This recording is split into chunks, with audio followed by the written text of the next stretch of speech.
Street, Lowry Street, Rio Robles, Riverside Drive, Herzog and Loop 13 and portions of Broadway. These are closed off to drivers.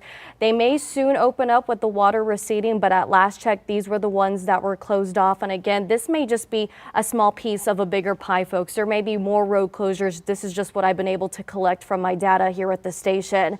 In Bandera, we are also seeing numerous road closures. 16 North at Four Sisters, Brewington Creek, and FM 2107. And we have been hearing from our first responders all morning long that dispatchers are just clogged up with numerous phone calls about people needing to be rescued. They're also getting phone calls from people who are just looking for some flood updates.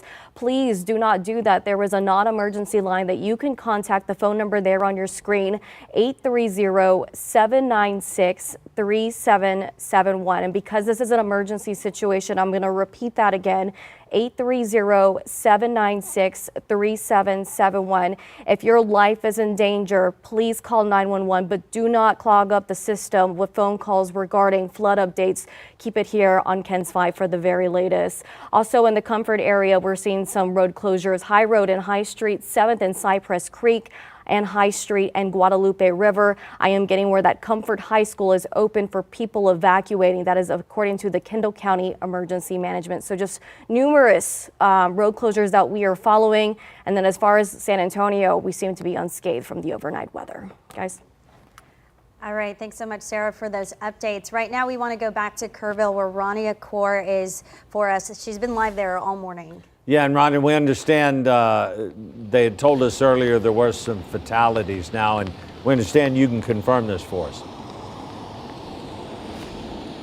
I can confirm one fatality here at Louise Hayes Park. I mean, the water was so high that it was to the sidewalk that's right here on Thompson Drive and Cully Drive.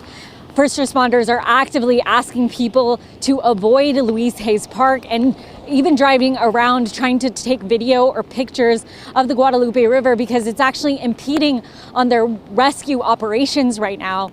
We don't have an exact count. We know that Kerr County reported fatalities, but I did see, of course, first responders here at Louise Hayes Park, further down at the park, pulling a body that they had found right next to the river. The water was so high that it came up to the entrance of Louise Hayes Park. And I just want to remind everyone, this is where the 4th of July festivities were supposed to happen today, so it's beginning this afternoon. And very quickly it's turned into this tragic situation. First responders tell me they're actually trying to just sweep Louise Hayes Park right now because right now the water has crested and it's safe enough for them to do that. But they do expect the water to rise again. So again, they're asking everyone who's in this area to please just stay home. Don't drive around because again, it's impeding on first responders. If you need refuge, they tell me United Methodist Church is open for those that need shelter. But that's sort of the situation that we're seeing right now unfold at Louise Hayes Park. For those that know this area, I saw debris all the way up to that play structure. It's completely wrapped by this fallen tree. There's this fish statue at the park. The water, when I was walking there just about 10, 15 minutes ago maybe, was all the way up to that statue. It has receded a little since then, but still it's a very active and flowing situation. And I'm gonna have Matt pan a little bit more because you can actually see first responders still there, again, actively searching this area. Barry, right, Audrey? Rania, I know we heard there may be Coast Guard choppers trying to do rescues. Have you seen anything by air, any rescues or search crews? So we have confirmed that the Coast Guard is here with their choppers to assist with the rescues. We also know that they have swift water rescue equipment and they've brought in high water rescue equipment. We don't know exactly how many agencies are here in Kerrville right now. They're working on getting that list for me.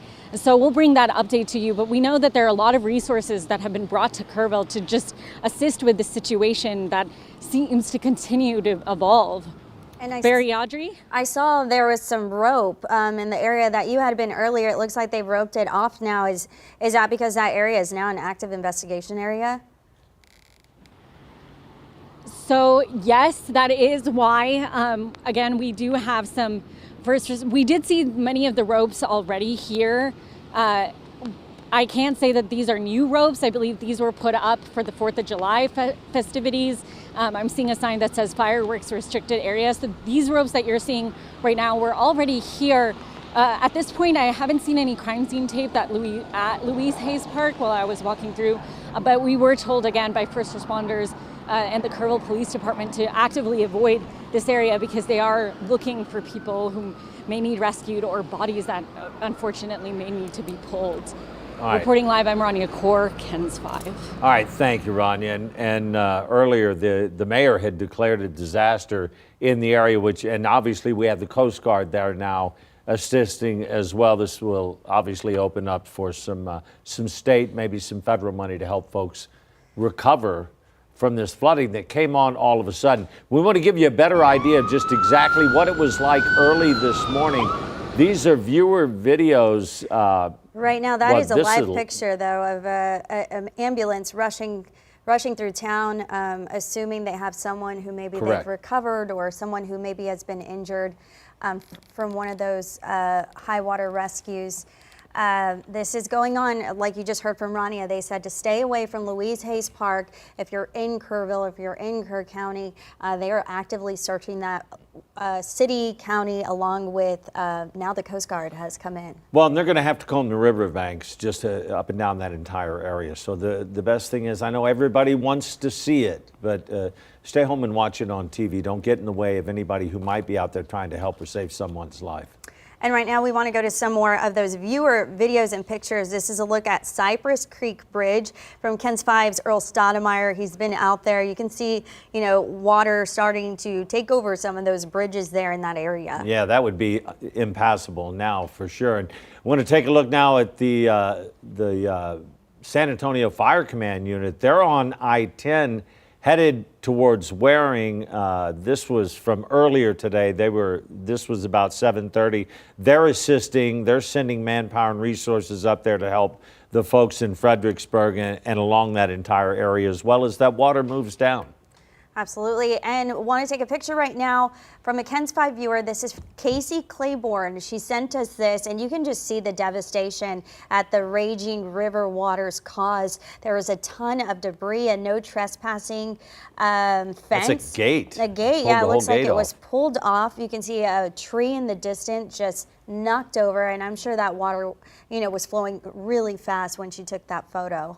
Yeah, and now check out some of this flooding. This is in Center Point, and you can see all of the debris that this water is carrying with it, and that water is moving too across the highway. I can only assume this is, this is from our viewer Frank Thompson. I thought at first that might have been 27 where Sue Kalberg and Earl Stoudemire were a while ago, but you saw that big Dodge 2500 or 3500 dually truck trying to come through that water a while ago, stalled out in that water. Fortunately, there was at least 2 people in the driver because they said they discussed what to do. They were trying to save the truck, but eventually had to rescue themselves, get out of that water, and the truck was swept away. Yeah, please remember, turn around, don't drown. It is not worth your life or your safety. But also right now, taking a look at Center Point and another vantage point, you can see just how high. Oh, excuse me, this is Kerrville. This is another one of those high water areas of the Guadalupe River covering one of those waterways. Yeah, you can just see how high the water got. This was posted by the city of Kerrville on their Facebook page. So don't go into this water. And we're not done with this yet either. Paul was saying there is still a system north that's going to bring more rain. I want to go to a video now out of Comfort.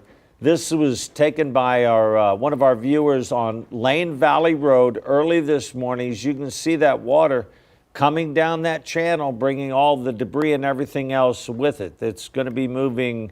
It's going to continue to move down. Look how it's coming toward the camera. Wow. And we want to go to another video. This is a nighttime video from Ken's 5 viewer, Leslie McClure. We heard from her and her husband, Justin, just a little while ago. They work at a local radio station there. They went out to help PD because they are journalists. So they went out to kind of survey the area. You can see water in some of those businesses and some of those homes, just terrifying. She posted that was kind of near Junction, and she posted that around 4 or 5 in the morning. So those folks, it's pitch black and that water just starts rising. That has to be a terrifying, terrifying situation. And this is that Lane Valley Road video again. To give you just some idea, this is not one of the main tributaries, but this is one of the normally dry creeks where that water, you can see that wall of water just coming down, and look how quickly that's moving. So you can only imagine, Paul, that the river at Kerrville was moving at 175,000 cubic feet per minute. That's crazy. Yeah, I mean, just amazing amount of water. That's a line of debris. Yeah, or maybe it's per minute. Oh, yeah, now look at the debris there in that water. A straight line of debris. That's amazing video right there. You know what, we'll just stay with this for a second. That is totally amazing. Well, now just imagine if you were in that water trying to, foolish enough to try to walk through it. If you were stranded and had no choice, what that debris would do with you. You know, if you were in there, I don't think you'd really have a chance, especially with that bridge right there. Yeah, it wouldn't be very, very good. Yeah, and this is a small tributary. So you can just imagine. Which is normally dry. Yeah, Paul, you bet. We saw some people posting online. Barry and I were, going on Facebook. Some people are talking about Ingram Dam, and we saw some really raging waters across the Ingram Dam. Yes, I love the Ingram Dam. Have you ever gone to the Ingram? It's a lot of fun. Yes. Well, we also saw pictures of the store there. Yeah. It was totally crushed. I didn't see those pictures. Was it totally crushed there? Devastating. It's no longer there, that's for sure. Wow. And like we heard from Stacy Leparati, who is with the nonprofit who puts on that 4th of July celebration in Kerrville, she said Hunt got hit even harder. Yes. And we do have a crew headed to the scene. I believe Meredith Haas is headed there to Hunt, Texas, to survey some of that damage, and hopefully everyone is accounted for it there. Yeah, I used to MC an event there, I believe in Kerrville. It was Any Baby Can. Oh yeah. And we'd spend the night there in Hunt, and it's such a beautiful place and so peaceful. That river is a lot of fun. But when it gets like this, it becomes just a raging monster. And Audrey, that river almost was a record. So it's about as bad as it gets there in Hunt. Of course, it has receded in Hunt. It has receded a bit in Kerrville. But there may be some more heavy rain on the way, unfortunately. It is not good news. That storm north of there, Paul, what's it doing now? Okay, well, let me show you. Of course, today is a KENS 5 weather impact alert day. Flooding is possible, not necessarily here in Bexar County, but in the viewing area, so you want to stay aware. Okay, we've got a flood warning that is in effect now. This continues to be extended. At one time, this warning for western portions of Kerr County went until 7 a.m., extended till 10 a.m., and now has been extended until noon. Does include the extreme northern portions of Bandera County. Also, we've got a river flood warning for the Guadalupe River, and I'm expecting for the river, it's already crested at Kerrville and also at Hunt, but should crest at Comfort at 1 o'clock. They're moving this up a little bit. I wouldn't be surprised if the crest wasn't at noon, but it's getting closer and closer, and I know we're getting to that point where that river, it may be quiet now, but a wall of water literally is moving in that direction through Kendall County, and now at Spring Branch. The Guadalupe River should see some flooding, but there it should be minor. That may be upgraded a little later. Okay, so we've got all kinds of flooding going on, especially there in Kerr County. Earlier this morning, we had just a lot of rainfall, anywhere from around 6 to 10 inches of rain just this morning. Okay, we've got more rain that is coming down. It's coming down with intensity. And here we've got some thunder and some lightning and some heavier cells that are moving in, unfortunately. It's widened the view a little bit. And last night, we had a lot of moisture. We had this low-level jet. We had a lot of thunderstorm action, and so much thunderstorm action that now we've got a mesoscale system, an area of low pressure, almost like a tropical system here. And you can see what's happening. So we've got more rain moving into Kerr County. Real quick, before I toss to you guys, we've got an amazing amount of rain that's going to start moving back in, another 2 to 3 inches. So it may get worse in Kerr County then it's getting better now, but it may get worse before it gets really better. And we heard from police through Rania that they thought that. But right now we want to go to Sue Kalberg. She's at Highway 27 near Center Point. Sue, what's happening behind you? As you can see, there is a high water rescue crew here getting ready to launch a boat. I see emergency services personnel from Comfort and Fredericksburg, and there are RVs washed away here. At this point, we are starting to see parts of buildings washed by, but by far the most disturbing thing here is that we are hearing people screaming in the distance beyond the water. So we are not bothering the first responders. We're not even bothering to ask them what they're doing here, because I can hear people actively screaming somewhere in the tree line here on the Guadalupe River. So as you can see, they're rushing to launch an all-out rescue effort here.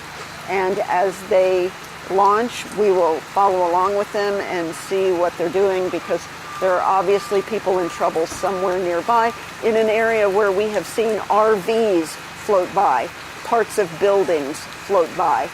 And, obviously these people are rushing for their lives, putting their lives on the line to save other people, because they too can hear the screams in the distance. So we'll stay with it. Sir, do you know what happened over there? Or do you happen to know what happened over there? There's people on that side. I hear screaming. I don't know. My house is right there. Your house is right there. Is your house inundated or still high and dry? Is your house? Oh, that's your house. 2 feet. Your house has 2 feet of water in it?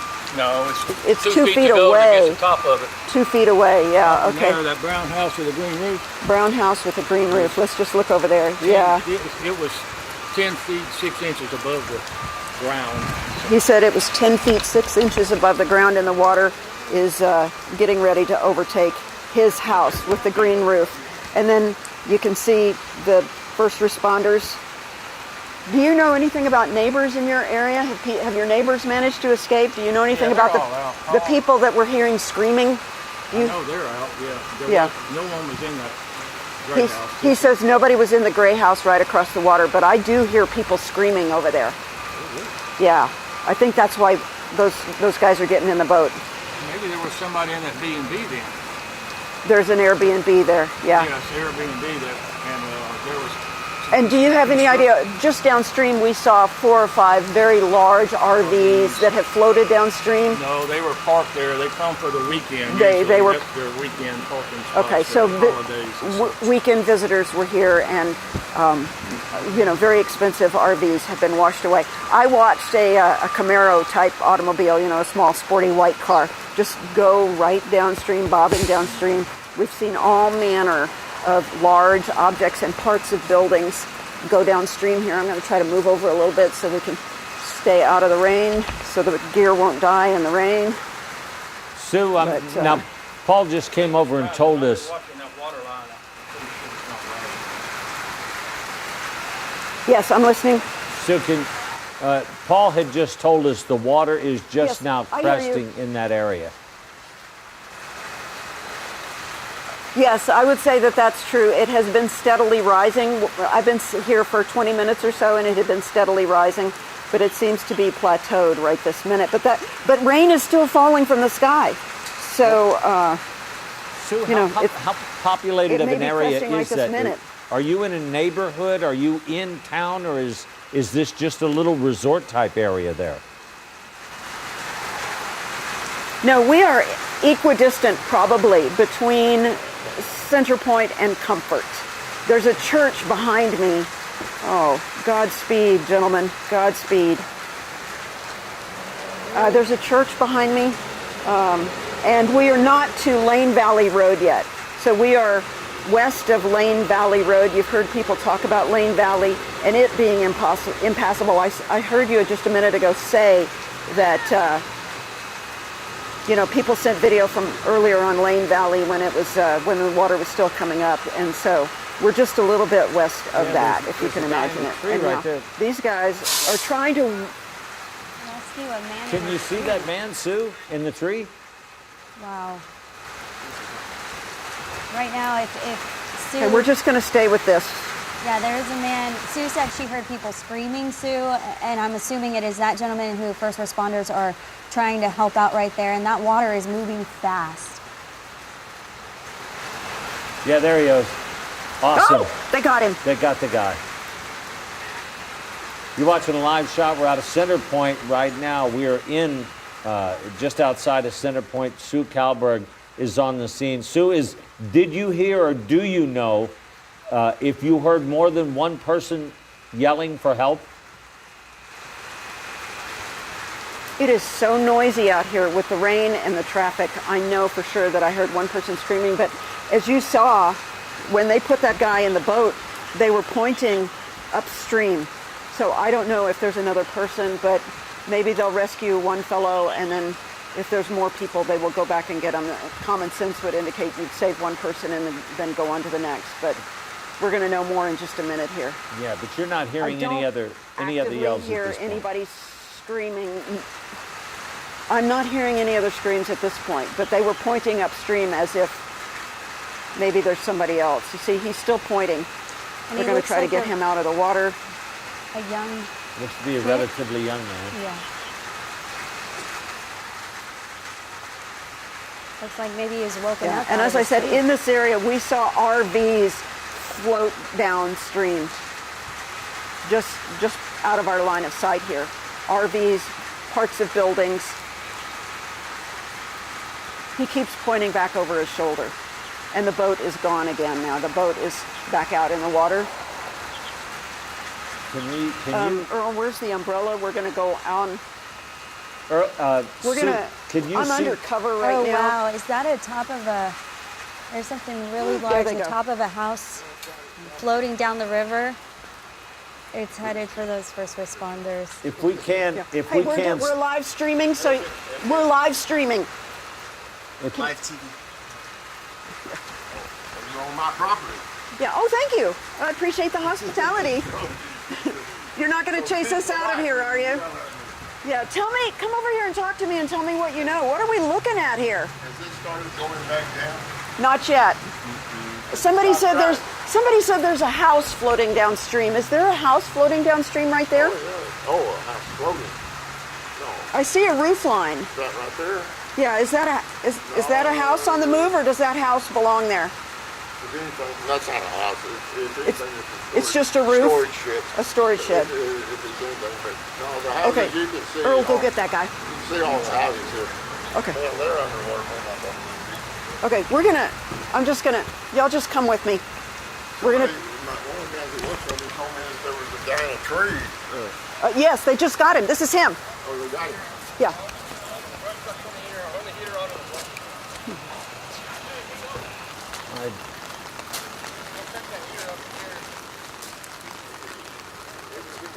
Your heart goes out to that young man who just, was clinging to a tree to try and save his life. Literally 60 seconds ago, rescuers pulled him out of that tree to get him out of that flood water, and you know this young man wasn't out there by himself. No. There are other people that have to be out in those waters. The rescue boat immediately turned around and went back out. Sue, is there any way, can you see that boat still that the rescuers were in?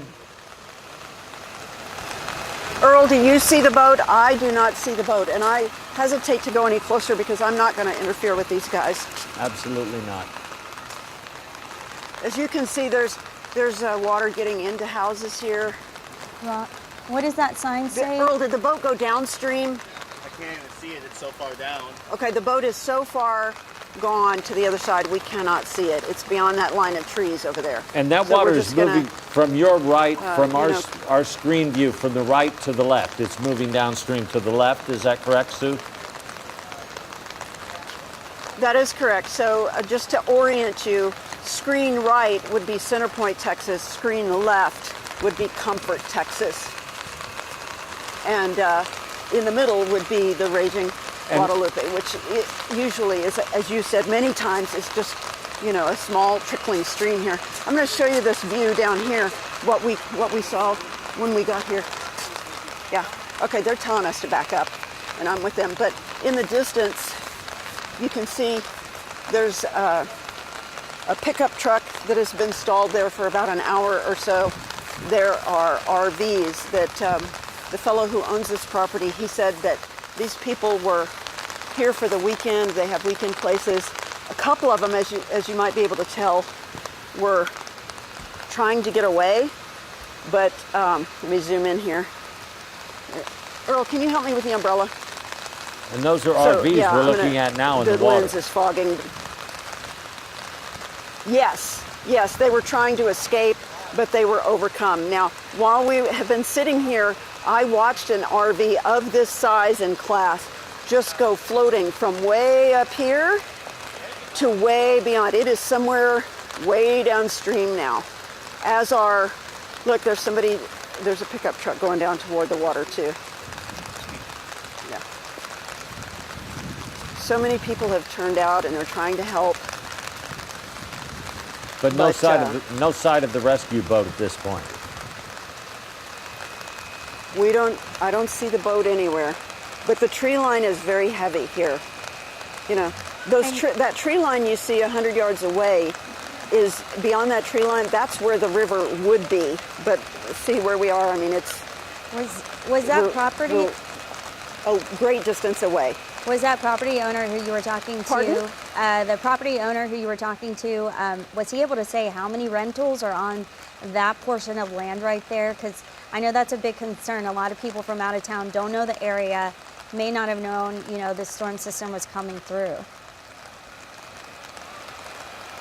Well, this entire area, every little bit, every parcel is got some kind of little cabin or getaway place or permanent residence. So this place is absolutely dotted with, oh, here they come. Here we go. Let's see what's going on here. Another rescue, it They looks pulled like. some. Now, Yeah. they told us, 2 people. yeah. Go ahead, Sue. Now, they told us to stand back, so I'm not gonna, Baby. they told us to stand back and not get in their way, so I'm gonna stay where I'm at. Sue, is that a child, a baby in the front of that boat? It's a girl. That this firefighter is lifting There we up go, right there's now. a It little is. one. Looks to be a toddler. Oh my goodness. Had to be a terrifying moment for that family. It looks like Right. 3 other people with life jackets handing that baby off to hopefully another family Okay, member. there's an answer to a prayer right there. 2 Oh, children. look, here's this fellow. Somebody gave him a shirt. Here's our guy again. Yes. You would assume with him going back down there to them that has to be members of the same family or the same group at the very least. And it looks like those folks may have just woken up. It looks like. Say that again, sir. Say that again, sir. Oh, it's about 3 feet closer to my house. Okay, the property owner just came back and he said the water has come up 3 feet in the last few minutes to his house. So No, man, it'll be 3 feet. It's come up about 6 or 8 inches in the last. 6 or 8 inches in the last hour, and it's very, very close to his house, is what he said. Okay. So there So are there's- at least 5 people now that have been rescued here, literally in front of us in the past 5 or 7 minutes. And this is Highway 27 near Center Point. And the way Sue is describing it, right now she's between Center Point and Comfort, and a heavy, heavy populated area with RVs and homes and some rental homes. Well, and there were a lot of people there. This is July 4th, so there were a lot of people there going to celebrate the July 4th holiday, camping out along the river, whatever, and totally unprepared for something like this. And I Go don't shoot think something. I don't think we had anticipated something of this magnitude. And Paul told us yesterday, yeah, it was going to rain on July 4th morning. But there's no way, he could have even known that this was obviously going to I am so stay glad you guys there. made it. That was so scary. Those poor folks, they took whatever they could, it looks like, and got out.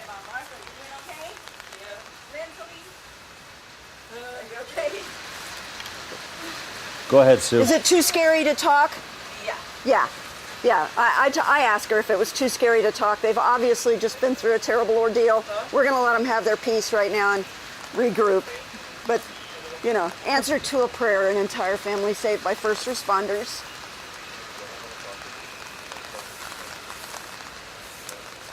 So it would appear as though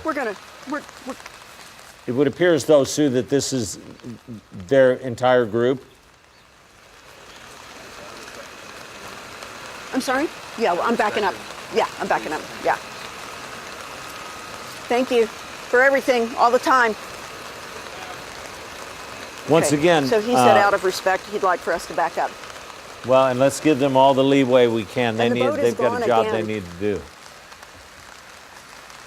Yeah. The boat is gone again, may I add. So it seems like there may be a lot more people in the same situation as that family needing rescue, because you can see a lot of houses in the distance. And Sue, when you rolled up, you said you could hear a lot of people screaming in the distance in need of help. Yes, it was frightening. And there was a screaming for a very long period of time, because obviously even first responders are having trouble getting through on 27 because so much of 27 is closed down. The river has just overtaken the road in a number of places. Sue, that looks like possibly a dumpster maybe that is bobbing there in the river. And that river just came up.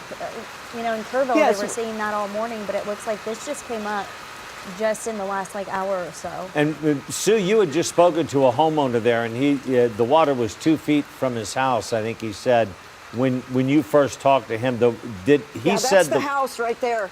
The water has now come up to his home. I believe that's his house right there. There's another structure or building that we cannot see beyond that pickup truck right there. There's another structure over here behind the tree line that we can't see, so I'm not sure which part of that is his home or his property, but obviously the water keeps creeping up. Just the last thing he said when he walked away was it had come up 6 or 8 inches on the house in the last few minutes. So we're going to continue to watch that. And then, of course, this truck has been stranded, and then just downstream from here is the area where we saw all of those high-dollar recreational vehicles that had tried to escape. Oh, here's the boat. Here's the boat. Look, that's another human. It seems like, Sue, they are pulling more and more people from the water. Wow. That is awesome that these people are able to walk out and walk through these floodwaters, no telling what they've been through to get to that dry land now. So thankful for those first responders. They are putting their lives on the line to try and get to those people and get them some help. Yeah, we've seen them pull at least 7 people now out of this area, RV type, resort type area in Center Point. And that boat, we can only assume, is going to continue to go back out there, because we've seen at least, we saw in that one shot while ago, 6 RVs swept down at that one point. Everywhere along the river has been completely flooded. Fortunately, the bridge over Sidney Baker going over Louise Hayes Park has not been over flooded, but all of the lower areas are currently underwater, I believe. Everything seems to be underwater that's near the river right now. Mm-hmm. How much moving around, how much have you seen there? How much of town? I drove through town earlier on my way to work, and there was a lot of rain still flooding in some of the streets. Some streets were down and blocked over due to the flooding. So people are having to make their way around, going another direction. And Cassandra, you work at the country club. Have you been able to make it there to that property? Are you on property right now? And is there significant damage to that property? I am on property, and it does look over the beautiful Kerrville, Texas. You do see all the hills, and out you can see some flooding here and there.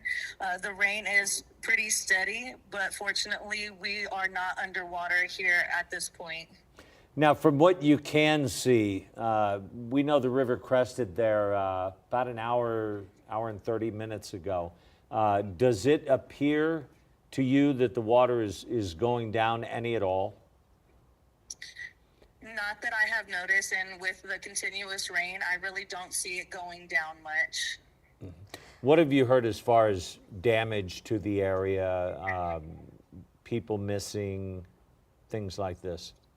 Fortunately, I have not heard of anybody missing, although I do have friends going towards the Ingram area that said that there is severe flooding. Some people have had to evacuate from over there. Cassandra, are you, go ahead. And I have just been informed that there might be people missing in some trailers out in that direction. Are you local from there? How long have you lived in Kerrville, and when's the last time you saw a flood of this magnitude? I was born and raised here in the beautiful Kerrville, Texas, and I have not seen rain like this in quite some time. I have not seen Louise Hayes Park this flooded since I might have been little. Now, you said you'd mentioned that you had heard there were some people missing from a trailer park out there. Give us some sense of direction. Where is this trailer park? Is it the trailer park north of Jellystone?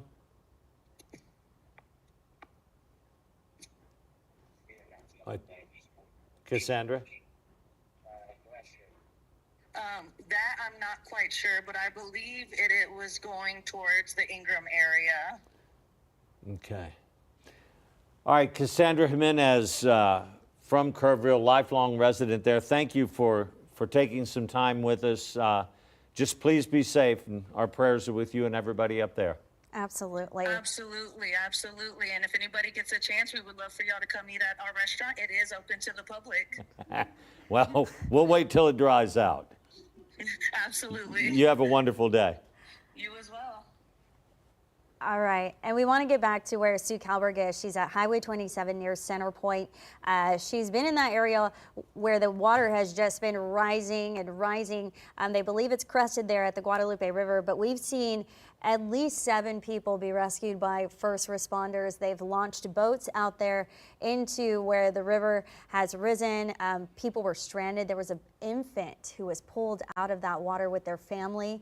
Want to go back out live to Sue to see what else she's been seeing. Yeah, what you're looking at now is a little lean-to shed where the first responders have brought the people that they rescued, and they've already managed to load up their boat, and they are apparently headed out to another scene because they loaded up this boat, chop, in a hurry, and they're on their way out. I can also tell you, I just want to say that I have seen personnel from Fredericksburg and Comfort, and many of these small hill country communities are all volunteer. There are some that are hybrid units that have paid staff, but many of these people devote many hours of training to do these very high intensity, dangerous things that they're volunteering to do right now. So hats off to all of them. And you know, their budgets are going to be strained. Their budgets are always strained. So if you believe in helping people out, you know, as we get through this, this is not a one and done, y'all. This is going to go on for a while. Not, you know, after the rescues, they're going to need gas money, and they're going to need all kinds of things to keep the mission going as the rescue and recovery effort continues. I know that some of you will remember that in the Comfort flood, when that church bus was lost, it was a recovery effort that went on and on for a long period of time, and there was one young man that they never found. But, oh, look, he's spinning out. That just gives you an idea how soggy and wet everything is. These guys put themselves at risk. Absolutely. And like she was saying, it's going to take a long time for people who own those homes, own those properties to recover. I know the city of Kerrville has already established a disaster declaration. You can only assume that, you know, Center Point and Comfort will do the same. I just learned from a local there in Comfort that their 4th of July celebrations have been canceled and that there is a lot of water in the town there. We're trying to see if we can get someone from that area on the phone with us. All right, Sue, thank you, and thank you for sharing those. Thank you for sharing the wonderful rescue of those 7 people pulled from the water, literally clinging to trees in that flood water that has moved down now to the center point area. It's going to continue to head south. Sue, we'll check back in with you in a bit. I want to go now to Rania Kaur with the latest, who is in Kerrville. Rania.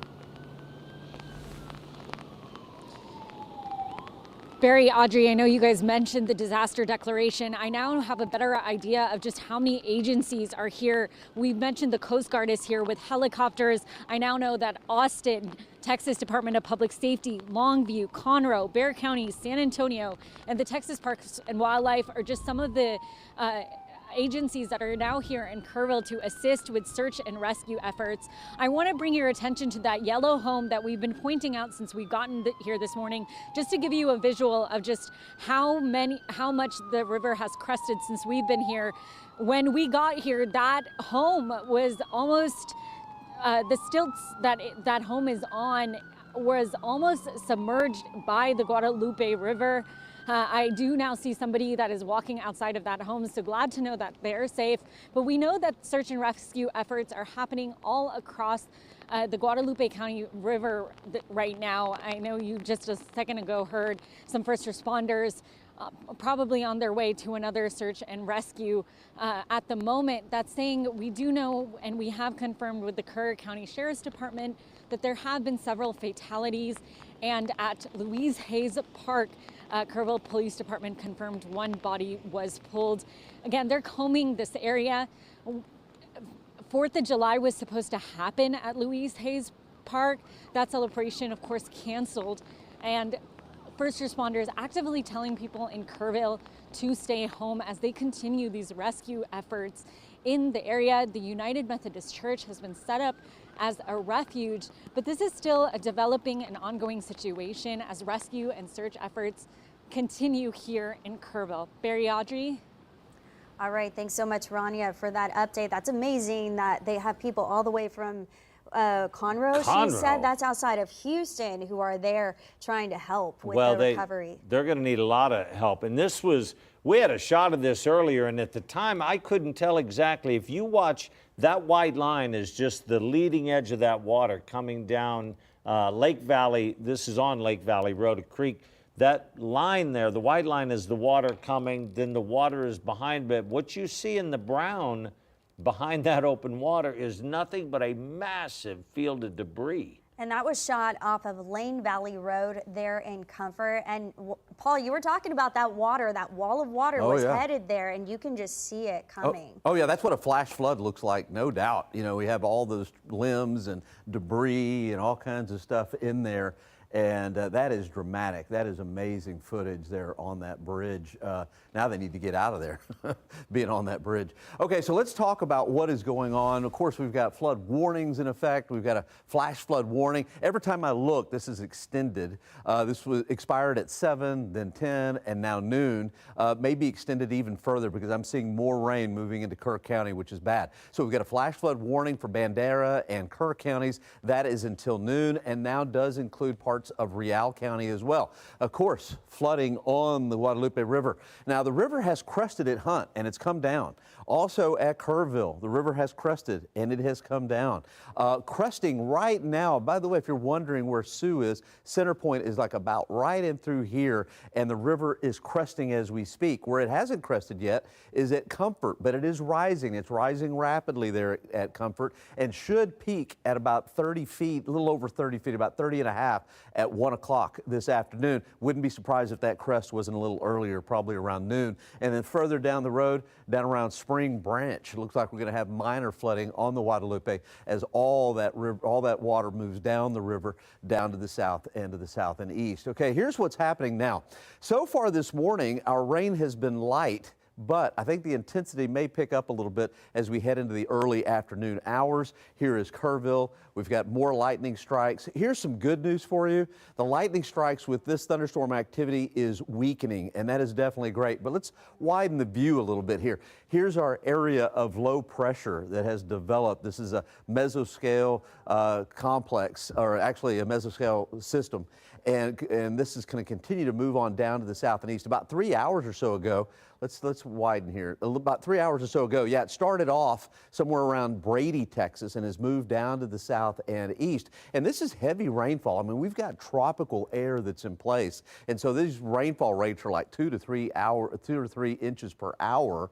And you can see we've got a lot of yellows and reds here into Kerr County, lightning strikes into Gillespie County. This is the last thing they wanted to see in Kerr County.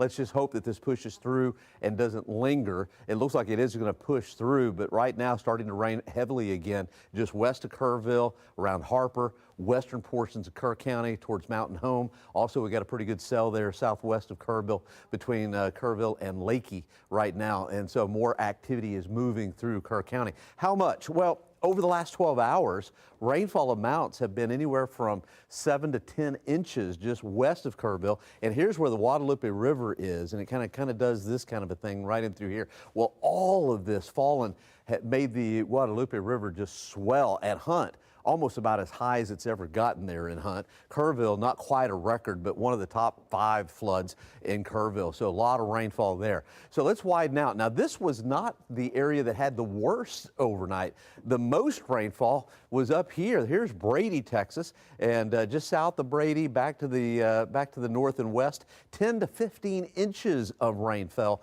north of Junction, between Junction and Brady.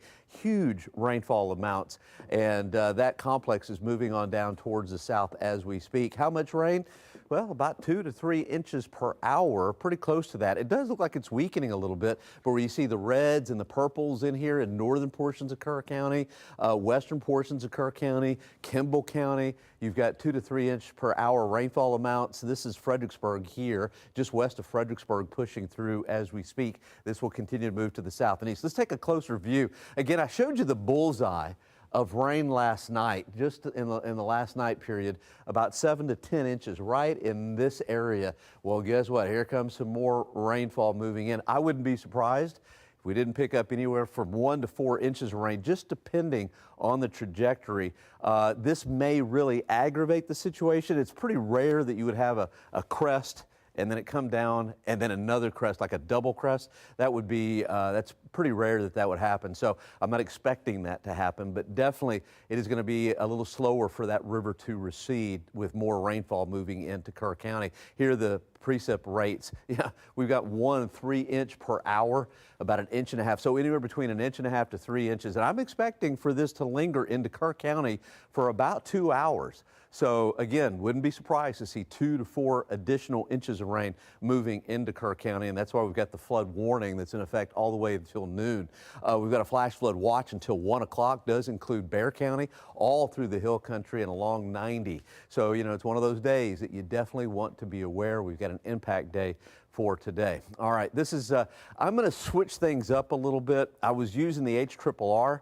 I think I'm going to start using the graph model. None of these models are perfect. I mean, look at the time, 9 o'clock, and look where it has the rainfall positioned all the way down here into Bandera County. When I just showed you, it's just now moving here. So this is kind of in advance of what is really happening, but I think it's really, it's doing the best job with that area of low pressure. So for the next couple of hours, I think we're going to see some heavy rain off and on again around Kerr County, and then our rainfall will continue off and on till about 4 o'clock this afternoon, and then it should dissipate around the firework time. Could be a few showers to the east, but I think western sections should be fairly dry for the fireworks for tonight. So here's the forecast for today. Lots of clouds, good chance for rain all the way through this afternoon. Temperatures topping out in the mid 80s, around 86. And then this evening, I think at around 9 o'clock, temperatures in the low 80s, lots of cloud cover, but probably rain-free for tonight. At least that's the way it looks for the rest of the 4th of July weekend.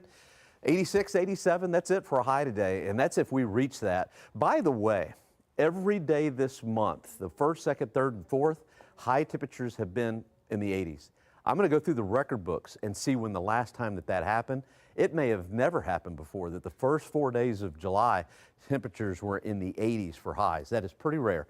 90 degrees for Saturday, 30% chance of additional showers and storms, I think. And then on Sunday, 93, partly cloudy skies. All right, I believe Sarah's got some traffic. What is happening out there on those roads, Sarah? Hi, Paul. Yes, we're going to go back to that live shot over in the Kerrville area. But first, I hope that you can make this out. But this is what is showing up on Drive Texas right now. I don't know if we can make it out. But basically, I wanted to show you that because it stretches all the way from Comfort to Highway 83. And it just shows you, it's a good visual. All right, I get that. I wish I can show you it off of my computer, but basically what Drive Texas is showing is just a very far and stretched out image of how flooded this area is just northwest of Bexar County. Anyways, for now we're taking that live picture in the Kerrville area. You can see it looks like we're still experiencing rain.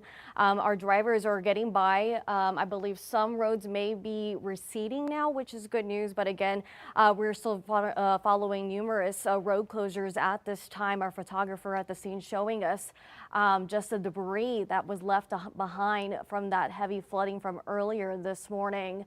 But you can see that drivers are getting by. All right, let's take it to my map now. Can we take it? Oh, we have the Drive Texas map. Okay, can we show that? There we go. Thank you guys so much. I know the cell phone wasn't ideal, but I think this is a really great image because you can see here that the flooding is very bad. It stretches again from all the way from Comfort on the right-hand side of your screen all the way left to Highway 83. And you can see we're zooming in.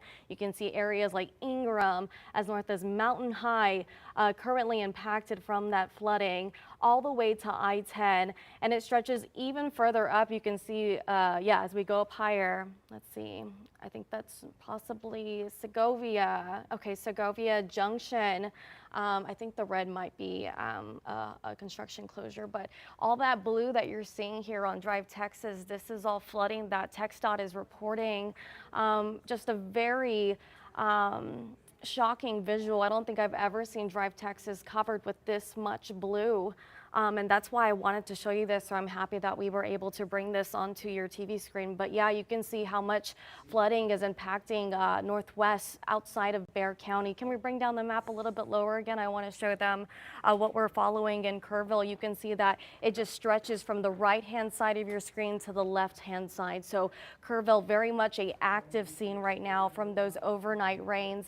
An incredible visual there. Again, Kerrville in the center of your screen. You can see Ingram is flooded as well. And so again, just wanted to show you that. That is a public website you can access if you want to check that out for yourselves. I believe we have some new updates from our anchors at the desk. Yeah, thanks so much, Sarah, for that update. Right now we want to get to a phoner. Who do we have on the line? Sergeant Dion Cockrell with DPS. Sergeant, what can you tell us about what's going on up there?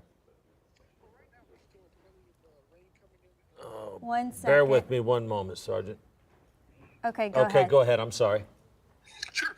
We're just asking citizens to stay in place. There's still emergency rescues and emergency responders responding to citizens who need help. So we're asking people to not drive around, look at pictures, or try to see what's going on, but to stay in place. And if they need help, to call 911.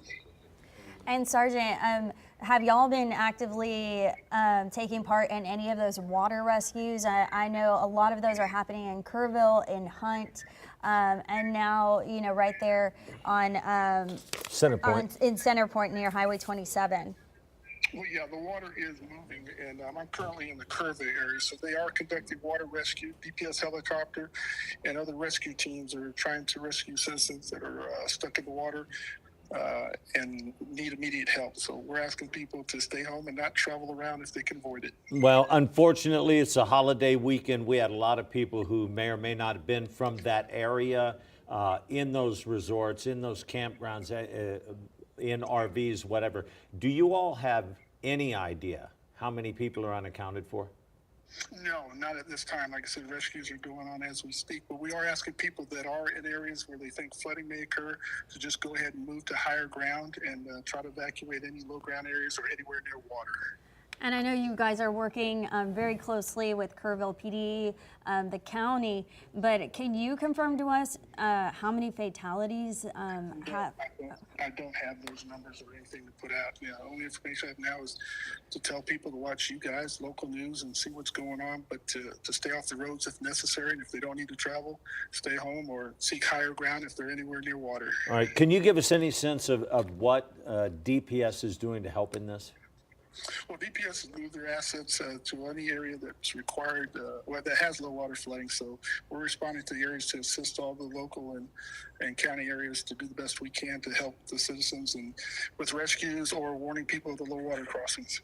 All right, Sergeant Dion Cockrell with DPS. We certainly appreciate you you taking the time to speak with us, and be safe out there. Thank you. Thanks, sir. Thank you. All right, and right now what you're looking at, this is a live look there in Kerrville, where that water has been raging all morning. The river there has crested, and there is a lot of debris that you can see is being left behind. We were speaking to Ronnie Accor all morning. She says, unfortunately, the floods there have turned deadly.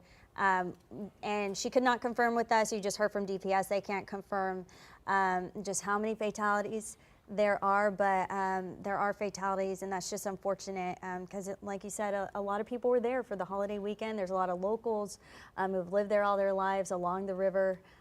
This is definitely something they haven't seen in a very long time in that area. Well, and at a time when people just take vacations, families plan their vacations around this holiday because they know it's going to be hot. There's going to be a little water in the river to cool off. And we saw in Center Point a while ago, there were at least half a dozen RVs that had been swept by this water into one clump.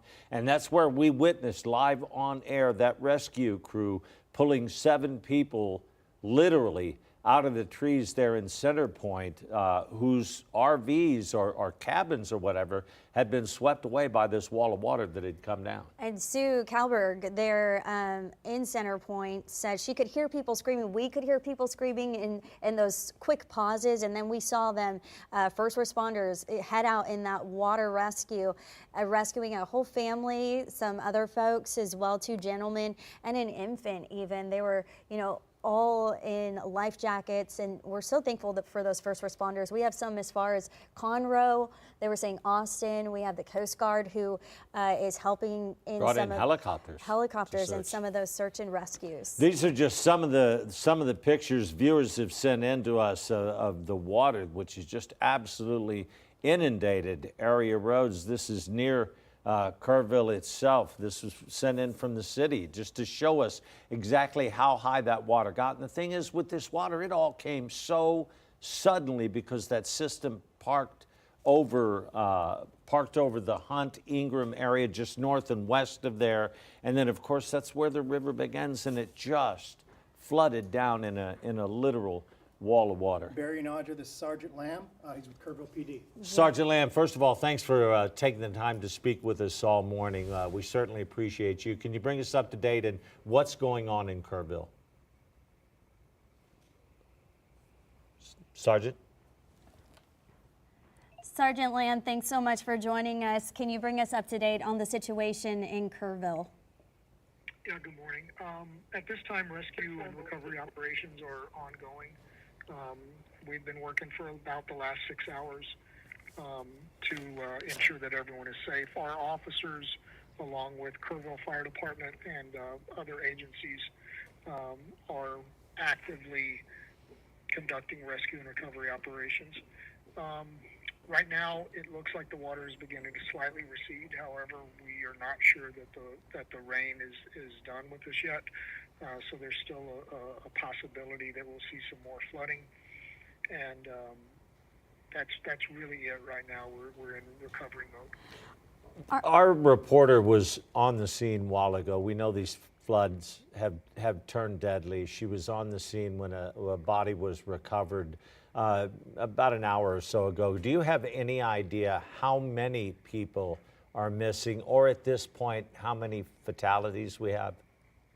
Yeah, unfortunately, I don't have that information at this time. We know that this is a tragic event. and we are actively trying to get that information. I just don't have specifics at this time. I know a lot of people were seeing posts on local Kerrville Facebook pages are saying, you know, my loved one's missing, my loved one's missing. Can you confirm a number of people that have been reported to you who are missing? And if so, if someone does have a family member who's missing, who should they call? Who should they reach out to? Should they head somewhere with a photo, or what should take place? Yeah, unfortunately, I don't have a number of people who might be missing at this time. I know that there have been some reports, but I don't have specific information at this time.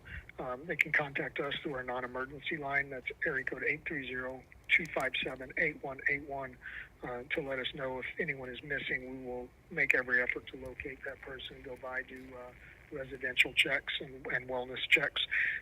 We have 3 shelters set up in town. They're reunification centers. One of them is the First United Methodist Church. It's at 321 Thompson Drive.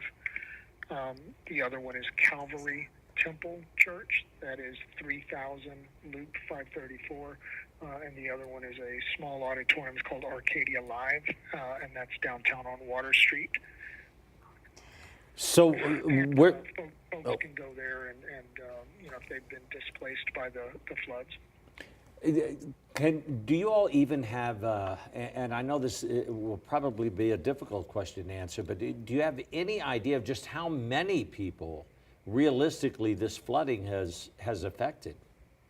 Unfortunately, I don't. I know it's many people.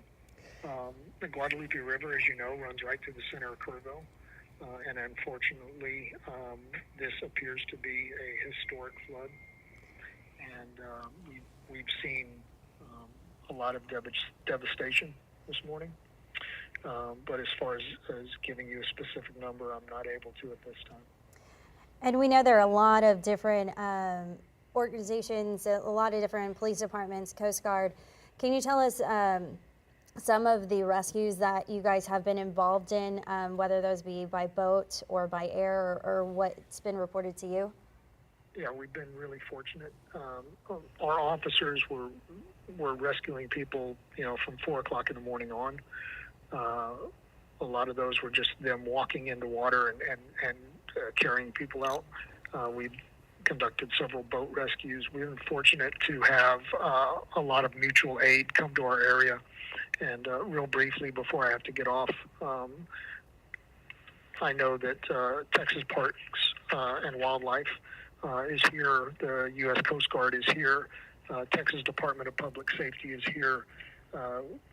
Longview Fire Department, Conroe Fire Department, Bexar County Fire Rescue is here. I believe there's some San Antonio Police Department assets here as well, and Austin PD. And I'm sure that I've left some people out just because I don't have those names. But we've had boat teams, high water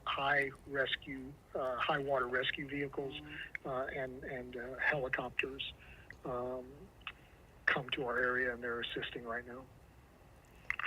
Well, thank you so much for all the information and for everything your department and everyone is doing. I know this is going to be a long search and rescue effort. Sergeant Lamb with Kerrville PD. Thank you so much. Okay, thank you. All right, we're going to go back out to Center Point if we can right now. Sue Kalberg is there. Sue, what's the latest there? You know, we were trying to make it back to Comfort, which is across the water here. And as you can see, there's not any passing going on here on Highway 27 now. And let me tell you, this isn't even the Guadalupe River. This is a tributary called Bruins Creek. And you can see it also is whitewater, and perhaps a quarter mile or a half mile of the road of Highway 27 is inundated. And there are people on the other side that are turning around to go back to Comfort to see if they can get back to Comfort. But there are so many low water crossings between all of these small hill country towns. Just being anywhere, trying to get anywhere, is a dangerous proposition. And as a person who's been sitting here watching people's behavior, I just have to say that all of these people who are coming right up to the water, and then they're at the last minute deciding that they need to turn around and go back where they came from, they're backing up into the water and into the mud and into these bar ditches that have already been overcome. And I just can't say how dangerous that is. You know, if you're out, you shouldn't be, and if you are out and you get in a situation and you feel the need to turn around, you need to stay on a paved surface or you're going to end up, yeah, I see people just, there's flashing lights in the background over there. So, you know, that's another word of comfort. And that's Axel right there. Okay. So he's saying that that's another one of our crews on the other side of the water over there. And so, and the other thing, beyond the obvious danger of driving into a bar ditch and getting stuck in the mud in rising water, is that if you attempt to go into a flooded roadway, you don't even know if the road is still there. We are losing infrastructure in these places where the water is roaring like whitewater. And so I just, you know, even if it's just a few inches of water, beyond the danger of being swept away, there's the danger of going into a place where the road may not be there. So we were trying to get back to Comfort because we know that the water is coming up in Comfort as we speak. But as you can see, we're not going there. We're not going to Center Point because the road is closed beyond Center Point. There's lots of high, dry road in between these two places. We're not in any danger now, but I can tell you what, we are certainly watching the water continue to come up on the roadway here. Earl, can you see, show the folks at home, this, the debris in the roadway that you're seeing, the water is still where the debris is. You know what that means? That means that the water has not started to recede here. So water is still coming up. As you can tell, water is still falling from the sky. We are by no means through the worst of it here in the Texas Hill Country on Highway 27, where we have white water from Bruins Creek coming across Texas 27. We're going to go back over to where the folks with the boats were leaving. They were going to a high water rescue call. Their trucks are bigger than ours. We can't get through, but we're going to try it. We're going to go back the other way. We're going to go back towards Center Point and see what we can see over there. So we'll be back with you as soon as we have a new shot. Well, and live. Sue, you bring up Sue Calvert, KENS 5. You bring up a good point. This is what we do. Hats off to you and to Earl and to Meredith, Axel, our crews that are out there, folks. If you don't need to be out there, don't go out there. And check this out. This is a new picture sent to My us goodness. by KENS 5 viewer Sherry Madison, showing a woman stuck in a cypress tree. According to Sherry, the woman's arm also appears to be broken. Oh my goodness. This is in Hunt, Texas, and they were hit really hard with these floods. We have gotten some just absolutely devastating pictures around the Hunt Dam. Some of the buildings up there are just absolutely amazing, and this really tells the story of what the problem is. We saw live on air just half an hour or so ago a rescue team with an inflatable boat out there pulled 7 people out of it, pulled a young man literally out of a tree, just like this poor woman is stuck now, and hopefully someone has gotten to this woman by now. And right now, we want to talk about some outages in the area. If you are in that Hill Country area, there are 27 outages right now. More than 25,000 customers in the Kerrville area are affected. And I do want to talk about some of those shelters that Sergeant Lamb with Kerrville PD talked about. If you were able to get out of in Kerr County anywhere and you need a place to go, there's 3 shelters in town. There's First United Methodist Church, there's Calvary Temple Church, and then there's Arcadia Life Theater there on Water Street. Anyone who needs a place to stay can go there. Also, there's a reunification location that they wanted us to tell you about. That's at the Walmart at 2106 Junction Highway. And if you have someone that you can't find, if there's someone in your family or you know that was in that area in Kerr County and in Hunt in Kerrville, Kerrville PD says call 830-257-8181. That is their non-emergency line, and that's where you can report if you know someone, a loved one or a friend who's missing. All right, and we want to show you again, we've shown you this video a couple of times, but this really shows the picture of the woman sitting in the tree, and this video gives you some kind of idea of what people who are in the path of this water are having to deal with. This is Lane Valley Road, just outside of Comfort.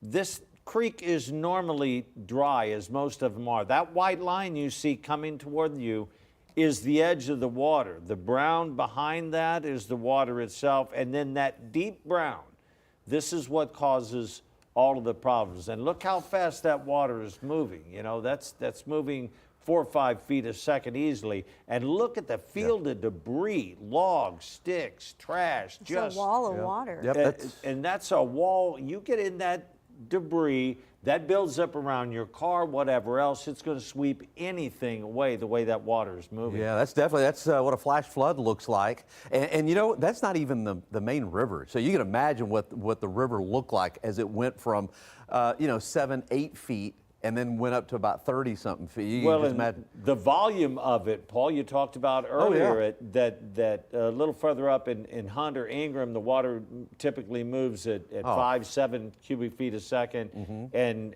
2.5, 3 feet at Kerrville, and it was moving at 175,000 cubic feet a second. Yeah, it's amazing, totally amazing. And the power of the water is totally amazing. Yeah, you know, these rivers, they have been really hurting lately. You know, we haven't had a whole lot of rain, and so they were moving real slowly. So I can imagine some of these folks that are enjoying the 4th of July at some of these camps, they went to bed and the river was just gentle, peaceful, and nice, and then became monsters this morning.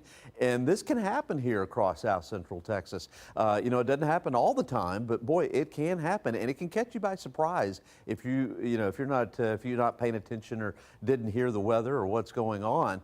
But yeah, this was a pretty rare event, but it happens from time to time, and it all started with Tropical Storm Barry several days ago. I'll show you those maps here in just a second. All right, so this is the Guadalupe River at Kerrville. It has crested, has come way down now. Now, I believe the level is 23.4, did get above 30, and not a record, but one of the top, I would say this is probably one of the top 5 floods in Kerrville on the Guadalupe. Major flooding. And at Hunt, the river has come down as well. It's all receding now, but there's still more rainfall. I'm going to show you that here in just a second. So for today, of course, it is a KENS 5 weather impact alert day here in Bexar County. I don't think flooding is as possible, but it's still possible, so stay aware. I think most of the flooding is going to stay in the hill country. Let's talk about the hill country.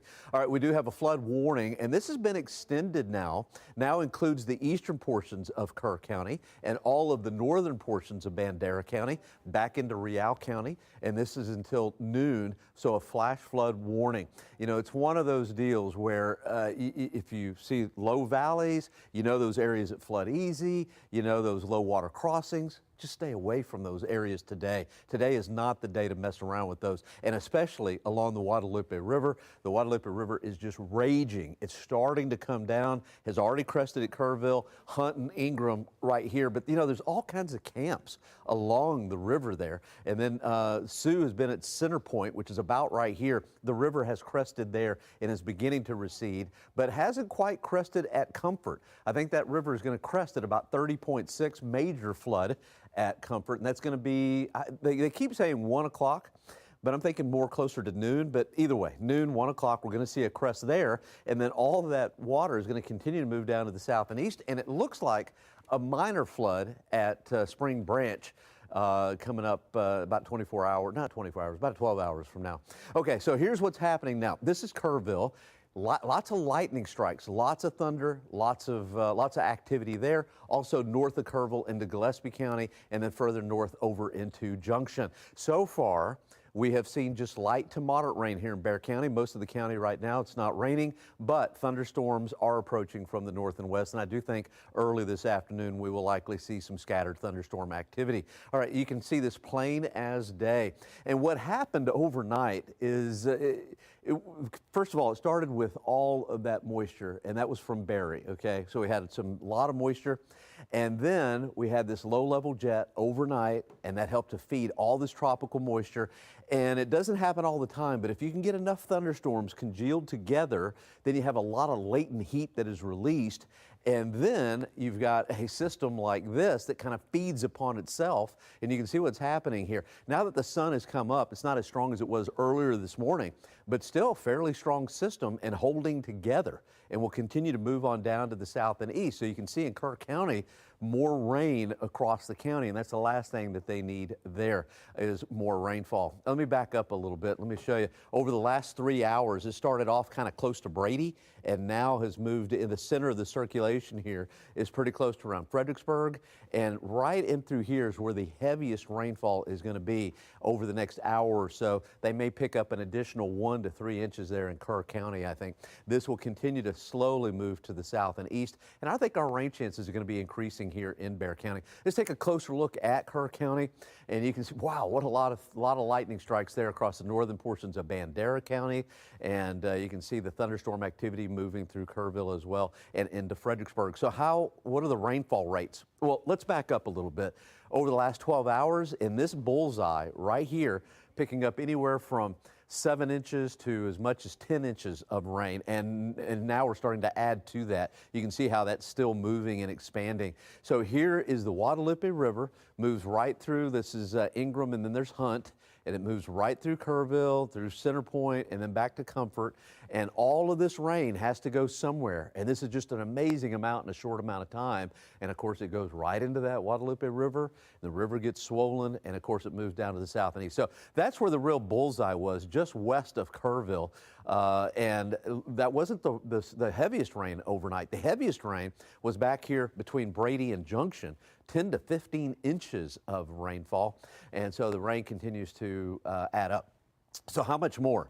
Well, I was looking, and it looks like 2 to 3 inch rainfall rates per hour will likely continue, and you can see how the rain has been adding up over the last hour, and where you see the pinks and the purples, that's where the rainfall is the heaviest. Right now coming down the very heaviest just north of Kerrville, just northwest of Kerrville, northern portions of Bandera County.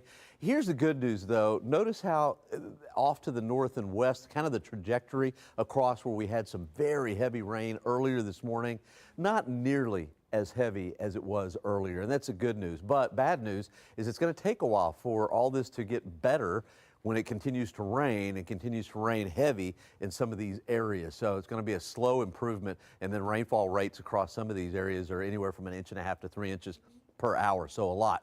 Okay, so we've got this flash flood watch. I already showed you the warnings. Flash flood watch for most of the hill country, and also including Bexar County, also along the counties along 90, with that complex slowly moving to the south and east. Okay, so I'm going to use the graph model. I've been going back and forth between the graph and the HRRR. I think the graph is probably doing a better job now. So that whole complex with time should weaken, and should weaken by this afternoon. It's going to take time. I'm not so convinced that it's going to weaken as quick as the graph is saying. I'm going to go back to the RRR, I think, here in another run or two. But anyway, temperatures warming up only to mid-80s. That's going to be a bit. By the way, I haven't done it yet, but I'm going to go through the record books. I don't know when the last time was that we had July 1st, July 2nd, July 3rd, July 4th, all with highs in the 80s. That may have never happened before, so I'm going to go and check that out. Okay, fireworks at 9 o'clock. Could be a few showers left over for our eastern counties, probably not out towards the west. And then as we head into tomorrow, we're going to have the leftovers of this system, and it may come back on us with a 30% chance of storms tomorrow. We'll talk about that here in just a second. So today, good chance for rain, highs only in the mid-80s. And in case you're wondering, the lowest or the minimum maximum high, the lowest max is 82.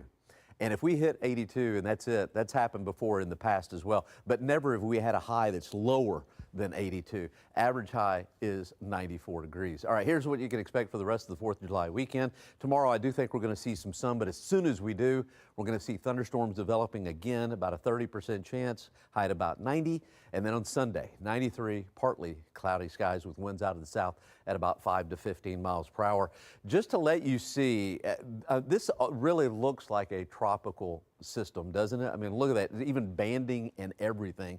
And this is what we call a mesoscale convective system. And it kind of takes on a little tropical characteristics. But anyway, should continue to kind of drift to the south and east. And that's why I don't think we're going to clear up a whole lot as we head through the day. So this just kind of dissipates a little bit overnight. and then gets re-energized tonight and will be with us tomorrow. So another chance for some rain. And then I do think eventually we will dry out as we head into Sunday. And then the beginning of next week, probably seeing at least isolated showers in the afternoon. All right, dust. I don't think dust is going to be a problem for us, but we've got another swig of, can I say swig? Maybe. Anyway, another slug of Saharan dust that'll come in the 10th and the 11th, and it could reduce visibilities and also affect some of the folks that have that are sensitive to the air quality. All right, molds 1,000 and heavy. Here's your 14-day, 87 for today. If we reach that, that's an if, probably mid-80s, more like it. 90 degrees for a high on Saturday, 93 on Sunday, and then early next week, mid-90s continue. And I have the 10th and the 11th as impact days because of the Saharan dust. Okay, guys, I'm watching really close. This rain is starting to rain really heavy again in Kerr County, and I'm watching that closely. Well, speaking of Kerr County, we want to get to this this post on X right here by Tony Piletsky. He's with our sister station out of Austin, Keyview. He spoke to County Judge Rob Kelly, who confirmed at least 6 fatalities and massive flooding there in the Hill Country. Multiple people have been rescued, he said, including from RV campers along the Guadalupe River. And they also had said that some children, what was the name of the Camp Mystic. No, Camp Mystic. All of the children there have been accounted for. It's a church camp up there. Also, they're going to have an 11:30 press briefing, to give us more information about this. They haven't given us a place yet, but we'll bring you that as we get more information. Also, the Salvation Army is already, these guys, they're so awesome. They are already set up at the Walmart, which is at 2106 Junction Highway there. They're set up trying to help people, as many people as they can. So a lot of resources flowing into Kerrville right now. The Coast Guard, Texas Parks and Wildlife, DPS, rescue crews, firemen, police from as far away as Conroe, Longview. We have some Austin folks there, some San Antonio people there, doing everything they can. Again, 6 people killed in this flooding that happened literally within a couple of hours. Even Texas Parks and Wildlife, but yeah, 6 people killed, and a disaster declaration has been issued for the city of Kerrville, and that was issued by Joe Herring, the mayor there in Kerrville.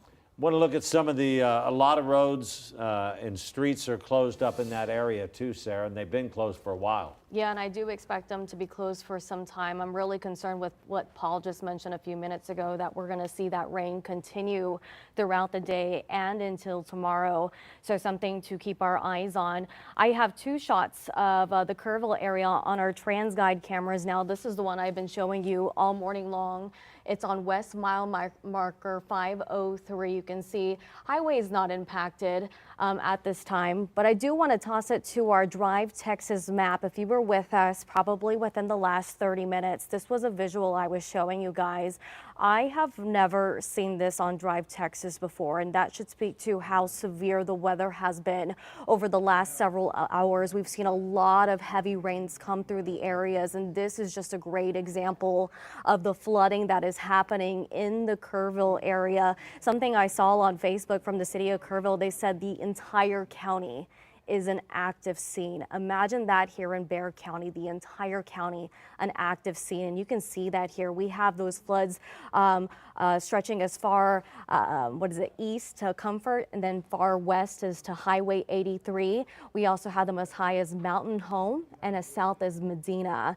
So you can see it just stretches all over the map in different directions. And you've been seeing with our reporters out there in the fields this morning, they have been covering a lot of high water spots. Very concerning to see that here back at the station. But again, drivetexas.org. This is a public resource. Anybody can access it. If you have loved ones in the Kerrville area, share this with them. That way they know and can track what is happening out there. All right, I think we're going to toss it to our map now, our traffic map. You can see here the city of San Antonio unscathed, nothing as far as flooding goes happening here, but we have numerous road closures in the Kerrville area. I'm going to read them to you. FM 480 between Bandera Highway and Texas 27, Texas 39 in both directions between FM 187 and Junction Highway, FM 1350 east of Center Point, Goat Creek Road, both directions between Junction Highway and I-10. Loop 534 north between Texas 173 and Sidney Baker Street, and Highway 27 near Center Point, and that's closer to the Comfort area. And I want to speak about that one really quick. We have been watching our Sue Kalberg out reporting in the field this morning, and she has gone live from Center Point in that area, and we are just seeing devastating, catastrophic flooding. We've even seen vehicles go through these waters. Please, guys, if you see water on the road, do not attempt to drive through it. It is not worth risking your life to go through there. One last look at some of the road closures in the city of Kerrville. Arcadia Loop, most of Thompson Drive, Guadalupe Street, Lowry Street, Rio Robles, Riverside Drive, Herzog, and Loop 13, and portions of Broadway. Audrey, Barry? All right, thank you, Sarah. We have we're sending more crews up into the area right now. You can see we have Jeremy Baker up in Ingram right now. Yeah, he's along Junction Highway, northeast of the Guadalupe River. Jeremy, tell us what you're seeing out there.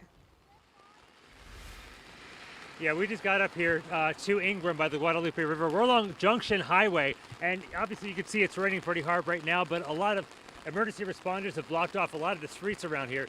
Take a look behind me. You can see that is Old Ingram Loop. That goes down to the Guadalupe River from Junction Highway, and that is blocked off. That's like many of the roads that are heading down to the river are blocked off right now. We can see the river where we are. Just to the west of here in Hunt, the river crested earlier this morning, and I was taking a look at a lot of the hydrographs, which the Weather Service uses to track how high the river is through the gauges, and the river rose easily by 20 feet in just a matter of an hour in this area. But it looks like it should be past the crest point, but the roads are still blocked off quite a bit. We're near the fire department also. We passed there. A lot of the fire trucks, you can see a lot of their lights are on. All the doors are open. We've seen a lot of emergency responders going up and down Junction Highway as the rain continues to fall, and plenty more is on the way as well. This area definitely is not where you want to be, at least down towards the river. From where we are, we don't see the flooding from the river itself, but we're seeing lots of flooding on the streets, a lot of cars that are going through water that they definitely shouldn't be.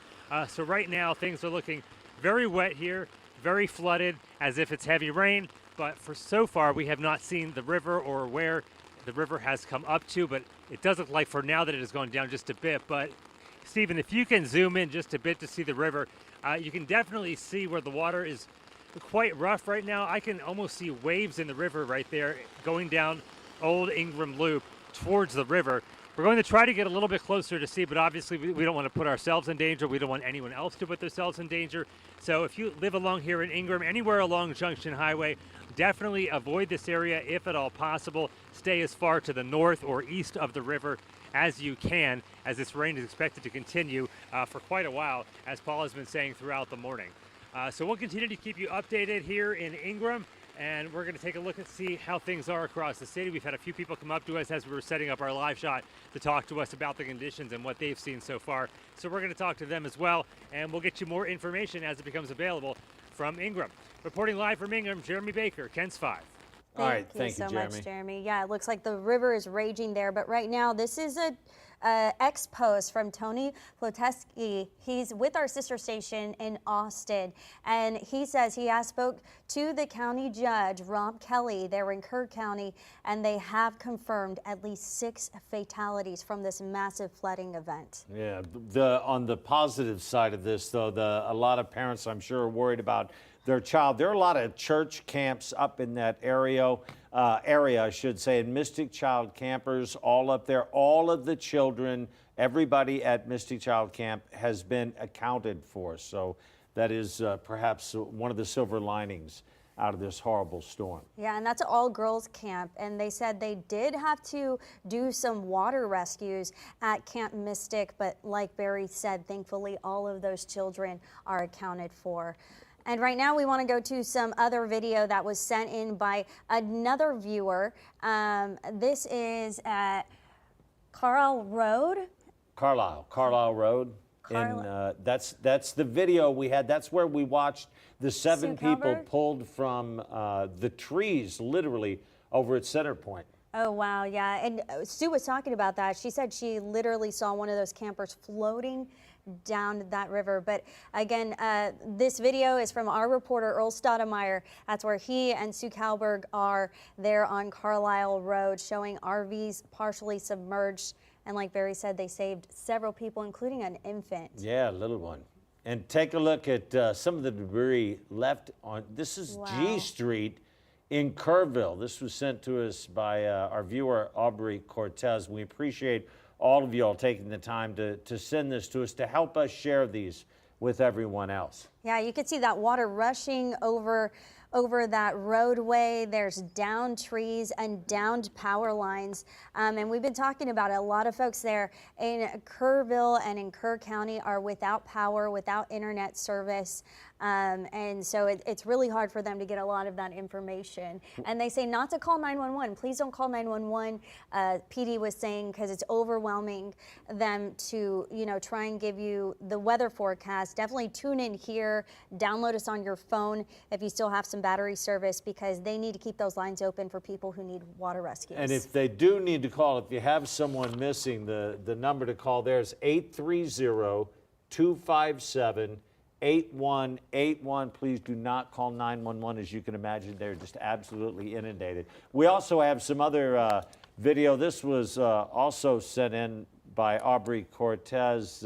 Just the flooding at Flat Rock Park. The water is so high across Kerrville, it's really hard to tell it from any other flooded area, but look how quickly and with the force this water is rolling through that area, and it's normally just, it's a stream at best. And it makes sense because the mayor there in Kerrville has issued a disaster declaration for that area. And if you have been forced out of your home, early this morning we heard from people that PD was going, shouting through microphones saying, get out of your house, get out of your house. If you need a place to stay, there are 3 shelters in town. That's First United Methodist, Calvary Temple Church, and then Arcadia Life Theater. Those are some places you can go if you need a place to stay right now. And if it hasn't been bad enough, the worst thing is, Paul, this thing really has stalled. And as you said, it kind of looks like what we see in a tropical system in the Gulf or in the Atlantic.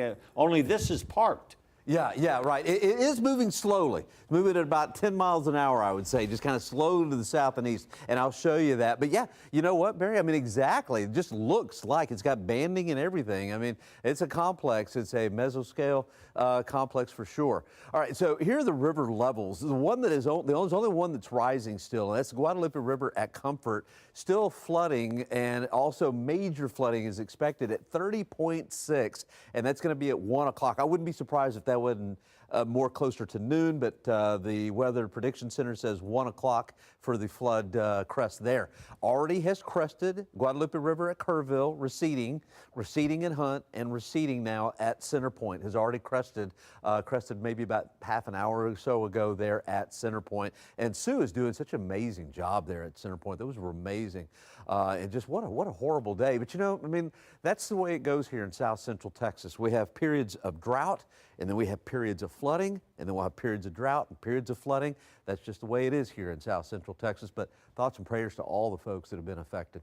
Okay, we've got river flood warnings that continue on the Guadalupe. Here is Hunt. Ingram is about here, so the water is receding. Still flooded, but receding.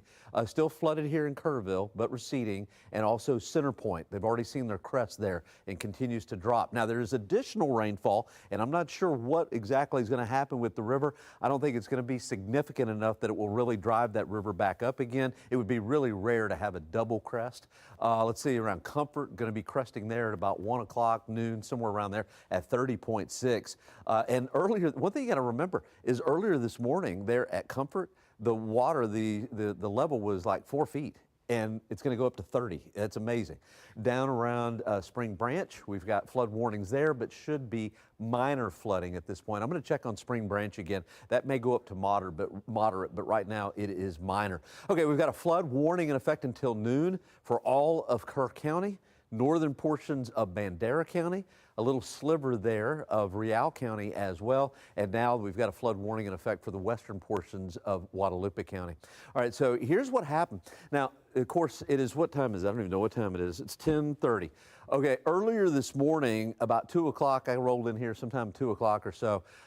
It was really interesting because this is basically what happened overnight. The sun set, and, you know, the atmosphere stratifies. As long as the sun is up, the lower part of the atmosphere is stirred up and you know, it's mixed up. But at night, when the sun goes down, everything stratifies, and so you're likely to have a low-level jet at about 6,000 feet. Got a lot of moisture in place. You add that low-level jet, it just feeds that moisture, and if you have enough thunderstorms that congeal in one place, then you'll get like an area of low pressure, a complex that develops, and that's exactly what's happened here.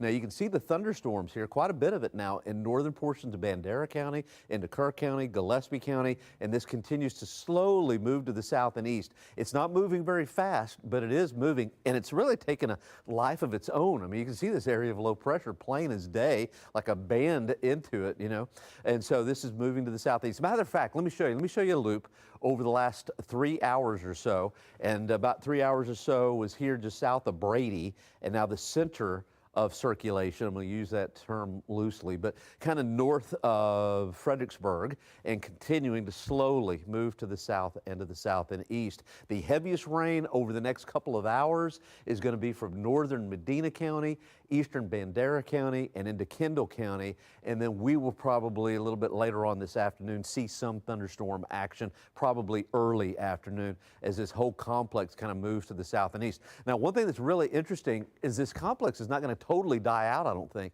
The steering current's really light. I mean, it's not moving very fast at all.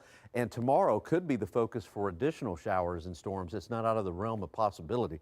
Okay, we've got Fredericksburg with some heavy rain, Kerrville, heavy rain right now, and we do have some heavy rain northern portions of Bandera County. Notice not as many lightning strikes, and that is definitely a good thing. That means that the storms are not as strong as they were earlier. Big bullseye here of about a foot, well, not quite a foot, probably closer to 8 to 10 inches of rainfall. And real quick, let me show you this. There was another bullseye area here south of Brady, quite a bit of rain. So just an amazing amount of rain, and so we're looking at that flooding. But right now, the river is receding there, the Guadalupe River, which is definitely good news. But the peak, the crest, will be at around noon to 1 o'clock in Comfort. Well, they need a little rest right now, a little reprieve from the water. It's all moving south, and we're actually, this is Sue Kalberg, who's in the Center Point Comfort area now. Highway 27, yeah. Sue, what are you looking at? So do you want to start with grasshoppers, then the car lights? Hey, I just want to show you how terrible it is for the wildlife. This is one tiny little bright note. Look, can you see this fence post here? Every grasshopper in the world, this whole place is crawling with grasshoppers. When the insects know to go to the highest place they can get, you know how deadly and how serious this is. Everybody is looking for higher dry ground, and they're not finding it. Now, I want to draw your attention to way over there. Now, a few minutes ago, we were live over there where those flashing lights are on the horizon. That's Bruins Creek. That's one of the many places where Highway 27 is closed to traffic. So Bruins Creek is over there. Now, as we zoom out here, you can see this is the main channel of the Guadalupe River. And I just want to point out, right where I'm standing, you can see that the debris here, the debris field from where the water used to be, is way up here. And then as we walk toward the river here, you can see that the water is already 100 yards that way. So we're just hopeful that, you know, Paul was talking about double crests of the river, and we don't know because there's still more water falling from the sky. But holy, I know you can't see it on camera, but the whole place is inundated with grasshoppers. They're just flying and hopping and trying to get away. Now, let me just tell you about where we are. This is Lane Valley. Ordinarily, this section of the Guadalupe River would be, they call it Lane Valley, and there's a little dip in the road here where the road goes across the Guadalupe River, and ordinarily, it's a kind of idyllic place where people local to the area know that if you want to have an isolated, idyllic little picnic spot, shade, deep shade, quiet water, it's in that grove of trees over there. that's what it normally is. But I don't know, the water's probably 100 yards across right now, and you can see people on the other side are trapped on their side of the Guadalupe River. Now I want to continue to talk about what's here. All of this part of the road right here is inundated with just a deep level of flood debris, indicating that the river was up here earlier. Look, is this all grasshoppers still? Look at this wooden post here. All these guys are trying desperately to get up to high, dry ground. There's a big old spider. The whole place is inundated with grasshoppers just trying to survive. And I want to point out one other thing way off on the horizon, past that, I don't know, farm implement or whatever it is. There's a white car in the water. And I'm pretty sure that's the same white car that we saw when we were up at that other spot where people were being pulled out of the water. And I don't know how far down we are from where we were before, but we are significantly farther downstream on the Guadalupe River from where we started. I have one final thing that I want to say about floodwater and debris right now, because the grasshoppers reminded me that fire ants, scorpions, who knows what else is in the debris field. So as we move forward and the water starts to recede and the recovery effort begins, everything has been displaced, including fire ants. And if you're unfamiliar with hill country floods, fire ants save themselves by putting themselves in a rolling ball, and they float downstream and they keep rolling so that they all survive. And so if you're, if you're thinking about recovery and as we move forward, this is one of the crazy things that you need to remember. And also, as we move forward into the recovery effort, it's a good idea to just keep in mind that electricity is not your friend in many places that have been flooded, because you don't know if lines are down, you don't know if the power lines are still live, and you don't know if your appliances have shorted out because of electrical problems or problems with high water. So these are all the things that if you haven't reviewed your safety plans, if you haven't been online, before you go out and start to even think about recovery, these are the future-focused things that we need to be thinking about as the water starts to recede, as it is, because we can see that the water is continuing to recede here at Lane Valley Road, even though, man, I'm watching in the distance and what looks to be building parts are still going downstream here. And I don't know what that big, huge thing is that's wedged on that tree down there. And when I first got here, I thought it was a pickup truck, but I believe it's just some big, huge tree or something that has fallen. Oh, and there's another one. There's another huge fallen tree that is headed downstream now. So it continues to be very dangerous here out on the Guadalupe River on Highway 27. And the roads continue to be shut down in many different places. So I would urge you to stay home and just be super careful if you feel the need to move about. We're going to go back to the west and see if we can catch up with those first responders and their boats. And when we find some more action, we will be back with you. Sue Kalberg, live on the Guadalupe River. Back to you. Thanks, Sue. All right, and right now we want to go back out to Jeremy Baker, who's in Ingram. He's along Junction Highway northeast of the Guadalupe River. Yeah, we just got here maybe about 15, 20 minutes ago, and all we had seen were roads blocked off, some water on the highway. This guy, Thomas Rux, lives here in Ingram. He came up to us to talk to us. Thomas, talk to us about what happened at 4:30 this morning. Well, 4:30, I was woken up from the thunder and lightning, and then I heard on the loudspeaker to evacuate, someone saying that. Opened my window shade, and I saw a fire department knocking on my door telling me I got to evacuate. So, I mean, I grabbed my wallet, grabbed just, my keys, and jumped in my car and left. And where did you go after that? I went to Tip and Toes, that's right on the entrance to my park, and I was sitting out there just watching, and I seen one of my red Home Depot buckets float out the entrance of the thing, and that's when I knew. And then my alarm company, Simply Safe, called me. So I talked to the lady on the phone and said, no, my place isn't getting broke into. I think my place is gone. And you just showed me a picture of your trailer. Talk about what happened to it. And you're now homeless, aren't you? Yeah. I'm homeless. It floated down the river maybe 80 yards, and these two trees, it just lodged in between two trees. So it's not going anywhere anymore. So I did some salvage on it. I went in and got all my stuff that I needed that was very valuable. I got all that stuff out. So, and a woman helped me do that, and she was a godsend. If it wasn't for her, I couldn't have done it. I mean, I was flipping couches out, the pop out that wasn't there anymore. I had a tray, a pantry tray that I had to flip out that was too heavy, and she helped me lift it and roll it out the window and out of the way. So and then I picked everything out that I needed to get out, and I got it out and then left. Then they're gonna, there's a second flood coming right now, so I had to get out of there. They made me leave. When are they saying that's supposed to arrive? Right now.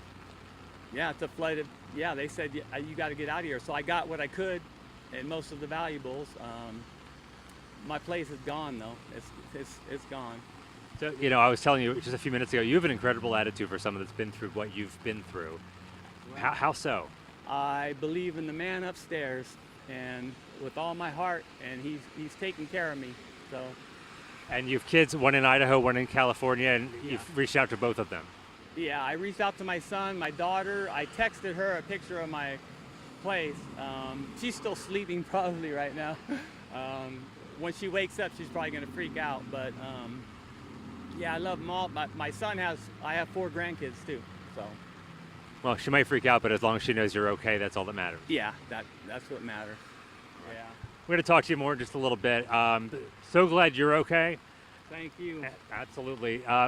Praise the Lord, let me tell you. I hear that. Yeah, absolutely. Thanks so much, Thomas. It's plenty of stories, I'm sure, here in Ingram. It's a very small community, and we'll continue to bring you more of them as we talk to people. He's only the second person to come and talk to us, and he's homeless but has an incredible attitude. Reporting live from Ingram, Jeremy Baker, KENS 5. It's amazing you can smile after being through something like that, but faith. A lot of people, takes yeah. you everywhere. Amen. Absolutely. There are, right now, it's obviously caused a lot of power outages too. Right now, there are 27 affecting 2,800 customers so far. Yeah, and the Kerrville Public Utility Board put this out earlier. They said as of 9:30 a.m., they had received word that the Hunt substation was flooded and remains inaccessible, so they can't get there to help restore that power. Also, they say power lines are confirmed to be down along Highway 173. And if you are a part of the Kerrville Public Utility and they supply your power, they say you can stay connected through Smart Hub and report outages via their Smart Hub mobile app or online at kpub.com or by phone. That number is 855-959-2496. Also, we're receiving word from the Kerrville Pets Alive. So a lot of pets, maybe, like Sue said, everyone trying to get to high water. And due to the flooding, they said you can contact them at kerrvillepetsalive.org or call 830-200-0539. Choose cat or dog when you make that phone call, and they can try and get you some help with your pets. Yeah, and just to bring you up to speed again, we've now confirmed at least 6 people have been killed in this flooding. We really don't have any idea. I don't think anyone knows at this point how many people are missing, but we've seen numerous people post online about their people they have missing. So Kerrville PD is asking you, please don't call, and Kerr County as well, please don't call 911. They have a line set up, their non-emergency line. I think we have it right there at the bottom of the screen, 830-257-8181. If you have someone missing or concerned about someone, something you need to report, that's the number to call, not 911. And we are expecting to get an update from Kerr County officials and city officials there in Kerrville at 11:30 a.m. Ronnie Accor is there in Kerrville. We'll bring you, of course, a live update. Right now, we want to go to Sarah Duran, who's been monitoring some of those road closures there in the Hill Country. Sarah. Yeah, Audrey, there's still numerous road closures at this hour, and with that rain sticking around, I fear that they may be closed for some time. This is not reflective of what we're seeing in the city of Kerrville. This is right outside of it, but I do want to show you anyways. This is off our TransGuide camera, I-10 at Kerrville, west mile marker 503. Not too worried about flooding here because this is an elevated surface, but I am still monitoring in case a major incident or accident pops up. We also have a second camera on TransGuide from the east mile marker 511. You can see there on the TransGuide sign warning drivers about Highway 27. If you've been with us, you've seen our Sue Kalberg out in the field reporting from different spots along Highway 90. It is flooded in several areas, impassable roads due to the flooding there. We are seeing lots of debris, lots of animals trying to escape those flooded roads. But again, this part of the highway still looking good for our drivers. Highly recommend not driving right now, but if you can't help it and you need to get somewhere, please be extra careful. All right, I want to show you a visual from Drive Texas. This is a public resource that anybody can access. It's one of many resources I use to deliver you traffic reports daily here at KENS 5, but I think this is a fantastic visual provided to us by TxDOT. You can see how far and wide this flooding stretches. It stretches all the way east from Comfort to west to Highway 83, as high as Mountain Home and as south as Medina. You can see multiple roads are flooded at this time. Ingram, where Jeremy Baker was at reporting just moments ago with that man just covered in that blue color you see there. Again, just an incredible visual. I've never seen anything like this where we've had such a large area on our map covered in blue to the flooding. And I want to take it to our map. It's going to start off in San Antonio.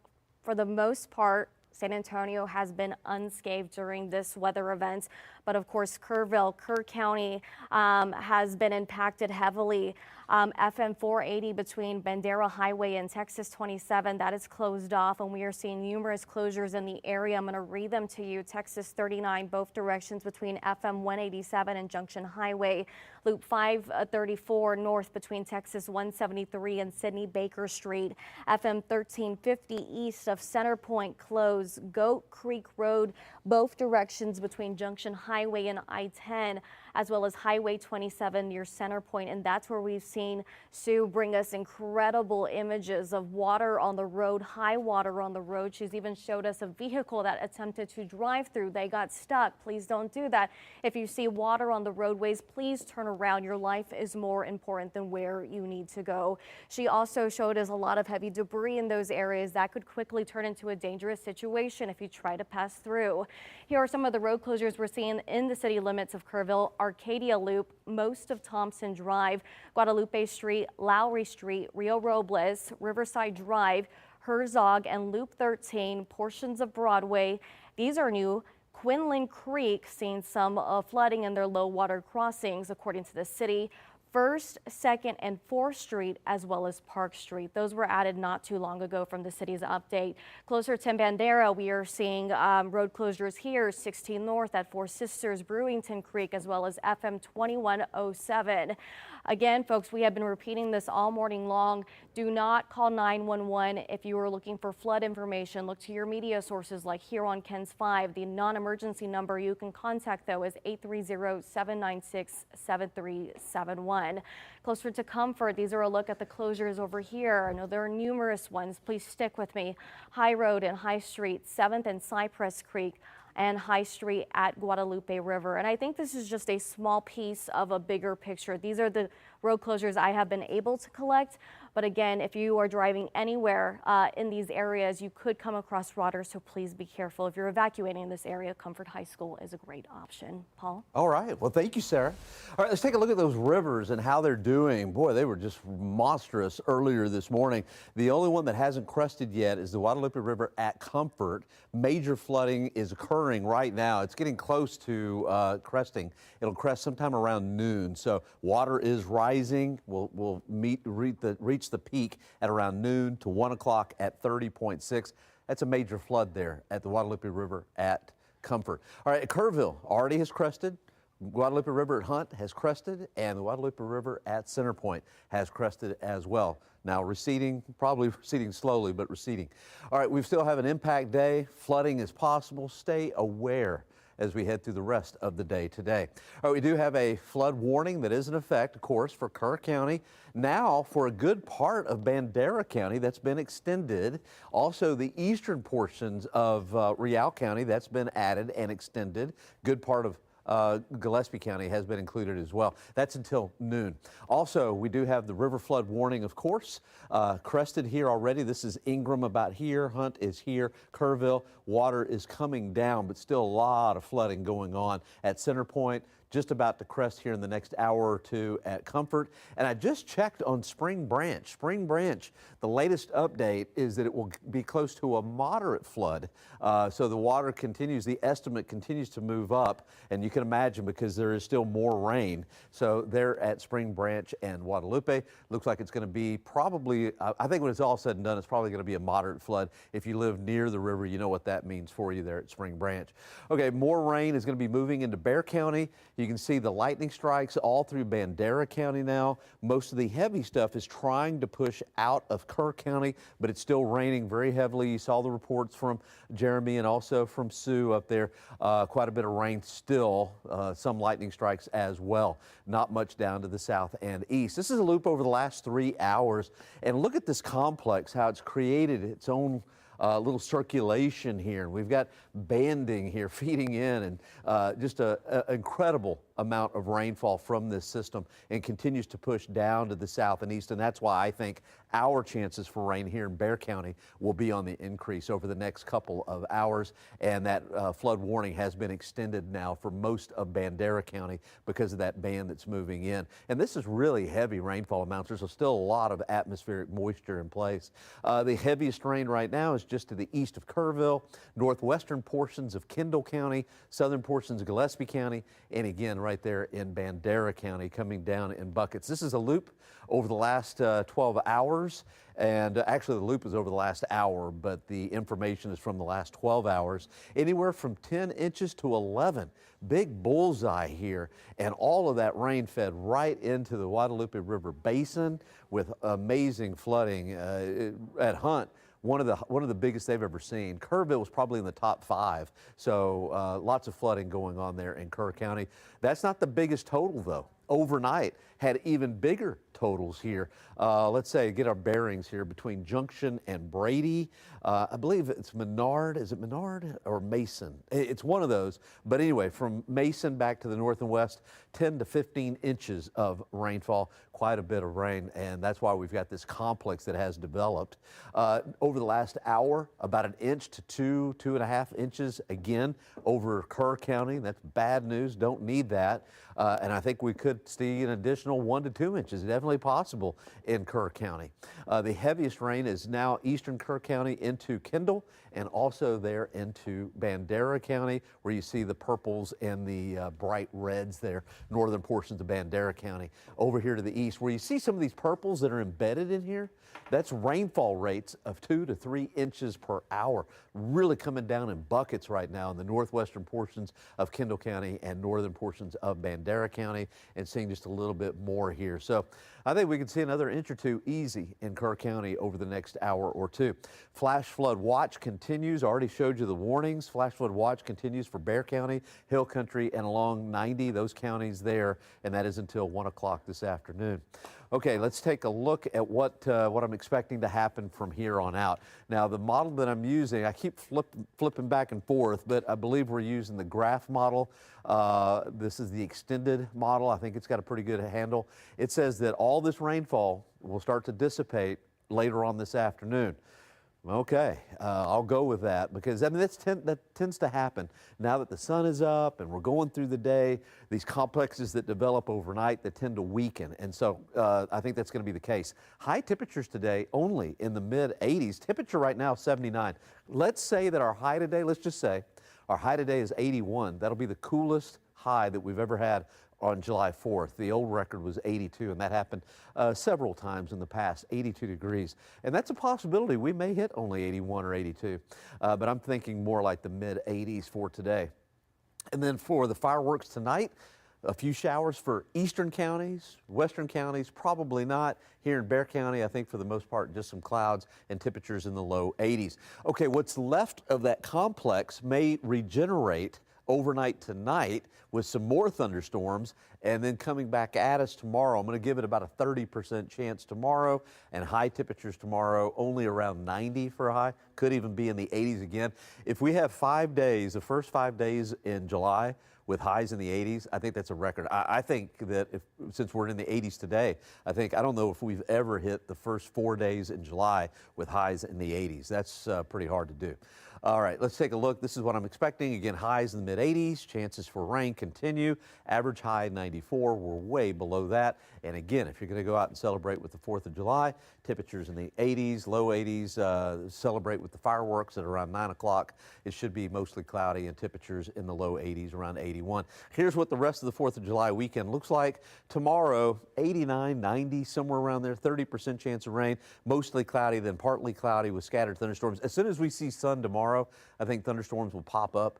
And then Sunday, 93 for high, partly cloudy skies with winds out of the south at about 5 to 15 miles per hour. Look at this. I mean, this is totally amazing. Look at that, how beautiful that is there with the banding and that area of low pressure, that complex of showers and thunderstorms. And that is slowly moving down to the south and east, and we will see an increasing chance for some rainfall.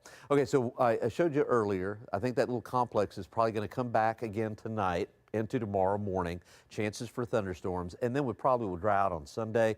And then next week, the ridge of high pressure is not completely overhead. We'll have a little disturbance coming out of the Gulf, so we'll keep those slight rain chances alive as we head into next week. I think it'll be more isolated to scattered. And then we've got a big slug of Saharan dust that's going to be coming through the bend here and should affect us around the 10th or the 11th. And I think this is going to be significant and probably will reduce visibilities a little bit for the 10th and the 11th. So mold, 1,000 grains per cubic meter and heavy. Tomorrow 90, Sunday 93, next week mid-90s. Chance for some isolated scattered showers or storms in the afternoon. And then the 10th and the 11th, I think some of that dust comes at us, and then we'll keep isolated showers or thunder showers in the forecast for the 12th, 13th, and 14th, and then maybe some more dust on the 16th. All right, thanks so much, Paul. And right now we want to let you know about another reunification center. Kerr County Sheriff's Office just posted this. In Ingram, there's one being set up at Ingram Elementary School. That's at 125 Brave Run West. If you need to be reunified with anyone, they should head there. And that's on top of the reunification center in Kerr County at the Walmart at 2106 Junction Highway. And again, if someone is missing, call that number on your screen, 830-257-8181. Please do not call 911. Want to go back out now to Earl Stoudemire, who's on the road right now, and boy, we can see, Earl, it's raining again already.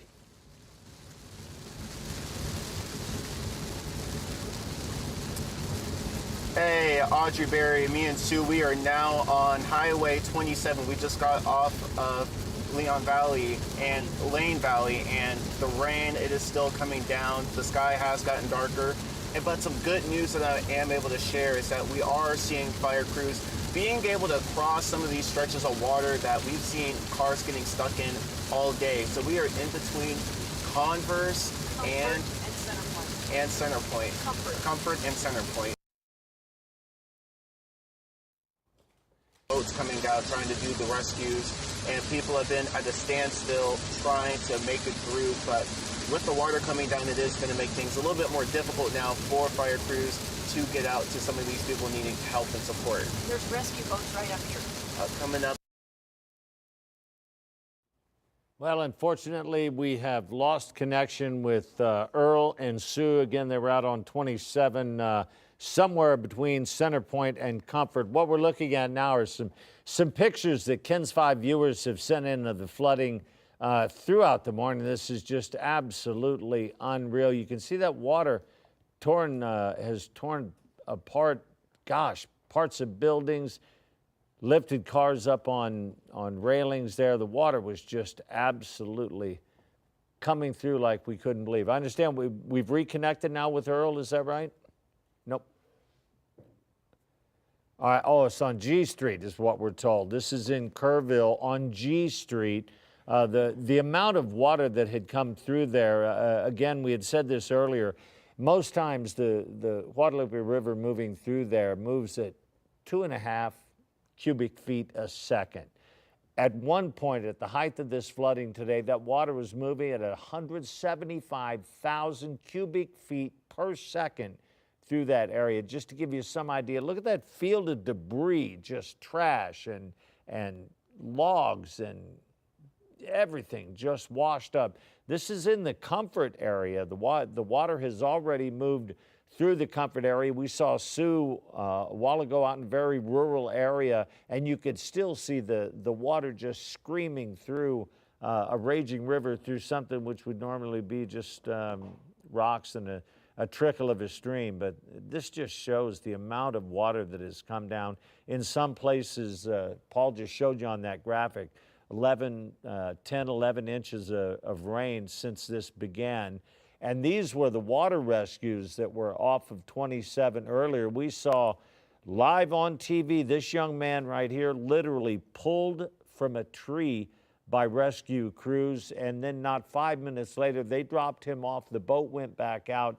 They came back with 3 women and a toddler, looked to be maybe a 2-year-old child that had been stranded out there somewhere. This was at an RV-type resort, camping area out off of Highway 27 in the Center Point area. And then a couple of minutes later, they brought 2 men in from the same area. Right now, too, the Salvation Army is set up at the Walmart, which is at 2106 Junction Highway there in Kerrville. They've been there for the past, few hours and doing everything they can to provide some warm meals, coffee and things to people who are just soaked, because it is raining heavily once again. And as Paul showed us, it's kind of like a tropical storm that's just moving very slowly over the area. Here's another shot of the roads flooded in Comfort. And whatever you do, folks, this water is all moving south. You know, it's going to flow down. So don't approach one of these low water crossings anywhere. We saw looked to be a Dodge 3500 dually that attempted to go through some water, got stuck, it stalled out. The driver and at least one other passenger discussed what they were going to do and eventually had to rescue themselves. They made it out. Unfortunately, as that water continued to flow, that truck was swept away. So it's just how it is. Don't drive into those areas. Yeah. We do have Earl Stoudemire right now with us. Earl, what do you see? Hill farm tractor. Hey, we are on Highway 27, and we are back where we started earlier this morning, getting about a few miles out. We are east of Center Point, but this is a bridge where we had the truck that was stuck earlier in our newscast. The water, it is completely down. The truck is gone, and now we have a trailer on the road actually just picking up some of the debris that was left over. So this is a really positive sign for anyone really in the area going through this weather disaster that we're having right now. So this entire day we have seen cars getting stuck, we have seen rescues going on, we've seen boat rescue crews going down this stretch of Highway 27 to just really help people out in this situation. So this is a really positive sign for the water. Even though the rain is coming down right now, it is still better than what we've been talking about this entire day. So we are a few miles out again from Center Point. We're going to try and get a little bit closer to those fire rescues, but go ahead and turn it back to you all in the studio.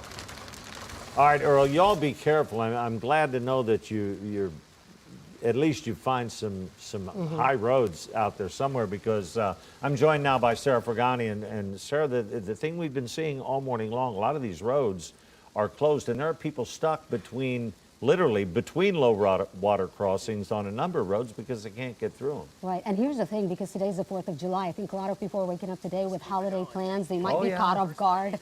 I know a lot of people, are celebrating later today, but you have to stay off the roads, folks, because this is a flash flood situation. You can be swept away very quickly, as slow as that storm has been moving, and all the high water we've been seeing. I mean, you can't really prepare for that kind of thing. So the safest thing to do is just stay off the road. Not only that, but we're seeing power outages. We're seeing a lot of broken tree branches on the road. So you have a lot of debris and hazards out there as well, aside from the water that you're obviously dealing with. Yeah, and again, a lot of road closures. Want to go to Sarah Duran, who's been watching those all morning. They just keep piling up too, Sarah. Yes, they have been piling up, Barry and Sarah. We have been monitoring them since about 4:30 this morning. Our coverage has been extended with the rain continuing to come through. I want to take it to our cameras outside. This is actually a shot of downtown San Antonio. Still monitoring some things around town, but it's not as important as what we are seeing out in Kerr County. Now, this is not the greatest visual on TransGuide because I-10 has been passable in both directions, and I've only been monitoring it in case there has been any major incidents or accidents popping up in this area. I don't believe that any flooding will occur because this is an elevated surface, so it has been good. But of course, if you are having to commute to Kerr County, I highly recommend you stay away from this area for now if you can help it. I have another shot on our TransGuide camera. I'm going to pull that up. Let's see if that's still on there. Yes. I-10 at Kerrville. This is the east mile marker 511. The previous one was 503. And you can see there on the TransGuide side in the center of your screen, it's telling our drivers to take another alternate route as Highway 27 is closed off in various spots due to the high water we are seeing on the road from those early morning rains. I want to toss it to our map. Can we pull that up? There you go. So here is San Antonio at this hour. It's remained unscathed from those overnight rains. So a lot of my focus has been out in Kerr County. We have numerous road closures at this time. It looks like in some spots, per Sue Kalberg and Earl Stoudemire's live shot, some of the water might be receding, but just to play it safe, I'm going to continue to report some of these as closed until I get official confirmation. But for now, I'm going to read these off. FM 480 between Bandera Highway and Texas 27, Texas 39 between FM 187 and Junction Highway in both directions, Loop 534 north between Texas 173 and Sidney Baker Street, FM 1350 east of Center Point, Goat Creek Road, both directions between Junction Highway and I-10, and Highway 27 near Center Point. Again, guys, I'm going to keep monitoring this and bring you the very latest. Sarah, Barry? All right, Sarah, thank you so much. And we do have crews all over the scene this morning. This flood is really covering a large amount of area. I mean, we haven't seen a flood in the hill country like that in a long time. 6 confirmed deaths so far. If you're just waking up and you're getting caught up on all of this, we have a lot of rescues underway right now as we speak. We have several missing people. We want to go over to Jeremy Baker right now in Ingram with what he is seeing out there in Ingram. Jeremy? Nope. No, we're not going to Jeremy. We got a problem with that. But a signal? Yeah. We'll reestablish that with them right now. I want to tell you about the. Can we put up the list of shelters that we have? There are 3 shelters that are set up in Kerrville right now. One of them is at the Methodist Church there. The other one is at Calvary Temple, and the third one, for the time being, has just left. There we go. Arcadia Live. That's right. The theater there. First United Methodist Church at Thompson Drive, Arcadia Live on Water Street, and then the Walmart Supercenter, which is on Junction Highway, which is also at where the Salvation Army is set up and doing what they can now to help people that are having to deal with all this water. Yeah, of course, if you're in the impacted areas and you do need shelter, this is what that list is for. However, if you are safe at home, you do not have to be out on the roads. That is the best shelter for you at this point, is to stay off the roads. This is expected to go on for hours, so just be sure to stay with us on this. Barry, on the phone is Sherry. She has lost contact with generations of family that were in Hunt for the 4th of July. All right, Sherry, what do you know so far about anything? Well, I know that at 5 in the morning they reached out to me by cell phone and they were forced up into the attic. The house was right on the Guadalupe River, but the yard was 16 feet above the river. So it had to go up at least 34 feet to trap them all up there in the attic. And some people staying in the little cottage next door were up on the roof. and my son managed to put together some kind of network of Christmas lights to, tie them all together in case they had to get out on the roof. But now someone came and got them and took them to the United Methodist Church in Hunt, which was also flooded, but it's wet on the floor, but apparently they're all alive and okay. My mom's 94 years old, and there are 4 generations there. My son, my grandkids, my great-grandkids, everybody's there, and they have no food, no water. So I'm pretty concerned about them. I just was hoping if I reached out to y'all that maybe somebody could try to get to them. There's a phone number, Sherry, that you can call there in Kerrville. The police department, the Kerr County Sheriff's Office and all are asking everybody to please not call 911. Guys in the control room, if you could put that number up for us too. It's 830, I believe 237-81, or 257, I'm sorry. 830-257-8181. Sherry, I would say give them a call and let them know what the situation is, and hopefully they'll be able to reach up to someone in the Hunt area, maybe help you out. When did you first know there was an issue? At 5 a.m. And is that when you spoke with them, or is that the last time you spoke with them? Well, the last time I spoke with them was about 2 hours ago. Okay, so. And they had sent me that picture of Suzette, a family friend that was stranded in the tree. Okay, go ahead. No, I was just wondering, Sherry, for those of just joining in right now, can you just tell us one more time where your location is and how many people in your family you believe are trapped that you're not able to get in touch with? So they are trapped in Hunt, Texas, United Methodist Church. They were evacuated from their home, and I don't know how they got from my mom's house, who's 94 years old, how they got from there to the church.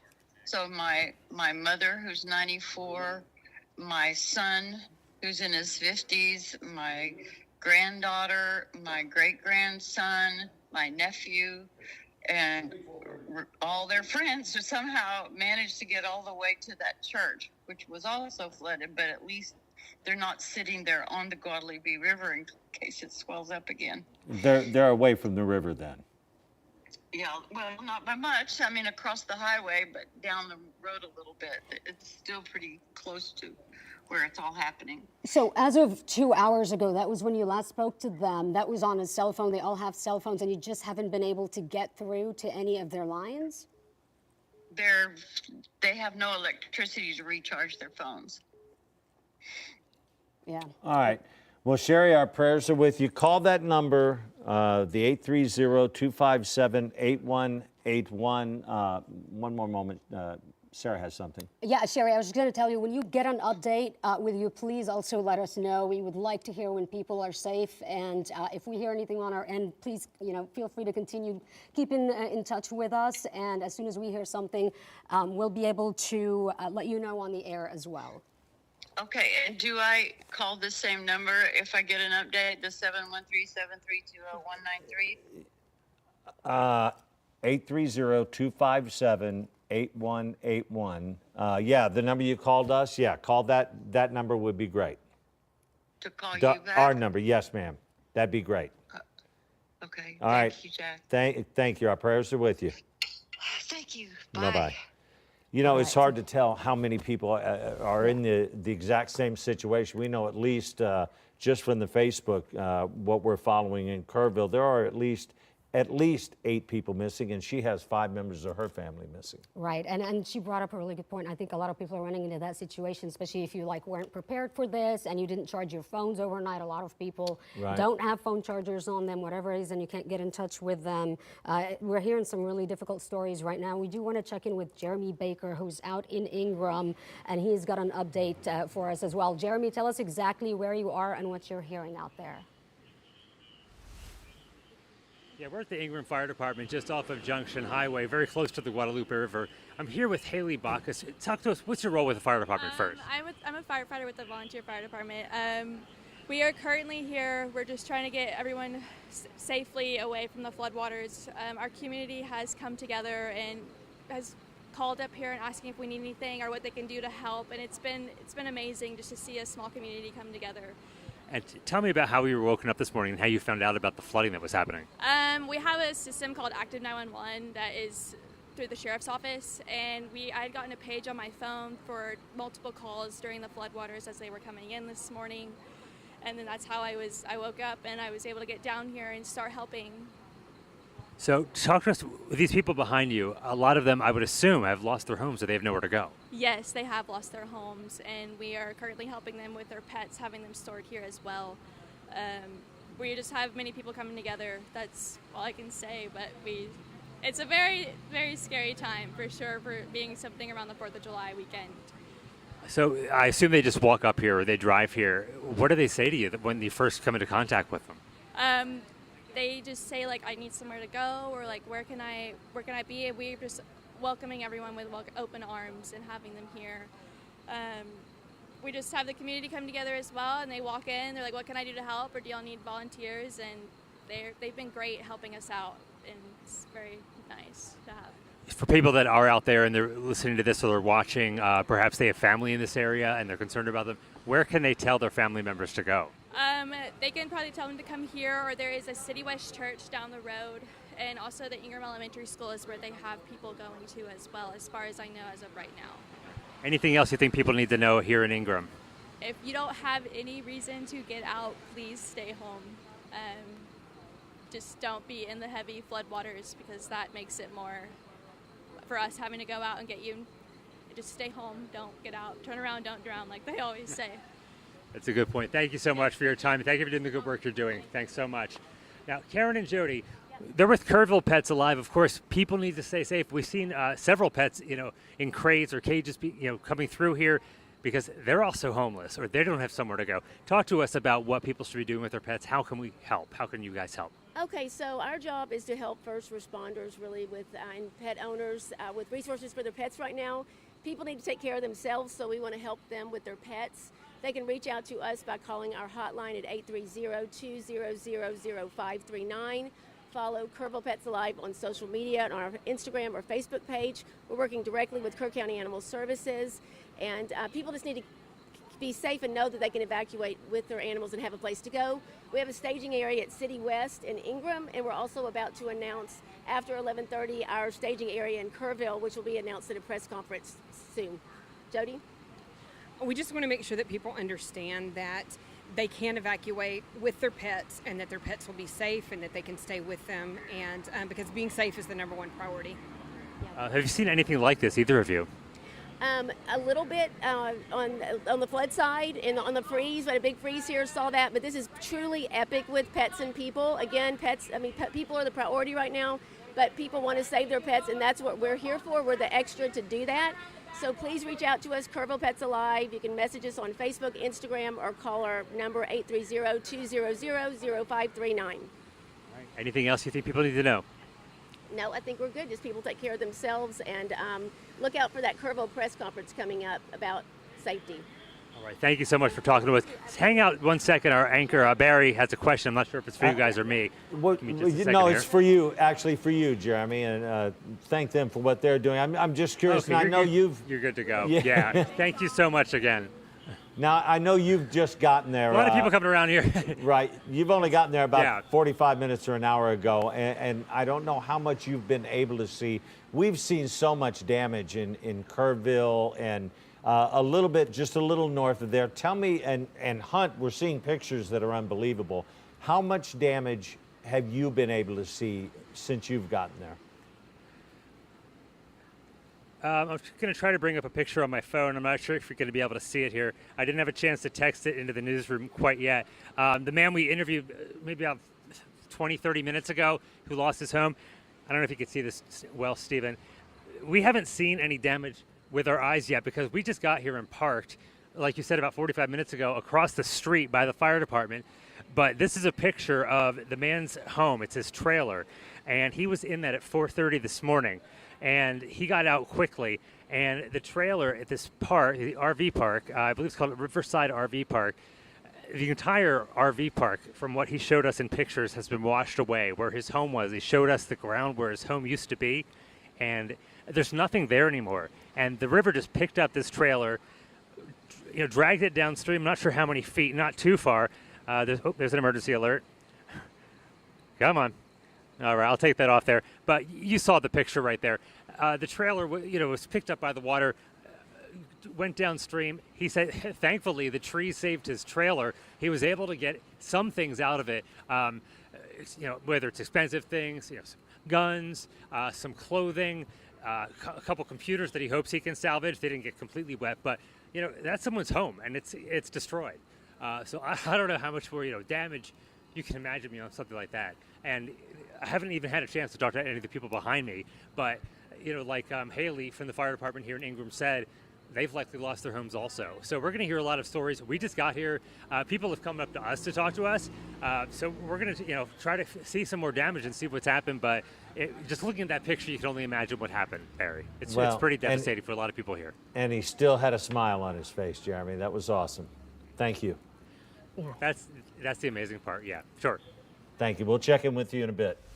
I'm glad he made it out and he's okay. Materials can be replaced as hard Right, as it is, material. but the most important thing is hopefully locating as many people as possible. A lot of people are still missing at this hour. 6 confirmed deaths. We want to check in with Paul right now to see where the storms are at. Paul, I have 2 questions for you. Yes. Is the rain still coming down hard in that area? And then also, I know the storms were moving toward Bernie and New Braunfels. This is a very slow moving storm.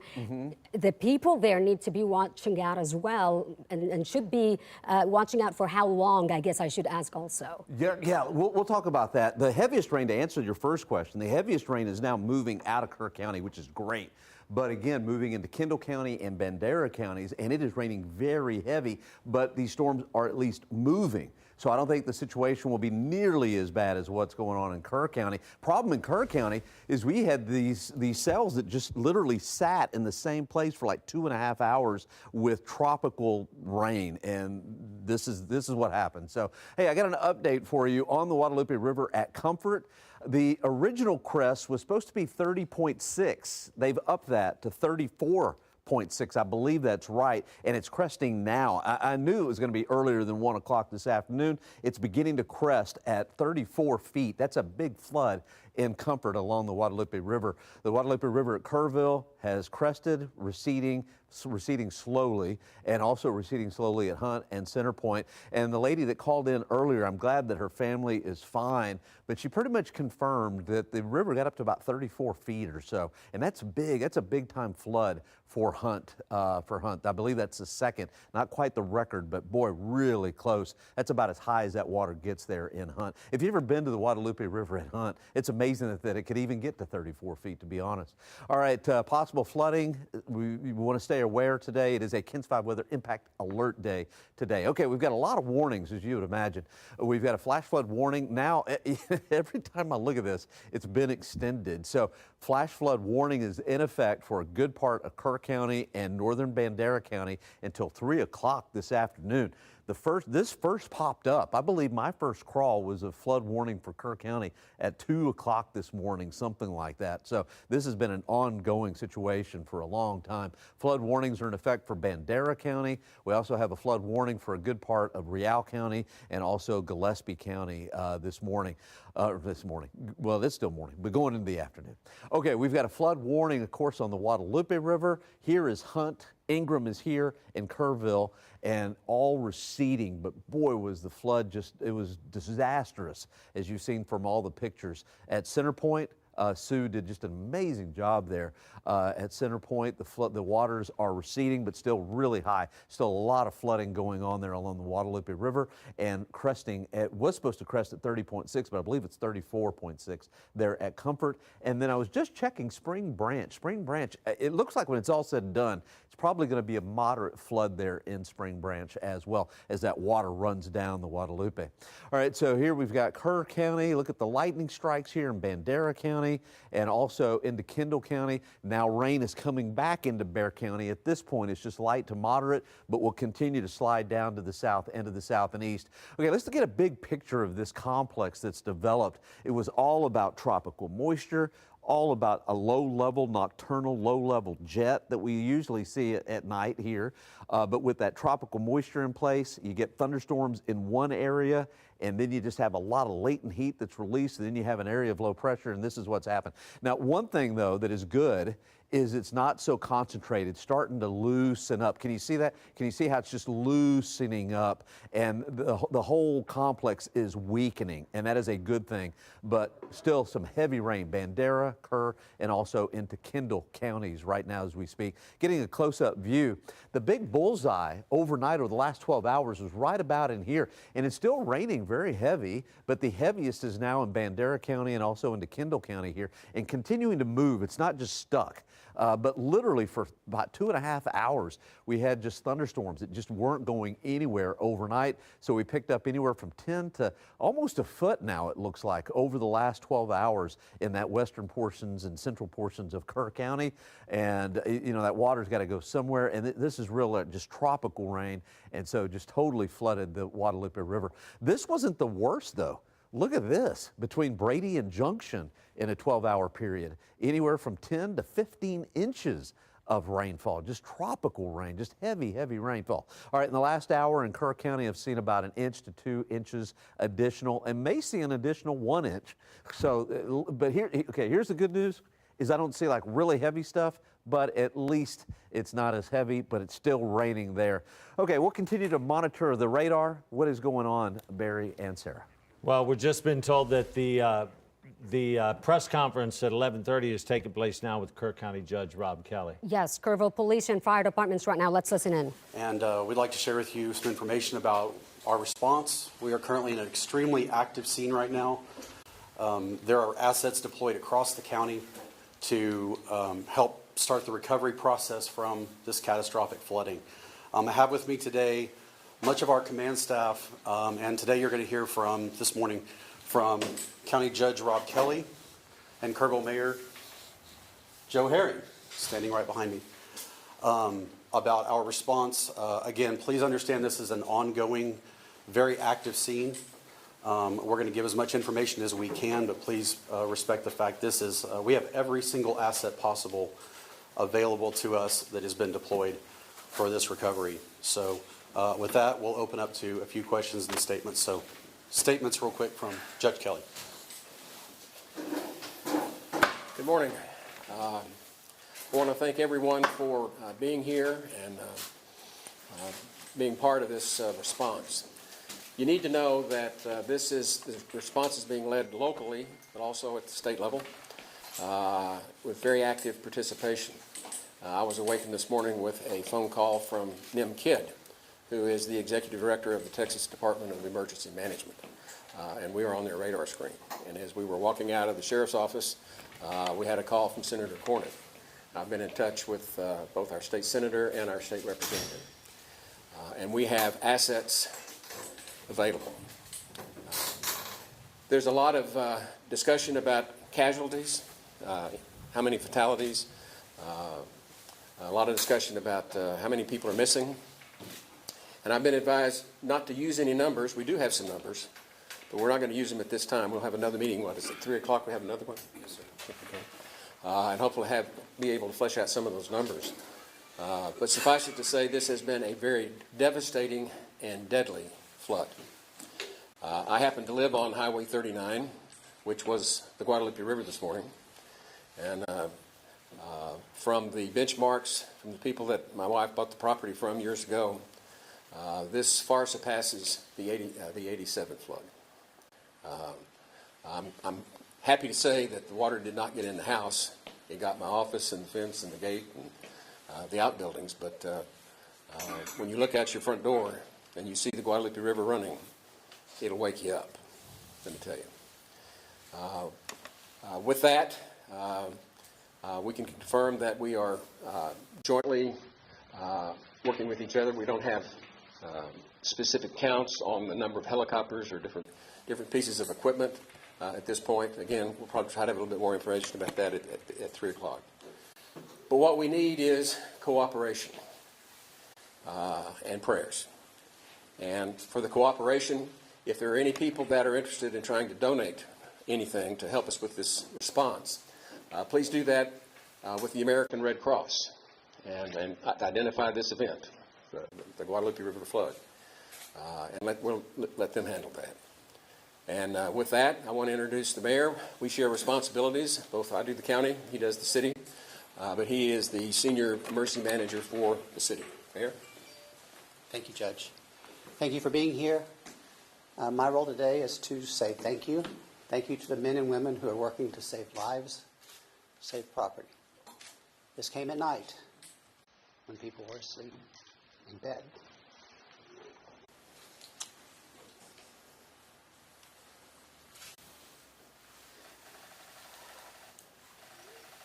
Please pray for our community. Thanks.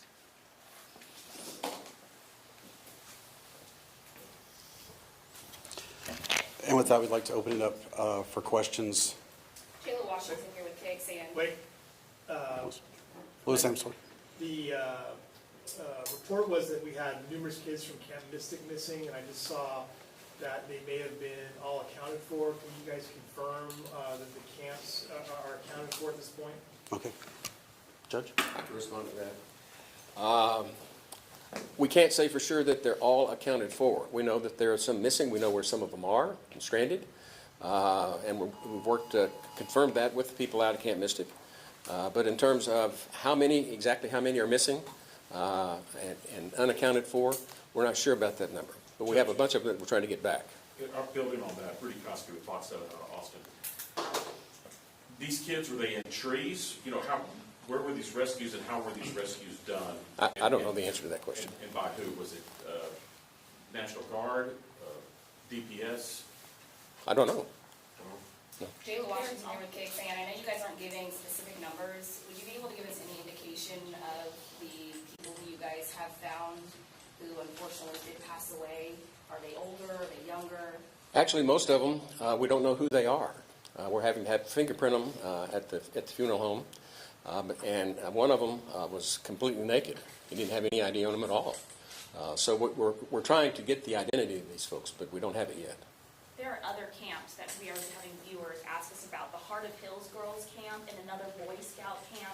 We have a lot of parents who are watching right now who are concerned about their kiddos at several of these camps. Have you heard any? We have a lot of camps. Right. And I live right across from Rio Vista Camp. There are questions about that too.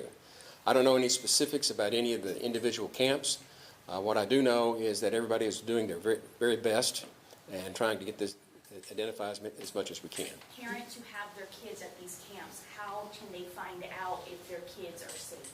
Call the camp. Do we have any idea how many rescues you've already attempted this morning, swiftwater rescues? Any ideas on that? Dozens. Dozens. Can you talk to us about what kind of warning system might have been in place last night just to make sure that everybody got out safely? We do not have a warning system on the river. Earlier, I was told that the boats couldn't even be deployed near the Junction Highway. The boats were on standby. You're waiting on aircraft. Is that still the case right now? These are all aircraft rescues. I don't know anything about that. Judge, why weren't these camps evacuated yesterday? Texas Department of Emergency Management put out an all-call and said there's going to be a problem. We knew there was going to be a problem. Why weren't these camps evacuated? I can't answer that. I don't know. Well, you're the judge. I mean, you're the top official here in this county. Why can't you answer that? There are kids missing. These camps were in harm's way. We knew this flood was coming. We didn't know this flood was coming. Rest assured, no one knew this kind of flood was coming. We have floods all the time. This is the most dangerous river valley in the United States. I agree. And we deal with floods on a regular basis. When it rains, we get water. We had no reason to believe that this was going to be anything like what's happened here. None whatsoever. Do you have any streamlined process for reuniting families who are still? Yes. We have some reunification locations. In West Kerr County, it's at the Ingram Elementary School. And for here in Kerrville, it's at the Arcadia, I think. Is that right? And then they'll have to coordinate. You know, ultimately, the two have to coordinate to see who we have and who we don't. So. There were some families who were telling me at Walmart earlier that, obviously they were very thankful for the help, but they were saying that there seemed to be some confusion regarding where to go to find your family members? Is there going to be one streamlined process to try to keep everything organized here? We have the 2 locations. That's as good as we can do right now. Is there anything that you'd like to say to these families? Anything that you'd like to let them know about what you guys are doing right now? All I can tell you is that everybody is doing everything within their power to get these kids out, take care of the adults as well, and get them reunified. But that's all we can say is we got a whole lot of people that are in the sheriff's office, a whole lot of people with KPD and KFD, and we've got the state. Can you speak to the specifics of what all the agencies that have been brought into the community to help with this event? Well, obviously there's the DPS, and I worked with the MKID on TDM. And do we have any others at this point? Texas Parks and Wildlife. Yeah, TPW. Texas Parks and Wildlife. Texas Yeah, go ahead. Thank you. So some of the resources that are out there right now, we're working with Texas Department of Emergency Management through their processes and their teams. And by the way, I'm Dalton Rice, the city manager for City of Kerrville.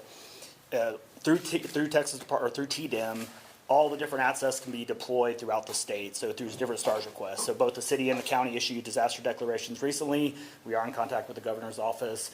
There are even federal assets as far as Coast Guard. So we are working with as many possible agencies. We've had cities reach out to us across the board within the region to offer their support. Dawn, can you speak to... Just one more question, please. Dawn, can you speak to, like, city infrastructure, water and power and sewer right now, since the river, probably compromised the water treatment plant? Yes, sir. So KPUB, our Kerrville Public Utility Board, they reported recently about 2,700 outages. They are currently ongoing. Most of it was down power lines. I know my house is still without power. We have multiple sources of water, typically groundwater and surface water. With the floods like this, we did have a little bit of damage to the surface side, and we shut it down just because of the chemicals in the environment side. We are operating off of well water currently. We do encourage everybody to exercise extreme conservation. We are currently not in a boil water notice, but that could change. So as we continue to work through this, we will continue to communicate and update anything as far as water, mostly water and power. But please conserve. We are working with various shelters. I don't have the list on me right now, but I know that's circulating. We are working with some other donations and providers for bottled water, for food, and for other resources, along with children.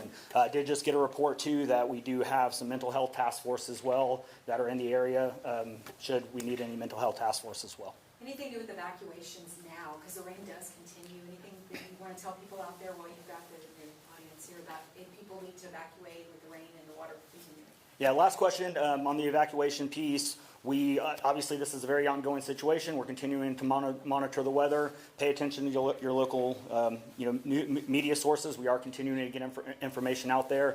We are encouraging people to either shelter in place where they can.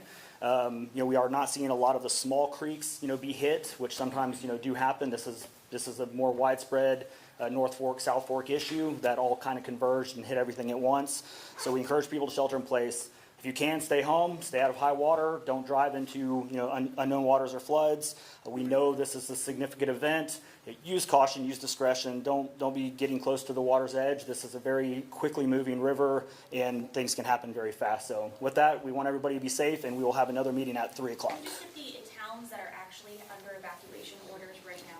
There is no official evacuation order as far as the cities or towns themselves. So no evacuation order has been issued across the cities or counties. This is mostly just small subdivisions or RV parks or certain key assets within or areas within the city and the county.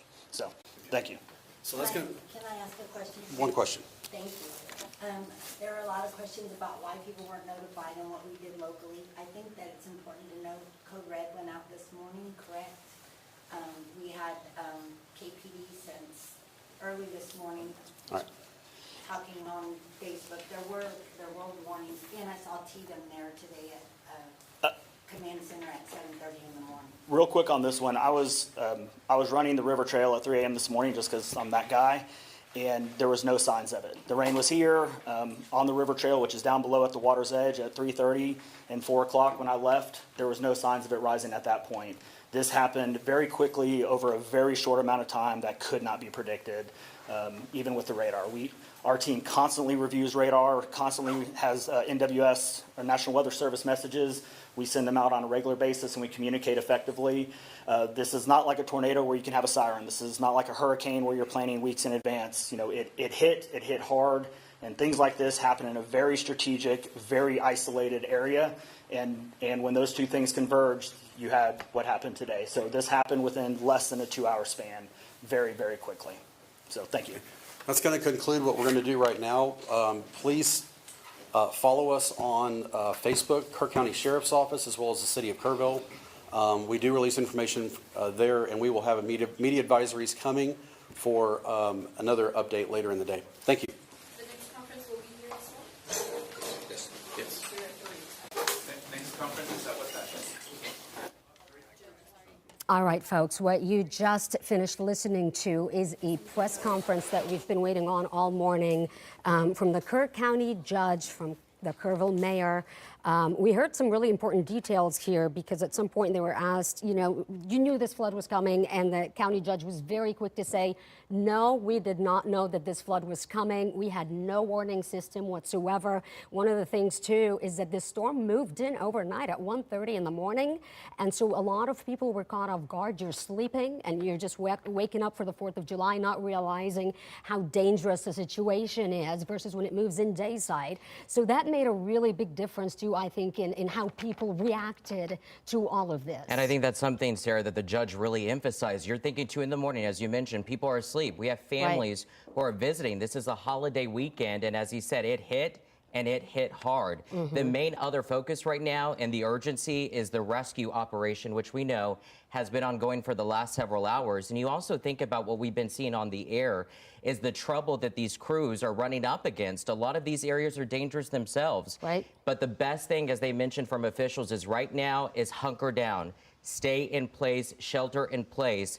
And of course, there's that non-emergency number as well that you can call. Yes, that non-emergency number, I have it written down here for you. It is, if we can punch it up actually here on the screen. I had it written down, but I can't find it right in front of me. And we'll get you that non-emergency number. But a couple of other points that I wanted to make here.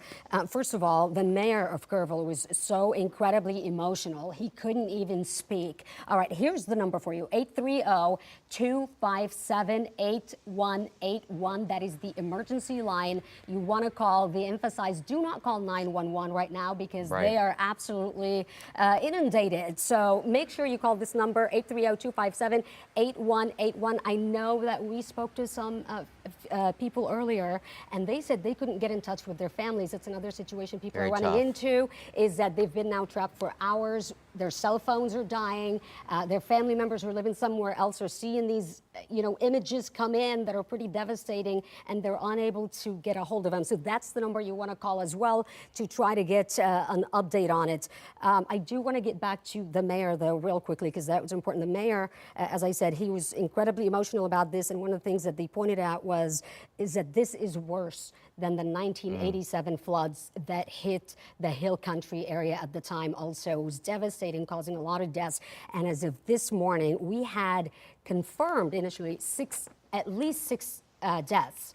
However, they, in this press conference, stopped short of confirming any numbers. They said, look, at this point, a lot of things are changing very quickly, so we don't want to give those the resources you mentioned that are out there. He said we have deployed every resource we have available for us, but again, would not say exactly how many helicopters or boats or whatever that they're using to try to undergo the rescue efforts and recovery and I efforts. think that's the important point to make, Sarah, is that we're all asking, how many people are missing right now, those deaths. And as you mentioned, they wanted to stay away from that. They said they have another meeting at 3 o'clock where they're going to reassess, and maybe we will get more of a definitive answer. But at last check, what we were able to confirm, as Sarah mentioned, is we have 6 confirmed deaths from officials. Right now, we want to turn things over to meteorologist Ryan Shoptaw on what the area looks like now, Ryan. And that radar has certainly been active nonstop for so many hours. Yeah, and the problem is, guys, training thunderstorms that just don't stop. They pour over the same area hour after hour, which, by the way, we were talking about it earlier. It started at about 1:30 to 2 a.m.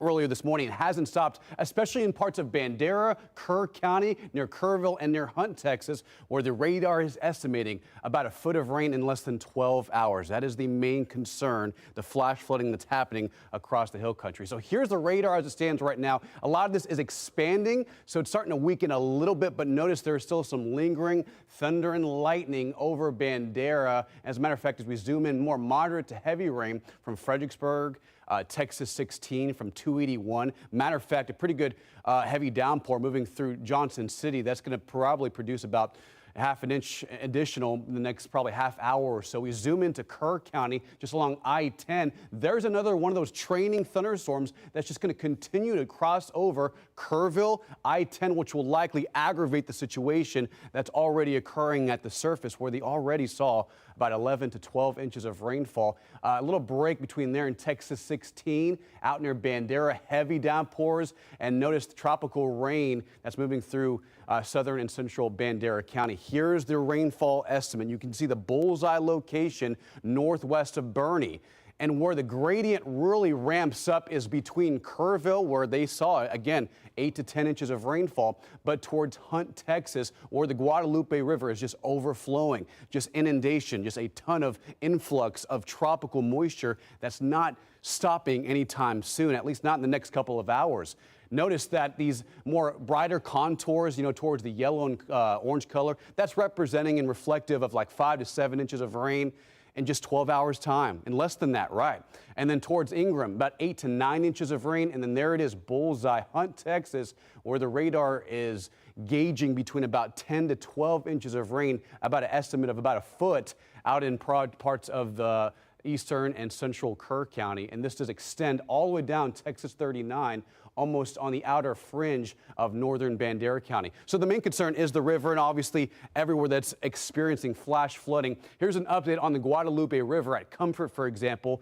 It's cresting right about now. The flood forecast, the major flood forecast, is about 34.7 feet. That'll likely occur between about now and 1 o'clock. The Guadalupe River at Kerrville, at Hunt, and at Center Point are receding. They've already crested earlier this morning, so we're starting to see some minor, very slow improvements because, again, the crest was probably around 10 to 11 earlier this morning. So the main concern right now is at Comfort, currently rising, cresting in major flood stage at about 34.7 feet. Weather impact alert, the WIAD continues because of more of the ongoing rain and showers and thunder showers out there. Flooding is certainly a possibility through the early afternoon hours. Stay weather aware. Have the KENS 5 Plus app. Download KENS 5 Plus if you don't already have it, and we'll have weather updates in the ongoing hours. Here's another update of the Guadalupe River at Kerrville, currently at 23.4 feet. If you're wondering what the record is for this part of the Guadalupe River, it's 39 feet. It is still in that major flood category, that major flood stage, but it is starting and forecasted to start to trend down by later this evening into early Saturday morning. Another part of the Guadalupe River is at Hunt, Texas, where you saw that bullseye location of 10 to 12 inches of rainfall. A little higher here. This is where a lot of the inundation was at. Record 36.6 feet, major flood stage at 22 feet. Right now, it's at 29 to about 30 feet at this specific area along the Guadalupe River at Hunt, Texas. Here are the ongoing flood warnings and flood watches that are in effect. This is right here, that Guadalupe River area between Hunt, Kerrville, going down to Comfort and all the way east towards Canyon Lake. In addition to that, we have several flood warnings towards the south near Bandera, and also parts of Bandera and northern Medina County, and also maybe near Uvalde County. Here's the larger picture. This is a large-scale, synoptic, huge area of low pressure that's moving across the hill country, where, again, we've talked about these heavy tropical bands of rain just moving over the same area ongoing hour after hour. And notice that there's a lot of lightning associated with these particular areas near Kerrville, Bandera, Bernie, parts of Kendall County. This does stretch all the way up to Brady and to parts of near San Saba and parts of central and west Texas, just north of Junction. And the radar estimates and the rainfall rates are probably still on the order of about 2 to 3 inches per hour. So if these storms continue to crank in the same areas, through about 1, 2, and 3 p.m., that's going to be an ongoing issue, flash flooding over the next several hours. And we zoom out, you can see the larger picture. Flash flood watches until 1 o'clock today. That's going to be the main concern. Here's future radar through about 4 o'clock. Expect more of the same, especially in northern and central San Antonio, because we are still underneath a flash flood watch in our area. Heaviest downpours east of I-35 by tomorrow morning, but we could see another complex of rain redevelop overnight into early Saturday morning, which again, if it moves farther west towards the hill country, which by the way, this particular forecast model is keen on, that could aggravate more concerns in Kerrville, parts of Kendall, Kerr, and Bandera County through the weekend time frame. So we're going to have to watch that very closely. Here's today's rest of the outlook. You can see a high temperature of 86 degrees. The chance of showers and thunder showers primarily through the early afternoon hours. I would say by this evening we'll see a break, maybe a few breaks in the sky, and daytime highs in the mid 80s in our area. So we're going to watch that very closely. Average high this time of year is 94 degrees. 4th of July weekend, we're going to maintain a couple of lingering to leftover showers, as you saw on future radar, through early tomorrow morning and tomorrow afternoon. By Sunday, these rain chances and the rain coverage really starts to wane out as the tropical moisture leaves us in our area. So again, that's where that smaller scale synoptic mesoscale cyclone right here, you can actually see it rotating in central Texas. This little bit of energy is just producing a ton of ongoing rain, rounds of showers and thunder showers, as temperatures right now remain in the mid to upper 70s and lower 80s because of rain, cooled air, and the cloud cover. So we're going to keep an eye on this as the system continues to train over the region over the next 2 to 3 hours, guys. That lingering rain. Thanks so much, Ryan, for that update. You know, one of the other things I wanted to mention, Sarah, was that officials are saying, you know, they're talking about the assets all over the state of Texas that are in the hill country right now, from Kerrville to Centerpoint to Comfort. I mean, we're talking from Houston, you know, a lot of different officials from Bexar County, from fire, that are also here helping with these rescues. That's also important to note.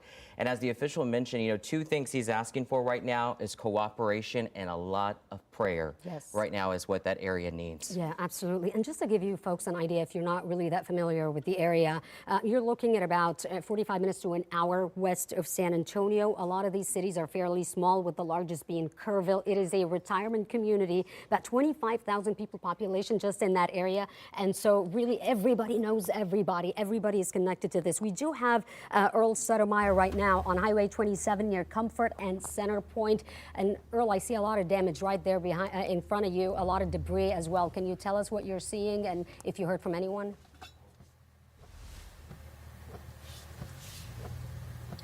Well, Sarah, we are here in Centerpoint, north of Lions Park, and there is a ton of debris right in front of us. We have down power lines. I'm going to zoom in. We're in the car right now because there is lightning out in the sky right now, but this is a bridge right now getting closer to Lions Park. We are seeing first responders and fire crews being able to cross, but where we're at right now, earlier this morning, we couldn't even be here. We're actually, yeah, there's some thunder right now, so we might be getting some more rain coming very soon. But we have been seeing fire crews being able to cross this bridge and heavy equipment trying to clear off some of the debris. But I'm going to go ahead and turn the window and just show you the outside and give you a better look of what we have. So this is the Guadalupe River, water crashing like white water rapids right here. It's moving super fast. We have the road over here on the other side. People have not been able to pass. Some people have been taking pictures. But this has been the situation in our area in Centerpoint. So we have been seeing back and forth fire crews being out here trying to do boat rescues throughout the morning. So this is the area where we're at, Centerpoint. We're going to try and give you a new location coming up soon. The rain has lightened up, but also just hearing the thunder, it can change at any second. And talk to the folks a little bit about what we saw up there, because if you were to look that way beyond these cars, there are commercial buildings another 100 yards or so up that way, and we saw witness marks on commercial buildings way up there where the water line was 8 to 10 inches above their foundations. These trees right here, we're still 20 to 30 feet above the river, and these trees right here where we are, these trees have witness marks. They have debris stuck in them 8 to 10 feet above where we are now. Fences are down, homes have water in them. The debris line in the river itself is crazy. If you were at all familiar with Centerpoint, Texas, this area right here is Lions Park. It's where the old low water crossing goes across the river. It's where the dam is. It's where people come to recreate. On the right-hand side of the screen, that's where the little Cedar Point Lake is, where people have picnics and whatnot. On the left side, this is usually where the water is dammed up, and so on the left side of this road over here, it's usually ankle deep. People come here and they sit in their lawn chairs and they bring their small children here to this park because it's so safe and the water is usually so placid here. So it's a world away. And way over there in the distance, you can see in that tree line over there, there is debris that is obviously 12, 15 feet above where the water line is now. So we're going to continue here and just keep an eye on it and follow the first responders as we can. All right, Sue and Earl again. They're at Highway 27 near Comfort and Center Point. I was just talking to Paul and Ryan, and they said depending on which location you are in, the river crested in some areas around 8, 9 in the morning, but in Comfort just right now at a really high level. Not exactly a record, but one of the records, probably one of the highs at 34 feet in Comfort, just cresting right now. Louise Hayes Park was completely wiped out in the Kerrville area. This is where the fireworks celebration was supposed to happen today for the 4th of July. And of course, people, what was supposed to be a celebratory day turned into a really tragic day this morning, sadly. Yes, and we continue our coverage now past 12:04.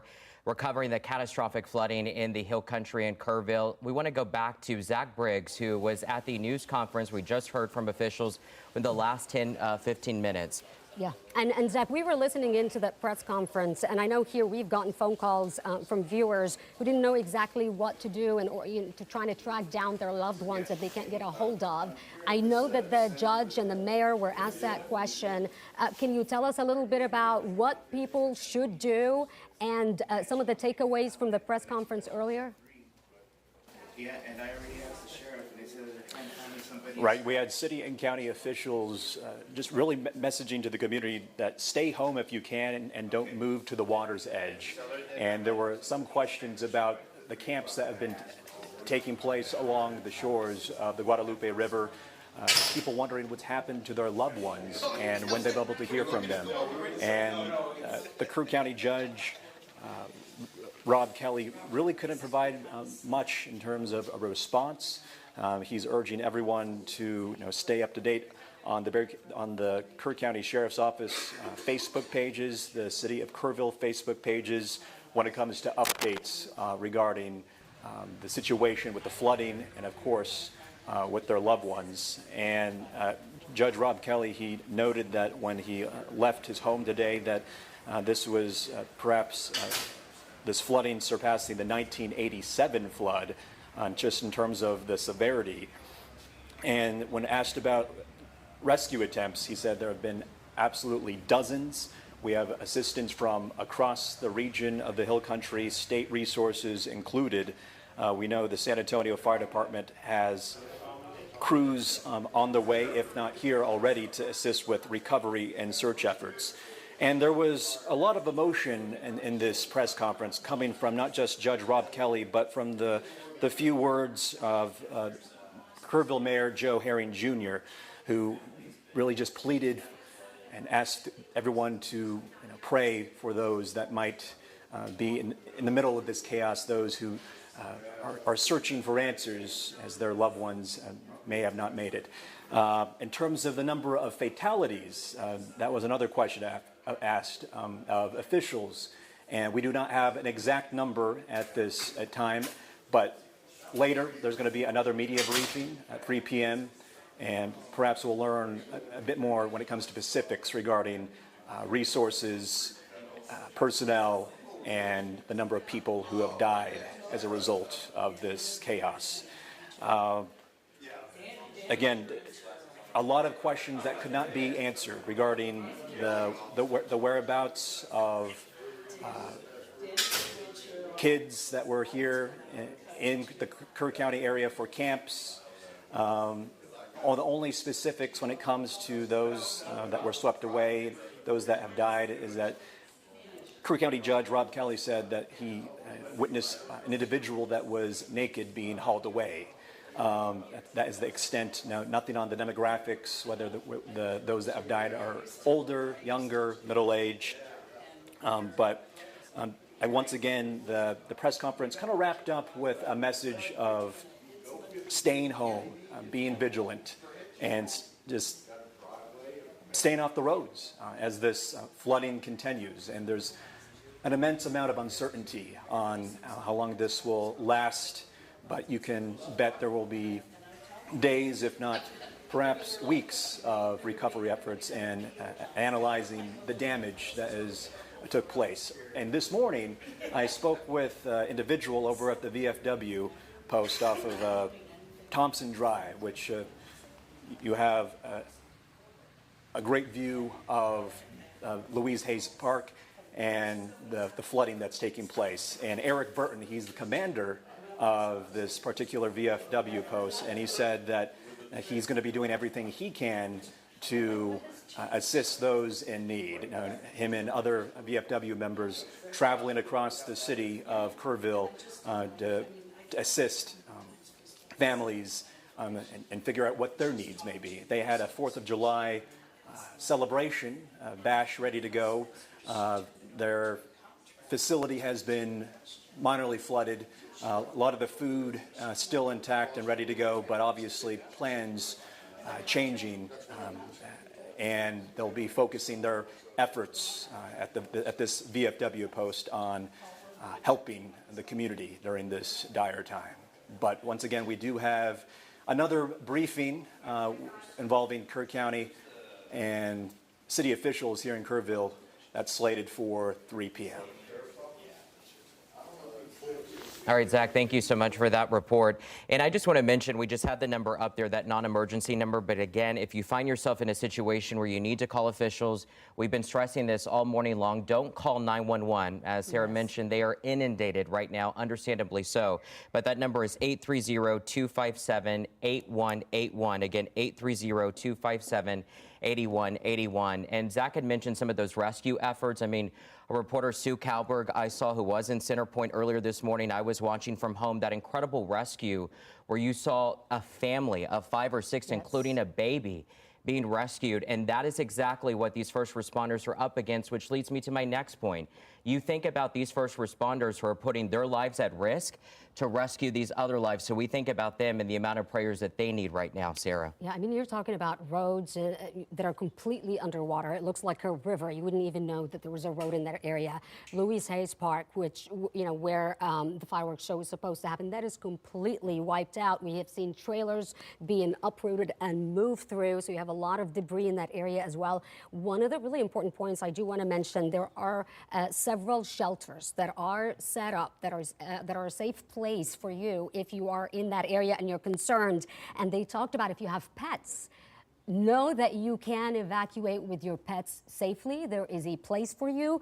Kerrville Pets Alive on social media, if you can get in touch with them there. They also gave a phone number. You can, I'll try to get you that phone number, but you can also look it up. And they said just all you have to do is give them a call. They will make sure that they have a place for you and your pet and make sure that you are safe. I think there's so much to mention there, Sarah. When we talk about such a catastrophic flooding, the devastation that we're seeing, and unfortunately it's also deadly, is there's such a ripple effect. We also have power outages right now. A lot of the families, as you mentioned, are not able to get a hold of their families, which is extremely scary because their phones aren't charged. So there's so much happening right now that obviously our officials are trying to get to, but the most important part is making sure that people, that our loved ones are safe, our neighbors are safe, and that's the most important thing right now. Yeah, and they did mention to monitor our newscasts, monitor media sources online, make sure that you stay on top of that instead of calling 911. Here's that non-emergency line,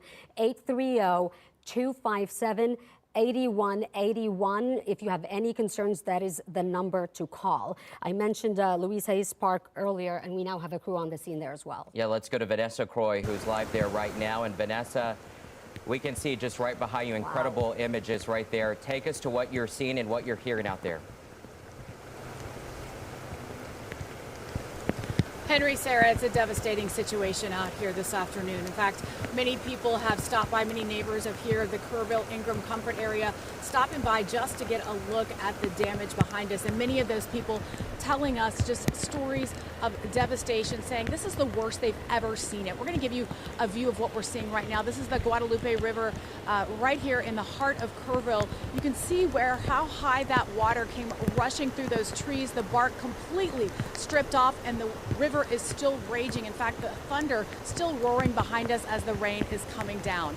The trees all to their side, you can tell where the water came through here. The cement here, you can see where the park is and the picnic table. A light pole is down. You can see where the force of Mother Nature picked up and lifted that concrete off of its bearings right here. The trees all, in fact, you can see where we are. We're in the parking lot here of the park, and you can see the water came this high. This is the cable to block off people driving driving on this area. That's how high the water came. In fact, many residents telling us it was up to the bridge overnight. One resident here also told us there's a restaurant down the road that was almost completely washed away, and she said sadly they have decided to close their doors for good because they're not sure how they can reopen seeing all this. So we are going to stay out here and talk to many neighbors who are experiencing this right now. Some of them still wondering if their loved ones are okay. And as this river just continues to rage, thankfully it is going down a little bit, but as we're seeing right now, Mother Nature is still in full force here in Guadalupe River in Kerrville at Hayes Park. For now, Sarah, Henry, we're going to send it back to you. All right, Vanessa, thank you. And I just want to get the Governor Abbott just tweeted just minutes ago saying the state of Texas is using all available resources to respond to the devastating flooding around the Kerr County area. It's important. The governor obviously well aware of what's happening. Yes, all hands on deck right now, all agencies. We're checking in with Sarah Duran right now. What are you looking at, Sarah? What do you see? We just have incredible visuals, Sarah and Henry, all across Kerr County. This is a visual I popped up a little while ago because it was very interesting to me. I've never seen drivetexas.org look like this. This is quite a sight to see, and it gives us a better understanding from up above what we are looking at down on the ground. You can see this is stretching far and wide, as far east as Comfort and as far west as Highway 83, as north as Mountain Home, all the way down to Medina. And if I stretch out this map even further, you can see the direction that this rain has taken over the last several hours from overnight up until now at 12:15. So again, an incredible visual here. You can see several spots are flooded, like Kerrville, Ingram, where Jeremy Baker has been at, Medina again, Comfort, again, just stretching all over this map. So it's a good visual as to what we've been seeing here. And this has been updating, and this is a resource that anybody in the public can access. If you have loved ones in Kerr County, highly recommend you send this to them. That way they know what is happening on the ground where they are at. I do have a number of closures that I am still monitoring. The good news is that I have not seen any more pop up on my data, but I am concerned hearing our meteorologists talk about possible rain lingering in the area. So that could mean flooding will stick around for quite some time. I want to show our viewers our map now, showing you those closures that we're following. FM 480 between Bandera Highway and Texas 27 closed. Texas 39 between FM 187 and Junction Highway, both directions also closed off, including Loop 534, FM 1315, a part of I-10, especially at Goat Creek Road in both directions, and Highway 27 near Center Point. And again, a flood warning does continue at this hour. I want to take a few seconds to talk about Highway 27 because that is where we have been seeing Sue and Earl Stoudemire at all morning long. They have been bringing us incredible visuals. At one point, they showed us a truck getting stuck in the high water. They have showed us animals trying to escape these floods. Just a number of visuals that have been very powerful. And folks, if you don't have to go anywhere right now, and if you're safe to do so, please stay home. But if you do need help, the non-emergency number is on the left-hand side of your screen, 830-257-8181.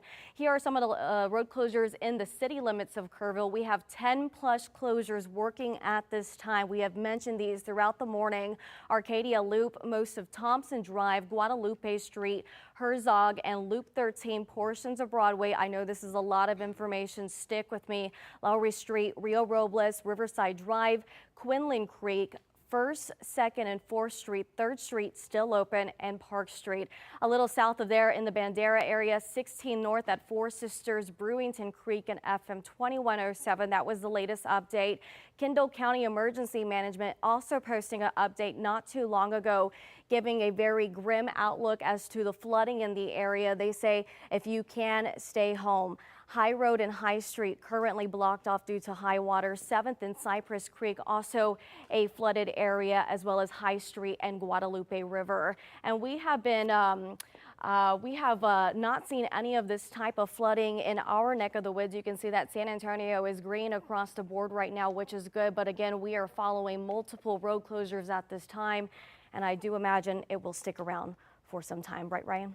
Yes, Sarah, thank you so much. So right now we're taking a look at a radar. This is a smaller scale synoptic system. Matter of fact, you can see it rotating just north of the hill country. It's almost like a small hurricane, how its convective bands are just cranking into parts of Bandera, Kerr, Kendall County. And again, we've mentioned this in the last several hours. It's going over the same spots that's already received heavy amounts of rain, flooding concerns over Kerr County near Hunt, Texas, where the Guadalupe River is already experiencing major flood stage concerns. So again, this is where that convective system is now moving through. It's about and approaching the I-35 corridor. Notice that there is a break in sight out in Rock Springs, west of the hill country, and this is moving towards Kerrville. So that's the saving grace. We'll see a break in activity where things can recover later this afternoon and this evening. But in the meantime, as we zoom in, more light to moderate rain. You can see additional showers are firing up on the northwest side of San Antonio and Bexar County.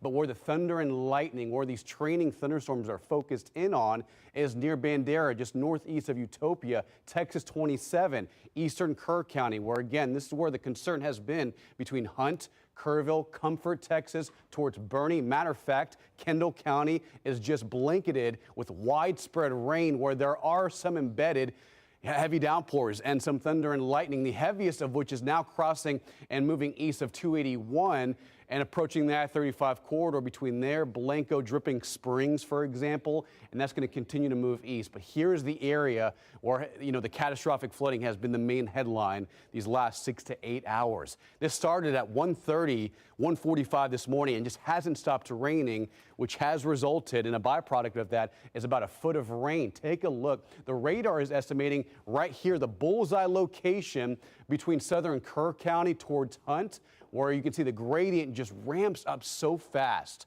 right? I mean, you had showers and storms to the east, but the ones that were over Hunt, Ingram, and west of Kerrville just sat over the same area nonstop, just pouring in buckets and buckets of rain, where you can see out in Hunt, Texas, the radar is still estimating as of, 12:22 p.m. today, about 11 inches in some of these areas outside of Hunt, Texas, which again, that is leading to the influx of rain that's leading into the Guadalupe River between there, Kerrville, Comfort, and towards Center Point and eastern parts of Kerr County.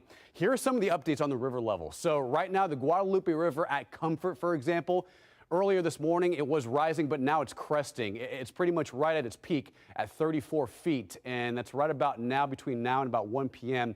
Guadalupe River at Kerrville receding, same thing over at Hunt and at Center Point. They crested earlier this morning, so the worst of it for most parts of the Guadalupe River is in the past, but we're still experiencing more of that rain that could aggravate the situation across Kerr County, so we're watching that very, very closely.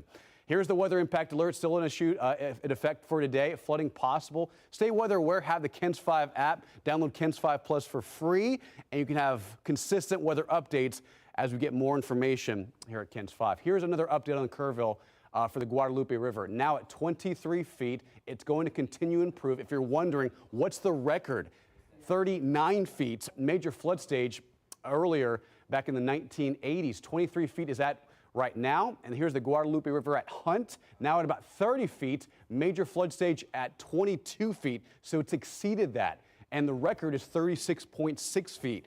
And it's going to continue to improve, but slowly, as the radar is still pretty active. As you can see, here it is right here. Again, there's that large scale system that's moving through the hill country. And notice that there's these pockets of tropical rain that are cranking in from the southwest and moving northeast across parts of Kerr County.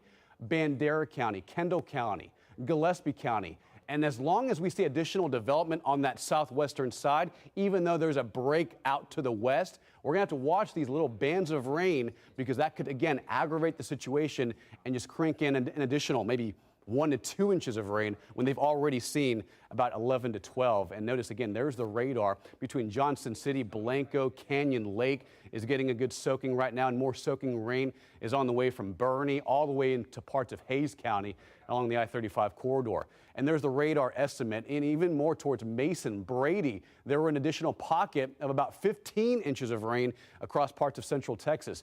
And these thunder showers and storms are capable of dropping an additional 1 to 2 inches of rain in near Bernie, parts of Bandera County, south of Comfort and Kerrville.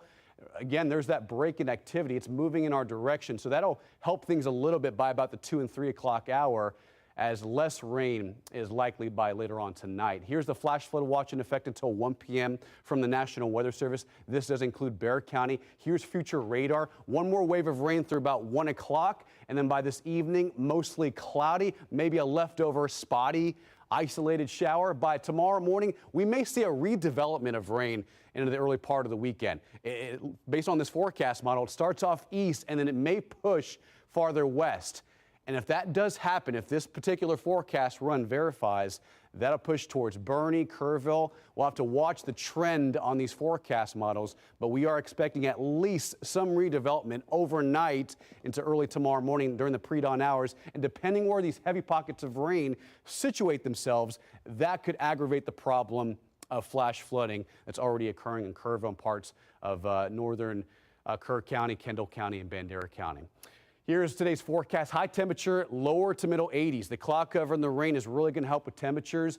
Maybe a few breaks in the sky later on this afternoon. Again, that flash flood watch is in effect until 1 p.m. today. Here's the 4th of July weekend forecast. High temperature of 90 tomorrow. Best chance at rain primarily in the early morning hours pre-dawn, and then maybe lingering into the early afternoon. Sunday, high temperature of 93, partly cloudy skies, and things trending down on the rain chances and rain coverage. Here's one last look at that large-scale convective system that's moving towards the I-35 corridor.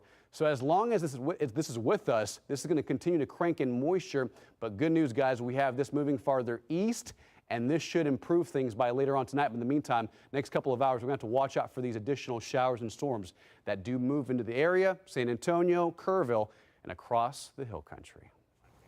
Okay, Ryan, thank you so much for the heads up. Would you want to take a quick live picture right now? What we're looking at is Ingram Elementary. Of course, Ingram in the Hill Country, one of the hard-hit areas this morning. This is being used as a reunification center for kids. Of course, that's where families can reconnect after a disaster, one of the safe places right now that people have been going to. I understand that we have some new information just in, Henry. A lot of families have been separated, and now we're hearing something about children. Yeah, something I want to mention, Sarah, was that Camp Mystic for Girls. It's a summer camp that happens in Hunt, which is about 18 miles out of Kerrville. Was happening right now, but new reporting from our sister station reporter, Tony Poletsky, who works for KVU up in Austin, as well as the Austin American-Statesman.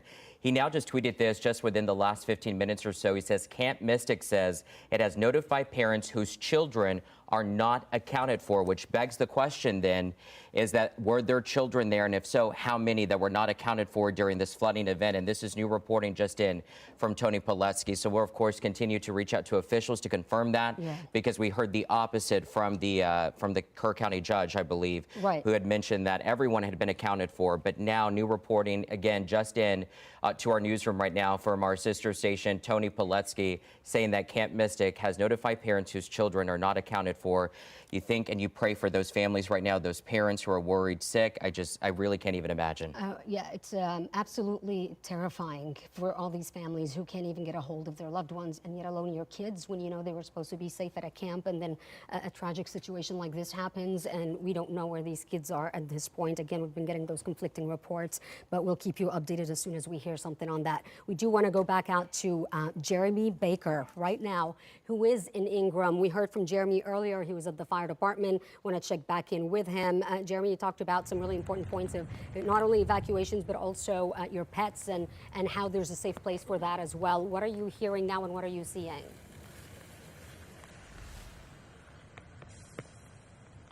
We're on the backside of the Ingram Fire Department, and so far we've heard, unfortunately, confirmed that 2 people have lost their lives here in Ingram, and of course several remain missing, and they are still doing search and rescue. So they're asking anybody, if they're home and they want to get out and take a look around, don't do so. Stay in your home. Many of the roads are still flooded. The rain is still falling. You still keep hearing the thunder and seeing some lightning. Thankfully, that's not happening as often. But take a look over here towards the Guadalupe River. It's just on the backside of the Ingram Fire Department, and the river, normally, the sister of the fire department chief talked to me, and she said normally they could go down to the river and walk across the river. It's not even that deep, just a couple of feet, 3-4 feet at best, normally less than that, and that was just a few days ago. Now you can still see the water is still raging, you still see whitecaps. It's come down a lot, but it is still much higher than it normally is back here in Ingram. And you can see the trees. I'm not sure exactly what you're seeing right now, but the trees, a lot of the greenery is still in the tops of the trees, but you look down, branches are missing, there's no greenery. That river was easily up 20 feet higher from where it is right now, and it's even higher than it normally is. So that river is incredibly high right now still. And you see this field behind the fire department, that was flooded at 6:30 this morning when the sister of the fire chief said she got into the work this morning. So that water, you could tell, was so powerful and so high, so deep. We spoke to one man earlier whose trailer, which was his home, was washed away. We actually drove by it just a couple of minutes ago, and I said, that's the trailer, that's his home. And it doesn't even look like a trailer anymore. It just looks like scrap metal pieces thrown up against some trees, but he was able to salvage a lot from that. I did speak to one family, one man who has his best friend. He was told he was rescuing or trying to rescue his family, his wife, his mother, and 2 of his 3 kids. Had to break a window open to get them out. Cut himself on the broken glass, hit an artery, and unfortunately did pass away in his mother's arms, I'm told. Absolutely devastating. You could tell the family was just absolutely broken up about it. That was the man's best friend. We talked to his friend about that and his friend's wife. And you can see the helicopter right now still out looking for people here. It keeps flying back and forth as the situation continues to get worse. The more we hear about it, the water may be coming down, but more information keeps coming in, and we just keep hearing more and more stories about just how bad this flood was here. At the Ingram Fire Department, it's an all-volunteer fire department. They're doing what they can. All right, it looks like our signal just got interrupted right now. That was Jeremy Baker out in Ingram. And we just saw the helicopter right there hovering above him. Rescue efforts are underway as we speak right now. One of the other things that we heard Jeremy mention for the first time, we're hearing this right now. He said there have been at least 2 lives lost out of the Ingram area. This is all new information. Earlier this morning, the judge out of Kerr County had tweeted out that there were 6 confirmed deaths. I don't know if these 2 are part of those 6, but then during the press conference, they came back and said, we're reluctant to give any numbers at this point. But Jeremy confirming now 2 deaths out of Ingram. And they said that they'll be meeting at 3 o'clock and reassess, so hopefully we'll have more, obviously, as the day develops. Now we want to go to KENS 5 reporter Vanessa Croy in Kerrville, where the mayor there has issued a disaster declaration. And Vanessa, what are you seeing out there? Henry and Sarah, we just heard Jeremy sharing those heart-wrenching stories, and we are hearing the same from people here in Kerrville. And remember, these communities, Kerrville, Ingram, Comfort, they're small communities, they're spread out, but they're still very tight-knit, and these stories are affecting everyone from Comfort to Kerrville, even out to Hunt, where you guys just talked about that camp. Let me show you what we're seeing here in the heart of Kerrville along the Guadalupe River. Take a look behind me. This river is still raging out here. And remember, they were supposed to have a big celebration here tonight. Robert Earl Keane was to take the stage. We just talked to people that came all the way from Brenham just to see the show and the fireworks. And we just talked to a neighbor who said, you know, this is where people sit. This is where people gather to celebrate the 4th of July. And now it has just turned into raging floodwaters. You know, one neighbor also told us that the water came so fast last night with no warning, and it was just terrifying. Many people out here telling us this is the worst they've ever seen, and we can see the devastation out here right in front of us. You can see where the trees are completely plowed over, the force of Mother Nature just taking out whatever was in her path as those waters continue to rush today. And the rain is still coming down, the thunder roaring behind us as we're keeping an eye on things out here and just hearing some of these devastating stories of survival and people that have lost loved ones. So our thoughts and prayers go out to everyone right now who are dealing with this devastation. Henry, Sarah, we're going to send it back to you. Yeah, some really difficult stories that we're hearing. One of the things that we're following very closely was the tweet you just mentioned from KVR sister station, Tony Plitsky, about the kids out of Camp Mystic that are unaccounted for. We are praying for those families. We are praying for everyone right now that is separated from their families. We are. Just really heartbreaking. Yeah, as these stories continue to come in right now. The other aspect of this, there's a ripple effect, as we mentioned. We want to get to the active outages right now because this is something else, the harsh reality that people are dealing with right now. And this is from the Kerrville Public Utility. So right now, as I'm refreshing the map here on my end, it's about 2,800 customers that are without power right now, about 125 active outages. And this is really tough because you think about this has been ongoing. I believe Ryan Shopta told us and Paul Miraculous had told us the storm had hit around 1:32 in the morning when people were asleep. You now think it's been almost 12 hours later. You know, people have not been able to charge their phones and get in contact with family members, and you're still dealing with so many outages right now. At least 2,800 is what we're seeing right now. And of course, you think about those utility crews who are also up against having to get these powers back on. But the other thing that they mentioned, officials, as I should say, is that these down power lines is a big problem right now. Right. And it's very dangerous, obviously, with the flooding that we have. So that's a really tough challenge that crews are up against at this hour. Right, and you have a lot of debris around as well. I mean, we mentioned trailers were washed away, and so you have that debris, and then on top of that, you have the tree branches, power lines. And I understand, folks, as you're dealing with no electricity, a lot of people don't have TVs. I just want to remind you that if your phone, you have a good amount of battery in it, and you want to monitor the situation, let your friends and family know to open the KENS 5 app. You can watch us on there for free to make sure you're monitoring the storms as they continue to move, because it's still raining out there. And our meteorologists were just saying, we are not out of the woods. I mean, we still have several hours where this rain is slowly coming down over that area, and it's already flooded on top of that. So you really have to be very cautious for a long time and monitor the situation. And this is a live picture right now of Louise Hayes Park, where they were supposed to have the Independence Day celebration today. This is where Vanessa Croy just gave us an update. This is right in the heart of Kerrville. I mean, and you can just see, this tells the story. I mean, this is what we've been seeing all day, is the amount of water that has just taken over all of these small towns. And Vanessa mentioned that point. For those who are new to our area, who aren't familiar with the Hill Country at all, these are small rural communities, that tight-knit community where everyone knows everyone. It's really devastating what we're seeing, and it just came. And as the official mentioned, when it hit hard. It did, and we heard earlier from the Kerrville mayor. I mean, honestly, he couldn't even get out 2 words. He was so emotional, he had to give the mic away because he couldn't talk about it. And the other thing, too, that you got to keep in mind right now, because this moved in overnight and the rescue efforts are now underway, we have no idea at this point how many people are really still missing. Right. And we don't know how tragic the situation could really be. And this comes on the heels, of course, of the other flash flood that we just had here in San Antonio weeks ago. So this hits really hard. We do want to go out to Ryan Shopta right now. Been tracking those storms very, very closely. Where exactly is it at, and who needs to watch out next as this continues to move, Ryan? Yeah, so probably parts of like northern Bandera County, Kendall County, Bernie is going to see another wave of rain move through. And notice while these aren't, like huge daytime thunderstorms, they're tropical downpours that are producing thunder and lightning.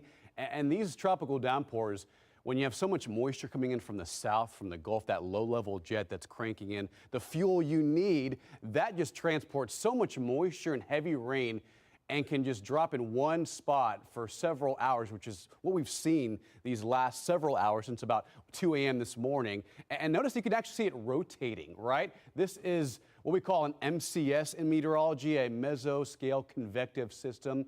And these are smaller scale, but almost just providing more energy in the atmosphere and more fuel and more instability that just cranks in a ton of rainfall in the same areas over the same amount of time. We do have a flash flood watch that was extended until 7 p.m. tonight by the National Weather Service.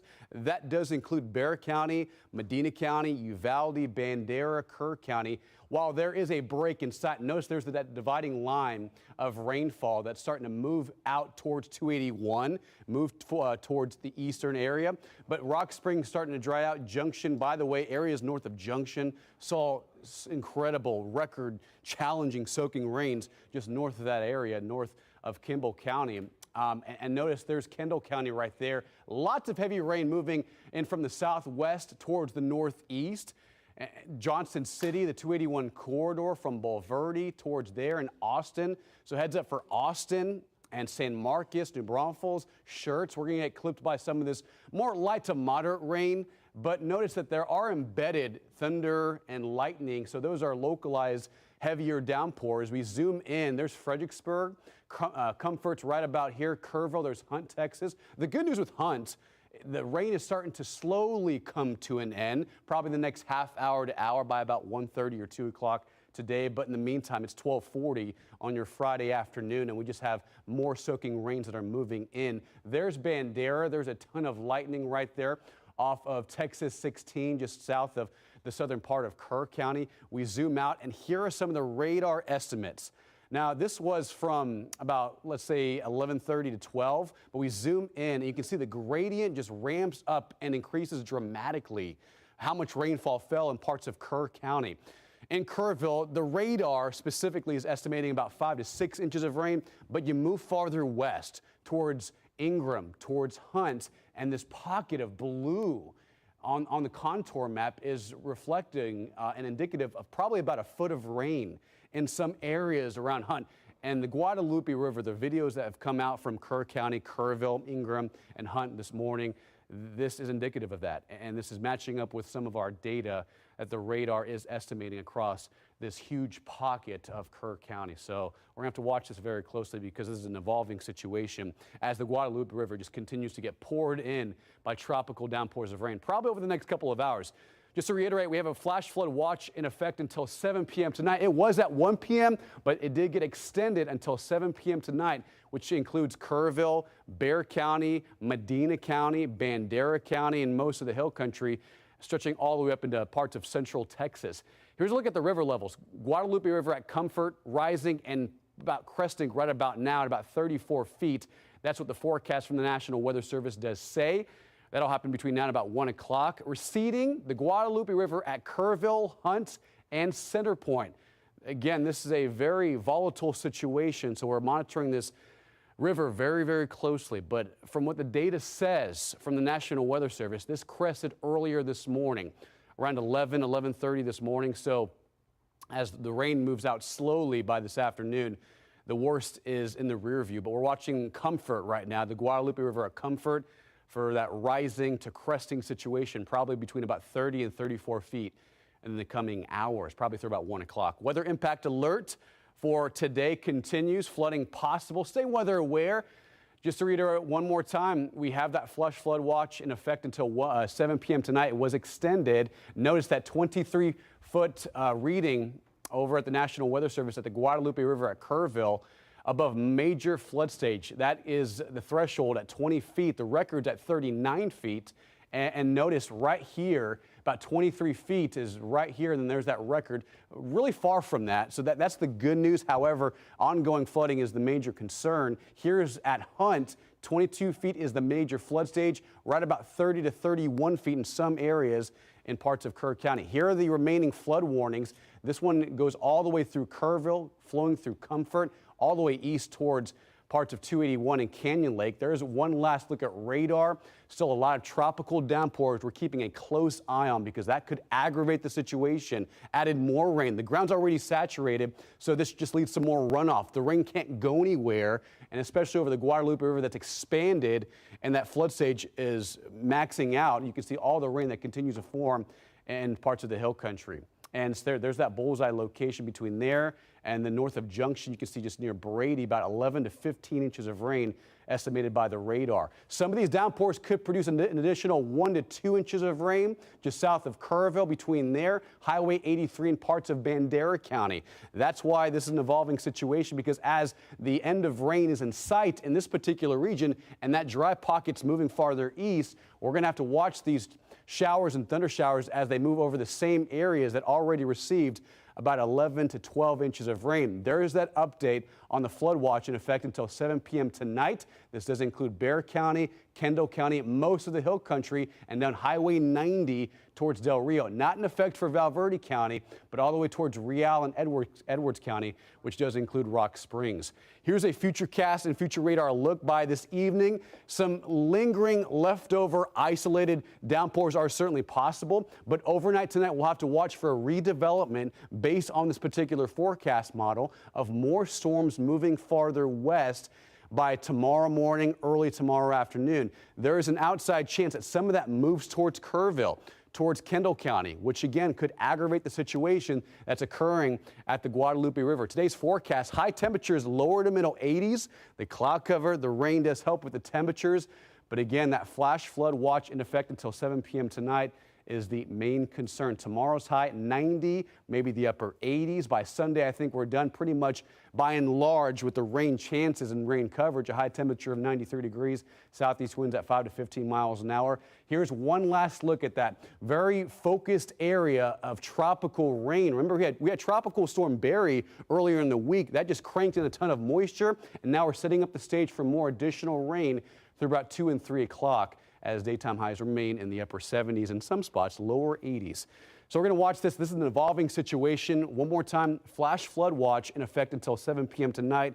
It was extended by the National Weather Service for more additional rainfall that's expected in the area through the afternoon hours, guys. I want to emphasize a quick point real quickly, because we've talked about this, the difference between a normal flood and a flash flood and how much more dangerous a flash flood is. Because with a normal flood, right, you get a warning, and it's like, you know, turn around, don't drown. But with a flash flood, sometimes you don't have that time. It happens so fast, as we have seen. Yeah, and as you guys mentioned earlier, that a lot of folks were already asleep last night, and this happened in about 2 to 3 hours. By about 4 or 5 a.m., we were probably maxing out with rainfall rates at 6 to 7 inches of rain, and then by sunrise it was up to 10 to 11, and that can cause flash flooding in a short amount of time, and no one needs that kind of rain that fast. Yeah, and then the reason I mentioned that too, I know it's the 4th of July, a lot of people sometimes are tempted to go out and pursue their plans, but it's one of those things for the rest of the day until 7 p.m., like try to avoid it, stay off the roads if you can. Yeah, turn around, don't drown. When in doubt, find another route. Just be very careful, because this is an evolving situation with more rain possibly through the afternoon hours. Thank you so much, Ryan.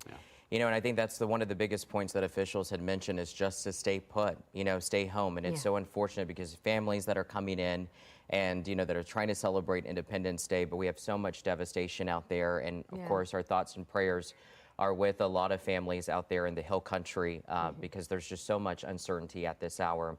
We want to go now back to Sarah Duran, who, Sarah, I want to say you've been doing a terrific job keeping a lot of us safe and a lot of our neighbors safe throughout the entire morning. The other big impact are the roadways. What are you seeing? Yes, our roadways, some of the biggest impacts we are seeing, Henry and Sarah, are going to be out in Kerr County. I've been tracking this since very early this morning. When I got to work, it was already raining, and it looks like that's going to linger through the afternoon hours. We're taking a live look on our TransGuide camera now at 12:45. This isn't very reflective of what we're seeing in town in Kerrville, but I want to show it to you anyways, because you can see it's still passable. I-10 in both directions. This is I-10 at West Mile Marker 503. If you don't have to travel to Kerrville today, I highly recommend that you stay away for now, because we have signs like this one on the road, the TransGuide side at the center of your screen, recommending that you take an alternate route, and you can see it's highlighting Highway 27. That's been an area where our Sue Kalberg has been at throughout the the morning, showing us different visuals, very concerning ones, like a truck trying to go through the water. That truck got stuck. I highly recommend you never do that. It's not worth your vehicle or your life at that. We've seen animals trying to escape these floodwaters as well. We've also seen our field crews escaping these floodwaters.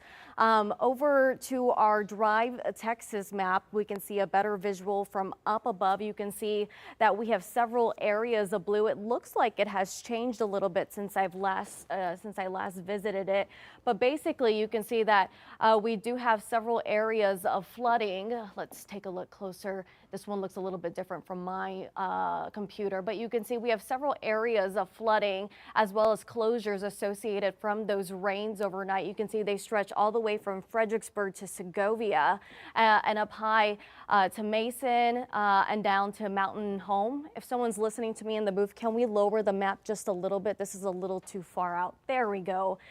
Let's see. Let's wait for it to populate. Let's see if it'll do anything. Because what you're looking at is construction closures and not the flooding. If we can't get that to pop up, that's okay. Let's go ahead and talk about some road closures on our map. Let's pop up that. There we go. Okay, we're still following numerous road closures. The good news here is that I have not seen any more pop up. The bad news, I fear that a lot of these will stick around for several more hours as that rain on the weather map continues to circulate in this area. Here is a look at some of the road closures now, and I think this is only one piece of a bigger picture, folks. FM 480 between Bandera Highway and Texas 27, Texas 39 in both directions between FM 187 and Junction Highway, Loop 534 north between Texas 173 and Sidney Baker Street, FM 1350 east of Center Point, Goat Creek Road, that's near I-10 and Junction Highway, as well as Highway 27 near Center Point. Those are all closed. I pull a lot of my resources for traffic from public resources, so if you have family members in this area, please send them either a screenshot of what I'm sharing with you right now, or send them to either drivetexas.org. That is always a great resource to follow, and that way they can follow in real time what is happening in their neck of the woods. Here is a look at some of the road closures in the city limits: Arcadia Loop, most of Thompson Drive, Guadalupe Street, Herzog, and Loop 13, portions of Broadway. I know there's numerous closures still working, but it's important because this is vital information, possibly life-saving information. Lowry Street, Rio Robles, Riverside Drive, Quinlan Creek, 1st, 2nd, and 4th Street. 3rd Street is still open at last check, and Park Street again in Kerrville and possibly in the Comfort area as well. And Bandera, just south of there, 16 north at Four Sisters, Brewington Creek, and FM 2107. In Comfort, Kendall County Emergency Management just painting a grim picture, fearing that the weather will stick around for quite some time and keeping these areas closed as well. I've been closely following their updates all morning long. High Road and High Street, 7th and Cypress Creek, High Street, and at Guadalupe River, that is. And again, I'm just following these updates as we've been reporting them, as they've been coming in. It's been very concerning to see this amount of road closures. I don't think I've ever seen this many in a particular single day. But again, we are following. This has been a very fluid situation. And of course, we're going to keep following it as it comes in, guys. Yeah. So much to keep up with. Thanks so much, Sarah, for that update. Yeah. We want to get to a big update right now on something we had just reported on within the last 20 minutes, and that was regard to the Camp Mystic summer camp for girls that was happening in Hunt, Texas. If we can pull up the tweet from Tony Pileski, who is part of our sister station at KView, as well as an investigative reporter at the Austin American Statement. So we'd read this tweet. He had mentioned that Camp Mystic says it has notified parents whose children are not accounted for. Well, within the last 10 minutes, we actually just got a statement, a brand new statement to our newsroom from Camp Mystic. And I'm just going to read it verbatim, word by word, where it says, "We have sustained catastrophic level floods. We have no power, water, or Wi-Fi. All Cypress Lake campers are accounted for. All campers on Senior Hill are accounted for. If your daughter is not accounted for, you have been notified. If you've not been personally contacted, then your daughter is unaccounted for." Right now, they said they're working with search and rescue currently. They say the highway has washed away, so they're struggling to get more help. They say, please continue to pray and send any help if you have any contacts to do so. So that just sheds more light right now of the uncertainty that these parents are going through, is that with Camp Mystic, is that there are some children that looks like that are accounted for, but rescue efforts are happening right now. This is just Brandy reporting into our newsroom. All right, I understand we have someone on the phone. Hey guys, on the phone we have the Communications Director for Mo Ranch Camp. Lisa Winters, thank you so much for speaking with us. This is Henry and Sarah. We appreciate you being live on the air with KENS 5 and giving us insight. Lisa, first of all, how are you doing? Are you safe? What can you tell us? Yes, we are safe. Most of us at Mo Ranch, we are at the headwaters of sparkling Guadalupe River. We actually have been monitoring this for about 24 hours. We had a huge group of youth, not just our summer campers, but we had a big youth conference with churches from all over the United States. And we prepared well in advance. We were making plans and changing our plans and moving people up to higher ground well in advance last night. So all guests and all campers have been accounted for. How many people are we talking about, Lisa? I mean, wow. We had we have several hundred campers. The youth conference, we have several hundred people from churches across the United States. And then we have regular guests that are just coming in for the 4th of July to enjoy the weekend. We moved everyone up. Mo Ranch at this point doesn't have power and we don't have phones, but our team has been, we follow a great emergency plan and we were well prepared. Our hearts go out to all of the other camps. If you're in the camp and conference industry, you're a family. And so we are all trying to pull together, trying to get information from the other camps and trying to help each other where we can. And so we're very concerned, but if you're in the industry of taking care of kids and guests that travel afar, you have a good plan, and Mo Ranch had a good plan, and it worked. So we're fine, but we're still very concerned about our other sister camps. Yeah, Lisa, where exactly is your camp located? Well, we're at the further end. Kerr County and Hunt is now on the map. We have hundreds of camps along the Guadalupe River. Our physical address is 229 FM 1340. So if you go to Hunt and you go 12 miles upstream, we're at the very top of the cliffs of Hunt, Texas. And so we had the great blessing and advantage of being elevated enough to get people to a higher ground. Okay, so are you basically sending out a message to the folks who are nearby who may be needing a place to come out to your area? Well, they're certainly welcome. We are at higher ground.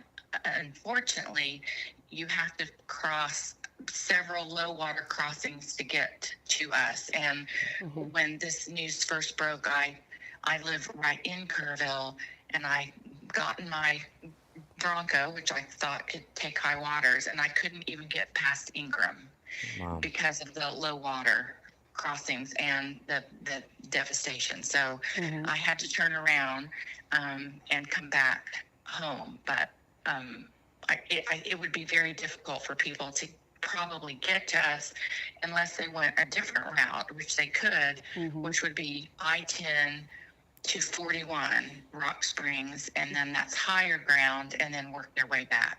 We're here to help wherever needed. Yeah, and if it's difficult to get in, it's going to be difficult to get out as well. So I assume, I mean, you said you guys have hundreds of people from all over the state and all over the country. So I know you're in a safe place, but you can't go anywhere right now, and everyone is okay, correct?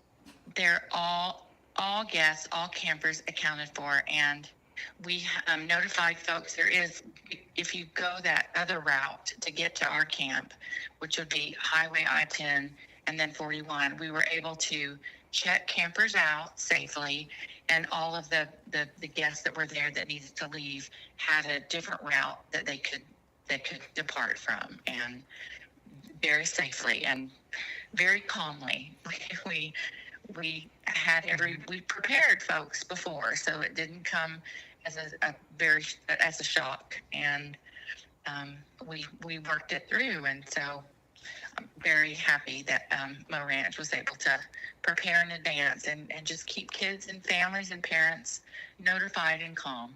Yeah, Lisa, I just want to touch on, because something that really just struck me just now is you mentioned just so many camps that are along that area, so many families, so many visitors not from this area, and we have this devastation. Thank goodness you all, obviously got ahead. But talk about, obviously, you said your family, the rest of these campers who right now there's so much devastation and unknown. This is really tough, even for you guys right now. It's very tough, with the exception that Mo Ranch, there are many camps. Mo Ranch is a Christian-based camp, and we prepare kids to be strong and to be resilient and to, have faith that they can get forward. The ironic part of the big youth celebration that I attended last night, where we just changed plans because we knew something was coming. And the whole theme was stress and anxiety for kids and how to fight it and how to be powerful. Wow. They put this into place, and they pulled together, and the whole camp and the incredible staff at Mo Ranch that does this every day pulled it together. And there wasn't, I can't say there wasn't that anxiety. I wasn't right there when it all happened, but everybody was prepared and everybody was strong, and everybody safely made it through. And that's all that matters to us. Lisa, a couple of questions for you. What age group are we talking about in your camps? All ages. We have little day campers that aren't ready to go overnight and be away from their parents from 5 to 8. And then we have regular camp, overnight campers that are from 8 to 16. But then we have all these guests that were coming in for 4th of July, just to have a wonderful 4th of July at the river. All ages. And have these kids been reunited with their families, or are they still with you right now? Okay, so they were all reunited. This was actually a Friday is when we close a certain camp session. And so the parents were notified well in advance to come early, that we weren't going to have a closing ceremony. Come get them. They all went that alternate route. They were all informed. Our phones were down. We have a certain channel to reach parents, and everybody calmly came and got their kids. Everyone's reunited, and the groups that were here have gotten home that alternate route, and everything is safe and sound at Mo Ranch. Well, we're certainly happy to hear that. And I know you mentioned earlier that the camp community is very tight. We've been reporting about Camp Mystic Summer Girls Camp, and the fact they just put out a statement saying that the families who have kids who are unaccounted for have been notified. I was curious, are you in contact with Camp Mystic at all? Do you know anything? Yes. Our executive director, president, CEO, and all of the upper staff are in constant contact, and they're trying to find out and find ways to help too, any way that we can. And we just haven't heard the final situation. We just don't know. And living in this wonderful small community, you can imagine what we hear and what we don't hear and we don't know, but we're here to help, and we always help each other. This is not, when you're in the camp and conference center industry, you're not in competition with each other. You're there to help each other, because it's all about kids, and that's what's important. And for those listening right now, what kind of help, in case they do need it, what kind of help are you able to provide them? Well, I think we're just waiting on power and phone lines to open, but again, we have great backup plans, and we're reaching out to each other and helping behind the scenes where we can. So, right. Well, Lisa, we're good. We just need prayers. That's all we need. That's what I was about to ask you. What would you like to tell the people who are watching right now? Because we've just been seeing so many devastating images and hearing so many stories that are really tough. What would you like the people to know? Well, that Kerrville and Kerr County and Ingram and Hunt, this is as close as you can get. There's no better place to live, and when things like this happen, and fortunately these things don't happen often, we're all here to help each other. And so we're spending most of our time as we're watching your news, trying to figure out how we can help each other, from Kerrville Pets Alive to the county, the city. We work together, and that's how we're going to get through these things. That's what it's all about. We have to take care of our fellow neighbors. And Lisa, we appreciate the insight. We're so glad to hear that you are safe, as well as all the campers and the families. Thank you for calling us. And I mean, that's what we have to do. That is why we have been nonstop on the air, is we want to make sure, obviously, that people are safe. But if they need the help, that they can get the help, because that is how we move forward, and that is how things can get better. So, Lisa Winters, thank you so much from Mo Ranch Camp. We appreciate your insight. Anything else you'd like to add? No, thank you for your coverage. That's really important to all of us. Yes, ma'am. Lisa, thank you. Stay safe, please. Thank you so much. Thank you. Bye. Words very comforting, I think, from Lisa right now, for those at least who have been listening. And it's a big relief to know that at least on her campground, considering they had hundreds of people from everywhere with little children, that everyone in that specific camp is safe. It's just really tough, Sarah, you know, hearing that and there's so many stories out there, but it's sometimes you just feel helpless being in that situation. But we appreciate Lisa for sharing that story. We want to get to a statement now that we had just mentioned earlier from the governor, who's following this, of what's happening in the Hill Country. Yeah, here's the statement right now on the screen. He posted it to social media just a little while ago, writing this: the state of Texas is surging all available resources to respond to the devastating flooding around the Kerr County area. Now, we don't have right now any specific details on the agencies that are responding, how many, what has been deployed. They haven't given any specifics, but they said all hands on deck. Everybody that's able to help is out there helping.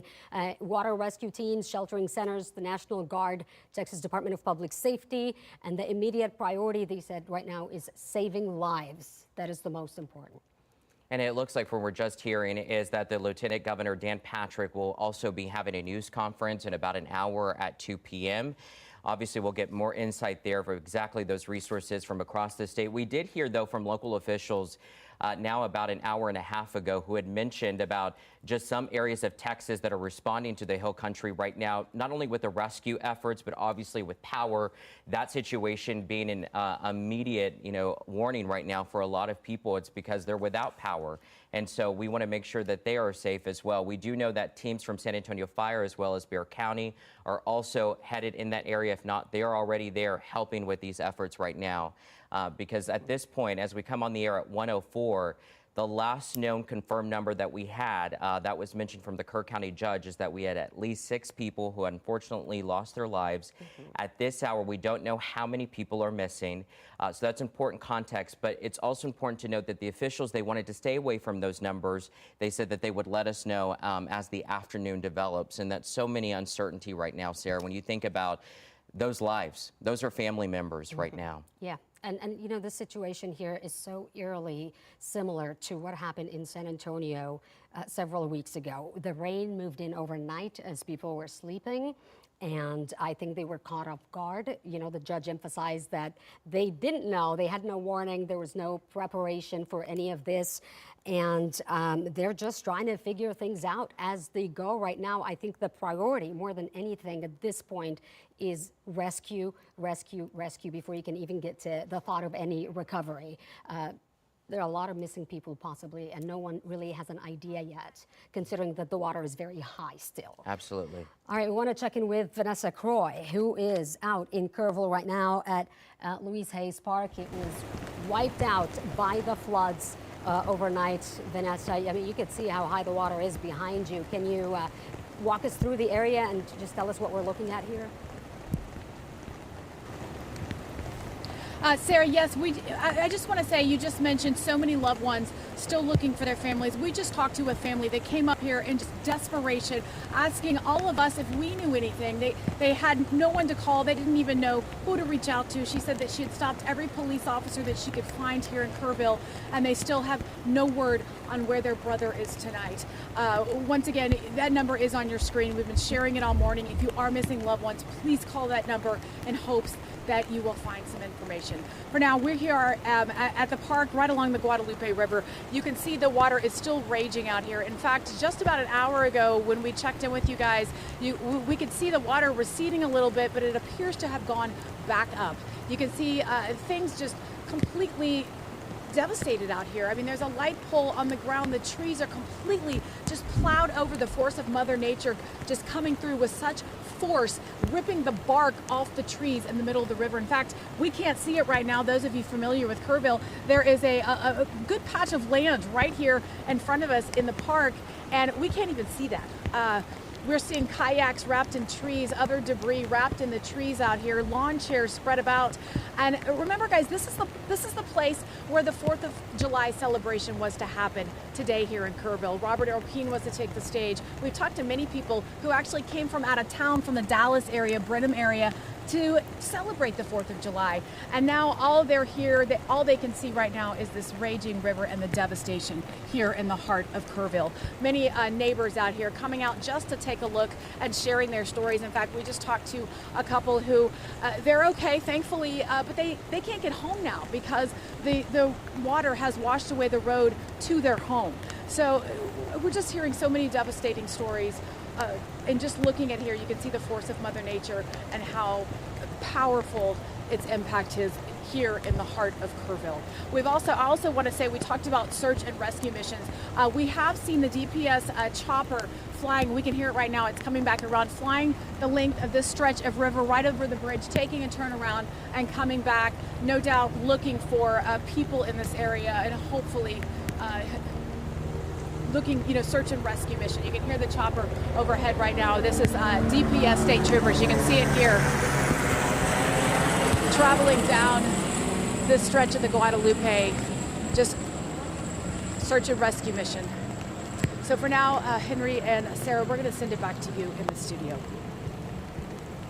All right, Vanessa, thank you so much for that report. And that's exactly shows you what's still happening at this hour at 1 o'clock. Those rescue efforts with chopper, and it's just nonstop from in the air on the ground. Right, and we just heard from the state, the governor and Lieutenant Governor Dan Patrick with a press conference at 2 p.m. And then there's another press conference scheduled for 3 p.m. with the Kerr County judge and the mayor there as well. So we'll get a better picture exactly of what's going on. As for a better picture right now, for the storm itself, what are we looking at now? What do you see, Ryan? Yes, Sarah and Henry. So we're seeing more tropical rain showers cranking over the same area. So it's still Kerrville. Now, if you look very closely, there is some rotation with this lower scale synoptic weather system. Basically, it's a very condensed storm that's just focused a lot of rain between central Texas and towards San Antonio, and primarily the hill country where we saw that bullseye location in Kerr County, northern Bandera County, parts of Kendall County, ranging from like 6 to 12 inches of rainfall. I mean, it's just incredible to see how much rain's fallen since midnight this morning. Since about 1 or 2 a.m. is when it started, 1:30 to 1:45. But the fact that it's still going, and it's going over the same locations, that's the problem. Because the ground is already saturated. You saw video of the Guadalupe River scenes in Kerrville across the hill country. So you add in more rain that's aggravating the problem, and it can't go anywhere. So it's going to turn into a runoff, and that's what leads to flash flooding. Matter of fact, the National Weather Service has already issued and extended a flash flood watch until 7 p.m. tonight. It was originally for 1 o'clock, but it got extended till 7 p.m. tonight. So let's zoom in on some of these areas. You can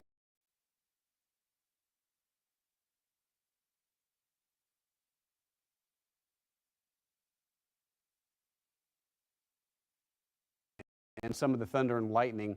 The farther south you go down the 281 corridor, for example, across Kendall County, Gillespie County. Notice out in Bandera, pretty good soaking amount of rain.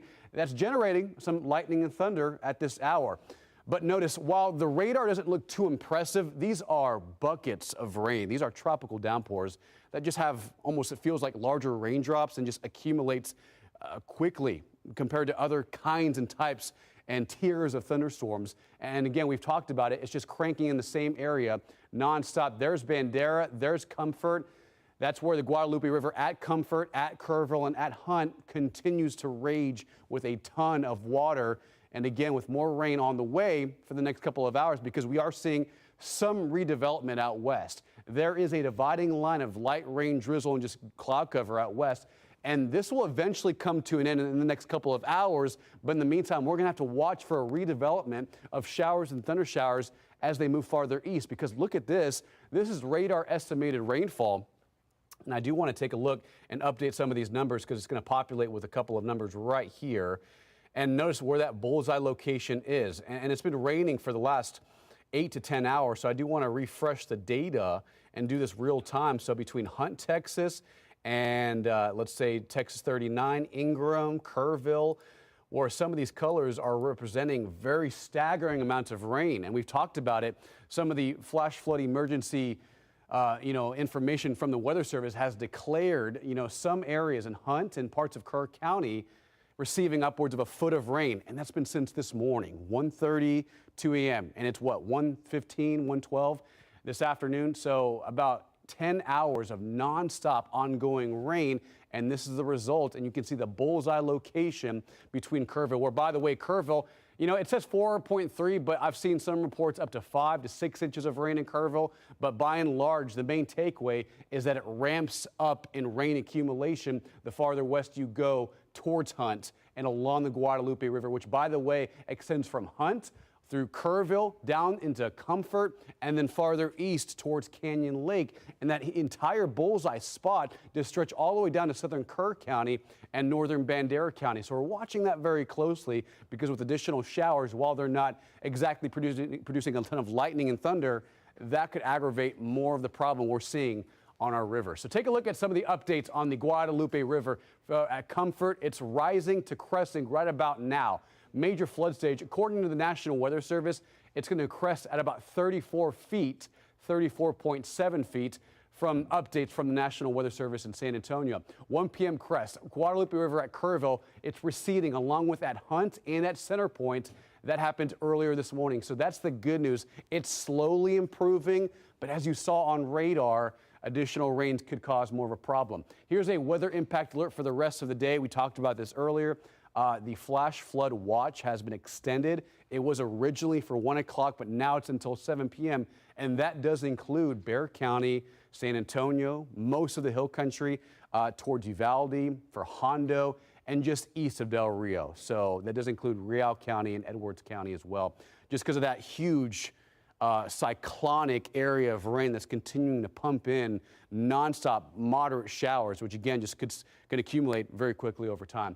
Here's the Guadalupe River at Kerrville, cresting around 23 to 24 feet. The record's 39 feet. And then here's the Guadalupe River at Hunt, record's 36 feet. That's all-time record. And right now it's around 30 to 31. In some spots, we talked about this earlier, max out at 34 to 35 feet on the crest in some spots along the Guadalupe River. Several flash flood warnings, including the Guadalupe, 30.6 crest on that near Highway 87, just north of Bernie. Here's another look at radar. You can see it rotating perfectly right here.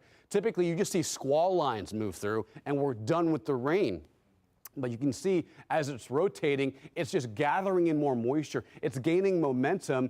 And with this kind of atmosphere, with all this tropical moisture, it doesn't take much more than like a snap of the fingers just to keep rain going right in Bandera County. And we're just in that zone, that flash flooding concern area that just continues to drive in a heavy amount of moisture. And notice while it is spreading out, you can see Kerrville right now more of a light to moderate rain. Let's zoom out and show you where the heavier pockets of rain are now moving through. Heads up the I-35 corridor. If you're going to Austin, we could see some flash flood concerning problems out there between there and San Marcos, up towards Kyle, and maybe just south of Dallas and Fort Worth near Waco, because this rain, while it doesn't look too impressive on radar, these are dropping rainfall rates probably 1 to 2 inches per hour. And if it's stopping over one spot for a few hours, that's going to cause a flash flood in some localized areas. So while there is some drying out towards Rock Springs, Camp Wood, this is moving farther east. So there is some improvements on the way later this afternoon. I think we maintain this nonstop ongoing showers and thunder showers through about 3 and 4 o'clock. After that, this evening should be fine. But again, the roads are going to be wet. They're going to be slick. Be very careful as you head out this morning. Here's another look at some of those radar estimates. Radar picking up about 10 to 12 inches of rain. That's a foot of rain since 1:30 this morning in central parts and northern parts of Kerr County, even more towards Brady and north of Junction. And remember, some of these thunder showers that are forming, while they're not exactly widespread in coverage, the heavier pockets of rain, they could produce in some isolated areas up to 1 to 2 inches of rain per hour. And they're very slow moving. That's been the problem since about 2 a.m. this morning. It's been going over the same area and just going stationary. That's the concern with flash flooding, as these rainfall rates have been pretty impressive. One more time, flash flood watch until 7 p.m. tonight. That does include Bexar County, Kendall County, up into Gillespie County, and out towards Real and Edwards County, and down towards Highway 90. We talked about this earlier. Through about 3 and 4 o'clock, one more push of rain moves through. If you're watching from our western counties, Eagle Pass, Del Rio, Rock Springs, may see a redevelopment of firing up showers and thunder showers, but most of it should come to an end tonight. However, the atmosphere is still pretty unstable. There's a lot of juice and moisture in the atmosphere, and that may ignite some more rain later on tomorrow morning, pre-dawn. So that's what's very important. If you have any plans out tomorrow morning, there may be some redevelopment of showers and storms out near Hallettsville, Gonzales, LaGrange. We do have a weather impact alert for tomorrow morning as well. Because of this right here, we may see more of it push westward towards San Antonio by the lunch hour, 1, 2, maybe 3 o'clock. And some of these downpours, as this particular forecast model is suggesting, that may lead to localized heavy rain. Notice it's not everywhere, but the fact that it's trending towards like Gonzales, San Marcos, Bernie, and most importantly, Kerrville, that's the problem. Because the Guadalupe River is already severe. It's already expanded. It's already layered up with heavy amounts of moisture and rainfall. So you add in more rain, that may cause a concern tomorrow about 2 and 3 o'clock. Fast forwarding to this right here, here's today's forecast. Lower to middle 80s. After about 3 o'clock, rain coverage, rain chances trend down.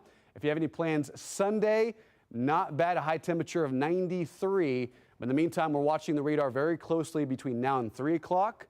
Tonight should be mostly quiet. And then tomorrow morning, a redevelopment of a couple of showers and storms as we kick off the holiday weekend. So, Henry, we're keeping a close eye on this because this could aggravate the situation even more as more rain forms around the area and especially across the hill country. No, just incredible, Ryan, when you're mentioning, 10, 11 hours of just constant rain. That is not helping that area right now. Yeah, we typically see storms that produce 2 to 3 inches of rain, per hour. But the fact that we're seeing this amount of rain over the same area over Kerr County, it's historic. And it measures up with some of the floods we've seen in the past, the historic floods across Kerr County and the hill country. Ryan, we'll see you in just a bit. Thank you for keeping us updated. We have crews spread out all across the hill country right now. I want to go to KENS 5 reporter Sue Kalberg, who has been in Center Point all throughout much of the day. Sue, just incredible coverage all morning, seeing those rescues live on the air here at KENS 5. Where are you at now and what are you seeing? I am still in Center Point, Texas, and I have brand new information that just developed in the last 2 minutes or so. What we're looking at here, let's just take a little walk and let me show you what we've got here. This is the main bridge over the Guadalupe River in Center Point, Texas. It has been closed all day. Now, I don't know if you can see the debris that is trapped in the guardrails over this big, tall bridge, but what that means is the Guadalupe River here overtopped this big, high water bridge. I'm just going to go ahead and say from the surface of where the river usually is to the top of this bridge, it's probably at least 20 or 30 feet. And the bridge was completely trashed by debris. But you see that truck that's going across the bridge in the background now, that is from TxDOT. That truck just arrived a few minutes ago. They are doing evaluations. What a DPS trooper told me was that something during the course of the flood, something significant impacted this bridge to the point where they are concerned about its structural integrity. So they're taking pictures, they're having engineers look at it.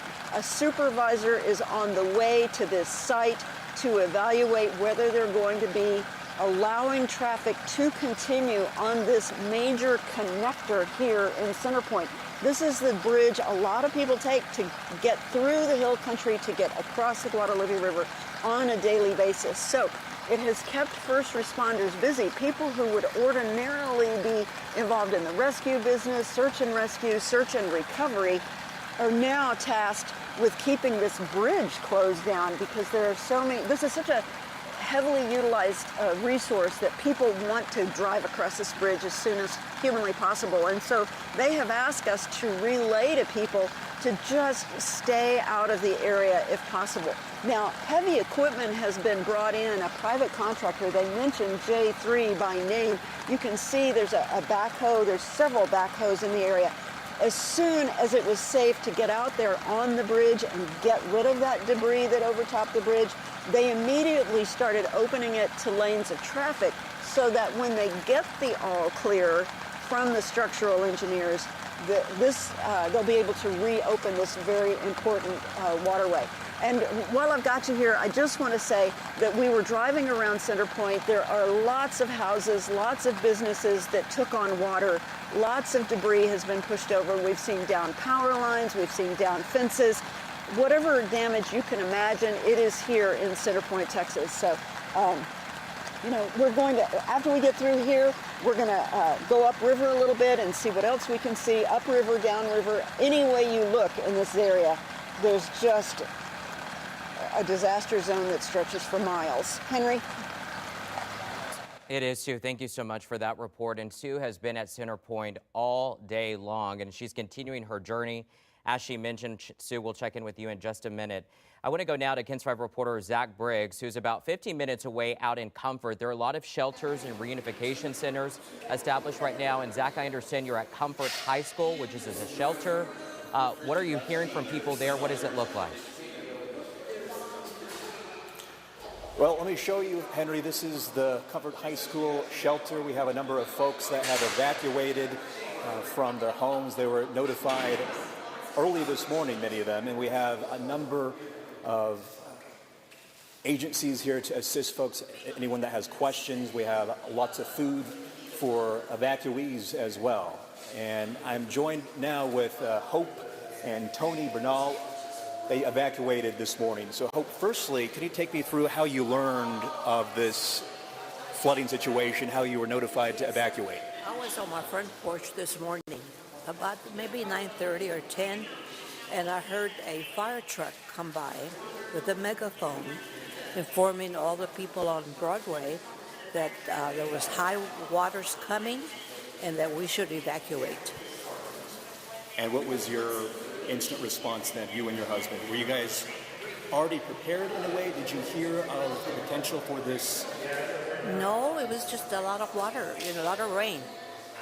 And we had already prepared some bags because we knew from before that we might be coming to a shelter.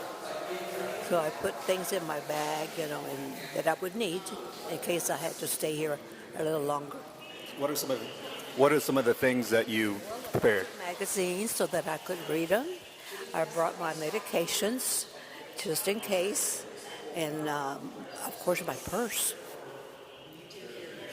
And to have this shelter here for members of the community here in Kerr County, Comfort, how does it feel to know that there's this level of support during this devastating time? We've heard from officials there are a number of fatalities as a result of this flooding, unknown the exact number, but to be in a place of refuge during this time, how does it feel? It's wonderful.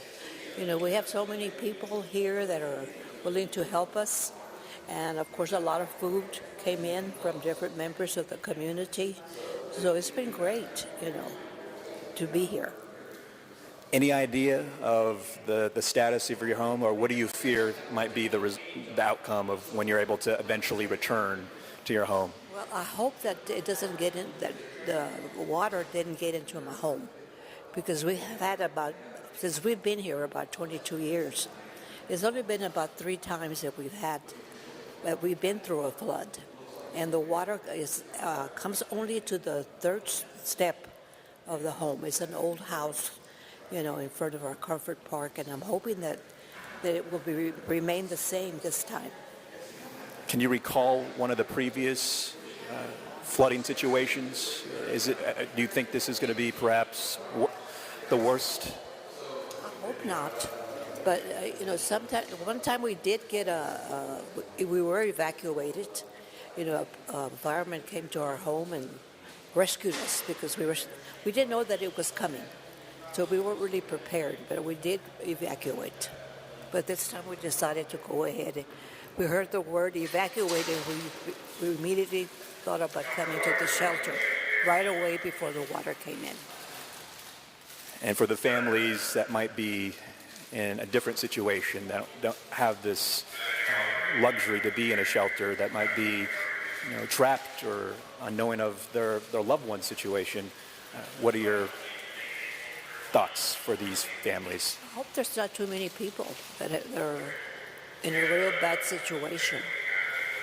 That's what my thoughts are, that they don't have as much flooding in their homes and that they're safe. How long do you plan to be here? I guess, is it until you get the green light to go back? Correct. Because right now they told us that the rain is going to stop about 3. So I'm hoping right after that we can go to our home. Well, Hope and Tony, I'm glad you're all doing all right. We have the wealth of support here at Comfort High School from numerous agencies and organizations. But for now, this high school is going to be a place of refuge for folks for perhaps days to come until we find out the outcome, the aftermath of this devastating flooding. But for now, we'll send it back to you in the studio. A little bit. Zach, if you can stay with us for a little bit, I do want to ask you a question because I think it's important for context for our viewers.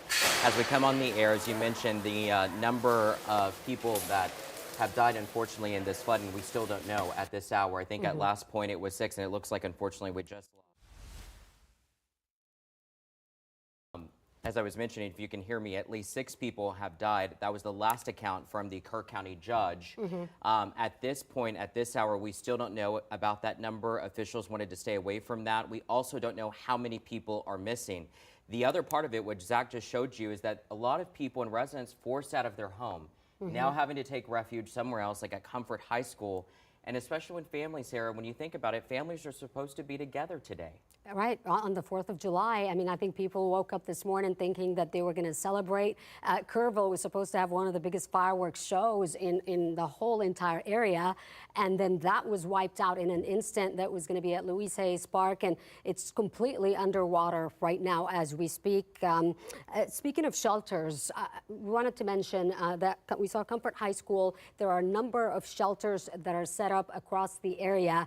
And I just got a message from one of our viewers, actually, from the Archdiocese of San Antonio. They said that they were sharing this. I'm looking at the message.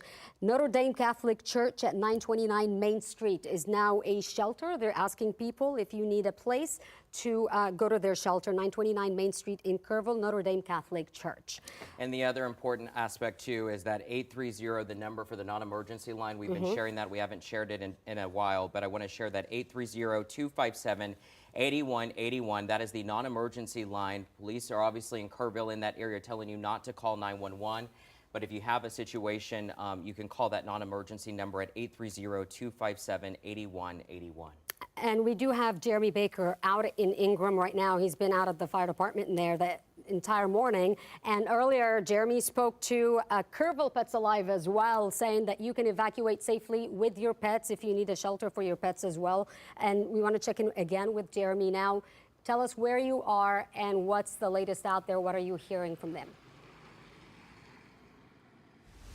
Yeah, well, right now we're at Ingram Elementary. You can see it behind me here. This is more like a makeshift reunification center for families, especially for those waiting to hear about their kids from Hill Country summer camps, more specifically Camp Mystic. We're hearing several children are still missing. Of course, we couldn't go inside to talk to anybody. We don't want to do that because they're still waiting to hear about their loved ones. But you can see behind me who is here. State troopers are here. The San Antonio Fire Department has been here most of the day as well. You see a lot of parked cars here, so a lot of people waiting on word about their loved ones inside Ingram Elementary. We've been spending a lot of the day at the Ingram Fire Department. They've been very active. They still continue with search and rescues even at this hour. The rain continues to fall. That's been hampering efforts just a bit. But thankfully, it's a little lighter now, and it does look like it's going to come to an end, at least for a little while, in just a bit. But what we've heard from the fire chief here directly, that at least 2 people have died. One of them was a woman. She didn't know anything more than that. That was as of about 30 to 45 minutes ago. We're probably going to go back over there in just a few minutes after we're done with this live shot. But that's on the back of the Guadalupe River, actually on the north side or northeastern side of the Guadalupe River. That's where we are right now. Again, a makeshift reunification center here at Ingram Elementary. They're waiting to hear on word from children from Camp Mystic. We're also told if you have any problems, if you have any needs, if you need help, again, like you guys just said, don't call 911, but the Kerr County Sheriff is where you should call for information, 830-896-1133. Also, if you need assistance or you're looking for any information about your loved ones or possibly anyone you're looking for, you go to any fire department in the area, also City West Church, Ingram Elementary as well. We're working to get more information from here about the number missing, the number possibly dead, and the latest efforts to help find those that are unaccounted for. Reporting live from Ingram, Jeremy Baker, KENS 5. All right, Jeremy, thank you so much. Now we want to take a live picture of Spring Branch right now. And you can just see just the water there along that area, Sarah, right there. Just the amount of water that we've seen. I know with Ryan, he had mentioned, 10, 11 hours nonstop of rain up in the hill country in the Kerr County area. But this right now is a live look at Spring Branch. Yeah, that rain started to come down around 1:30 this morning and has been relentless. Finally just began to slow down a little while ago, as we heard Ryan say. We also have a picture from KENS 5 viewer Casey Claiborne. Do we have those pictures right now? We've had some pretty devastating pictures all throughout the morning. People woke up to a lot of damage, a lot of people missing, several deaths so far out of the hill country area. This situation is just beginning to unfold as we speak. Rescue efforts are underway. There's so much happening and so much to still unfold throughout the day. And I do want to reiterate what Ryan said earlier. The flash flood watch has been extended until 7 tonight. So please, that means if you don't have to be out on the road, the best shelter is your home, to stay at home. And here's that picture I was talking about from Casey Claiborne. We've been getting in a lot of videos and pictures. We appreciate it. You guys are eyes and ears. If you are in a safe spot, if you're seeing some of those images that can help us tell the story and really share with our viewers right now all the devastation and what you're going through, please send them to us. Be sure to post them on our social media pages or send them to KENS5News@KENS5.com, and we'll be sharing your videos and pictures throughout. And please do so, as you mentioned, in a safe spot. This is from Aubrey Cortez, also in Kerrville. Again, you can just look at the amount of water right here, and it looks like that this was in the Flat Rock Park flooding area. As we mentioned, we've seen the downed trees. We've also seen the downed power lines, which is also a big issue right now. But we appreciate you sending us these images because, as Sarah mentioned, you are our eyes and our ears on the ground, letting us know what you're seeing, but it can also be a help for your fellow neighbors as well.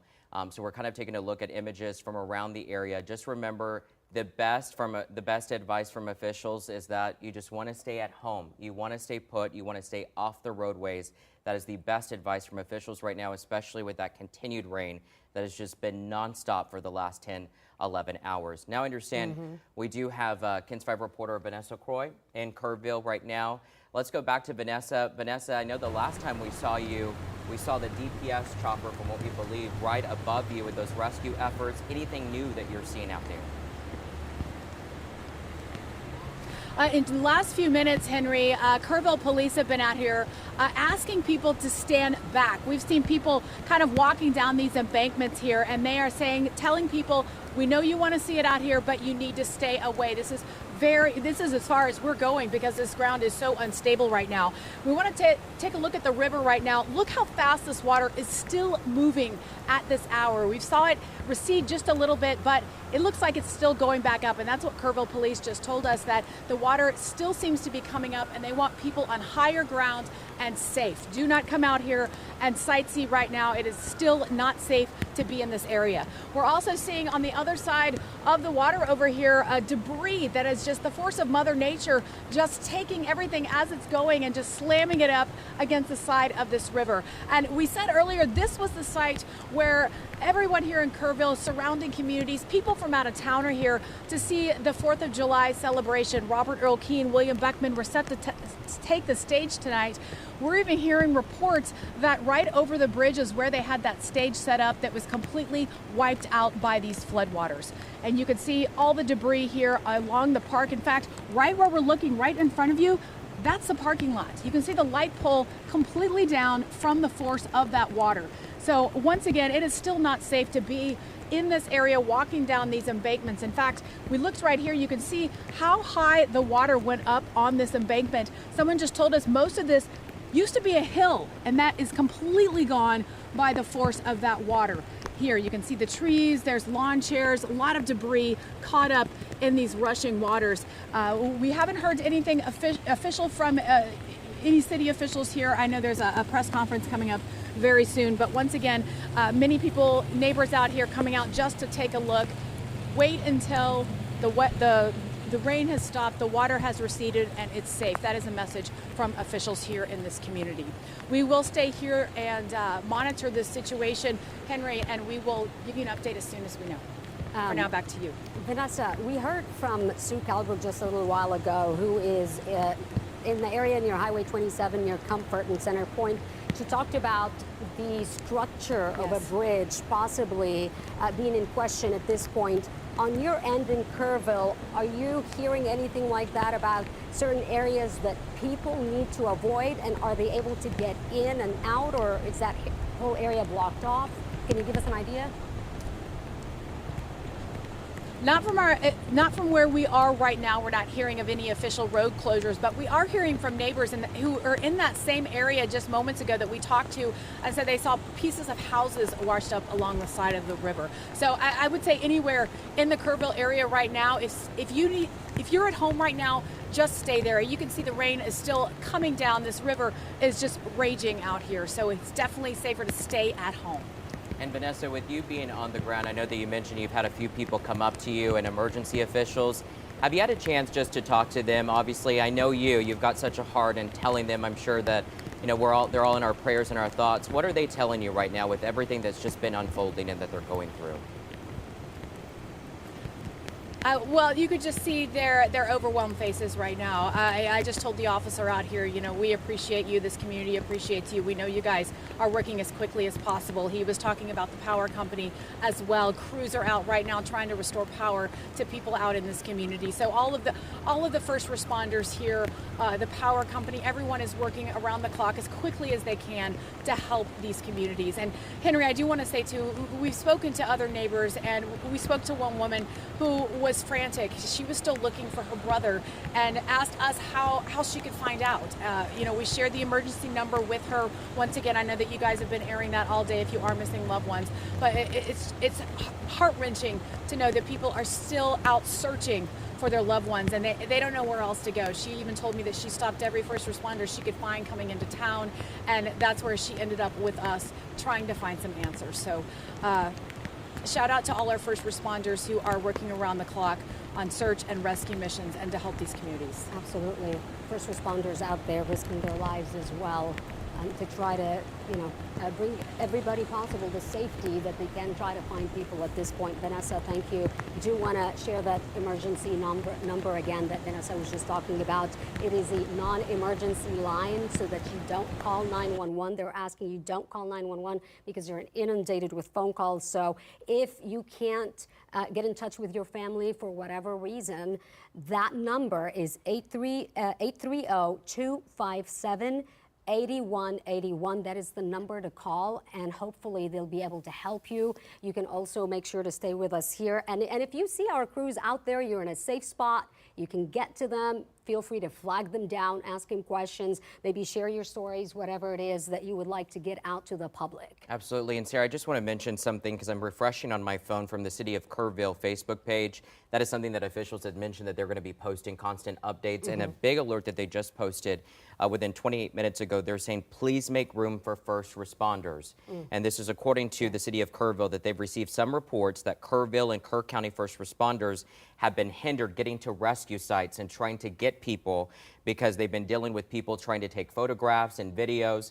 Obviously, our first responders are trying to do their best to save lives. We need to get to those people as fast as they can. So they're asking people to make room for first responders in the city of Kerrville and Kerr County. As we take a live picture right now at Louise Hayes Park where Vanessa was at. And again, you can just see, I mean, what we're seeing, these images are telling the story. What we've been seeing all day, the amount of water that Kerrville and the Hill Country has been just under for the last 10, 11 hours nonstop. And it's not helping. It's not helping. And the county judge earlier saying no one was prepared for this. They didn't know. They didn't expect it to be like this.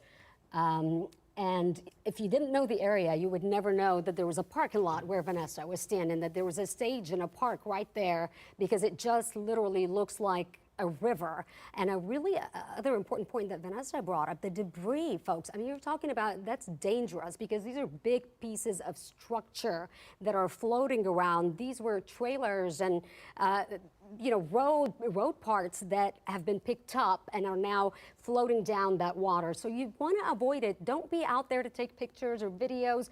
This morning they didn't run into so much that issue because I think people were still trying to figure out what happened. They were either at home or they were in shelters. Now people are beginning to come out and kind of explore what's happening, and they're asking you to please don't do that. Just try to stay at home. And plus, we're not out of the woods yet. Absolutely. That rain is coming down. Flash flood watch until 7 tonight. So we just don't know what's going to happen still. And with that, let's go to meteorologist Ryan Shoptaw, who is standing by. And so, Ryan, I mean, you've seen it right behind you. You've been showing us all throughout the day. It's still hunkered in that area. Yeah, so between Kerrville, Bandera, and this flash flooding concern might shift a little bit farther south in the coming hours. We're expecting this smaller scale convective system being present for at least the next couple of hours through about 3 and maybe 4 o'clock. That's what some of the high resolution data is saying. So we're not out of the woods yet. We have to see how long this lasts. But notice if we zoom in to San Antonio, Bernie, a pretty good downpour crossing over I-10 as we speak. More of a moderate rain falling in northwest San Antonio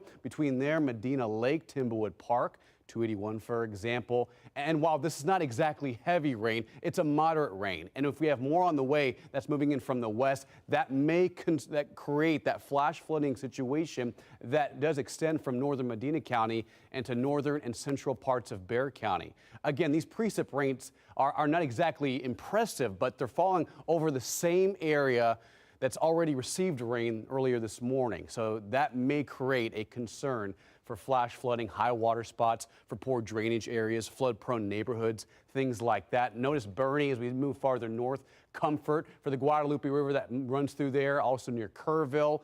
Out east towards the 281 and Canyon Lake. This is all additional rainfall. Notice that there is a breaking point in a dividing line of rain and cloud cover out farther west. So there's less rain out there, and this is all moving towards us. We just have to see how much more redevelops in western Kerr County, parts of western Bandera County, as we see more rain, more tropical moisture move in.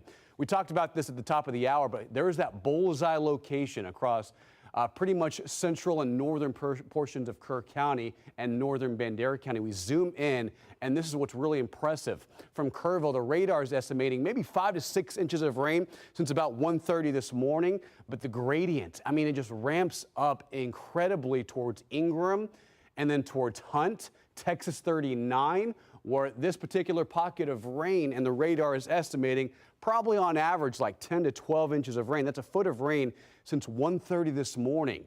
And remember, with poor drainage areas and underpasses and flood-prone neighborhoods, it only takes like 2 to 3 inches of rain in some of these areas in central and western Kerr County to cause flash flooding concerns. You add in 8 to 9 more inches of that, that's a problem. And this does extend into parts of northern Bandera County and just west of Kerrville. Here's river levels. Guadalupe River at Comfort, it's rising. Well, it crested earlier this morning. Major flood stage at 34 feet. That was from earlier today. That was prior to the Weather Service issuing that update. The Guadalupe River at Kerrville, at Hunt, and at Center Point all receding. However, they're still gathering more rain from earlier this morning and right now, so that's what's really concerning. We have that weather impact alert issued for today, and especially with that flood watch in effect until 7 p.m. tonight. That's what's very concerning. The Guadalupe River continues to be in that major flood stage category. At Hunt, very similar. Notice the record at 36.6 feet. Right now, as of that last update, around 29 to 30 feet, and it will continue to drop slowly as the rain comes to an end. But notice how much rain is out there. So more downpours are possible. And just to reiterate, we have a flash flood watch in effect until 7 p.m. tonight, which we're going to keep a close eye on. Bill, we have more rain on the way, but there is possibility that we may see some redevelopment late tonight into early Saturday morning. So I've been looking at the model data, Ryan. I was on Facebook Live and just kind of giving our viewers and followers an idea. And that's what's looping, by the way, on our social platforms behind me. We're far from done. I mean, all the model data that we're looking at is indicating that we're going to still see another burst of heavy rain late tonight into early tomorrow.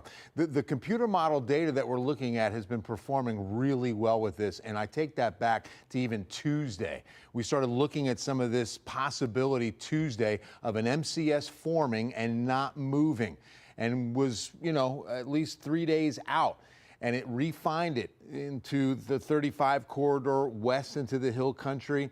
And that's why you saw the flash flood watch issued as early as yesterday afternoon. So I want to keep this looping behind me. And this is live radar now. And then you'll see some of the future data coming up here shortly, because that's what I really have got to really focus in on for tonight and early tomorrow. In my hand right now, I'm also on what is the Slack channel with Emergency Management, National Weather Service, and just sharing what is being talked about there. Number one thing is that this is an ongoing catastrophic river flood situation, and it's far from over. We're not going to be out of the woods on this until midday tomorrow at the earliest. I'm telling you right now that we've got a lot more rain in this atmosphere. It's going to be replenished with good tropical moisture. If we could loop this, I want to get to that future data that this was set up on, because this is live radar. We've covered that well. A lot of the rain beginning to taper off now. 5 to 10 inches of rain have fallen over the last 24 hours.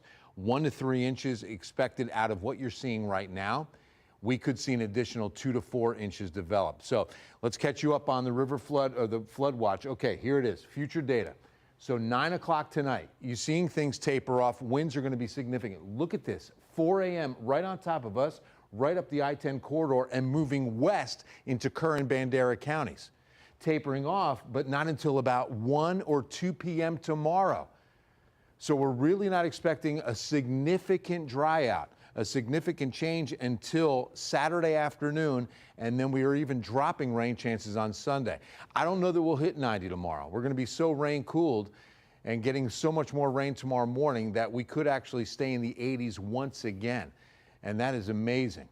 I know that Paul was looking into whether or not we've ever started the first week of July in the 80s just about every day. I would imagine it was close in 2002, because this was the same week 23 years ago that had catastrophic flooding in the same area.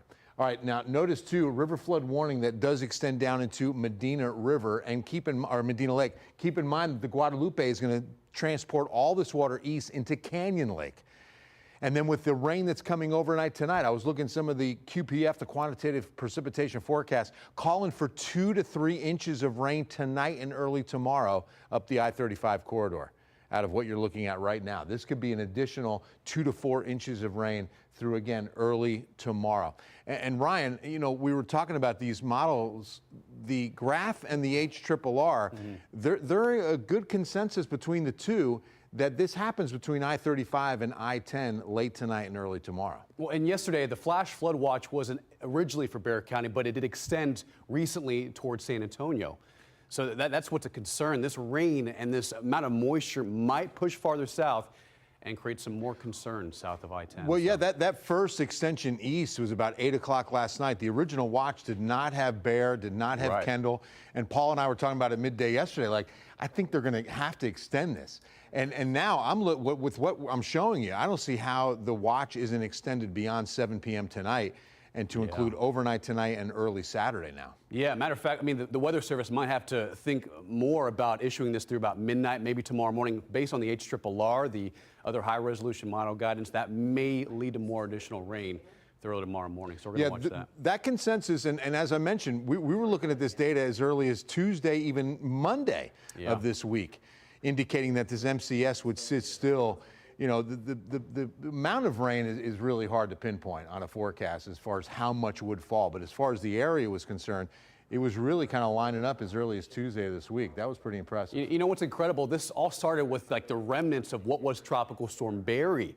And a very similar situation happened back in 2002, and you were here, Bill. I mean, tropical moisture that moves in from the Gulf, that can ignite fast and to lead flash flooding concerns pretty quickly. You know, and yeah, in 02, and then even if I go back to 98, there was a good Pacific feed too. And what a lot of you don't know about, something in meteorology called the low-level jet. That's a nocturnal weather feature running at about 5,000 to 8,000 feet above us. And it's a burst of really rapid air and instability.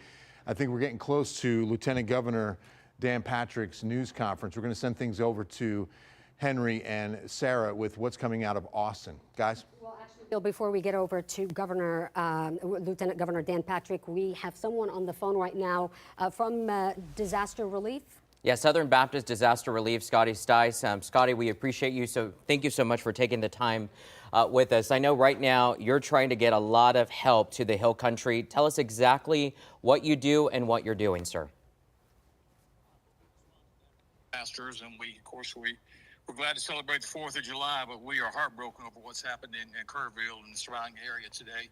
But we responded initially with feeding units. So at the moment, about 2:30 this afternoon, we'll have a quick response feeding unit similar to a food truck that will be en route to Kerrville. I expect them to arrive this afternoon. First meals tomorrow. They'll be stationed there at First Baptist Church, which is also opening a shelter. We appreciate the folks here at the church and be able to partner with them.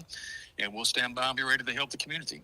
Yes, sir. And can you tell us, I mean, how these conversations have been within the last few hours for you to get people there to that area? What have those conversations been like?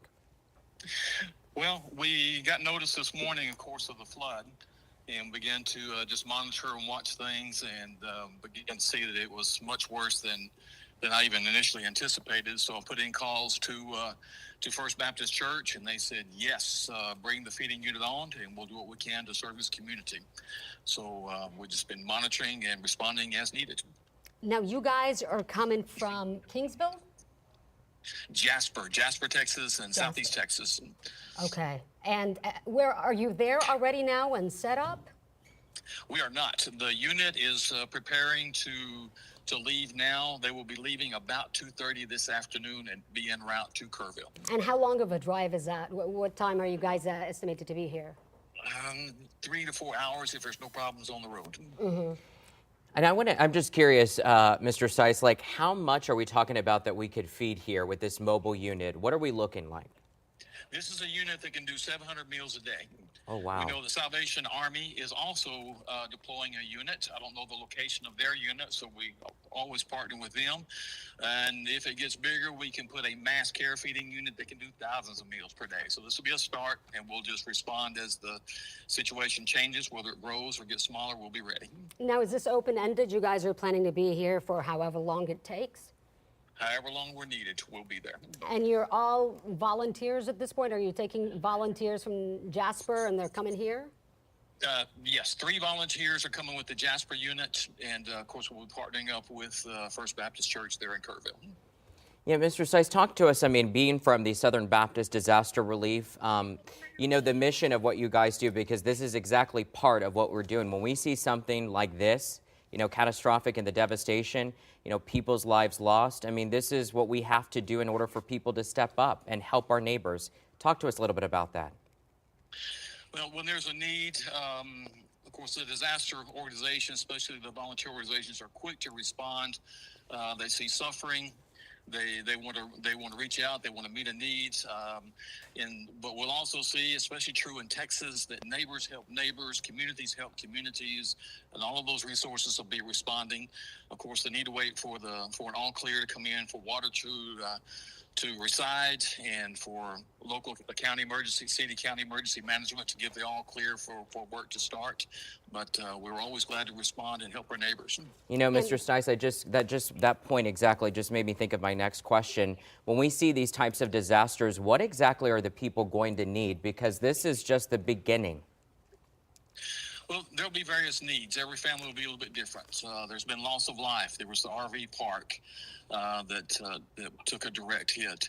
There will be some that have some housing needs. There'll be others that had maybe some flood damage, but the house wasn't destroyed. It could be cleaned up and used again. There'll be some immediate needs of some feeding, possibly drinking water for those that are right in the flood zone.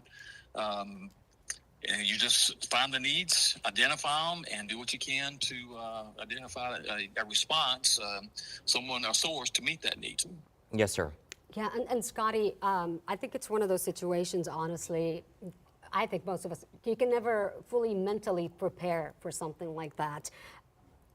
You know, those who have never been through anything like this don't know what to expect when they show up to a disaster relief site. What does that look like, and what can they expect on the spot? For how long? I mean, is this also like a shelter that you're going to provide as well, or is it just a meal, you pick it up and you go? How is that going to work?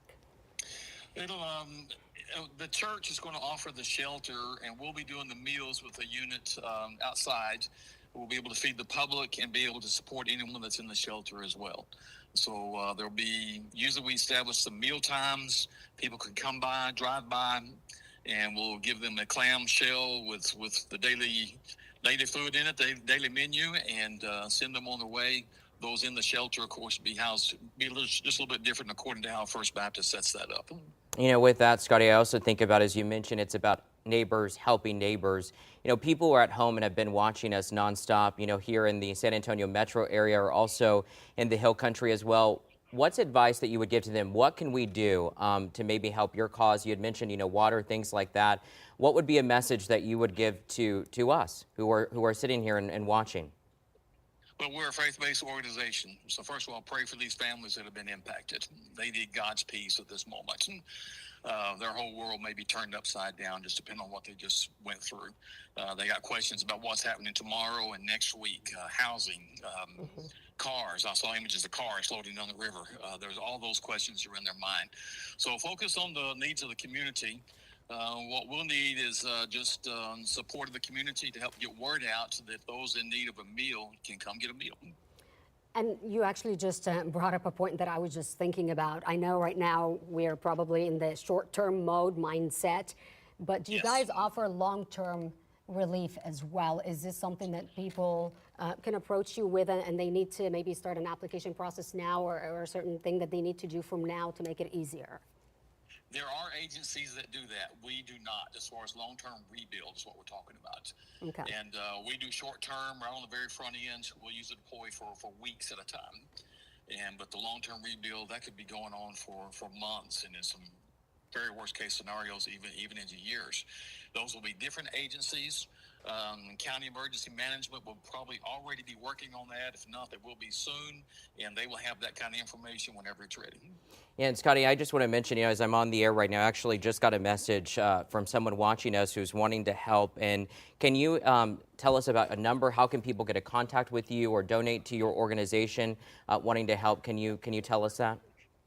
Okay, it's a holiday weekend, so we're not prepared to receive phone calls today, obviously.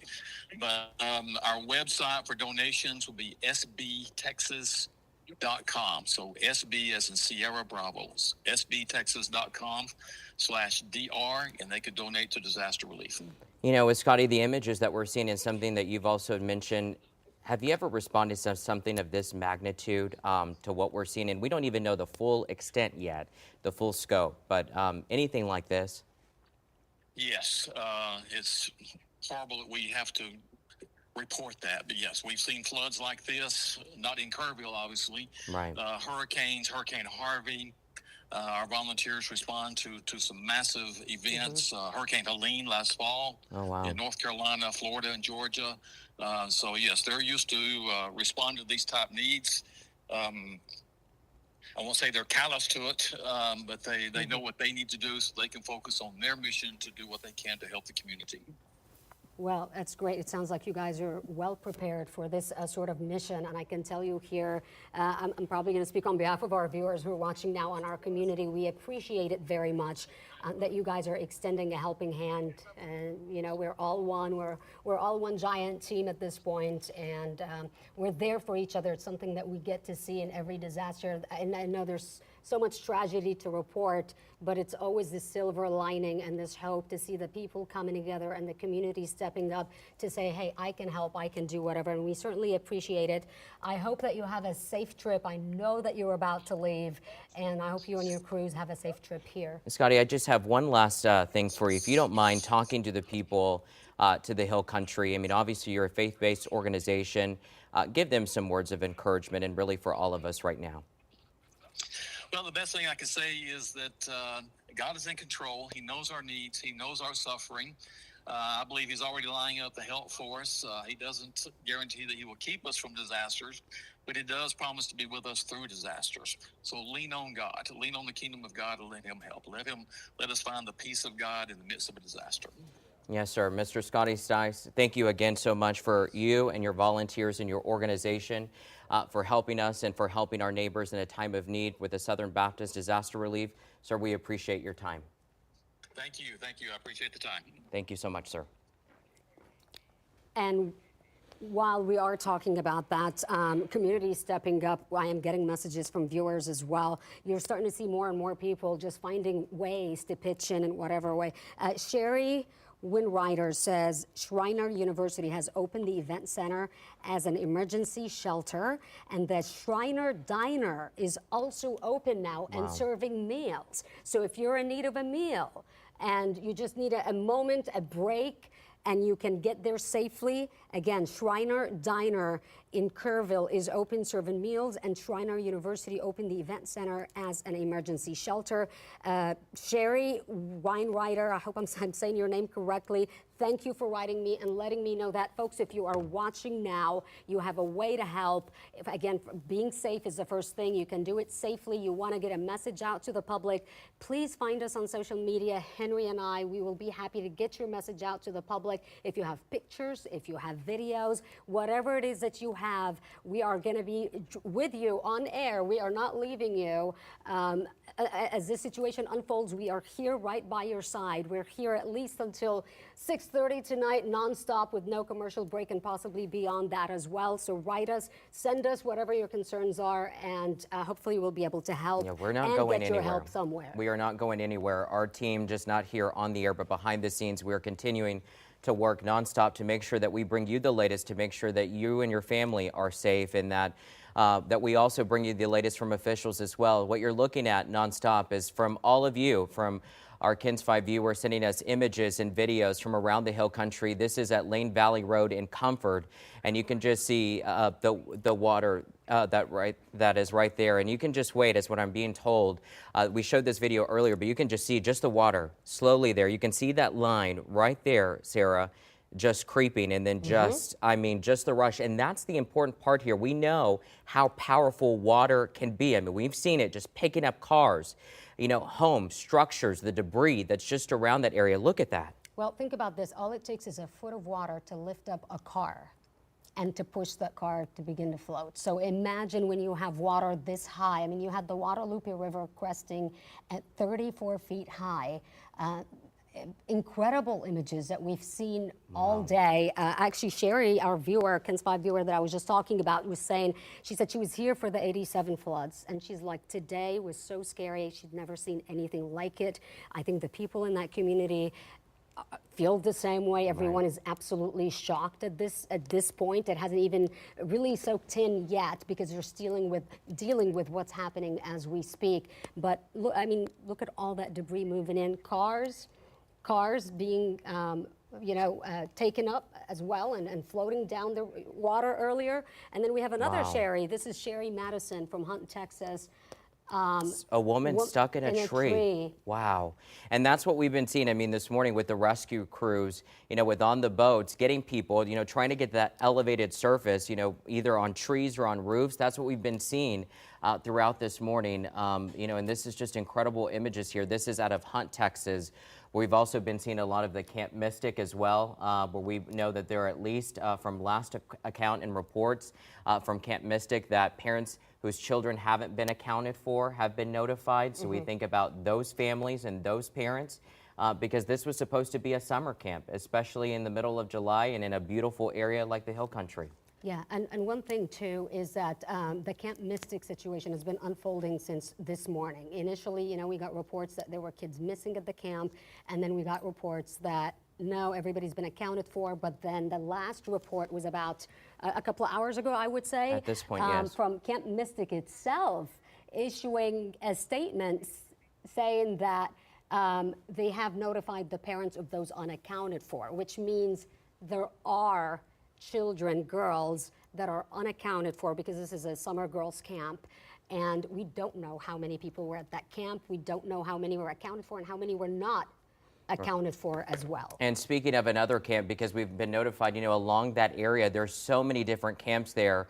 This is from Cross Trails Ministry, and this is on their social media page. They say that they're doing well. They're saying, quote, the rain is slowing down, but since our low water crossing is still about a foot deep, we are planning activities until camper parents can safely arrive. And I'm assuming, I don't know if they say postponing or activities. It's hard for me to read here on the screen, but until parents can safely arrive or those who are with their church can safely depart. If you're coming to pick up a camper, please check for road closures on your route. Of course, there are plenty of road closures, especially along the back roads of the Hill Country, below those low-lying areas, and that water and the amount that we've seen and the nonstop rain that we've seen, we know that those roads, most of them are blocked and also tough for rescue crews to get to those areas. But again, this camp here saying thank you for your patience and prayers. We'll continue to update parents hourly. They also say pray for Kerrville and those along the Guadalupe River. And again, this is just another camp update. This is from what I'm seeing here is this is Camp Chrysalis is what I'm seeing. This is from that camp. We're also getting some new video right now as we speak. I understand this is the Frio River. Yes, water surging in Lakey. Oh, right wow. there in the Frio River. Look at how fast that water is moving. You can see the people standing, though, on the side. Folks, if you're in any situation like this, I highly would recommend you get out of the way because you just never know, how this can turn. Not safe to be out and about, especially near debris like this. And look at that. Look at that debris. It's covering the water there, and that's what Sarah was mentioning, how unsafe it is. I mean, it's just astonishing, just a lot of the images that we're seeing, and this is exactly what it looks like. Dangerous. You don't know what is in that water, you don't. what it's picked up, and so you want to stay away. Obviously, you want to be in a safe spot to take these videos, but you can see the branches right over there. And this just is in the Frio again, just covered and debris right there. New video into our newsroom right now. And here's the thing, if you're watching this and you're thinking the worst of it is over, that is not the case. As a matter of fact, the flash flood watch got extended until 7 tonight. And Bill and Ryan were just saying that we could possibly see another round of severe weather tonight into tomorrow. We will see. Bill said we will see. So we are not out of the woods at all, folks, and you got to be just really monitoring the situation closely. I mean, you can be sure to download the KENS 5 Plus app on your TV because you can watch us for free at any time and on your phone as well, your KENS 5 app. I know KENS 5 viewer Albert Ramon just sent me a message. He's asking about Woodland Lake Park fireworks show tonight. I haven't heard anything yet about it, Albert. I'm going to try to get you that answer. But I believe it's still going on, Bill? It's still going on. As of right now, no issues with Woodlawn Lake Park fireworks show tonight. So there is your answer, Albert. If anything changes, we will let you know. And I want to talk about this that we're seeing on your screen right now. It seems like Pierce Oak RV Park and Canyon Lake. They also just contacted us, again, about neighbors helping neighbors. They're offering assistance to those in need. They're offering 2 free nights of RV site accommodations to anyone displaced by the floods. They say, of course, pets are welcome. They must be leashed at all times, but they can accommodate RVs with full hookups. I mean, this is important. This is what it's about. So again, this is at Pierce Oak RV Park. If you're wanting to seek refuge, they're offering, just give them a call at 830-360-5156. Really important, and that's what it's about, Sarah, is, anyone that you can, go and take rescue to, but there's a lot of shelters as well, as we saw in Comfort with Zach Briggs, who was at Comfort High School, another shelter as well. And as we speak, more and more shelters are opening up across the area. People are beginning to open up. We just saw a diner, Shriner Diner in Kerrville, serving meals. Also, Kerrville Pets Alive said that you can go there with your pet and know that there's a safe place to take your pets. All you have to do is just contact them on social media or give them a call. So there's a lot of help right now. A lot of resources are being deployed, not just from the area here immediately, but from all over Texas. We just spoke to someone from Jasper, Texas, with a Southern Baptist Relief, disaster relief. They're headed here now, and they're going to be providing relief. We know that the Salvation Army has set up a site. They're helping as well. We heard from Governor Abbott. He posted a statement earlier saying that they have deployed all the resources possible, and we're getting ready also to hear from a press conference from Lieutenant Governor Dan Patrick with the latest updates. And hopefully we can get the latest there, as you mentioned, Sarah, but also the amount of resources that are here. Because the Texas Emergency Division Management, they've been on guard. We actually spoke to them last night about the warning of what was to come, in the Hill Country area. So let's go to meteorologist Ryan Shoptaw now. And Ryan, what are we seeing out there right now? What can you tell us? Because it's been nonstop. Yeah, and Brian, I actually have a quick question for you. It got me thinking when Albert wrote about Woodlawn Lake Park fireworks show tonight, but you guys said another round of rain is moving in. So what time is that supposed to come in, and is that going to hit us here in San Antonio? Is it going to affect it? Yeah, so it's a little tricky because I would say after about 4 o'clock today, a brief break, and then late tonight into early tomorrow morning, we could see some redevelopment. There's just so much moisture in the air that could help produce additional rain, and any additional rain can be a problem. What's late tonight? Like, is there a time frame? Yeah, some of the high-res models were suggesting between 11 p.m. and 2 a.m., and then some were suggesting between 2 a.m. and 6 a.m. So kind of like overnight again. Yeah, so it might be another repeat of what happened earlier this morning. So, but again, the models are a little disagreeing a little bit on the exact timing, but we do know and think, and confidence is high, that we may see some redevelopment on some of those showers late tonight. So. And once again, same similar situation, right? Moving in overnight, where you're sleeping, you don't know how bad the situation is until you wake up in the morning. Do you have any advice for the folks watching? Yeah, you just have to be weather aware. Have the KENS 5 app, downloaded, but also get notifications from the National Weather Service. They're constantly having updates and providing updates on the flooding, the flood warning specific to the area, from Kerrville to northern San Antonio to anywhere. So just be weather aware, because more rain's on the way, and that could be a concern with any aggravated flooding areas around the region. So we're going to be keeping a close eye on that as well. So let's talk about the radar across the region and also across northern San Antonio. Notice that it's mostly light to moderate rain, but it's all moving in the same direction. A couple of downpours now reigniting out near Bandera County. Notice that Kendall County and more of the heavier rain, more moderate to heavy, is now transporting towards Austin in the I-35 corridor. What I'm watching closely is more moisture moving in from the north. Notice across Fredericksburg, Harper, Highway 290, the northern hill country, there is some moisture moving farther south, and that may impact, eastern Kerr County. As you can see on radar, it doesn't look too heavy. It's those yellow colors on reflectivity on our radar, but just to reiterate, any additional rains could aggravate that situation across parts of Kerr County, and now maybe shifting a little bit farther south towards northern San Antonio, parts of Medina County. There was just recently another flash flood warning that was issued for parts of northern Medina County, which included Medina Lake and Lake Hills. We'll talk about that in a second.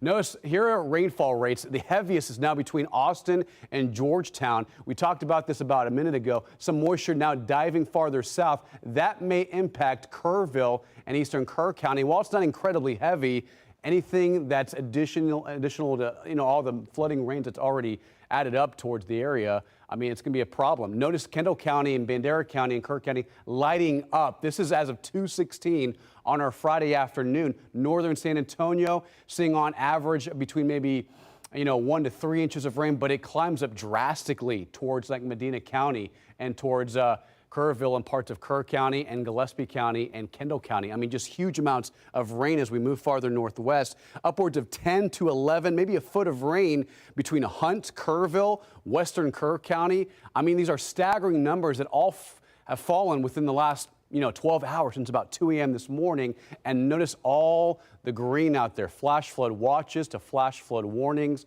across Kerrville, Blanco County, now farther east towards Kendall County and Bandera County as well. So we're going to watch this very closely as this is in effect until 7 p.m. tonight. So much tropical moisture moving in.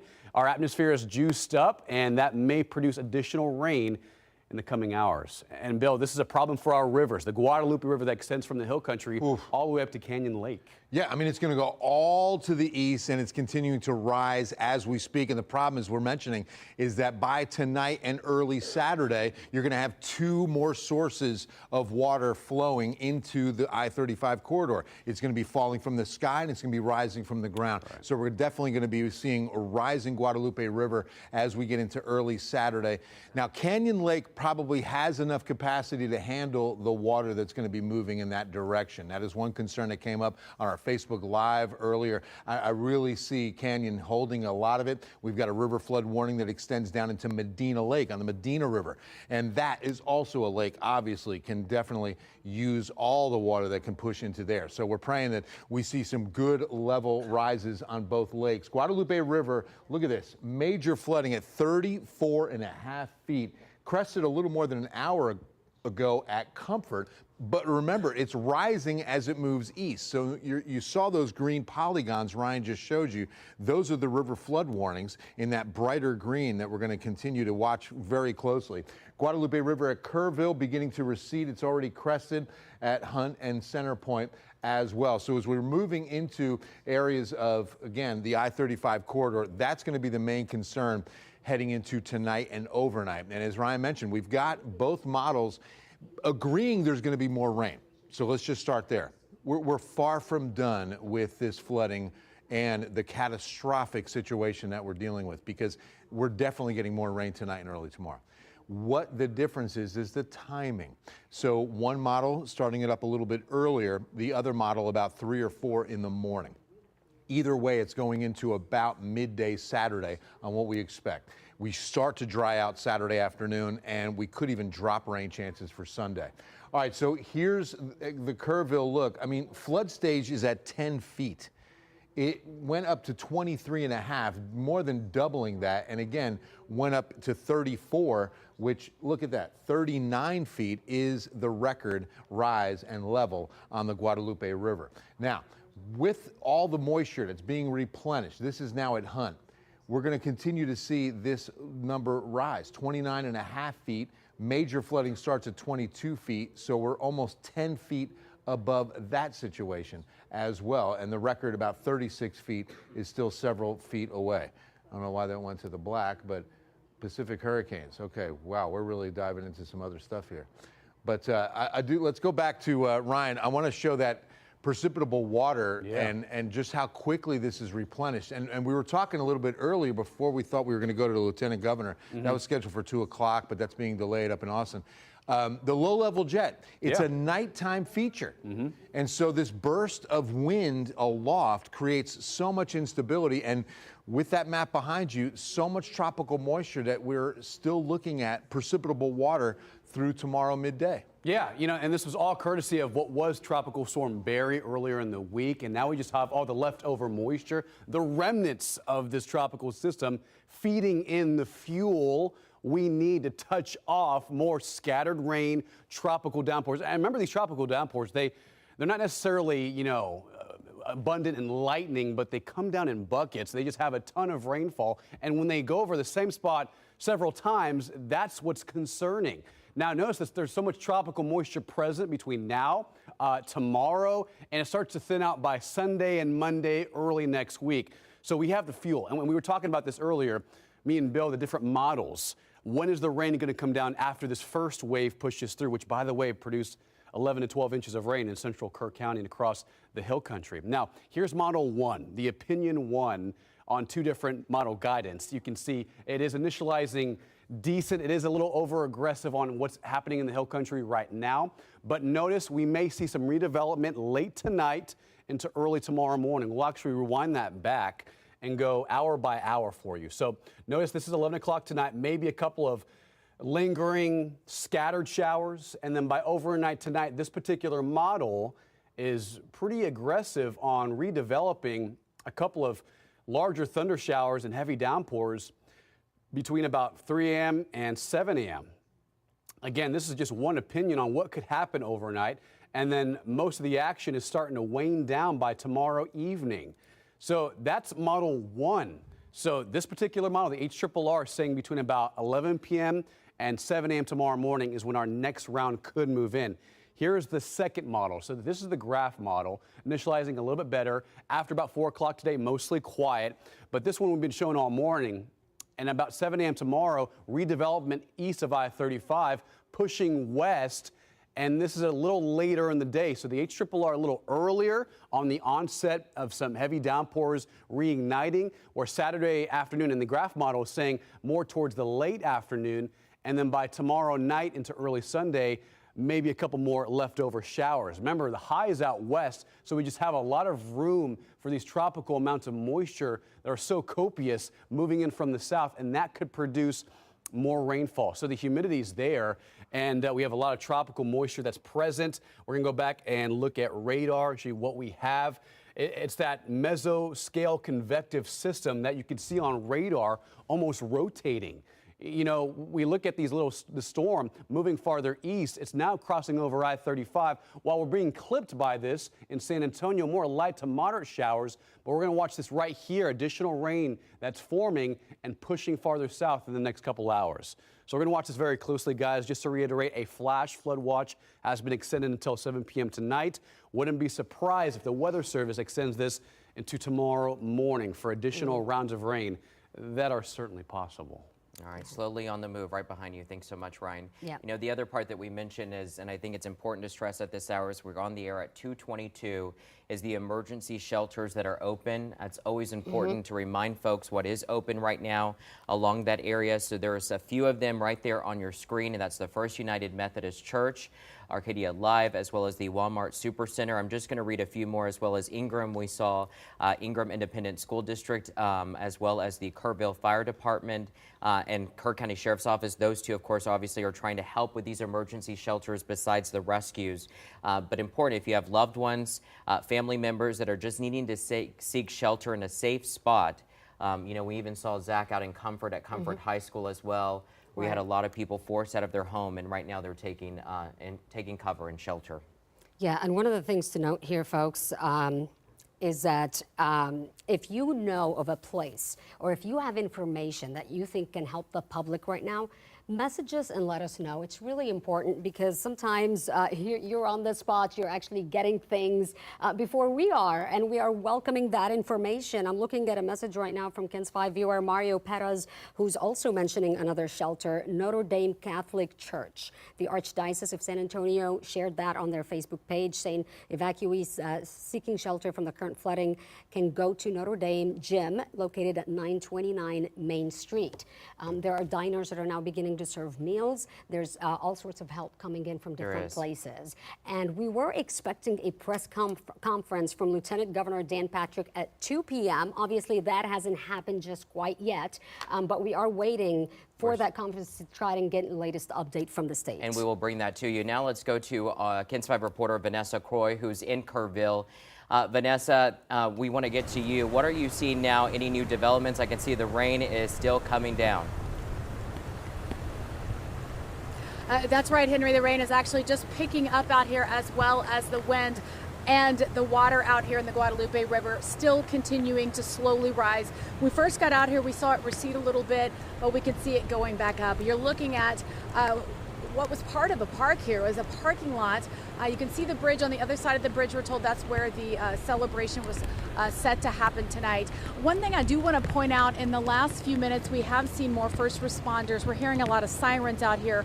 We saw our emergency district number 2 from Bexar County. We saw an ambulance here.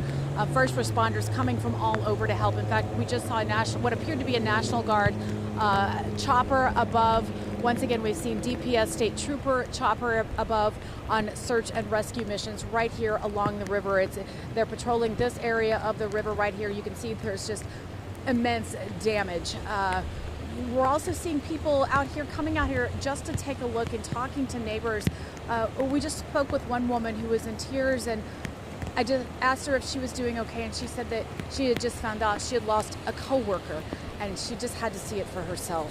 We know there's that RV park between here at Kerrville and Ingram, where many people are taking to social media in hopes of finding out where their loved ones are. Many people here just completely devastated, heartbroken.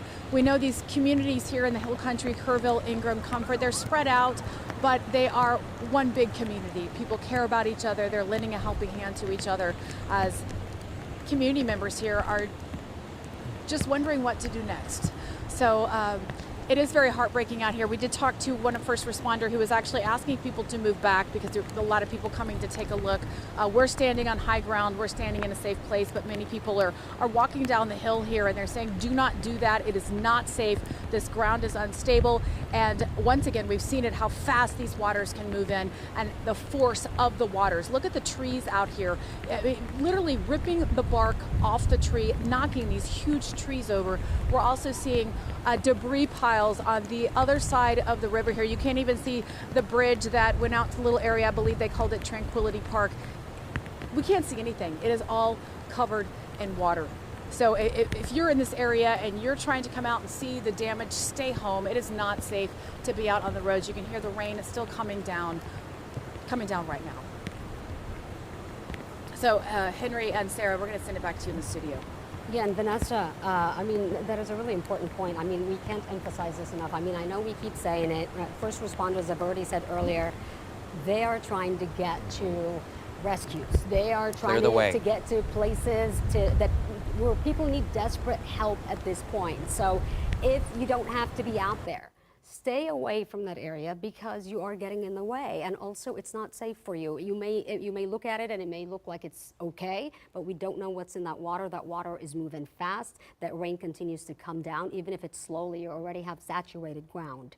And there's just a lot of water moving through there and a lot of debris. And the fact that rain is still coming down. That's right. With Vanessa, she mentioned it, and it seems like that is receding, but it's not so much. And so we're going to take another live look as we're kind of looking around the area.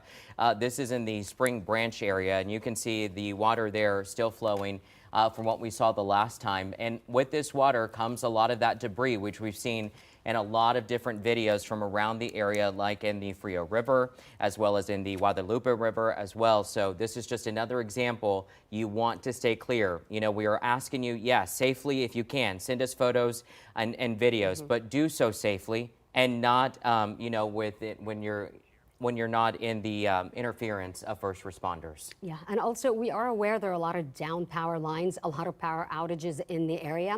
If you're watching us now, your family doesn't have a TV to see the shelters and to see all that important information that they may need, please pass it on to them. Write down the shelters as we tell you and let them know all that important information. We have Jeremy Baker, who is in Ingram right now. We want to check back in with him. He's been there all morning long and he's been providing us updates. What's the latest, Jeremy? Yeah, but the rain is almost stopped here. It's still coming down just a little bit. That is hampering search and rescue efforts. But you can see behind me, cars trying to get through. This here is Ingram Loop West. This is on Junction Highway where 27 becomes 39. You can see that they have the road blocked off right now. Just in the last few minutes, we saw several people that were coming through, trying to get through, saying, I live that way. I need to go home. They're not letting people go to their homes right now because they're still trying to search and rescue right now. There's another one right there. We see state troopers here blocking off the road. They're apologizing for not letting them through, but they know that protecting life is much more important than these folks getting home at this point. And if you go to the left, that's where the Riverside RV Park is.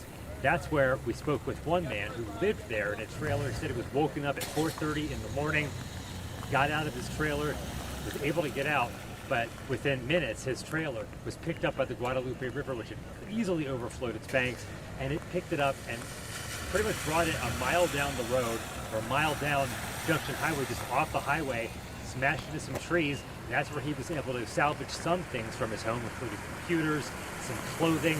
He was just happy to be alive, and he was just happy to be out at that point. He said he was throwing couch cushions out the window, just trying to get out and back into the trailer, just to try and salvage what he had. He said he walked up from that RV park. You see the trailers right there. Not sure if those are there where they're supposed to be, but from there up to this place here, it's called Tip to Toes. That's where a woman works there that he knew and was able to get him refuge there this morning until he got his wits about him and was able to get out. He was the first man that we spoke with. At the Ingram Fire Department, we spoke to a couple of other people. They said they were in their trailer, or their home rather, when they got out. The water lifted them up so high off the ground that they were holding onto their roof. They said for over 2 hours with 3 other people, 2 of their neighbors and another man, and they just had to hold on for 2 hours in the water until the waters receded and their feet were able to touch the ground again. They said for 30 minutes they didn't know if they were going to make it. And then I spoke to another man. He said his best friend lost his life. He was trying to rescue his mother, wife, and 2 children in their home. He busted the window open to save them, cut an artery on his arm on the broken glass. He succumbed to his injuries, we were told, right in his mother's arms. An absolutely devastating situation here in Ingram. And we continue to see Black Hawk helicopters, other helicopters, search and rescue. Every few minutes we see first responders going by. The sirens go off, the lights go off, and they go by trailing a boat behind them. They're obviously still trying to find people that are missing. We saw a lot of people within the past half hour outside of Ingram Elementary School that's acting as a makeshift reunification center. So we know a lot of people are still wondering where the ones are, including children. Ingram High School, also another location where people are going. There's another chopper going by, helping with the search and rescue efforts. And the Ingram Fire Team wanted us to tell you, if you need any information or want to help, call the Kerr County Sheriff, 830-896-1133. You can also go to any fire department in the area, stretching across the hill country from Hunt through Ingram down to Kerrville and areas east, including Comfort. And up here, for refuge, you can go to City West Church, Ingram Elementary, or also any fire department as well. We'll continue to keep you updated here from Ingram, on air and online. Reporting live from Ingram, Jeremy Baker, 10 Spot. Jeremy, our eyes and ears in Ingram. I mean, you saw it there with the chopper right above him. We've been seeing it nonstop with Vanessa and Kerrville. Yes. But I do want to get to, we're just hearing right now, we were expecting a news conference with Lieutenant Governor Dan Patrick to get more insight about the devastation, but we're being told that that presser is being delayed possibly another hour. That was supposed to begin at 2 p.m. But obviously with this nonstop work happening, obviously the Lieutenant Governor, who's the acting governor right now from what I understand, wants to have the very latest information to give us. Yeah, and if you're just tuning in, I want to give you a quick recap of some of the things that we have heard since this morning, the important points. 6 fatalities this morning were confirmed, and then later on we heard during a press conference from the Kerr County judge not really wanting to give a certain number at that point anymore, because I think this situation is so huge and it covers so many different areas. It really truly right now is so unclear the amount of damage that we're looking at and possible deaths. We know that people are missing. We've seen people get rescued from trees this morning, from cars. We've heard that there is an entire youth camp of girls, a summer camp, that was also impacted by this, and some of those girls were unaccounted for as of last check. So we really don't know at this point. We have no idea how massive this is, and I think that's why they're really holding off on the numbers. All we know is that from all the images that we're getting, it has been nothing but absolute devastation from Ingram to Comfort to Kerrville. That whole area hasn't seen anything like that since 1987, and this could even be worse, according to some of the residents who live there and have lived through the other, disasters in the area. Let's get to Weather Chief Bill Taylor, who's with us. And Bill, I know a lot of people here in San Antonio, obviously we continue to keep our prayers with those in the hill country, but wondering about here in our area, especially it being Independence Day today. What are we looking like for tonight? Bill, your mic is off. We can't hear you. Okay. All right. We'll get back. No, you're not. We can get back to you. We'll get back to you. We've been on the air for hours, so most likely a battery died or something like that. We'll get it. We'll get your mic fixed as soon as possible, Bill, and we'll get back to Bill. But I know Bill mentioned earlier, 7 p.m. is a flash flood watch has been extended to that. It was supposed to expire at 1, extended to 7 p.m., and we're expecting another round of severe weather tonight into the morning. So that is something to watch out for. Bill will tell you a lot more about it. Right. It's just kind of been that nonstop. We know we've been also taking live pictures from around the area as well as Spring Branch, and I believe we have our colleague, KENS 5 reporter Mike Jimenez, who's live there. I'm sorry? Mike, I think we just lost Mike's signal as well. We have crews all over the area, folks. Mike Jimenez in Spring Branch right now. I believe we have Mike now.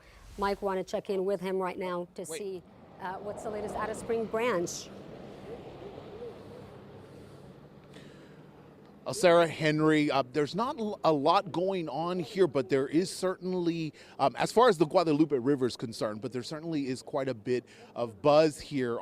We are located here on a bridge on FM 311 over the Guadalupe River here in Spring Branch. The Guadalupe River is pretty calm right now. Albert, you want to go ahead and just pan over there so you can take a look. This is basically the calm before the storm.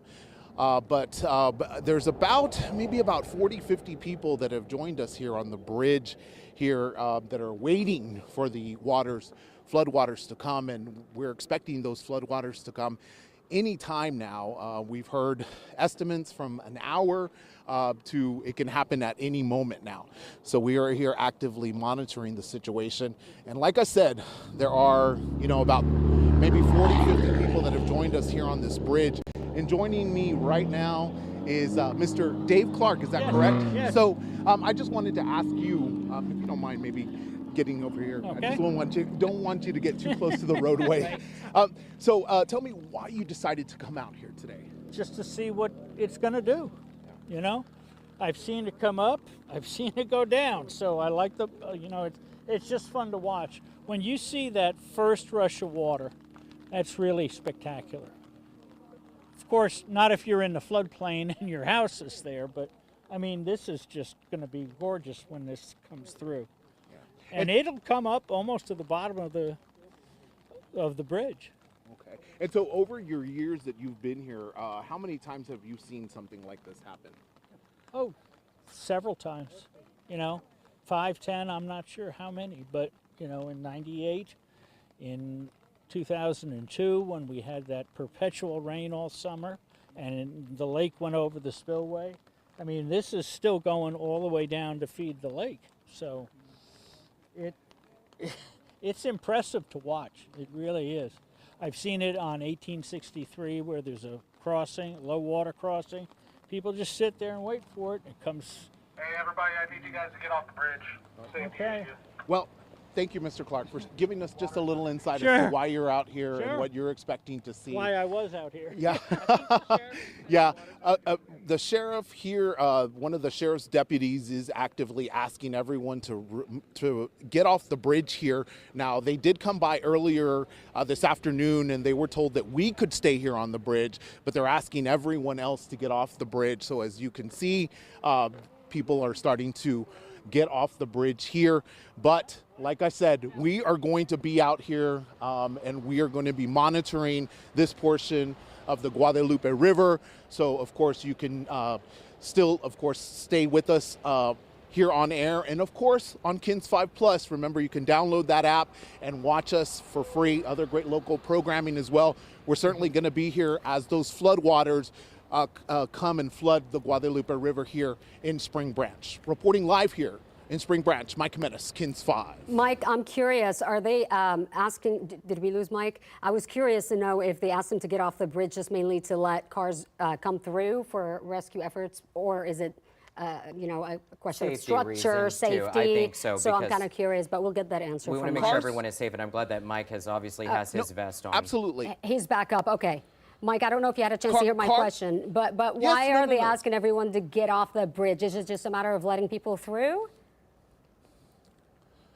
No. It's a matter of safety. Now, cars have been going by, with people here standing on the bridge, and people have been here on the shoulder of the bridge, which is where we're located. And like I said, deputies have said that we can remain here on the bridge, but they do want everyone else to get off the bridge. And as you can see, they have made their way off the bridge, but after they did that a short time ago, those people came right back. So, but the deputy here from Comal County is actively coming by, driving along the bridge and announcing that he wants people to get off the bridge. But like I said, they are allowing us to stay here.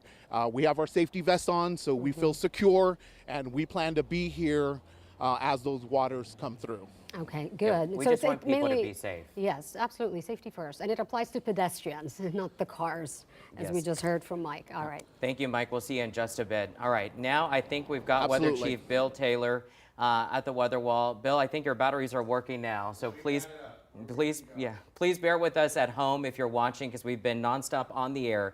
As Sarah and I mentioned, we are not going anywhere. We are going to be here. All of us in our team are going to be here for who knows how long, but we just want to make sure that everyone is safe. 100%. And I want to take a moment to honor all the people you do not see making this possible. You heard Michael talk about Albert, who's in the field. We've got so many field reporters, photographers, the producers, the directors, everyone is all hands on deck right now here at KENS 5. This family is in place to cover this for San Antonio zone. So again, I want to honor all of those you don't get to see and the hard work they're putting in today. Thank you very much.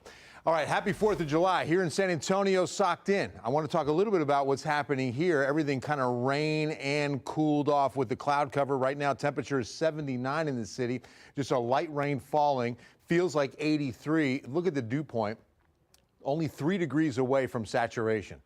So in other words, if this 79 cooled to 76, we'd be at 100% humidity. The atmosphere could not hold any more water. So we're pretty close with relative humidity right now at 90%.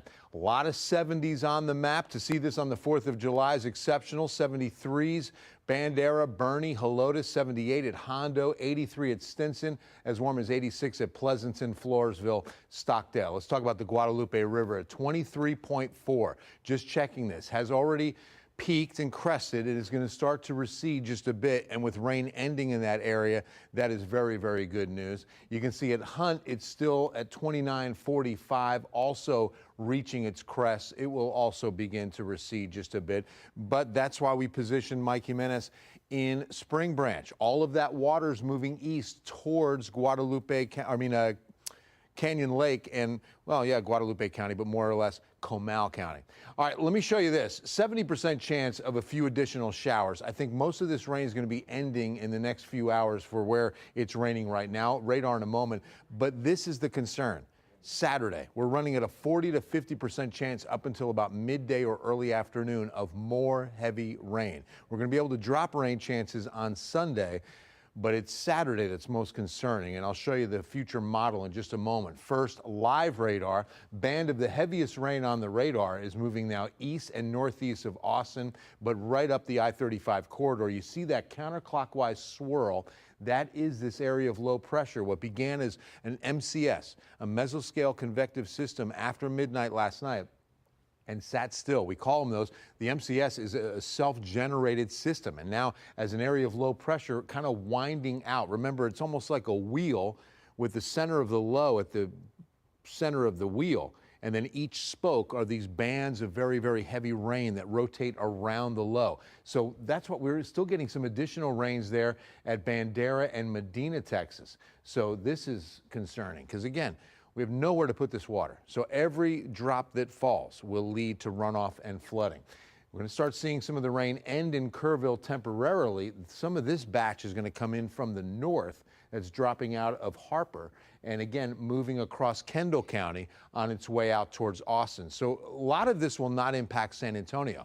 In fact, San Antonio is going to start seeing some of this rain die down. It's just a very, very light rain because as we look at precipitation rates, really not too alarming. I mean, most of this is in the lighter category as far as the heaviness of how it's coming down. All right, rainfall numbers. When you talk about the city, about ½ an inch or a little bit more at San Antonio International, closer to 2 inches when you go out I-10 towards Fair Oaks, 1 inch at Medina Lake, then you jump to 7.5 inches at Bandera. But then you go into some real totals. Look at this, 10 to 11 inches west of Kerrville. That's going to be Ingram, Hunt. And look at the amount of real estate that covers, that huge area of double-digit rainfall. 5+ in Kerrville, that's downtown. Then 7+ when you go just east of Comfort. And remember, Spring Branch, where Mike was, is right about here. So all of this water is heading in his direction right now, and that's why we'll be watching it very closely, because here's the Guadalupe from Kerrville. Remember, these were the totals that we just looked at. Nearly a foot of water came down from last night into early this morning, and now that water you can follow. This is the Guadalupe River across I-10. There it is at 281, and this is Canyon Lake. So Canyon Lake does have room for this water. That's good news. But does it have room for the water that's going to be falling from the sky overnight tonight? So with that concern, that's why this flash flood watch has been extended till 7 p.m. tonight. That includes San Antonio, does not include Comal County. I wouldn't be surprised if this county is definitely added to the watch for tonight, and that we see this 7 p.m. tonight extended into Saturday. Here's one of the main reasons: the precipitable water continues. I mean, we still have an abundant amount of water in this atmosphere ready to rain out. That has not changed much. This is tropical moisture that has just inundated all of Texas through this afternoon. And then look, as I fast forward to tomorrow at 5 p.m., yes, it lets up, but not by much. This is still on the high side of tropical, 3/4 up this scale right here. It's not really until Sunday, Monday timeframe that we really start to dry out and move in the right direction to dry on the amount of moisture in the atmosphere. And keep in mind the surface moisture. So precipitable water is going to be what you're looking up at, what we've been under for the last several days, that tropical cloud cover. And we can go back to Monday, Tuesday with the atmosphere stacking up all of that moisture. Then here at the surface, as east and southeast winds continue, dew points are in the lower 70s, and that's why we expect more rain. So this is an important graphic before we send it back to news. See what happens overnight? That's that next burst, and it's going to happen after midnight into about mid-afternoon on Saturday. Henry, Sarah, back to you guys on the news desk. Thanks so much, Bill. And now we want to get to Meredith Haas. And Meredith, I understand you've been trying to get to this area for the past 3 hours. Yeah, we know that the roads have been blocked and it's been difficult. Can you tell us a little bit about your journey to try to get there? Because that's what most people, I think, are going to be going through for the rest of the day, Meredith. And tell us your exact location. I understand you are by the Johnson Creek. That's exactly right. Right behind me, you can see Johnson Creek. I mean, it doesn't look like a creek anymore. It looks like a very heavy flowing river. If you can just see it back there. We're very much high up on the ground. We're on Junction Highway, just west of Hunt. We're just west of Hunt. And so we've been driving around, as you mentioned, we've been driving around the hill country. We went all the way to the Presbyterian Moe Ranch Church, where there are campers. Their power is completely out. They told us that their campers are okay and that they're handling the situation, but the rain just continues to come down out here. As we were driving, my colleague David, he just had a hard time going down the highway where you're supposed to go. You can go 80 miles per hour, but that rain was coming down so hard that we had to go 40, 30, 20 miles per hour. So that just speaks to the conditions on the road. And yes, Henry mentioned, you know, we have been hitting roads that were blocked by water or just, you know, gaining a lot of water on the sides. A lot of water was building up. We did have to turn around. We were trying to make it to that Mystic camp where all those campers were and had to be evacuated this morning. We tried to go there, but the road was blocked. We wanted to turn around and not drown. We've been trying to go live, yes, for hours. David, I'm going to step back into the shot. I just want to, again, speak to the situation that we are in out here in the hill country. That is no joke down there. That is supposed to be Johnson Creek. We're on Junction Highway, again, west of Hunt. and everyone is being very cautious on the roads. This rain has yet to stop. Even when you think it's stopping, you go to another area, maybe a couple minutes down the road, and it is pouring rain. So we will keep you updated. We're going to go try and find another area to show you the road conditions, and maybe we'll try to find the Guadalupe River. We know that that is flowing. We also actually stopped by a ranch that over, I think it was Highway 179, I'm not sure, it was off Highway 39, and the Guadalupe River had overflowed over that highway and knocked down this rancher's fence. And he was telling me now they're trying to get these fences back up, but they can't because the water's still flowing, so their buffalo and all of their cattle, they may get out. So that is what people are facing out here in the hill country. I don't want us to forget all the campers that we have. The one that we stopped at, they said that their campers were okay, but we will continue to check in and we will keep you updated on air and online. Meredith Haas, KENS 5. Well, Meredith, I am glad that you made it out there safely. Please try to stay safe out there, guys. I know that rain is still coming down too.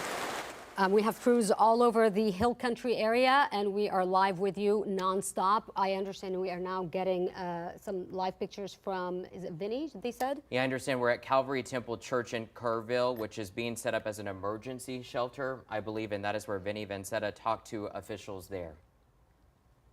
We're here at Calvary Temple Church with Soila Reyna from Staff Administration. Tell us what's happening here today with the makeshift shelter. Soila.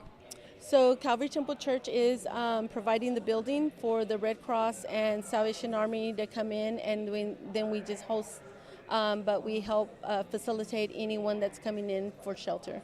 And so anyone out there that is displaced, doesn't have a home, you want everybody to get here to be safe as possible, correct? Yes, we encourage you to come, the earlier the better, so that if it does start raining again, then you are out of harm's way before. And so come, we'll have a warm meal, and just come throughout the night if you just need to, just so that you won't put yourself in danger tonight when it gets dark and you can't get out. And anybody can come, and how does the check-in process work? Do they need anything, any paperwork with them, anything like that?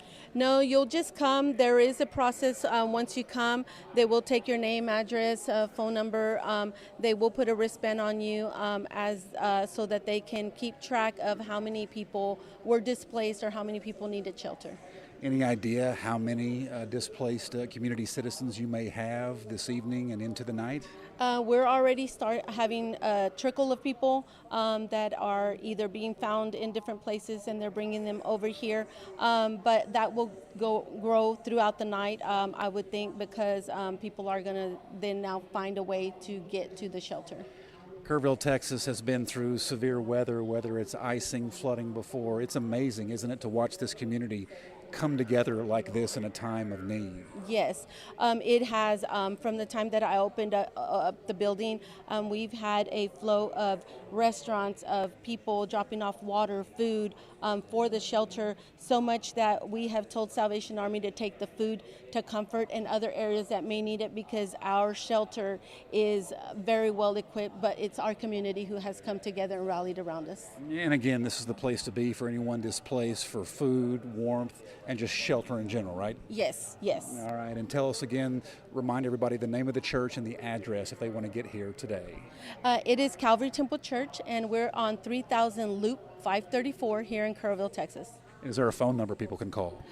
It would probably be my cell number, 830-370-8256. Soila, thank you for the time and appreciate your efforts to help bring this community together and help with the healing. Yes, thank you so much. All right, let's kick it back to the studio in San Antonio. All right, Vinny, thank you. And it was a great reminder that, yes, we are expecting more rain tonight. We are not out of the woods with this. So they said if you do need help, if you want to get to the shelter, it's best to get there before that rain begins to move in again. If you can safely, and that was Calvary Temple Church in Kerrville. Also in Kerrville, another one of our crew members and colleagues, KENS 5 reporter Vanessa Croy, who's been there nonstop. And I know, Vanessa, earlier you said you saw emergency officials and some people. Any other people that have showed up to you at Louise Hayes Park? Many people out here, many people from the community just coming out to take a look at their beloved park out here. Let me show you. You know, looking at it right now, this was a parking lot. There's a splash pad. You know, other gazebo, all underwater right now. This was the place that many people from this community, in fact, from all over state, come here to celebrate the 4th of July. In fact, there was a stage set up close to or on the other side of that bridge where big name performers were set to take the stage tonight, and that was completely washed away. In fact, we see a kayak that is sitting in that tree over there. So the devastation out here is massive, it is widespread, and the water continues to rage here. It has receded just a little bit. You can see some of the debris left behind here along the riverbanks, but you know, it's really not safe to be out here, even though many people are coming to take a look. We had first responders out here a little bit ago asking people to step away from the side. Don't walk in the mud, don't walk in the embankment, because the ground is so unstable out here. And you know, Henry, we've been talking all afternoon about these communities from Kerrville to Ingram to Comfort to Hunt. They're so spread apart, but they're very close knit. And we just talked to one of the VFW members here. The VFW hall is right on the other side of this parking lot, and they were set to have their big fundraiser today, their barbecue dinner, and almost $2,000 worth of food they have since donated to the Methodist Church, to the shelter, to help people who need a warm bite to eat, who need a good lunch, and are just devastated because they have lost homes, perhaps loved ones. Other people are coming out here. In fact, we talked to one woman who was just in tears and said that she had just found out she lost a coworker. And you can just see from the devastation and the force of Mother Nature out here, the impact and some of the aftermath that we can see so far. You know, once this water starts to recede, someone told me that they saw a car underwater earlier. So we don't even know exactly what is under this water, what they will find. So the other thing is, Henry, in the last few moments, we have seen more first responders in this area. We have seen our friends with Emergency District 2 from Bexar County out here lending a helping hand, and multiple military choppers flying over along this stretch of the river on search and rescue missions out here. So this community right now is devastated, a long road to recovery, and right now they are bonding together and helping each other, lending that helping hand like the communities that they are. Henry, Sarah, back to you. Yeah, I mean, you're hearing it out there, Vanessa, some heartbreaking stories. We're hearing it over here as well. I mean, we've spoken to people throughout the morning. A lot of people don't know if their family members made it okay because there's been power outages. There are families right now who had their children in summer camps, and some of those children have been unaccounted for. So I can't begin to imagine the pain and the agony that these families are going through right now as they wait to hear any word about the status of their loved ones. We've been seeing absolutely devastating images. And as Vanessa mentioned, when something like this happens in a small community like this, I mean, you're looking at Kerrville. It is a retirement community, about 25,000 people population, and that's the largest of all the ones hit. You have Hunt, only over 1,000. Ingram, Comfort, all of those are very, very small communities. And so everyone is impacted by this. And speaking of Comfort, you're looking at new video into our newsroom of the High Street Bridge in Comfort. And I mean, as I've been saying, a lot of these videos and pictures are really telling the story. You can see the road is just underwater. I mean, you can even barely see the road there or the yellow lines. The bridge goes over the Guadalupe River, and that's a good, look at that right there. That's a good part of that video there where you can just see just how much water has just covered that entire road. And this is another new video that we have, and this one looks like it's out of Kerrville. Yeah, I mean, there's a lot of debris out on the roads, a lot of down power lines, a lot of power outages, a lot of trees, tree branches, you know, that have broken off. So there's definitely a lot of dangers out there that you have to watch for.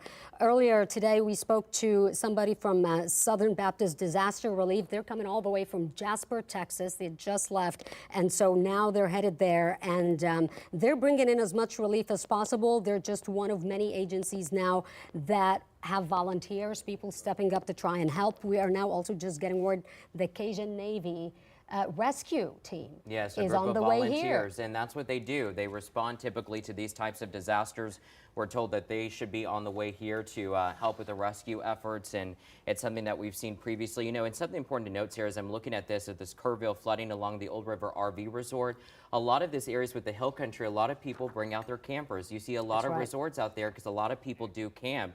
And it's really tough when you see images like that. Also, what's new coming into the newsroom is a statement from the Archdiocese of San Antonio. We want to read that right now. This just coming in saying, quote, "We pray especially for those who have died as well as those who are still missing." They just posted this on Facebook as well. The Archdiocese also wrote that they pledge to be with the people in these challenging circumstances and for the faithful to answer Christ's call to love one another. And that's exactly what it's about, is loving our neighbors right now. Yes, and one way to do that is by stepping up and helping in any way you can. I mentioned the Southern Baptist Disaster Relief. They're going to be providing 700 meals a day, minimum, they said. So there's going to be short-term, for now, disaster relief for anybody who needs not just shelter, but food. Diners are opening their doors, stepping up as well. They said, do not be afraid, do not be shy. You know that this is your first time possibly going through something like this. Reach out to them, get the help that you need if you can, and get to a safe spot. We need hope in times like this. I mean, there are definitely a lot of devastating stories and a lot of tragedy, but there's also that hope that is coming in as you see the community really sticking together and trying to help in any way possible. I think everybody feels the community's pain out in the hill country right now, and our thoughts and our prayers and our hearts are with you, and I'm echoing that from messages that I've seen from our viewers all throughout the morning as well. Absolutely. Now we want to get to the latest when it comes to the radar. If we can go to Weather Chief Bill Taylor. And Bill, what does it look like at this hour now that we're approaching just right after 3 o'clock in the afternoon? Well, the good news is we're working into a nice break in this rain. I was looking at some of the model data for winds. You know, winds will become important this afternoon. If we can get some good gusty winds, that'll help dry things out a bit. I don't expect a whole lot of sunshine. I would hope that we could get a little bit. That would also help dry things out. But it's really not looking like we'll get much in the form of sun this afternoon before it sets. But we will hope for those winds to pick up. And the problem is those winds will be coming from the southeast, which is going to replenish some of the moisture that rained out of our atmosphere. I want to show you some of the updated rainfall totals in the metro. You can see 3/4 of an inch at Helotes is the high spot. It's all under half an inch till you get to Stone Oak, a little more than half an inch, right at half an inch for Medina Lake. Boy, do things change quickly when you get into the hill country. Kerrville, 2.5. We've got some rainfall estimates right around Kerrville, about 4 to 5. I'll show you that in a moment. Like Ingram, 5.25. But look at Hunt, 9.5. These are actual measurements. These are rain gauge estimates. And so when we show you the rainfall estimates on the map, that's going to be based upon rainfall rate, which of course has dropped dramatically. We've got a light rain falling right now, but we're working into a little bit of a dry slot that'll keep us in the afternoon and keep us pretty dry into Friday evening. However, you can see this number right here. We've got a very good chance and a very good coverage on more rain overnight into early Saturday. It'll keep temperatures in the 80s, and then we can finally drop rain chances as we get into Sunday. Don't ever underestimate the power of water. You know, Sarah mentioned this earlier. It does not take a lot of water in height. It's all about rate at which it's moving. You know, I mean, we're talking about 1.5 miles per hour, 2 miles per hour. You will not be able to stand in that rate of moving water because remember, it doesn't let up. It's just a continuous push. And so just halfway up the tire of a regular vehicle, a sedan, 12 inches will take that right off the road. But once you get up to 1.5 inches to 2 feet, now it's taking any truck or RV vehicle, SUV, right off, even vans, the roadway. Weekend rain event, the flood risk, of course, is going to continue through tomorrow morning. Remember that street flooding is going to be causing some high water spots. Additional storms are possible tonight and overnight. And with these storms is definitely going to come some lightning, some very loud thunder, rattling homes last night for sure. Bandera up through Kerrville. These are tropical in nature, so we won't see hail. We won't see tornadic activity, but we will see very heavy rainfall. Very heavy rainfall. And now with the ground so saturated already, we have nowhere to put additional water that falls. So as you work your way through another good coverage and chance of rain late tonight and through Saturday morning, we've got a real problem on our hands. Now, so far, the city is moving forward with tonight's celebrations at Woodlawn Park. That fireworks show slated for 9 p.m., and so we're going to be dry at 9, but you can see isolated activity could be lingering up until about 5 or 6 p.m., and then we should be dry through that 8 to 10 p.m. hour. But as soon as we get to midnight, the chances back up again. Now, the models are agreeing that we're going to get another big burst of rainfall. The only difference between them is the timing. One model says we're probably going to see it a little bit earlier. The other model says it really doesn't come together till about 3 or 4 in the morning. I'll show you both in just a moment. But first, this is the flooding outlook. You know, the Severe Prediction Center, the SPC Severe Weather Outlook, where we put things on a scale of 1 to 5. And it covers hail, it covers tornadoes, it covers it as a collective severe weather risk. When we say we're in a level 2 or we're a level 1 or a level 3 or 4 when it's really likely. Well, we also get products from the Severe Prediction Center that focus in on flooding and excessive rainfall. That's what you're looking at right here. This is the excessive rain outlook through tomorrow morning. And you can see we've got most of Bexar County still in a level 2 risk of getting more heavy rainfall, and even into Kerrville. This is a level 3 risk of getting additional heavy rainfall that would, of course, impact the Guadalupe River at Kerrville, impact the Guadalupe River at Hunt, and all these areas east. Now, remember, they're all approaching record levels. This is the worst flood since 1987 in the Kerrville area. All right, let's take a look at live radar, where we still see lingering heavy rain north of Kerrville. I'm hoping that the trend with this batch is going to be more east than directly south. That should be the case. You see the counterclockwise center of rotation with this, kind of lifting out more towards Austin and spots northeast. But what's happening is these lingering rain showers are starting to drift a little bit farther to the south. You can see pockets of heavy rain. So Medina, Texas is right back in here. And then you've got Bandera right about here. And so that should stay to the north of Bandera, south of Kerrville, where the rain continues to be light, but I've got a little bit of a moderate shower and a little good batch moving down south of Harper. That'll impact Kerrville, probably into Comfort and Bernie. Speaking of Comfort, by the way, just got off the phone with Comfort Pizza Company. They are open for business. The flooding got pretty close to the pizza place, but some wood-fire pizzas being cooked there at Comfort Pizza. They are open for business. Don't know that they'll be able to deliver. They're on pretty slim staffing today, but they are open. All right, so notice that the I-35 corridor, also a pretty good band of decent rain, but the rainfall rates are in good shape. When I say good shape, we're moving more towards the lighter amount, or at least the lighter rate at which this rain's falling. The last real heavy rainfall rates exiting Austin and Georgetown off to the east. Let's talk about some of the rain that has fallen. And now, remember, off the top of this, I showed you the actual gauge readings. These are based upon the rainfall rates. 7.5 near Bandera, 1 inch at Medina Lake. And then you get 5+ near Kerrville. And then look at this pocket, and it is huge. This covers so much real estate of western Kerr County. Hunt and Ingram right within this at a foot of water. And that's why you have such a huge, look at this now. This is a huge polygon of flash flood warning from almost to Bandera north of Kerrville. This is impressive. You normally don't see a flash flood warning this large. This is incredible. And then this is the Guadalupe River, the focal point of all the flooding. All this water is heading towards Canyon Lake. This is Canyon Lake, Comal County. And you can see that, again, these are all river flood warnings. This is the Medina River with a river flood warning down into Medina Lake. Both of these lakes can definitely handle an increase in water. Remember that they are, Canyon Lake's in better shape. Medina Lake's at like 2 to 3% full. Now let's talk about moisture. How much precipitable water still remains in the atmosphere? Too much. When you consider what we're looking at here, this is current. And as we work our way into Friday night and Saturday, it lets up a little bit, but we're still on that higher scale of tropical moisture in the atmosphere. And this goes back to the beginning of the week when Tropical Storm Barry, that was a short-lived named storm in the western Bay of Campeche and moved west inland at Mexico. All of that tropical moisture surged north, and at the same time, we had a good prevalent southeast wind keeping dew points tropical over 70.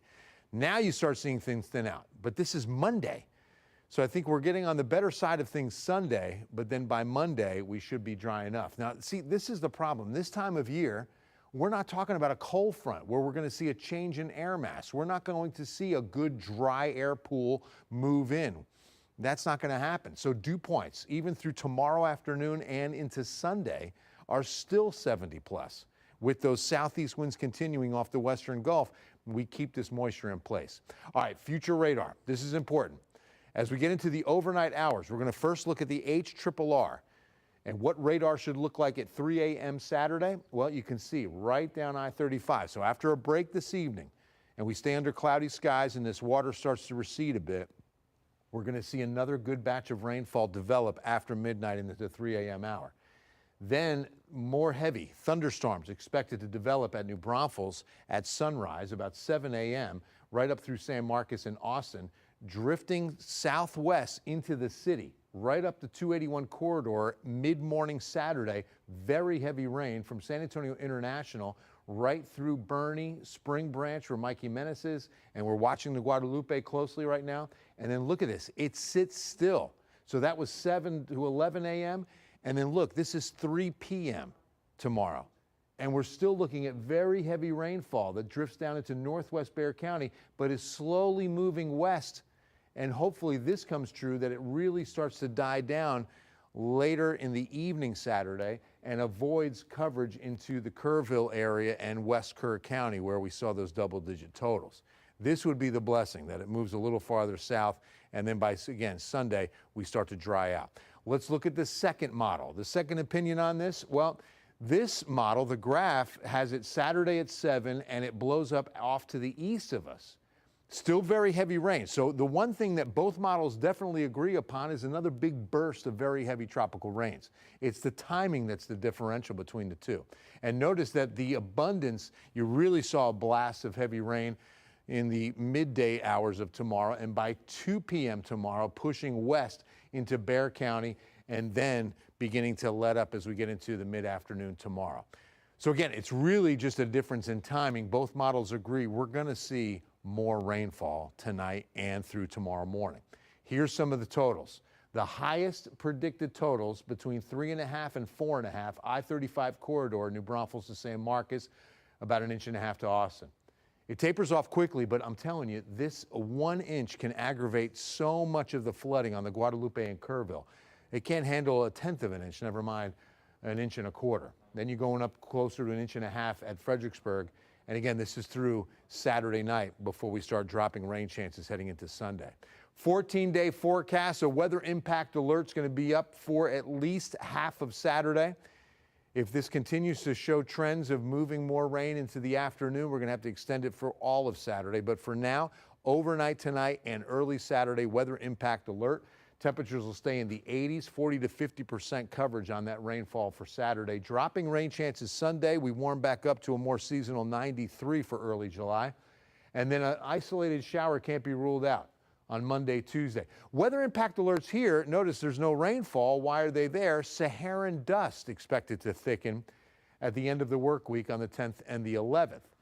Because again, we had a big surge on the way before all this rain moved in. That was in the forecast for, you might remember, Sunday, Monday, Tuesday of this week.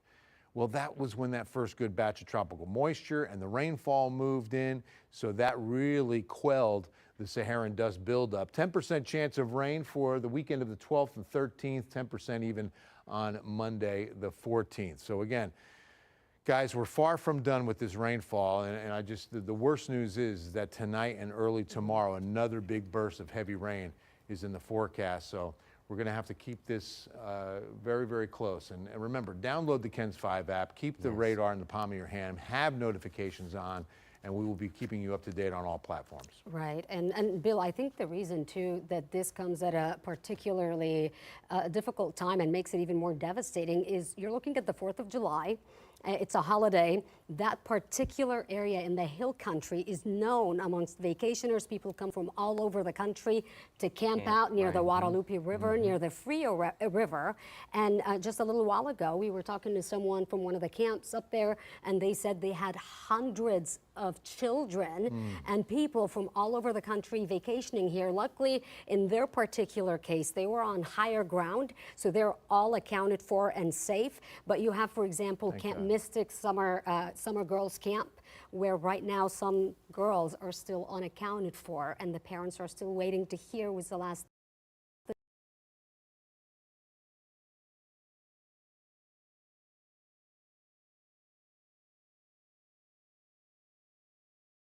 is safe and accounted for, so that is some great news. They said they too are on higher ground, so I think the camps that are located a little higher, those are the ones that are okay. But if you think about how many camps are in that area, between Comfort and Ingram and Kerrville, there's a lot. There are a lot, and that's exactly what you were saying, is that's what this community is made up, is that there's so many different camps. Another update that we just got into our newsroom is Camp Waldemore.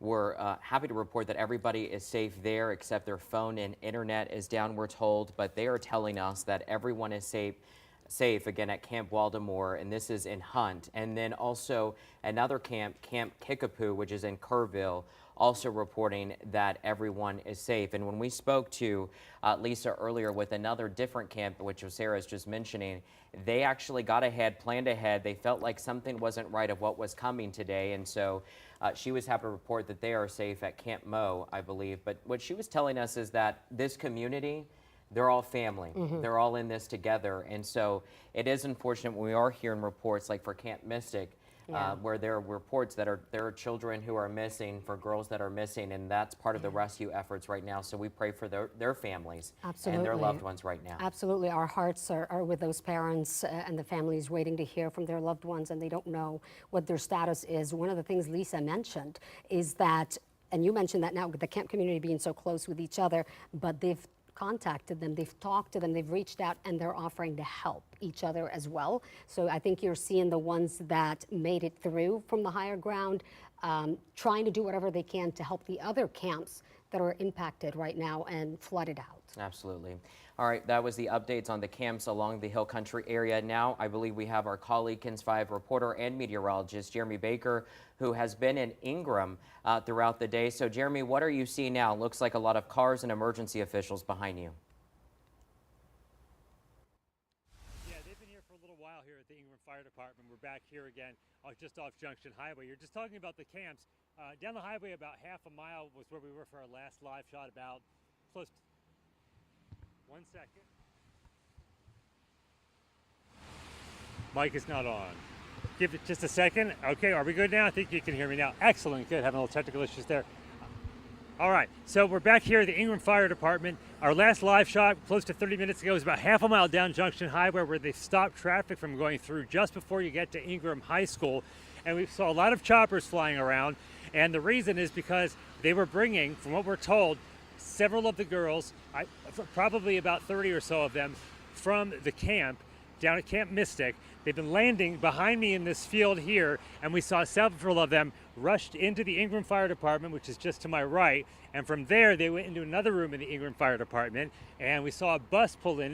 If you could show right over here, that's where the garage is over there. Thanks so much, Stephen. The bus pulled into the fire department there, and we're told from a member of the Ingram Fire Department that those girls, again, probably about close to 30 of them, are going to be taken to Ingram High School, where they'll be checked out medically to make sure they're okay. And they look like they're good. They were in good spirits. One of the parents said, yes, that is where they were from. A parent volunteer told us that. So that is definitely some good news. I'm sure a lot of parents are waiting to hear from their children. So that was Camp Mystic, we're told.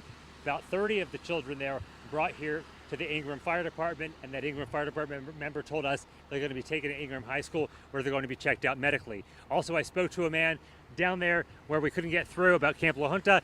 He said about 400 of the boys there, like you guys already said, they are safe. He's trying to get food and water down to them, but he's not able to get through, of course, because they're still doing the search and rescue efforts. So that's what we've heard here at Ingram about both of those camps. We've seen a lot of traffic going up and down Junction Highway. We saw a lot of people waiting back near this field, just on the other side of these vehicles here, waiting for those helicopters to land. No more have since then, but we did see the girls that were brought in here into the Ingram Fire Departments. That's the latest of what we're seeing here. Of course, things are happening very quickly. Developments are changing quite rapidly. We'll keep you updated. Live from Ingham, Jeremy Baker, KENS 5. All right, Jeremy, before we let you go, I think I heard you mention Camp Mystic, that the girls there were from Camp Mystic. Is that correct? Yeah, that's what I asked a woman who was with the girls, and she said she was a parent volunteer. She was being rushed in pretty quickly with the girls as well. She said they're all from Camp Mystic. That's what she told us. And the member from the Ingram Fire Department told us the same, that they're from Camp Mystic on the other side of Hunt, which is several miles down that way. They're being taken to the Ingram High School to get checked out, those girls from Camp Mystic. And definitely good to see them. Yeah, absolutely. And the reason I'm bringing that up is that's the exact camp we've been waiting to hear from all morning, because we were told that some parents who were not, if you were not notified, your child was unaccounted for. So I'm wondering if you've heard were all the kids unaccounted for? Is that what you're hearing, or you still don't know exactly? Yeah, we still don't know that. It just happened a few minutes ago, and the authorities weren't saying anything yet. They were still trying to get kids off helicopters. So we don't know the numbers of missing. We don't know the numbers that were there, who was unaccounted for. We just don't know. All we know is from that parent volunteer and from the fire department here that the girls that we saw brought in here that are going to be bused to the high school are from Camp Mystic. And you said that was about 30 girls? That's what it looked like to me. I would say about 30, maybe 2.5 dozen to about 30 of them, I would say. Yeah. Okay. All right, Jeremy, thank you. And I think that just shows to the point of just the rescue mission that's happening right now, as you mentioned, with helicopters and rescuing those girls, getting them to the Ingram Fire Department. But again, we still don't know the exact number. With Camp Mystic, at the last point that they had mentioned to us a few hours ago, is that they had notified the parents whose children were still unaccounted for. So that's the last update that we have. So we're still working to get that, but that is new developments there. It is. From Camp Mystic. It's a good development in a sense, at least, you know, knowing that there's about 30 girls out of Camp Mystic. Of course, we don't know exactly, you know, how many are unaccounted for, so we're waiting to hear that. But one of the things that we did see throughout the mornings, as we checked in with the different live reporters in different live locations that we have, we saw the choppers above, rescue operations constantly going. I think this is a much bigger rescue effort than we even can see and know, just based on even what Jeremy just said. You have 30 girls that were just rescued. Now we want to go to our colleague, KENS 5 reporter Meredith Haas, who I believe is west of Hunt. The last time we checked in with you, Meredith, what are you seeing there now? What can you tell us?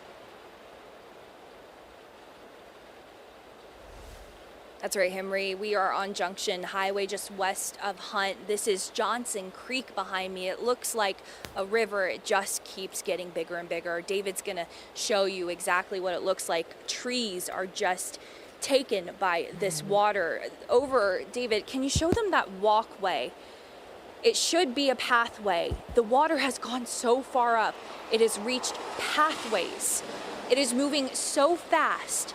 And so many people are coming here, stopping at this high point so that they can look at the water. I mean, I wish I could show you more, but it's hidden by the trees. There are rapids. This is Johnson Creek. It shouldn't look like this. It's something that Bill Taylor has been saying all morning. This water, it just keeps getting more and more. The rain has not stopped.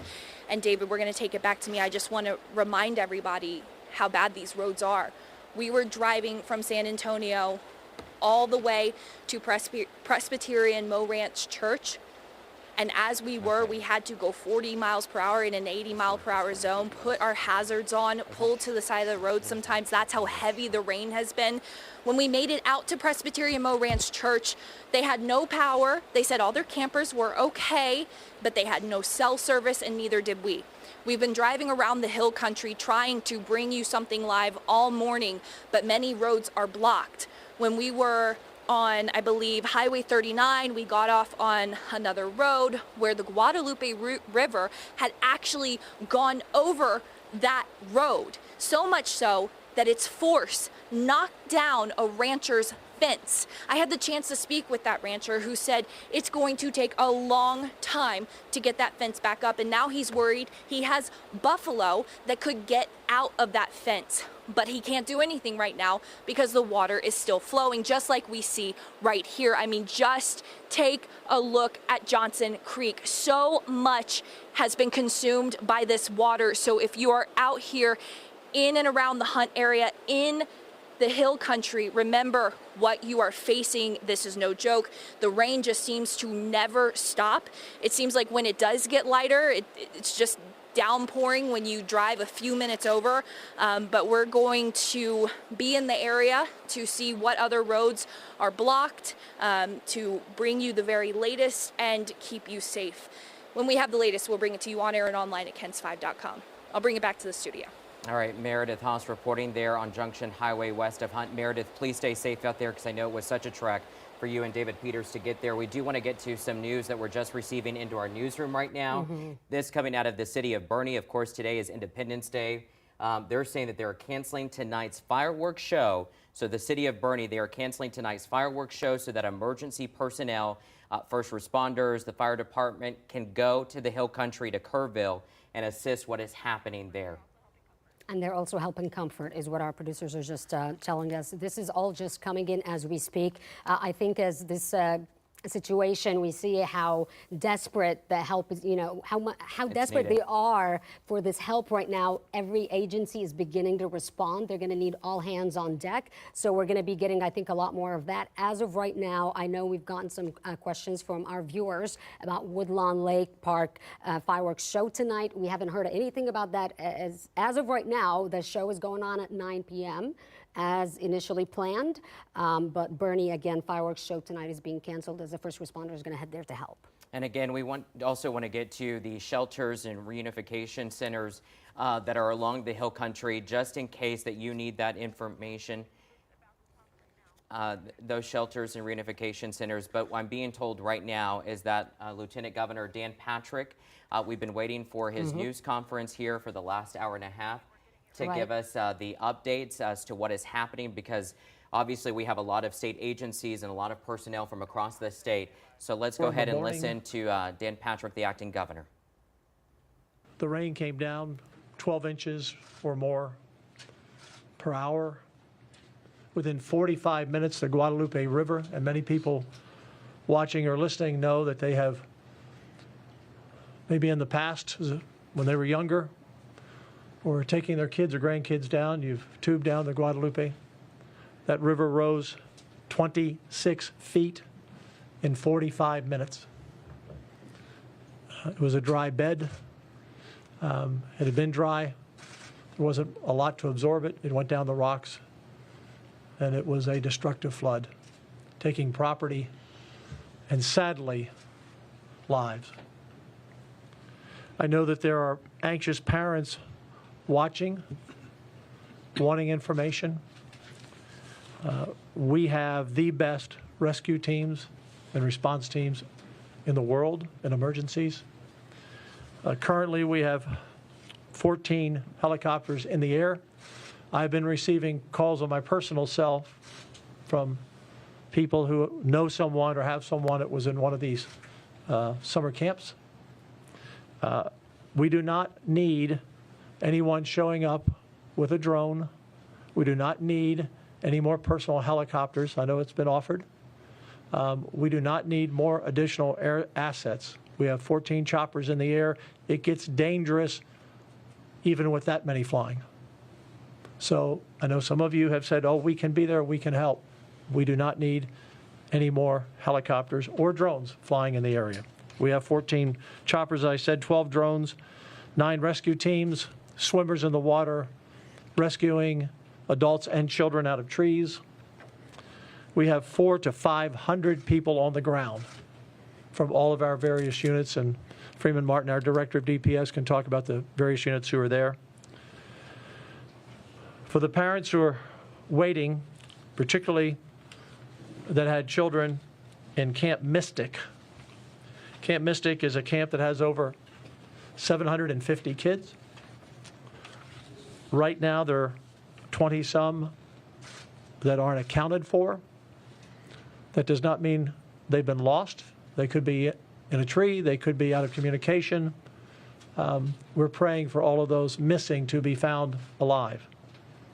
We're doing everything we can to get in there. We have the game wardens.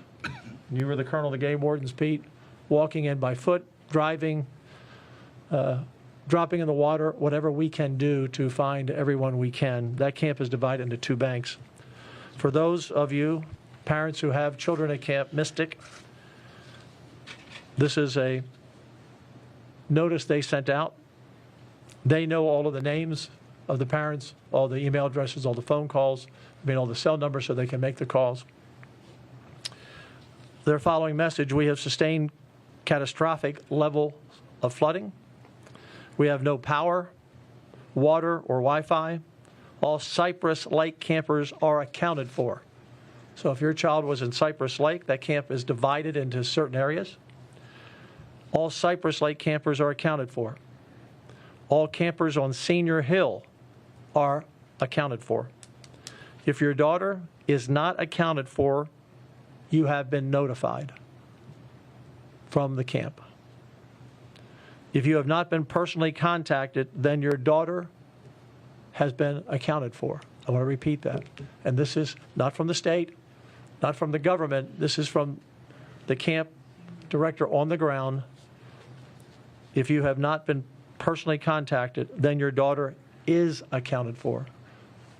Instead of telling 700 or 800 parents your daughter is accounted for, they're calling those parents with the news that their daughter is not accounted for yet. They're working with the search and rescue with the state, obviously, and I know I've had parents. I have 8 grandchildren. I know if it was one of my children, I would be tempted to want to drive there from Houston as well.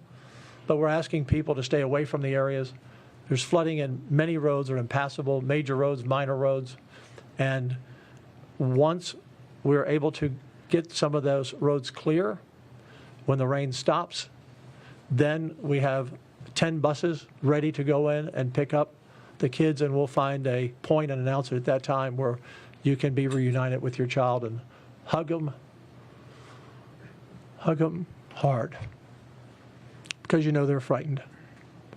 But again, out of the over 700, we have the number of about 23 not accounted for. Yesterday, Jay Hall, who is Region Director 6, personally contacted the judges and the mayors in that area and notified them all of potential flooding. This storm, we had an area bracketed from San Angelo to Waco, down to San Antonio, Kerrville, all the areas. Not exactly sure where it would land. Some forecasts started coming together late, showing where it might land. But yesterday morning, the message was sent. It is up to the local counties and mayors under the law to evacuate if they feel a need. But that information was passed along. Because we were unsure of where the storm might land, Nim Kid, who is on the ground there, I'm heading to Kerrville after this, and I will join out there at the emergency center. We started moving assets in various areas, not knowing where it would be, but in various areas on Friday, so that in the event, wherever the storm hit and wherever the flooding occurred, if it was flooding, that we would be on the ground as close as we could be, as fast as we could be. This is an area that has lots of camps, thousands of children throughout those camps, especially in the summertime on the 4th of July weekend. The main area that we have heard from so far is the Camp Mystic area. We have not had reports from other camps at this point of a loss, but that does not mean there has not been. We just have not had any report. There have been confirmed deaths. That number changes, and the one thing I've learned in this position over many disasters that Governor Abbott or I have had to cover, the first news is always not the correct news. And you always pray for it being better. but I'm not going to give exact numbers, but we don't have exact numbers, but somewhere between 6 and 10 bodies have been found, some in cars that were washed down upstream that came down into the area. Some are adults, some are children. Again, we don't know where those bodies came from, and was it from a camp? Was it from one of the many homes that are all along the Guadalupe River? We just obviously don't know that at this time. I want to turn it over to our Director, Freeman Martin, to talk about our response from DPS and the other agencies. Governor, thank you. This is it's a tragic event. It's going to be a mass casualty event. We know that. We prepared. We moved resources into the area. This is a Texas response. This is not DPS. This is the Texas Military Department, Texas Department of Public Management. We have Parks and Wildlife. We have every local agency in the area. We're working hand in hand with the Kerr County Sheriff, the San Antonio Police Department, really the San Antonio region. There were many, many cities and law enforcement agencies and first responders self-deployed. So we have plenty of resources on the ground. Lieutenant Governor mentioned over 500 boots on the ground. Texas DPS alone, we have over 100 troopers, agents, and rangers on the ground. We have 7 helicopters. We're supported by 5 TMD helicopters and 2 Parks and Wildlife helicopters. We have planned for shifts. We're going to work throughout the night. So when we started this at 4 o'clock in the morning, we've been working this all day. We've got a B shift and a C shift that are going to come in and relief, so there won't be a gap in the search and rescue operations. But the governor said it accurately, is there's too many unknowns, and there's information that sometimes it sounds conflicting. You have a report that there's 20 people missing from one camp, and then you have a report that everybody's accounted for. Well, there's 2 camps that are split with the same name. So we don't want to get in front of that. It's taken some time to get in there. With all the resources we have, as bad as the storm was this morning, our helicopters had a hard time getting in. And so a lot of people that were cut off, they were counted as missing. They don't have self-service or electricity, but they're on high ground and they're safe. So we have gotten to several of these where there's as many as 200 in one location. We're able to bring in food and water and supplies to them.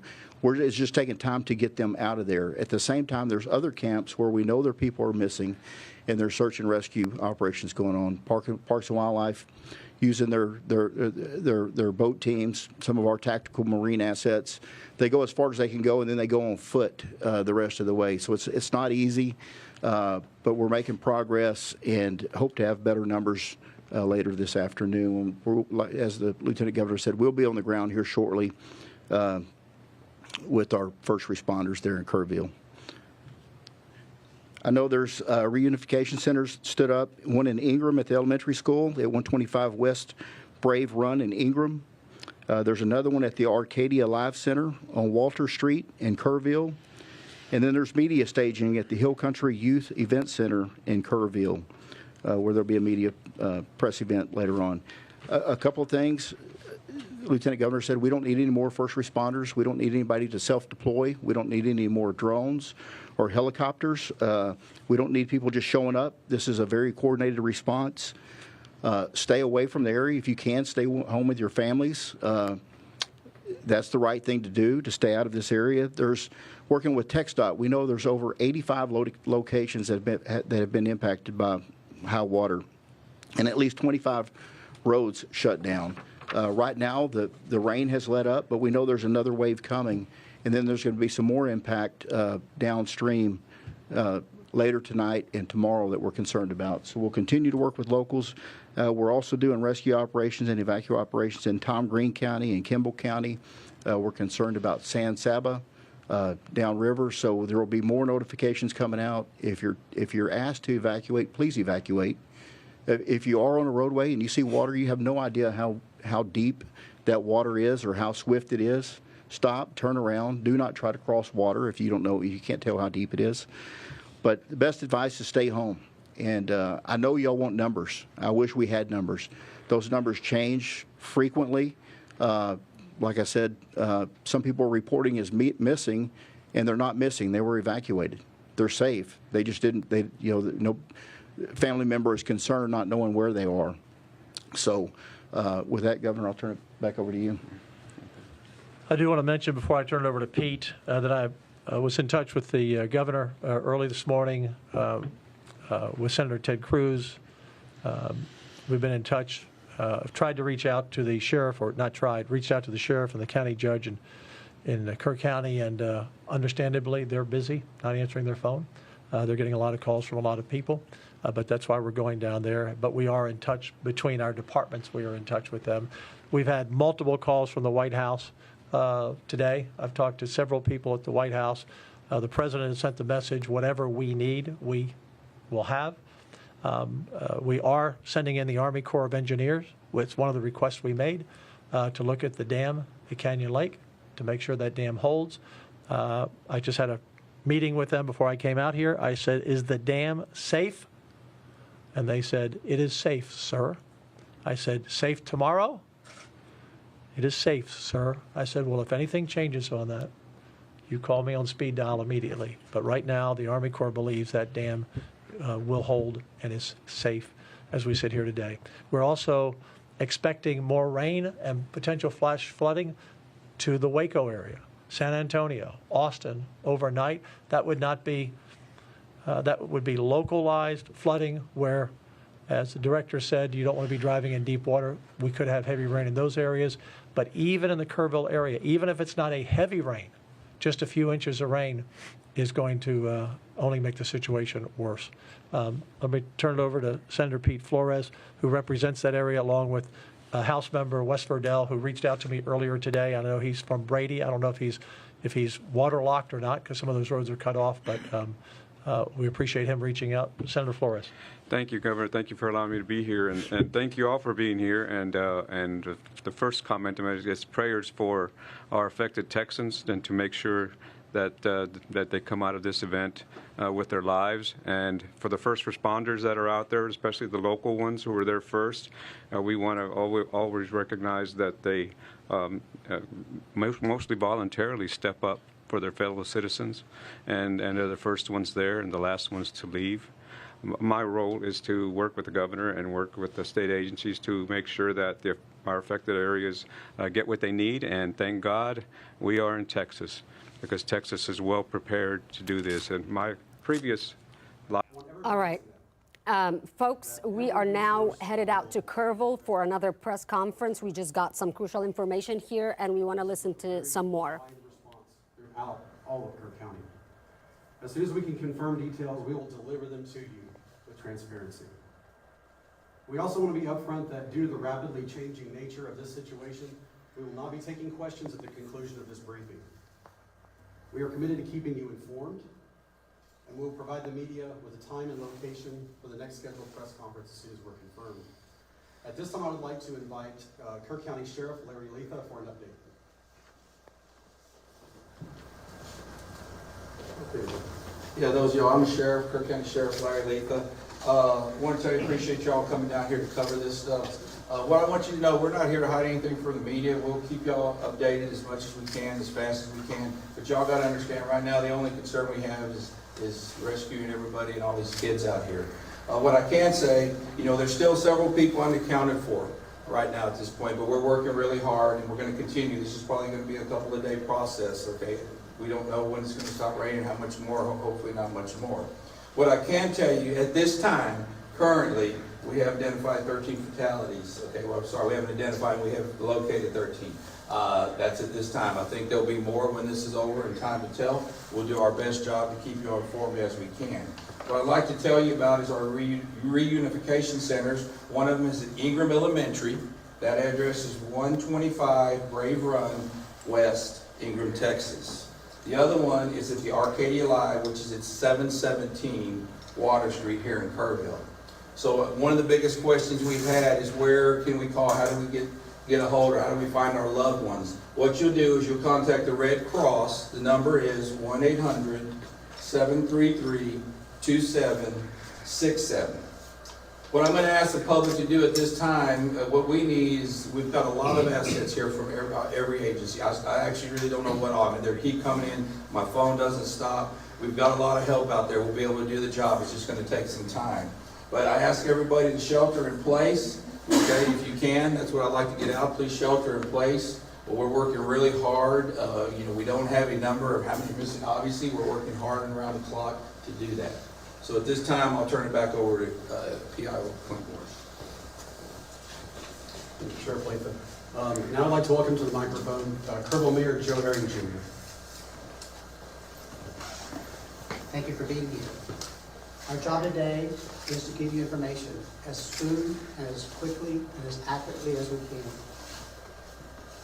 I want to say another time, thank you to all the dedicated men and women from so many different agencies who are here to help.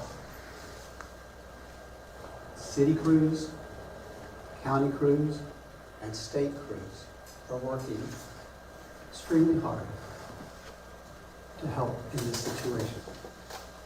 I want the public to know we are doing everything we can to rescue those who are in peril and to find those who are missing. Now I'd like to call on City Manager Dalton Rice. Thank you, Mayor Herring. Dalton Rice, the City Manager for the City of Kerrville. I really want to appreciate and thank everybody for their patience. We know that this is a lot going on. We know that some of the times have changed.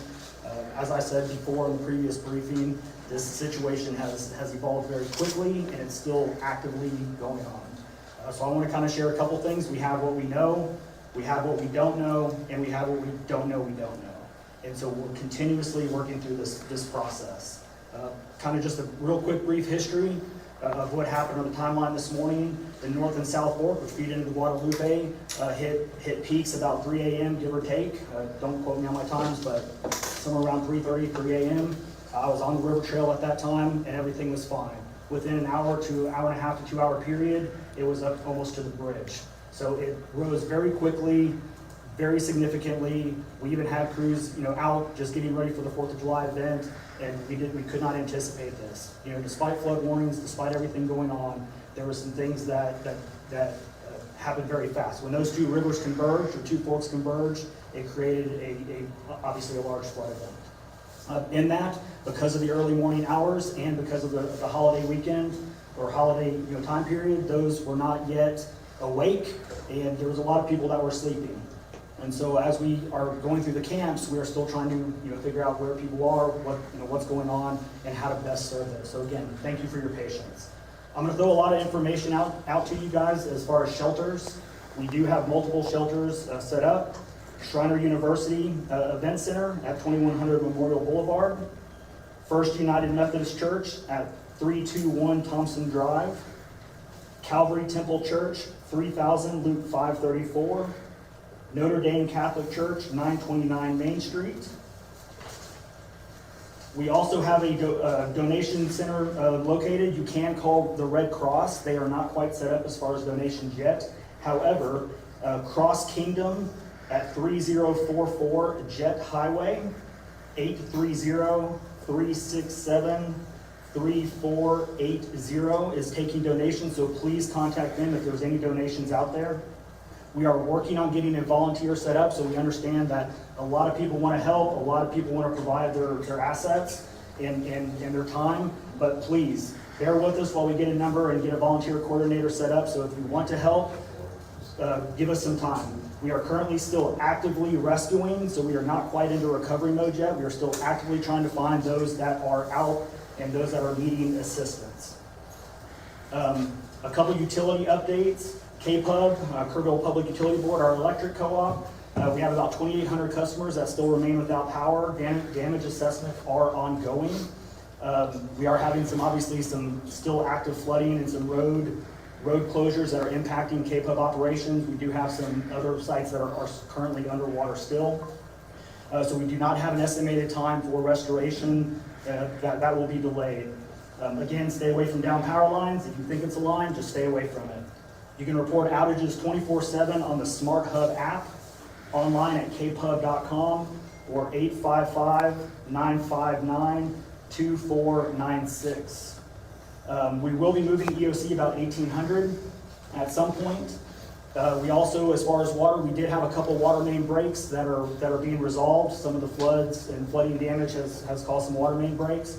So we do have crews out there to identify those breaks as well.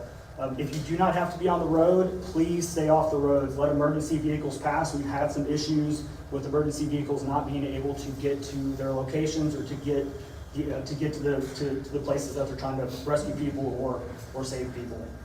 This will go into the evening. We plan on working around the clock. Our next operational period will start, and we'll continue to get information out to y'all in a timely manner. So without that, I'll turn it back over to Klein. Thank you.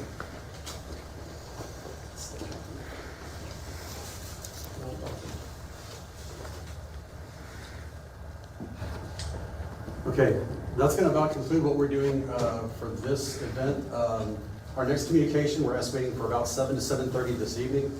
We urge the public to continue to monitor our social media channels for the Kerr County Sheriff's Office, as well as Kerr County, the City of Kerrville, and that will help you see the most recent information that we have, especially about what we need you to do to stay safe. Thank you very much. How many missing from Camp Mystic? Is there any status? The Lieutenant Governor says that mayors and county judges were warned about possible flooding. Did that warning come through?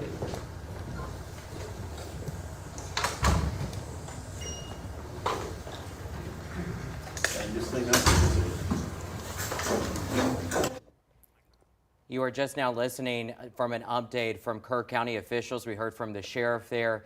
A lot of new information we just received, so please bear with us as we're all processing this information here. But we just learned 13 people confirmed dead in Kerr County in the flooding. That coming from Kerr County officials. At least 20 or more people are still missing at this hour. They say right now it is still a rescue mission and they're not in recovery mode just yet. Yeah, as a matter of fact, we did hear from Lieutenant Governor Dan Patrick saying that this could take days before we really understand how many people have lost their lives in this situation, in this flood. It is incredibly heartbreaking to hear the numbers that are coming in. They believe it's going to be much worse than the 13 people. This includes adults and children that they said are either unaccounted for or have been recovered bodies that were pulled out of cars. They said some people were rescued from trees. Camp Mystic, we just got an update. The Lieutenant Governor saying that Camp Mystic, which is a girls' summer youth camp in Hunt, had 700 children. A lot of them are from out of town for the 4th of July camping. This is an area very popular with campers. And 23 kids are unaccounted for right now. And they're telling parents, if you have not received a call, then your child has been located. Parents who have not heard from their children will be getting a call. If your child is unaccounted for, you will be getting a call. The governor calling this catastrophic level of flooding, no power, water, or Wi-Fi, and said the helicopters had a difficult time this morning trying to get to the rescues. And at some point when they finally did go, there were up to, I believe I heard 200 people, at least in one location, that they've been working nonstop to rescue as many people as possible. And there are several locations there, as you mentioned, I think over 80 locations of road closures. The Lieutenant Governor had mentioned, who's the acting governor right now, mentioned 14 helicopters in the air from different state agencies. They have drones. They've got about 500 boots on the ground, pretty much from the state as well as the San Antonio region right now. As you mentioned, they're still rescuing people, still at this hour, almost at 4 o'clock. And this event has been unfolding now for the last 12 hours or so. But what's devastating right now, and as DPS calling this a mass casualty event, very tragic, is from Kerr County officials reporting at least 13 people have lost their lives, and that number can change, they say. And then what is so sad, from Camp Mystic, which we've been reporting on all day, as Sarah just mentioned, at least 23 children right now unaccounted for. They had over 750 kids there. And so right now, what is important, the Lieutenant Governor wanted to mention is that if you have not received a call from Camp Mystic, then your child has been accounted for. If you did receive a call, then that means they are still looking for your child. But what's difficult is trying to get to that area for first responders. And so what has happened is that the rain has kind of dwindled a little bit, which is helping, and they're trying to make sure that the roads are safe for them to get there as well. And again, to emphasize, they said this could be a process that takes several days. So it could be quite some time as these rescues are going to continue day and night. He said, just know to the parents watching now, if you're waiting for word, if you're anxious, if you haven't heard from your loved ones, to know that they have boots on the ground, they have helicopters in the air. They are doing everything and using every resource available to rescue as many people as possible, as fast as possible, especially before the rain moves in again tonight. And the Lieutenant Governor also saying that they've heard from some other camps that are accounted for. I'm going to mention those camps. It's Cypress Lake campers are all accounted for. All campers on Senior Hill are accounted for. The governor said that in some instances, it's really hard to break things down because some of those camps have similar names. And so at this point, they're not really sure. There might be conflicting reports coming in. We heard that from DPS. And so it doesn't really mean that people are missing if you haven't heard that everyone is accounted for, but it is still a possibility. So there's still a lot to unfold there. And I think the big thing they mentioned is just such the unknown right now. And there's still so much unknown at this hour. Something else that was really important that came out of the Kerr County News Conference as well is that they're saying that the Red Cross is assisting with reunification. So if you are missing someone during this emergency, they're asking you to call the Red Cross. And I'm just going to read that number. It's 1-800-733-2767. Again, if you're missing someone, the Red Cross is also assisting right now as well at 1-800-733-2767.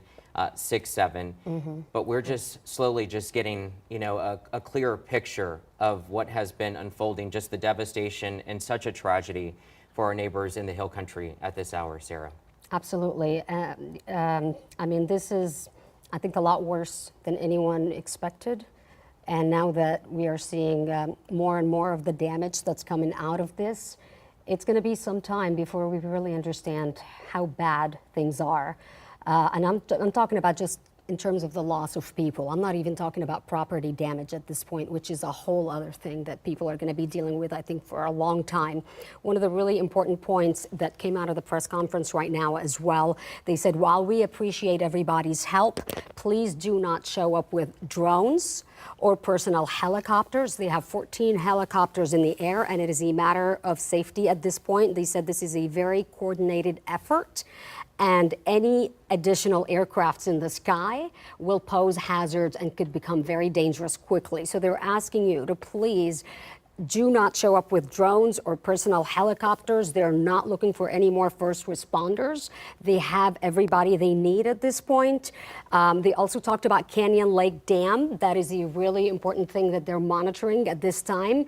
Lieutenant Governor Dan Patrick said he has talked to the Army Corps of Engineers, who is clearly monitoring the dam situation right now. And at last check, he said they believe the dam will hold.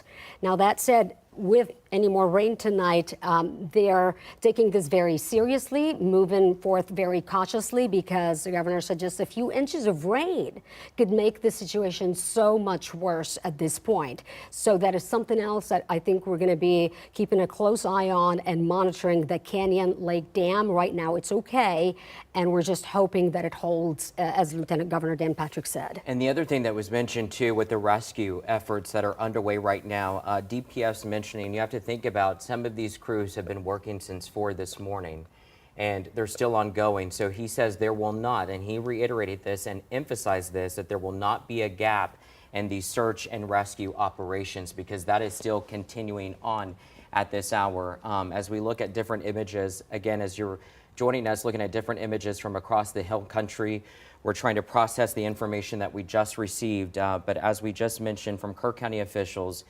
such tragedy. 13 people right now we know have lost their lives, and at least 20 children or more are missing right now is the latest. And we've got hundreds of rescue search teams, officers, law enforcement, boots on the ground right now at several locations. I mean, 80 or more locations, as they mentioned, right now trying to rescue the people that they can. And, the Lieutenant Governor mentioned some of the people who lost their lives, unfortunately, were rescued from cars, from camps, from different areas. I mean, just Such tragedy for these families, and our thoughts and prayers are with them right now as they're also trying to process and understand the news that they just received. Yeah, he said they're just pulling bodies out of the water, and that count continues to go up. But if you have not heard from your loved one, please do not assume the worst, because right now they have no electricity, they have no Wi-Fi in a lot of areas, and they have no way of getting in touch with anyone in certain areas. So there is still hope that your loved one could be okay. It's just that the rescue teams haven't been able to get to them or get in touch with them at this point, because as we're seeing, there's still high water in a lot of these places, and these rescue teams are just working nonstop to try to get to as many people as possible. And please do not try to cross the water. That was something that they kept emphasizing. You know, we can't make the situation any worse than it is. That water is really deep in some areas. You will not be able to tell how deep it is. So do not cross the water. Stay at home. You don't have to be out on the road. Just a little while ago, we heard from Bernie, from the city of Bernie, saying that they have canceled their fireworks show tonight because they're sending all their first responders over there to help as well.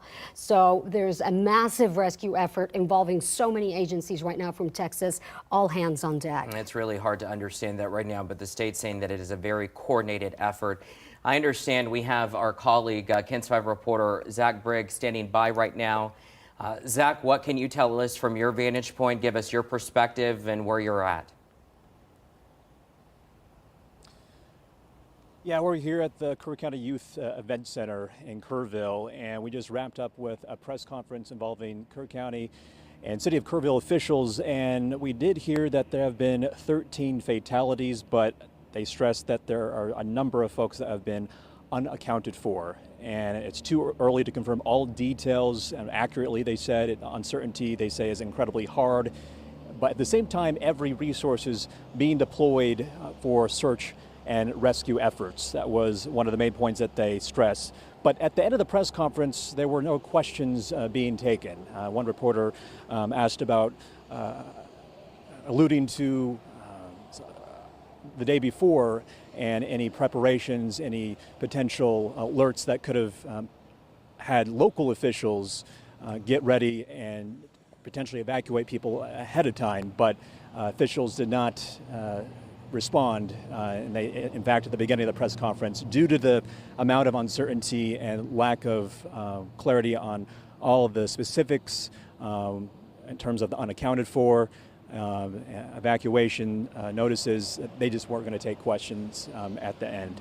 But we do know that there is a wealth of support in from across the Hill Country region. We have resources from San Antonio assisting with the search and rescue efforts here in Kerrville and surrounding communities, including state assets. I've seen helicopters being deployed. Perhaps those are from DPS. The Kerrville Mayor, Joe Herring Jr., once again took to the podium expressing his condolences and asking the community to really come together during this time of tragedy and uncertainty. We also heard from Dalton Rice. He's the city manager with Kerrville, and he recalled going out on a run this morning and recalling the flood event in its early stages. He noted that there are a number of shelters that have been set up for folks that need to find refuge in the meantime. Regarding those without power, the customers part of the K-Pub utilities, 2,800 customers still without electricity at this time, and there is no estimated time for restoration. And it is highly encouraged to stay away from power lines, especially in these conditions. It could result in injury or even death. There are water main breaks that were noted by officials at the press conference. Crews are out there currently working around the clock to figure out what's going on with the breakage. But once again, 13 fatalities we can confirm according to officials here in Kerr County. And they do presume that there will be more bodies recovered in the coming days. But there's going to be another update regarding this tragedy here in the Hill Country, here in Kerrville, at 7 or 7:30. Send it back to you. All right, Zach, thank you for that update. Absolutely devastating news as the day goes by. Every hour we're getting an update, and the number of deaths just continues to climb. We've heard 13 deaths so far, but also 23 kids, we know that, are unaccounted for from a girls' summer youth camp, Camp Mystic. So we know that those 23 girls are still missing. There are others who have been unaccounted for as well, adults and children. I don't think we really know the scope of the damage and the number of losses at this point. We are trying to get more numbers for you as soon as we can figure out exactly also all the rescue teams that are out there. We want to get out to Sue Kalberg, who is joining us live right now from Center Point, I should say. And what's the latest for you, Sue?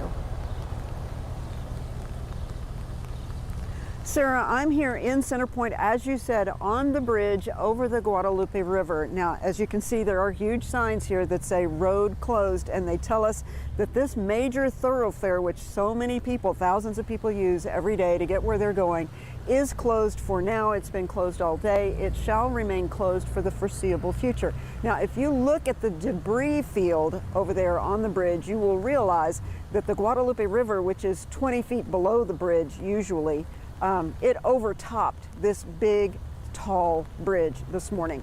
They were able to bring heavy equipment in here, and they were able to clear the lanes of traffic, and you may be seeing the clear lanes and thinking, what the heck, the bridge should be open. But let me just, can we roll the video and you will see the level of devastation below the bridge. What we were told is that this small cabin, you see the roof and you see the little gable or white portion of the house, there is a cabin that washed downstream from some unknown place upstream, and they say it didn't exactly crash into the bridge, but it did land on other debris that has crashed into the bridge. So on the far end of the bridge, on the that is way on the other side of the river from where we are now, there is actually a small cabin lodged at the base of the bridge down there. So what they've said is they want structural engineers to come from San Antonio and evaluate the bridge to see whether it's still safe for traffic or whether it's going to have to be shored up in some way. But they won't know that until the water recedes, until they're able to get heavy equipment in there, and until they're able to move some of this big debris out of the way. So what they're saying is, you know, these barricades are going to be here for the foreseeable future, and that people need to be careful and make alternate plans. I heard Zach talking about power, and I just want to make another note that below this bridge on the Old River Road, there was a huge power line that was down, that the public utility company over here came through and they took that power line down.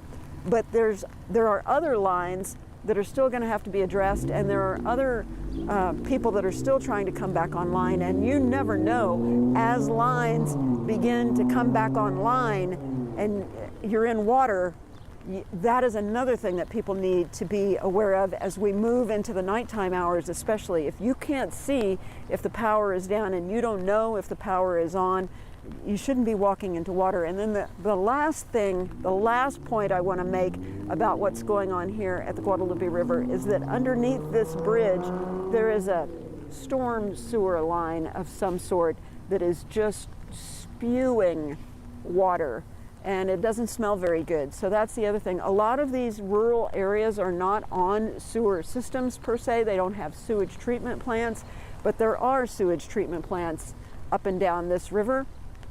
And sewage and fecal coliform is just another concern that we're going to be having as we move forward in this massive recovery effort. We're going to be here checking on other things. I did go up River Road here in Center Point, and I saw one little cabin that was completely taken off its moorings and flattened. So I'm sure as the water recedes and we're able to look around and discover more things, we're going to discover even more damage. So live for now in Center Point, Sue Kalberg, KENS 5. Sue, thank you for that update, and that's exactly what Sue has been seeing, you know, the devastation out there. She keeps mentioning it, she keeps moving. Of course, we want our crews to stay safe out there. Zach and Sue also mentioned the power outages, which has been an ongoing issue in terms of trying to get in contact with people and family members. Right now, as we look at the Kerrville Public Utility outage map, we're seeing about 2,700 outages right now. That's pretty much kind of been about average, what we've been seeing. The number hasn't really gone down or gone up. It stayed kind of around that area pretty much throughout the day. But something that Kerrville Public Utility has mentioned, of course, our crews are actively trying to restore the power where they can, where it is accessible, because a lot of these areas are not.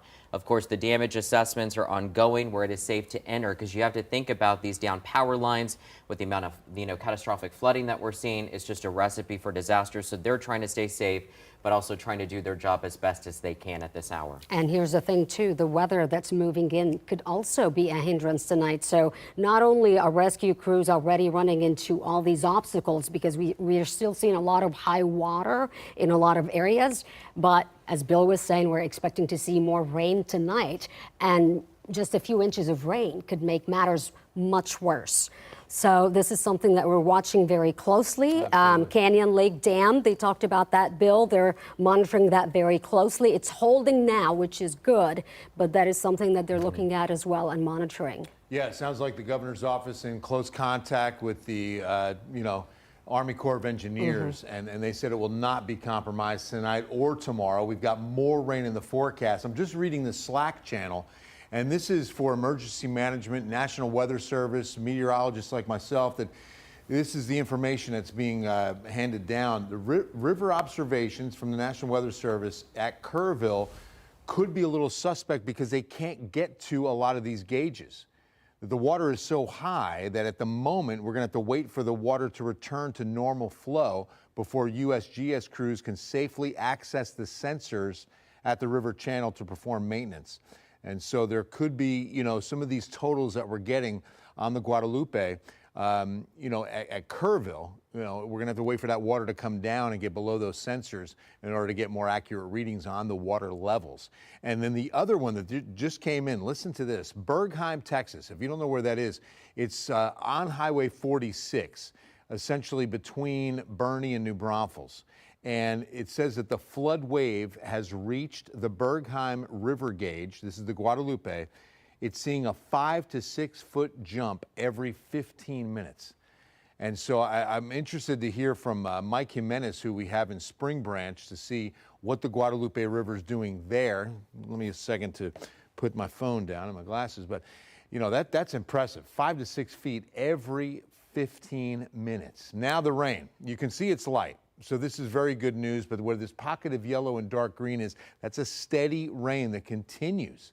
And it's essentially between Harper and Kerrville. Even those yellows have dissipated, and that's very good news. But this is still just a very, very light rain that continues to fall on top of these unbelievable rainfall amounts that we've seen. So in and around the city, it was under 2 inches near Fair Oaks, about ½ an inch at San Antonio International, 1 inch in Medina Lake, and then about 7.5 near Bandera. The real spot, the bullseye, if you will, western Kerr County, 10 to 11 inches of rain right over Hunt and Ingram. Now, that's why we have such a large flash flood warning that is extended all the way across central Kendall County, just about all of Kerr, with the exception of this spot up to the north, and then even a good piece, I would say about a third, of Bandera County. Notice also, this is the Medina River into Medina Lake under warning. And then, as I mentioned, with this is Bergheim, right about here. This is Highway 46, what we consider the outer loop, our third loop, okay? And 46 runs right in between I-10, 281. Bergheim's right about here, and that water level going up 5 to 6 feet every 15 minutes. Flood watch extended to 7 p.m. tonight. I do expect this personally to be extended overnight and through Saturday morning with the additional rains that are on the way. Right now, we're still socked in, visibility pretty low looking into downtown. We've got 80 on the thermometer, so we've warmed up just a little bit, but it is still so humid. 90% humidity because the dew point's only 3 degrees away from the air temperature. So if that 80 went to 77, that would mean saturation. Relative humidity would be 100%, and the atmosphere could not hold any more water. and it is, again, a light rain falling at the airport. We've got some upper 80s starting to show up now. It's really warming up in Floresville, Stockdale, closer to 90 at Lavergne and Seguin, too. But then you've got 73 at Bandera and at Bernie as well. 4th of July. You know, we heard about Bernie canceling fireworks. Woodlawn Park is still moving forward, and so we'll see. It's about a 9 o'clock start time on the fireworks there. We should just be under cloudy skies. It will be humid, it will be breezy, and let's root for these winds. Because you see, it really is a race against the clock right now because more rain's coming. And so if we've got a good amount of hours that were dry, and the winds can pick up, that will further dry things out because we're not obviously going to clear out enough to get some much needed sunshine. I mean, I'm optimistic that maybe a sliver or two, 6 to 8 p.m. before we get that sundown. I'm hoping.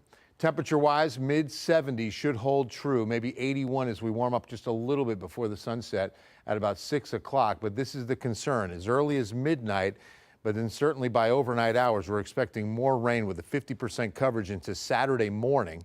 And this will be a weather impact alert for at least half of Saturday before we can drop rain chances on Sunday, hit about 93, a little more seasonal. 90 is a stretch for Saturday. We might even only hit about 88, maybe 89. All right, a couple of good reminders in this situation. Don't ever underestimate the power of water. 6 inches of water can knock you off your feet. It will not take much, and it's only moving at, say, a couple of miles per hour at about a walking pace. It is an incredible force. Only about a foot up, halfway across your tire, can take your car off the road. Once you get upwards of, say, 18.5 to 2 feet, then you're taking any SUV or truck right off the road. And keep in mind the hydroplaning. We're going to deal with standing water for several hours tonight, even tomorrow. So I know in and around the city, as well as, of course, on any area roadways, be very, very careful as that tread. The grooves will be funneling the water, the tire in full contact with the road. But then as you pick up speed and you go to 65 miles per hour, now the grooves fail to funnel enough, and now your tire is above and on top of the water, not making contact with the road. And that's when you hydroplane and lose control of your car. So please be very, very careful in these driving conditions. In fact, if at all possible, just stay home. This flood risk will continue through tomorrow morning. Lightning has been an issue with some of these heavier tropical storms, but we're not concerned with anything severe. No flood, no hail, no high wind, no tornadic threat. Just a flood threat as the flood watch and flood warning continues. This is one of the ingredients and one of the reasons why we've got an abundant amount of precipitable water in the atmosphere. It still remains there despite raining out double digits over the hill country. We're going to keep an ample amount of moisture in the atmosphere through tomorrow afternoon. And you can see it lets up just a little bit. We start moving down this scale a tad, but not enough. Not until really Sunday, Monday timeframe do we really start getting on the drier side of things, and this is in the mid and upper levels of the atmosphere. Down here at the surface, east and southeast winds continue to funnel in a lot of moisture, so the dew points are still high, which gives us an excessive rain forecast. We're in a level 2 in San Antonio tonight, and that's a level 3 at Kerrville. On Saturday, we reduce this. It's a level 2 for Kerrville and a level 1 for Saturday here. All right, future radar before I let you go. Couple of showers begin to develop after midnight, and then we expect some thunderstorms near New Braunfels tomorrow morning. And then look at this, developing and drifting west this go around, and coverage increases, especially with thunderstorm activity by tomorrow afternoon with a little more heating. And this is from Bernie, covering all of Kendall County. This is where we do not need another drop, and it looks like very heavy rain overnight into tomorrow morning before it starts to let up by Saturday afternoon and certainly by Saturday night. So we still, Henry, Sarah, have a lot of rain in this forecast, an additional 2 inches of rain possible overnight tonight and into early Saturday. And we can't emphasize enough one of the points that we heard from every official that has spoken at any of the press conferences today, to please stay off the roads, please stay at home. We don't want to make the situation any more worse than what it already is, and all the casualties that we are already seeing out there, especially with more rain coming in, Bill. Yeah, thanks so much, Bill, for that report. You know, Bill was just mentioning about the Guadalupe River as well as Spring Branch, and we saw Mike Jimenez out there earlier. Mike, let's go back out to you live. You're still right there being safe on the side, on the bridge. What are you seeing out there at this hour? Well, Henry, we did have to move locations. We were off of Farm to Market Road 311, which was about 2 miles east of 281. However, Comal County constables had asked us to move our cars, so we had to move, and in fact they're behind us now. They had told us just a short time ago that media can be here on the bridge, but like I said, we did have to move locations because they were having us move our car, but still we aren't seeing very much movement along the Guadalupe River. $1 million question that everyone wants to know is when those floodwaters are going to get here. Now, just like Bill confirmed, people that were along here did confirm that they're hearing that Bergheim is seeing water rising, and that is still quite a ways away. Now, I checked, I used the river flow level from the National Weather Service, and it shows that from 4 p.m. to about 8 p.m. you're going to see a very small rise of the Guadalupe River. But we are here monitoring the situation. There were just a short time ago, maybe about 30, 40 people here along the roadway. Everybody wants to see that. We spoke with a gentleman earlier who's been through several of these floods. He says that it's normally a spectacular sight, so we are here monitoring that. But at this time, we're not seeing very much action at all. Like I said, we are being safe. We do have our safety vests on. Cars are being courteous and driving very slow here, but this is of high interest. People definitely want to know. Now, just a short time ago, too, a EMS personnel came by and was announcing that the river is expected to crest at 37 feet. So they're telling people to take precaution.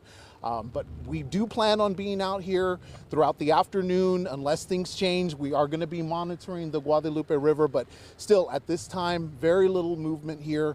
But we can tell you those waters are on the way. That's pretty much the only thing we can confirm at this time. As to exactly when they're going to get here, we're not exactly sure. And I was just told by my photographer who went to go talk with the constables that we do need to move. So for now, that's going to be the very latest here. Maybe we might be able to get back here. Let me go speak with them and see why that has changed all of a sudden. But we are going to have to move locations. So for now, that's the very latest here in Spring Branch, Mike Jimenez, KINS 5. And that's all right, Mike. Safety comes first. Be safe out there. And we'll hear more from Mike in just a little bit. Just to recap, if you folks, if you're just joining us, so far the number of deaths has risen to 13. That number we have seen go up throughout the morning, with this latest number just coming in the last hour after a press conference from state and city officials as well. Some of them are children, some of them are adults. 23 children are still missing out of the Camp Mystic summer camp for girls, and that is the latest count that we are now getting. And crews are still, of course, trying to rescue people at this hour. Of course, Kerrville is an area that has been hit really hard, and we've had our KINS 5 reporter Vanessa Croy, our colleague, out there throughout the day. Vanessa, I know we've been checking in with you throughout the last several hours. I know just so much devastation, and you're also processing this news. What are you hearing from the folks out there, if you've had even a chance just to talk to them?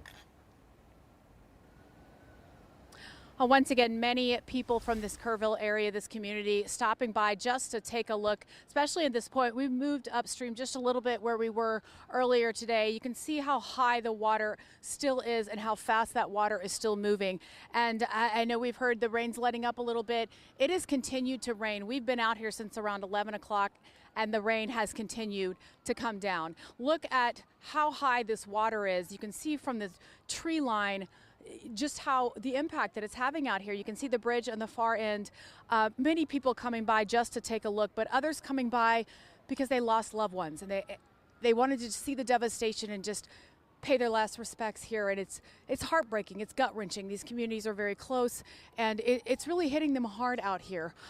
You also mentioned, Henry, the search and rescue mission. So in the last hour, we have seen an uptick of choppers flying above us from the Texas military, Texas state troopers as well. And we can see from the chopper, you can see the first responders with their eyes on the river looking for someone who may have lost their life in this devastating flood out here. You can see just how fast these waters are moving. I mean, completely just plowed down these trees out here along the riverbank here. You can see just completely wiped out all of these trees and the damage left behind. This water is just going down a little bit so we can see what's left behind. Farther downriver a little bit in the park, you can see what used to be a parking lot, the concrete completely uplifted, and devastation. That's the only way I can describe it. You know, people out here have told us that it happened so fast. The water came in so fast, they didn't even have time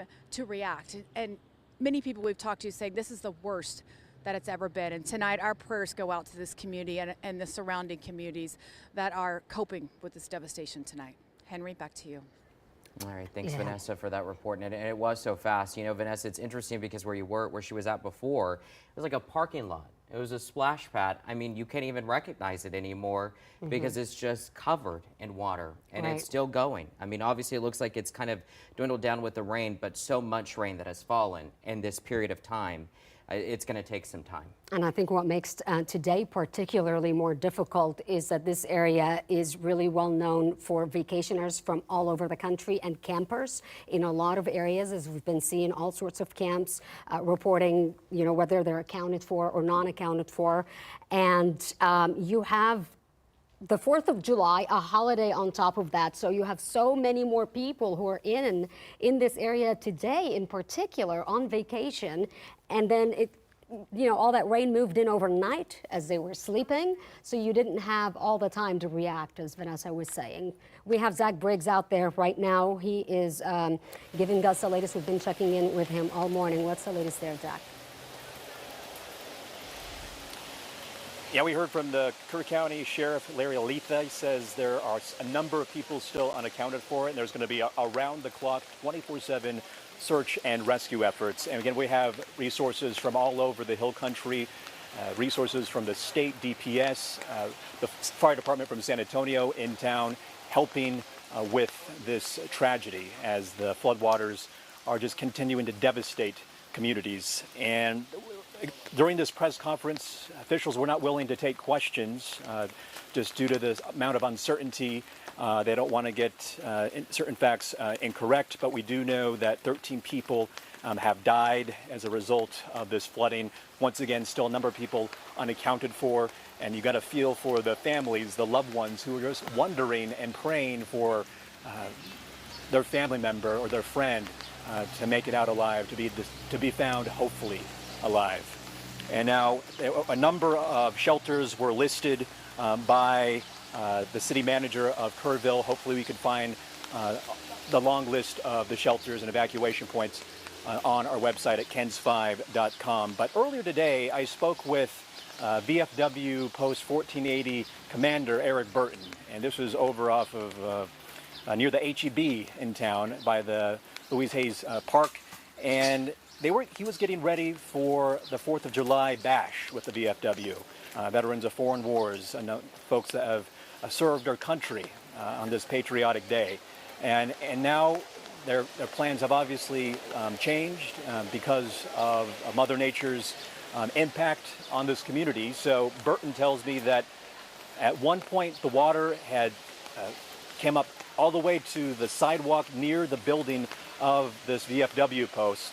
And a lot of the water seeped inside the facility. So thankfully, a lot of the food that was going to be prepared for the 4th of July bash is good to go. But now that food is going to be going to those in need, those directly impacted by this flooding event. And so Burton says he and dozens of other VFW members have been working to venture out and just find out what people need in the community, those that are perhaps at shelters throughout the community, not just in Kerrville, but elsewhere. I was at Comfort High School as well. That's where I met with Hope and Tony Bernal. They had evacuated this morning from their home. They were alerted by fire department banging at their door early this morning. They were prepared. Hope says she was prepared in some capacity the night before after hearing word of this potential event to take place. So she had a backpack ready to go with all the essentials you would need for a situation like this. But they were at Comfort High School. A number of agencies staged there from Kendall and Kerr County, and food prepared by the American Red Cross. So we're hoping that this elderly couple are doing fine, as well as the others that are at Comfort High School, just one of many evacuation sites in the area. But we do know, once again, that 13 people have died, according to officials here in Kerrville, and we are hoping to learn more about many others that are unaccounted for. And according to officials, another press briefing is scheduled for sometime this evening, perhaps between 7 and 7:30 this evening. I'll send it back to you.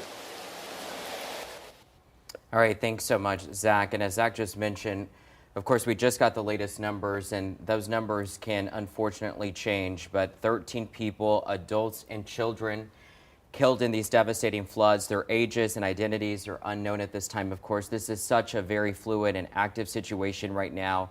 There are still many people unaccounted for at Camp Mystic along the Guadalupe River, which is in Hunt. At last report, there are more than 20 campers, 20 girls, all young girls, still not accounted for, who were attending Camp Mystic out in Hunt for a summer camp. They had over 700 campers there from across the state, many of them not from that area. But we do know from what the state is confirming is that more than 20 of those campers are still not accounted for. Lieutenant Governor Dan Patrick saying that number is about 23, and that was as of 3 o'clock this afternoon as well. And the officials say that parents had been notified if their kids are among those missing. That's right. And just another reminder that there is no electricity, there is no Wi-Fi. So just because you haven't heard from your loved ones does not mean the worst. There is hope that they could be found. It's just rescue teams are still trying to get to them. There's still high water. And they did say that this could take days. Those rescues could go on for days. They have 14 helicopters in the air. They've been there all morning long. They have hundreds of troops on the ground. And also, they talked about not bringing your own drones and not bringing your own personal helicopters. It is a very unsafe situation. They said that this is a very coordinated effort. They already have all the first responders that they need at this point. And I know these people had reached out saying, hey, we can come out and help.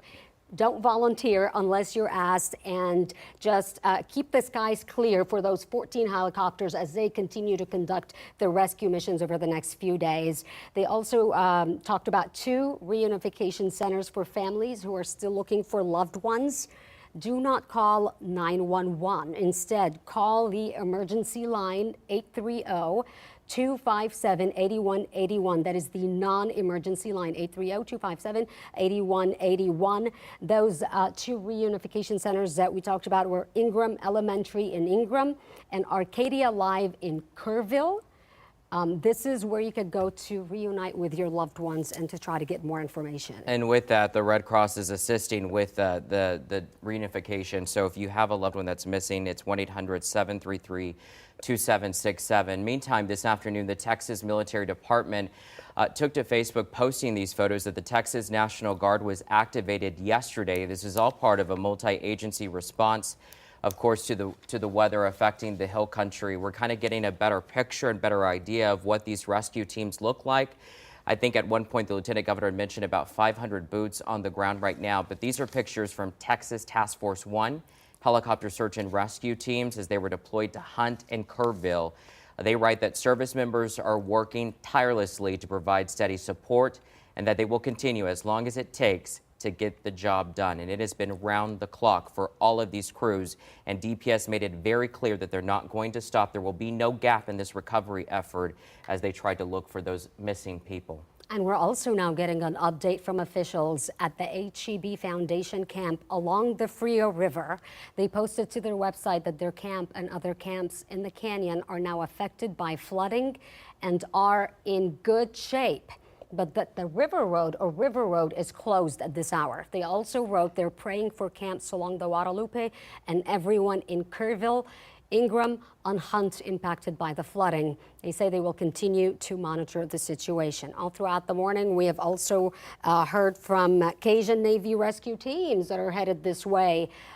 We have disaster relief efforts coming all the way from Jasper to here, from all over Texas. I think rescue teams are responding, disaster relief teams are responding. So there are a lot of resources that are deployed right now. All hands on deck, everyone trying to support in one way or another and to give the help that they can. And the other thing that we want to give you a heads up, of course, is the roads conditions, especially in Kerr County. What you're looking at right here is actually in Center Point. This is the bridge over the Guadalupe River. It is closed. Our colleague Sue Kalberg, she had been covering that flooding. She's been in Center Point all throughout the day. We're told that that bridge will remain closed until it can be inspected by engineers. Obviously, for the safety, they don't want people driving down that bridge or walking down that bridge. Obviously, it's very hard to see. I mean, you can't even see the roadway just because of the amount of water and those powerful floodwaters that may have damaged the structure. So that is something anyone driving in the hill country should keep in mind, not just for today, but as Sarah's mentioned, is for the coming days. And as we just head into this is just the beginning. Yeah. Just the beginning. Yeah, I mean, definitely the structure of some bridges, roads, and even, the dam, we're monitoring that at this time because it's coming into question with all the rain that's coming in. We do want to check in with Sue Kalberg right now, whom we've heard from all morning long as well. We were just talking about that bridge right now, Sue. And how are things looking on your end now? Earlier we came to you from the front side of the bridge. We were up on the top deck of the bridge. We have since moved down here to River Road, and I'm going to step out of the way so that you can actually see what the problem is with this bridge. If you look at that big gray flat structure and the white gable over there on the far side of the river, that is what they say is their main source of concern with regard to this big bridge. The river earlier overtopped the bridge. The bridge still is full of debris, but the skirting of the bridge, the easement, the footing of the bridge has got a lot of debris piled against it too. So much, in fact, that they can't even see the base of the bridge. The water is high, the debris line is high. Stuff has been crashing into that bridge for about 12 hours now. And so their concern is that they want to wait until the water level goes down. They're going to need to pull a lot of that debris away from the bridge before they can even get to it to inspect it. And so even though the surface of the bridge looks like there's nothing wrong with it, until they're able to get down in there and look around and make sure that nothing has been washed away on the footing, they're just not comfortable allowing people to go onto that bridge. Now, I have a couple of other things that I want to say, because in the last minute or so, we just saw another fire truck go code 3 across the bridge trying to get somewhere to help somebody in trouble. And these fire apparatus are still racing from place to place, and some of them are engines that have water. They're heavy, they're big, they can't stop on a dime. There's a lot of traffic on the road still. So if you're out there on the roadways, please, by all means, give these first responders their due. They're trying to save lives. And if you're out here causing a traffic jam, just in this spot right here where we are on River Road, there's a 90-degree turn. And the way that the debris has been piling up and going down throughout the day, just this one turn has been crazy with regard to traffic. So that's something to keep in mind. Another thing is wildlife.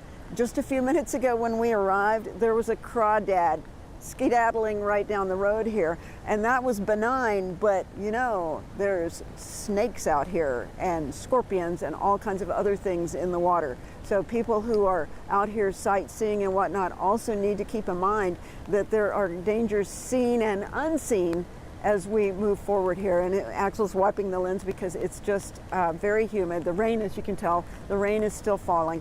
We've got some other things I would like to show you. When we come back next time, I'm going to show you where we are here, because this Lions Park is an area where lots of people have come to have free picnics over the decades. It's a big family spot. And I want to compare what it looks like on your device during normal times and what it looks like today, because it'll blow your mind. So stay with us, because we've got a lot more to talk about live in Center Point. Sue Kalberg, KENS 5. And I think because you have a lot of out-of-towners too. Sue, thank you. Out-of-towners coming in, they might not be as familiar with what's lurking, you know, in the Texas waters and in those areas. So it's definitely best if you can stay out. And we also heard, I mean, in that camp, that camper, they came from Houston. I believe the lieutenant governor was saying some of those girls that are missing, they're from Houston. A lot of people here on vacation from different parts. They're from all over. Yes. Camp Mystic has children from Dallas area. I mean, from all over the state. It's a big Christian camp, very, very popular camp every single summer. You know, something back to what Sue was talking about with insects and crawlers, how much they know about what's happening. A little bit earlier in our coverage, Sue was standing alongside a ranch fence and there was flooding everywhere. And she zoomed in, and on one of the fence posts was a cluster of grasshoppers. They were all seeking higher ground. They were all on the top of this fence post because even they knew we've got to get to higher ground. Good news here. As we take a look at radar, you're starting to see some of this really die down nicely, and this light rain continues to fall. This is not, you know, completely done. But I'll tell you, this is at least we're getting some of the breaks in there. This is very heavy. Here's Mason and Marble Falls. This is 281. And so you can see what we've got here just north of Fredericksburg, another batch of very, very heavy rain that's really trending more towards Marble Falls, Georgetown. It'll move more east than it will south. And that's good news because not too far away, of course, Fredericksburg and Kerr County, where this very light rain continues, but pretty good pocket of showers that are a little bit more intense near Bernie right now, moving off to the east towards Canyon Lake, as is that water on the Guadalupe. So it's still two sources, rising water from the river and falling water from the sky. And now look at how much has fallen. What we're talking about here, rainfall estimates that will continue to update. This is a continuous updating map. We're still at about ½ an inch near San Antonio International, closer to 2 inches when you get to Fair Oaks, 7.5 near Bandera, Texas. But the pocket is west of Kerrville, Hunt, Ingram, Center Point, all these spots right in here. We're just in the double digits of the amount that has fallen. And that's why the highest flood concern is right up in here. This is that huge polygon of a flash flood warning for most of Kerr County, a pretty good section right through the middle of Kendall County. This is the Guadalupe River with all that water heading right towards Canyon Lake. So Mike Jimenez is in Spring Branch, which is right here, just to the west of Canyon Lake. And then I mentioned earlier that Bergheim, which is just west of Michael, is where they're getting those 5 to 6 foot rises every 15 minutes on the Guadalupe. So that water slowly making its way to Canyon Lake. But as Lieutenant Governor and today Governor Dan Patrick mentioned, the Army Corps of Engineers has said that the dam at Canyon is in good shape and it will not be compromised tonight or tomorrow morning. They're keeping a very close eye. All right, as we work our way into the nighttime hours, we should start seeing things let up, but not completely end. By 3 a.m., we're expecting another good line of showers to start to really increase around New Braunfels. Now, this is the first of the two models that I'm going to show you. Now, this first hour-by-hour forecast and the AHRRR has done a tremendous job with this system. Remember, computer models, they're from system to system going to be performing better. You know, some do better with one system, some do better with the next. But right now, this AHRRR has done a phenomenal job all week long on what we've been dealing with. And so right over New Braunfels and up towards San Marcos, the thunderstorms, again, overnight into tomorrow morning. Well, let me back this up just 1 second and just show you once again where we start. Okay. So here we are. This is important. 3 a.m. and we've got the light rain, but then it intensifies at sunrise. So 7 a.m. and you've got this pocket at New Braunfels up to San Marcos. Then into mid-morning is when it's migrating west into where most of the rain fell last night and early this morning. So right up, I would say from downtown 281 and I-10 corridor is going to be these heavy thunderstorms mid-morning Saturday. And again, sitting still. Look at that. From 11 a.m. to 3 p.m. This would mean another 4 straight hours of very heavy rainfall, and that would definitely lead to flooding for North Bexar County and into Kendall County, where again, we're talking about Comfort, we're talking about Bernie, and areas in between. And then just not too far away, of course, is Kerrville and what happened this morning. So exact spot, no, but this is an aggravated flood spot already. So this will lead to flooding in a hurry. And if we get 3 to 4 hours of rain, as this model's predicting, and look, even into the 10 p.m. hour. So you can consider it about 5 to 7 hours of steady rainfall tomorrow. That's going to lead to some serious flooding again on Saturday. And notice that at 10 p.m., it's not over either. I mean, we still expect some good rain right over Medina Lake, covering Medina County, down into Frio County where Pearsall is. And now we're starting to see things come to an end late tomorrow night.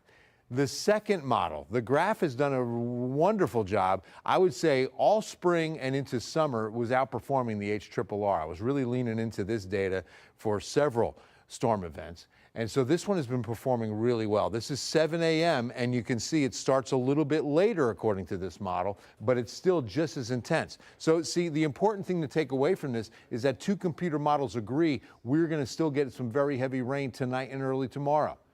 It's just the placement and timing that's different by just a little bit. I mean, it's not by much, even geographically. But look at the amount of space and real estate covered through tomorrow now at 2 o'clock. And remember, these models are updating all day long, ingesting current data, reissuing the model data. So you can see, again, this is 2 o'clock tomorrow. Very heavy rain over San Antonio, not making it as far west. And that would be a blessing if it could just stay back and not impact the areas that were impacted tonight or last night and early today. That would be nice, but it's not a guarantee. One guarantee is that we're, again, going to get heavy rain tonight and again tomorrow morning, but it's just a matter of when it ends. I think it could be about mid-afternoon at the latest. Excessive rainfall outlook, well, you can still see a level 2 risk for San Antonio tonight, level 3 for Kerrville. But this is day 1, so this will start to come to an end. Tomorrow's the important one, and the Severe Prediction Center puts Bexar County in a 1 out of 5, and then you can see down to almost Bernie a 2 out of 5, but that does include Kerrville and all of Kerr County. So that, you know, even though the word is slight, remember that's 2 out of 5. So that's significant, even though it's only don't be lost in the wording, marginal and slight. Well, it's only a slight chance. Yeah, but that's a 2 out of 5 chance. That's pretty significant. How much rain we talking about? This is in addition to what I showed you a moment ago, the double-digit totals out to the west. Now, this would be the blessing. Now you can see it's starting to move these higher totals a little farther east now. Because earlier, when I ran this just about 2 hours ago, this was at 1.25 inches, and now it's only 1/10 of an inch. 3 inches here, 3 inches New Braunfels, 2.8 San Antonio, 4.5 at San Marcos. All in addition to what we've already seen. All right, before we go back to Henry and Sarah, a 14-day outlook to show you that tomorrow is a weather impact alert with a 40 to 50% chance of rain. We drop rain chances on Sunday, get a little bit hotter. And then starting next week, you can see mid-90s will be the forecast. This is for Saharan dust. These weather impact alerts, we're expecting the dust to thicken as the atmosphere dries out, and then highs closer to 100 as we get into mid-July. Henry, Sarah? All right, Bill, we'll see you in just a bit. Thank you. We do want to get to our colleague Meredith Haas, who I'm told is live in Ingram. This is in the area where they're going to be reunited, some of the campers with their families. Let's go to Meredith live now.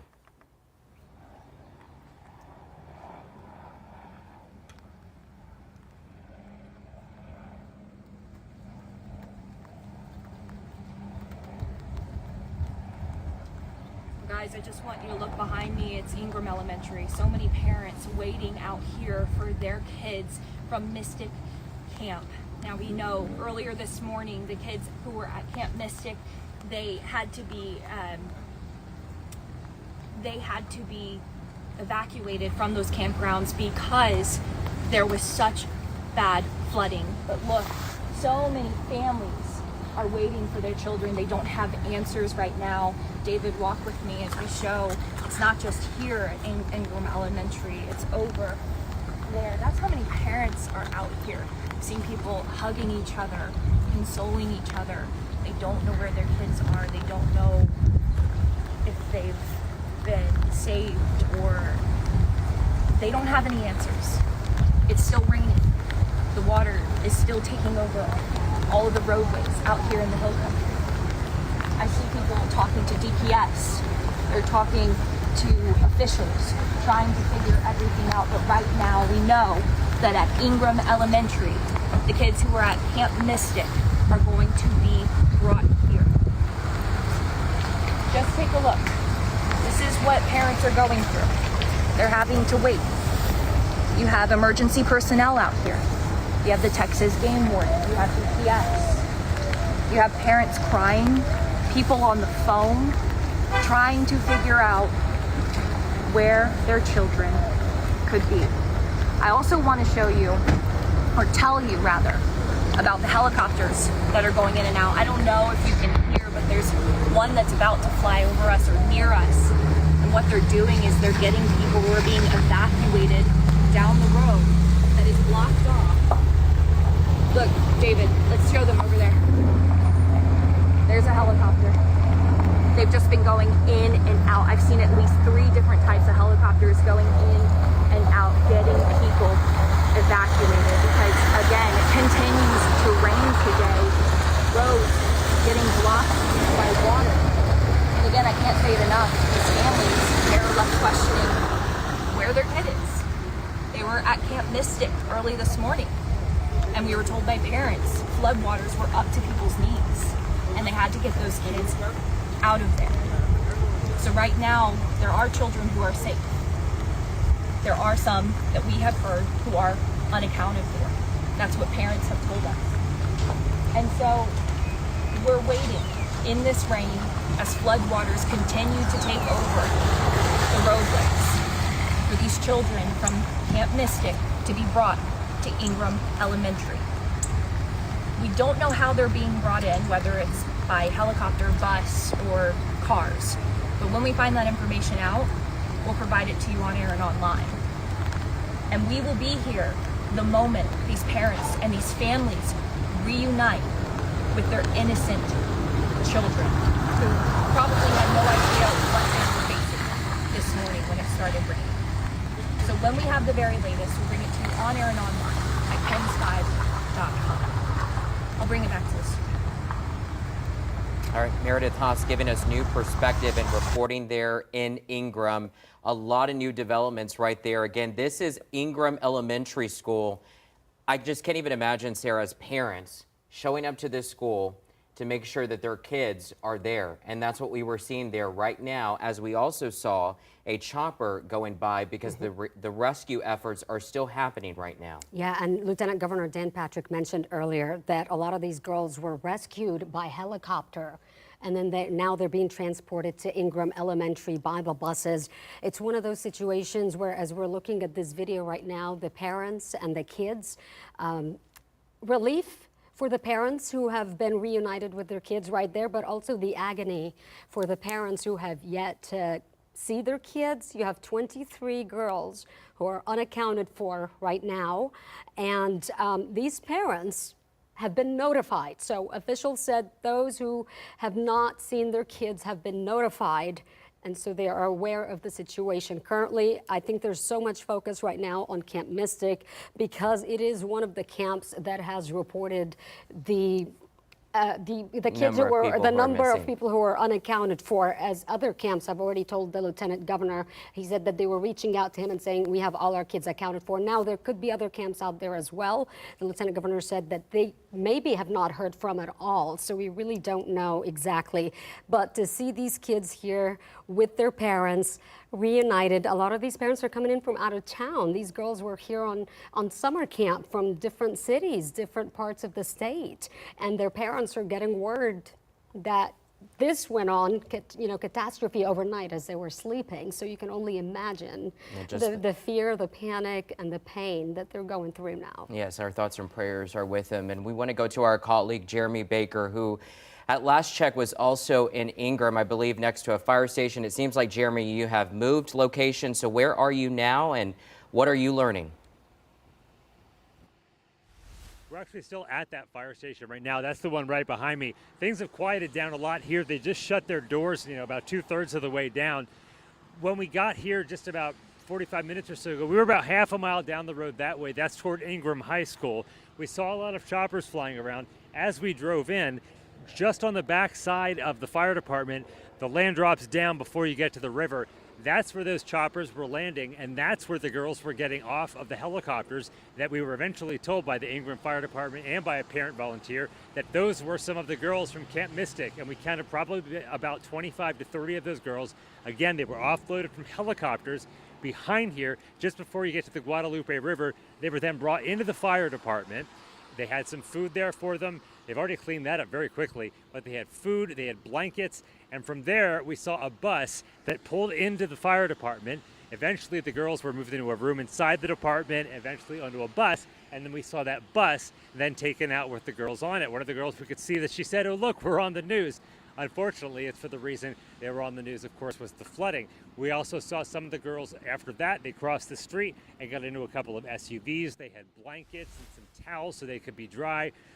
It was great to see them finally, some of those girls safe and sound here on, for the most part, dry land. From there, where the Ingram Fire Department told us they were then going to be taken to Ingram High School, about half a mile down the road, towards the Hunt area, but just about half a mile down the road, to be evaluated for medical purposes to make sure they were okay. From there, they would then be brought to Ingram Elementary, where Meredith Haas is, to be reunited with their families who are desperately looking for their loved ones. And it's great to see that that is happening now. So hopefully all those girls are going to be safe and sound now. Again, they were brought here by helicopter, likely directly from Camp Mystic, brought into the fire department, and then bussed out to Ingram High School and eventually going to Ingram Elementary School.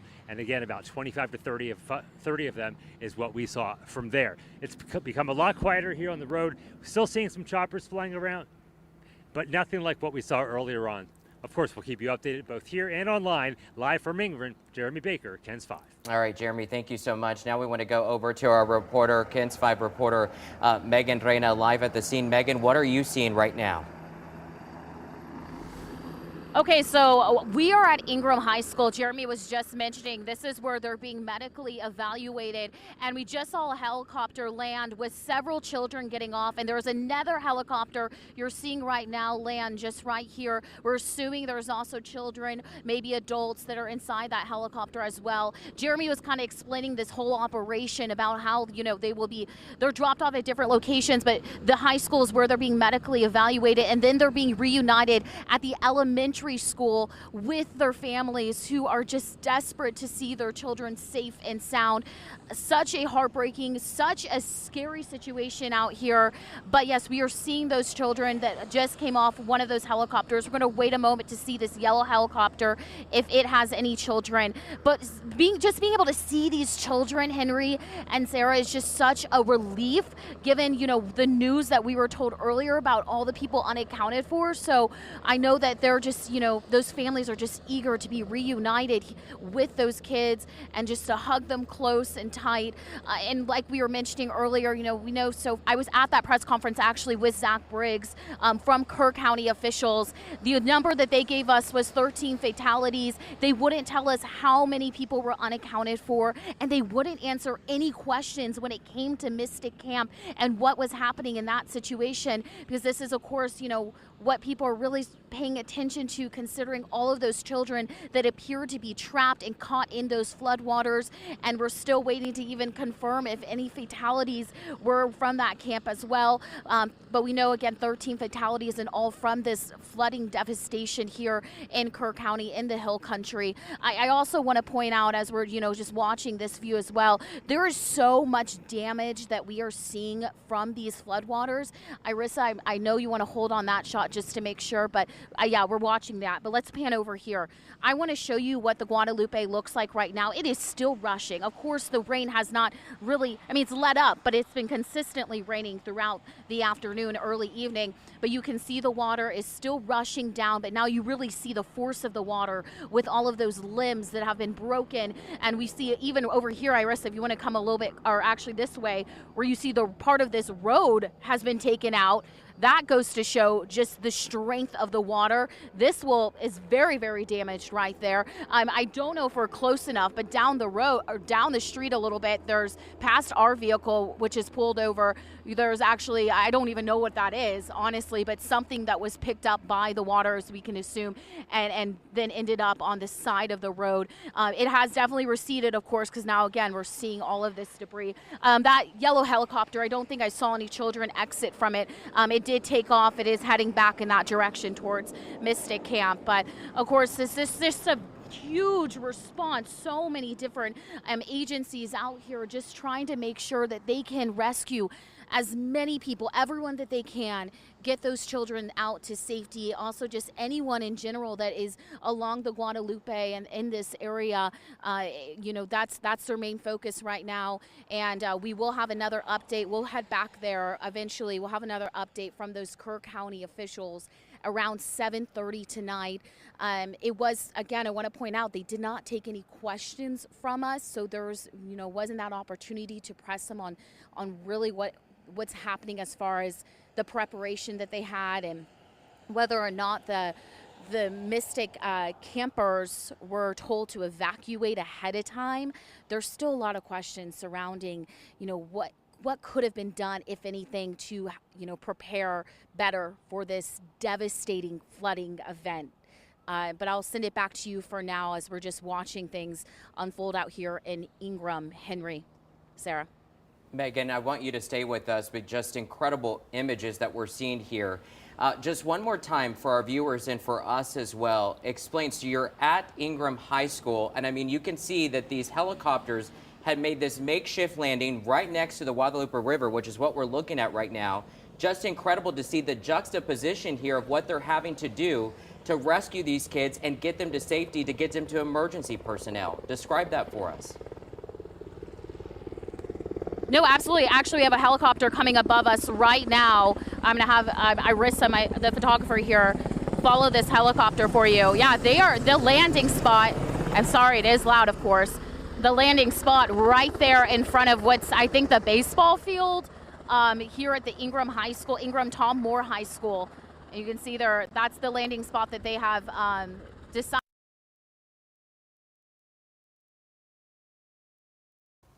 All right, so it appears we've lost the signal there for a minute. We are seeing some incredible images right now. We are seeing helicopters that are not only rescuing people, but medical teams that are in these helicopters as well, who are arriving on the scene so that they can medically evaluate these girls. It looked like from the video that we saw earlier when Megan was showing us the school buses and the kids reuniting with their parents, that these girls were maybe in middle school or high school. We don't have an age really at this point exactly of, we know that there's more than 700 kids at that Mystic camp. However, we know that 23 are still unaccounted for, but we haven't really received anything on ages or identities or anything at this point. But these images that we're looking at, and you got to keep in mind, these rescue crews themselves are also are putting their lives in danger right now with all the high water and the debris. And it looks like we've got Megan right now. Megan, what are you seeing? Yeah, we are seeing, I mean, I am far away, so it's hard to see. Irissa, do they look, what age group does that look like that got it? Like 5, 6, 7-year-olds, so young girls. Okay, yeah, it looked like another group of young girls getting off that helicopter. We apologize for losing that signal there for a little bit. We have another helicopter coming over us right now, too. Let's see if this one makes a landing at the high school as well. And this is where they are being, we were told this is where they're being medically evaluated at the high school, and then they will be brought over to the elementary school to be reunited with their family. A lot of these families rushing to this small town from all over the state. This was supposed to be a fun experience for these girls, memories to last a lifetime, and unfortunately it was met with some devastation and some really, really terrifying moments. But I'm telling you, it is actually such a relief to see those children get off the helicopters and get out safely. I mean, this is what everyone has been praying for, truly. We're watching another helicopter land right now, so let's see. It's hard to see, I'm not going to lie, they're behind a fence, so it is hard to see who's coming out of that. But like we said, once they're evaluated here, then they'll be brought over to their parents. And I did see a bus just moments ago pull up, so I'm assuming they'll take some of those kiddos over to be reunited with their parents. And this might have been a quick drop off because this one's going right up in the air. So they are acting quickly here.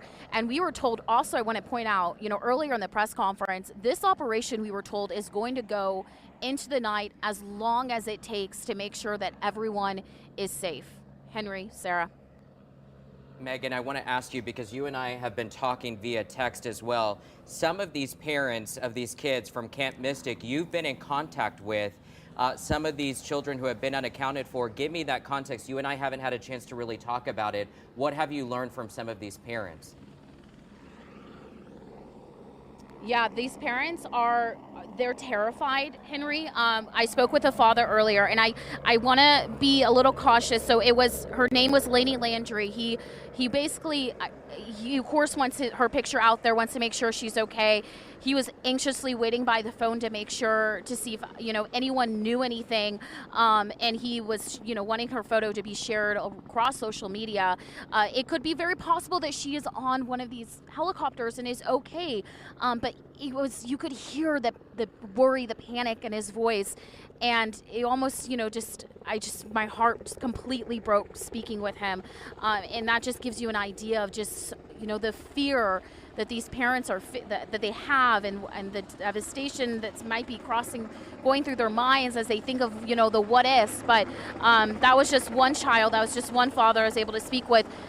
I also want to an Astros legend who is now no longer plays with the team right now, but Alex Bregman himself even tweeted on X or posted on X about a few girls that are still unaccounted for. He's posting pictures of them on his X profile, just trying to get the word out to see if anyone knows about these young girls. One of them's named Virginia, the other one is named Kellyanne Lytle, both from Camp Mystic. So even a Houston legend, Houston Astros baseball player is posting about some of those girls that were unaccounted for, and that was as recently as 36 minutes ago when he posted about Virginia Hollis asking for people to share and if they knew anything to call the parents. And I will say, in a lot of these posts we're seeing on social media, it has the phone numbers to the parents. Do not contact them unless you know something, because the last thing they want is their hopes to get their hopes up and then get a phone call from someone with no valid or credible information. But of course they want their photos and that information be shared just in case someone does know something. But at this point, we believe that parents are aware of that reunification site at the elementary school, which is just down the road from where we are right now. And we are still, more helicopters just keep coming in. So we're just gonna stay and keep showing you what we're seeing.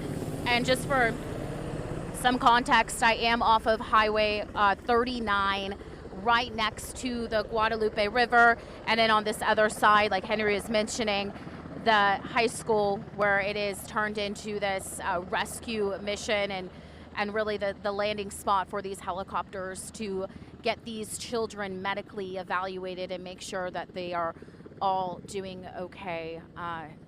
Henry, Sarah, I don't know if y'all have any more questions about what we're seeing. I know y'all want to probably keep watching what we're looking at right now. Incredible images that we're looking at here, Megan, and you being on the ground. I was wondering, so Camp Mystic, the Lieutenant Governor said, had more than 700 kids, 23 unaccounted for. Are you able to get a number on how many kids have already made it and have been rescued and there? Because Jeremy mentioned there were 30 girls earlier, and now you're seeing all these helicopters coming down. Any idea, have you had a chance to speak with anyone? How many girls have made it on site so far? We have not, just because we're across the street from, and we don't want to interfere with our operations. I'm seeing 1, 2, 3, 4, 5, 6, 7 to 8 girls get off this helicopter. And then before that, it's probably the same. I would say we're up to like 30, like Jeremy was saying, just from what we've seen in the last, 10 minutes. So there are a lot of people being evacuated. It brings up the question of if the unaccounted for, I guess if they knew that these girls were still on the campground, but they were already in maybe an elevated, safer area, and now they're going in and grabbing them, and who the unaccounted for are. I mean, that's just speculation, of course. We don't know this. We aren't able to speak with anyone. But where that 23 comes in, where that number comes in, it kind of is making me question, because we have seen some reports online. Of course, this is just people that know some of the family members, so not, from the officials, Megan, about some Megan, of the I don't mean to cut you maybe off some of the campsites being swept away. Megan, Yes. I know that you're on the it's other okay, side, go and ahead. it's really hard for you to see, but Iris is doing a great job as we're zooming in right now. I want to just walk through our viewers as to what we're seeing, because it looks like that these girls that we're seeing, in several of them from officials, that it looks like they're taking their photo as soon as they just got off the helicopter before they're being medically checked, which is interesting, because I'm assuming that will then just make sure that their parents know that their child is safe. That's very interesting that I've been seeing that as soon as they got off the helicopter. But Megan, I mean, this is just incredible, because this is our first time really seeing this recovery efforts that we've been talking about all day. And it's been nonstop as you see it. It has been nonstop. And I just wanted to put perspective on this when I mentioned more than 700 girls at the camp. This is a massive rescue effort, because if you're looking at 7 to 8 girls per helicopter, this is going to go on for hours, and the clock is ticking as the sun is about to set, and also with the rain coming down later today. So this is going nonstop. But my question to you, Megan, was the father that you mentioned speaking to earlier. We know that it sounds like the campground had a list of everyone, because they were able to identify 23 unaccounted for, and officials said they contacted those parents. So it sounds like those parents already know if their kids are not going to be here in these helicopters.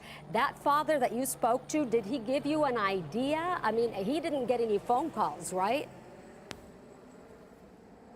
No, he didn't. In fact, Sarah, when we spoke, one of the first things out of his mouth was, "Do you know where she is?" So that's kind of the point I was trying to kind of connecting the dots myself there, Sarah, with, we're seeing all these children getting off the helicopter, but yeah, this is likely, these aren't the children that are, being posted online, unfortunately, just considering the fact that they probably still had kids there, right, 700 that they needed to evacuate. Right. But they still have that list of unaccounted for. So, well, and in a way, the fact he didn't get a phone call. We spoke less than an hour ago. Yeah, in a way, the fact that he didn't get a phone call is good news. If you don't get a phone call, that's good news, because officials said they will let you know if your kid is unaccounted for. Right. And Megan, it's been a while since yes, I definitely. Megan, it's been a while since we last, spoke with you from the beginning. So again, just walk us through this process, because this is our first time that we're seeing this kind of rescue operation unfold right now from your scene, and then from Meredith's scene, as well as Jeremy's scene. So from where you're at, explain to us after this what happens next. Right. Okay. So these girls are being brought in by the helicopter over, and I'll have Irissa pan back over to this high school. They're brought over where you see those ambulances. The helicopter's been landing right there, and then they're being let out and brought into we saw photos. Their photos were being taken by the ambulance. They're being medically evaluated at the high school here, and then they are put on a bus, brought over to the elementary school, where they're being reunited with their parents. And like Sarah and Henry were just mentioning, the parents, they should know if their child they should know to expect their child, considering what we have been told from Camp Mystic themselves. They said the parents that know their children are unaccounted for have been notified, but what maybe what gives me pause is, and what breaks my heart is wondering, and this is what I don't know for a fact, Sarah and Henry, is if the parents that are posting about their children who were at Camp Mystic, they may be, I believe they are the ones that have been notified that they're unaccounted for, because if not, then they should be confident that they'll be able to be reunited with their children over at the elementary school here shortly. And we see a bus leaving right now with, we're assuming, another group of those girls from the camp. Yeah, and you know, just to give people an idea, Camp Mystic is about 18 miles northwest of Kerrville. It had more than 700 children that have come from all over the state for their summer camp for the 4th of July holiday. So today was supposed to be a celebratory day. I think a lot of the parents, what is so shocking about this is you're sending your kids away thinking they're having a great time.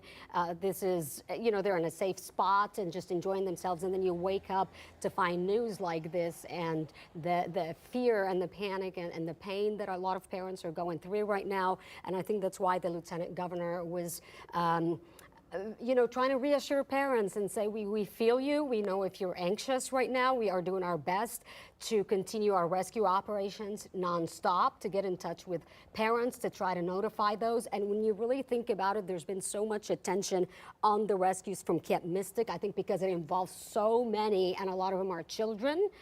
But if you think about the 85 locations that are impacted with all the floods and the amount of other people that are probably missing in different spots, that also include adults and children. And that is another rescue. All these are rescue operations happening right now that we're not looking at. We're just looking at one scene at this point from the so many scenes that are happening all across the hill country and the areas that are flooded. And again, looking live here at Ingram, you can see that school bus there, what we believe are children from that camp, as well as ambulances right in tow right there, bringing you live coverage right now in Ingram from these kids, from these girls who, as Sarah mentioned, were from Camp Mystic. What an operation, and it has been nonstop. We hear another chopper. Megan, are you seeing another chopper right above you? Yes, another chopper coming down with what we can assume are a group of young girls that thankfully are being taken to be medically evaluated and are hopefully all doing okay. And I'll say we're seeing, I'm assuming that this process is going pretty quick, considering they got that bus loaded pretty quickly and are bringing them over to their families. So from what we can see, we're assuming that most of these children are okay, that they are not hurt or sick, and that they are just, you know, I'm sure they're just anxious to get back with their families, with their parents who, you know, have, like you have been mentioning, Sarah, I mean, just what a nightmare for them to go through this, especially on this July 4th holiday. Yeah, we're seeing another group of kids. Iris, are you seeing like maybe an age range there? How many age? What did you say? Teenagers. Okay, Yeah. So we are seeing some teenagers get off It does the look helicopter here. I think most of the girls I've seen so far look like they might be middle school or so. Have you been able to count how many helicopters you've seen now? How long have you been on the scene? We probably the last 25 minutes we've been here. And how how many many helicopters do you think, Irissa? Because we've about 10. Wow. And it's been nonstop, and what we've been seeing in the past few minutes of this. Nonstop. Right. We see another one coming. Go ahead, Yeah, Megan. it's been Show us- nonstop, and it's just no. Yeah, we're going to show you this another one coming in, and we have some people in the community even pulling over the man next to me, filming what's going on, because it's just astonishing to watch. We never hope to see a scene like this, but in a way it's hopeful knowing that these kids are okay. This one is not landing. This one is still going past us. The ones that we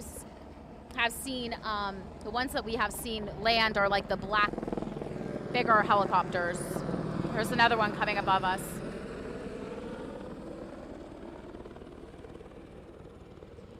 Yeah, they have really, this has been a quick operation. They are landing, they're getting the kids out and going right back up into the air, heading back over to Hunt, Texas, and making sure to get as many of those girls safely out of there as they can. And they had to have been there obviously for a long time. It was 5 a.m. I think, and correct me if I'm wrong, when the waters really started to rise quickly down at Camp Mystic. Around that time or a little bit before is what they were saying. They started around 4 in the morning, just before that, Megan. I also just really quickly, if we have viewers just joining us now at 5:16, as to what we're looking live pictures right now in Ingram of recovery efforts underway are Megan Reina and Irissa Wheeler, both doing an incredible job giving us this first look and perspective of what we're seeing of children coming out of these helicopters, then getting medically checked out, loading onto school buses who are then going to be reunited with their parents. This is at Tom Moore High School in Ingram, right next to Warrior Stadium. Is where all of these helicopters are doing these makeshift landings right now, and they've got these line of school buses there waiting, as well as ambulances, and then they're being taken to Ingram Elementary School where they'll be reunited with their parents, which is just down the street, I understand, Megan. Yes, just down the street, and a very quick process. They have a pretty efficient process that we've seen unfold here. And another helicopter coming above us. And this one is a bigger helicopter, so we're assuming this does have another pretty large group. We've seen about 7 to 8 girls come off of these helicopters, so they're able to get around 7 to 8 girls at a time, that's pretty good. And we've seen all different age ranges. Like Sarah was mentioning, this camp has 700 girls attending from ages, I don't know the youngest, but we know all the way to high school. If we could get that information actually about how the youngest, the youngest age of those girls that are at this camp, that would be good.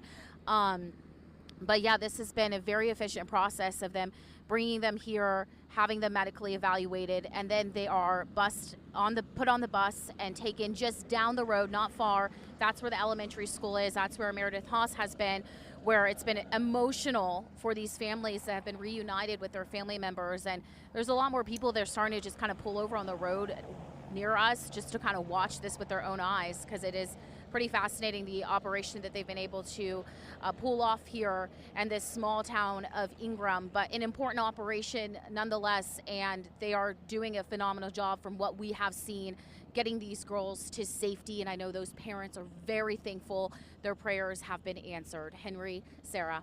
Yeah, Megan, I'll just tell you, just as we see more girls right now just getting off the helicopter, I just did a quick Google search because we keep asking kind of like the age range, and just doing a quick Google search with Camp Mystic, they say that they categorize campers into 3 main age groups. We've got 7 to 10-year-olds, 11 to 13-year-olds, and seniors from 14 to 17. So easiest to say from 7 all the way to 17 is what we're dealing in terms of age range with these girls and these campers from Camp Mystic. Yes, yeah, and that makes sense seeing the posts that we have seen. I will say a lot of the posts that we've seen online of the families asking for help to locate their missing child have been younger girls. I have not seen any posts or pictures of any older teenagers. They've all appeared to be younger, which might mean that they were all, together in one area, which makes sense because they're separated, of course, by age. So I will point that out.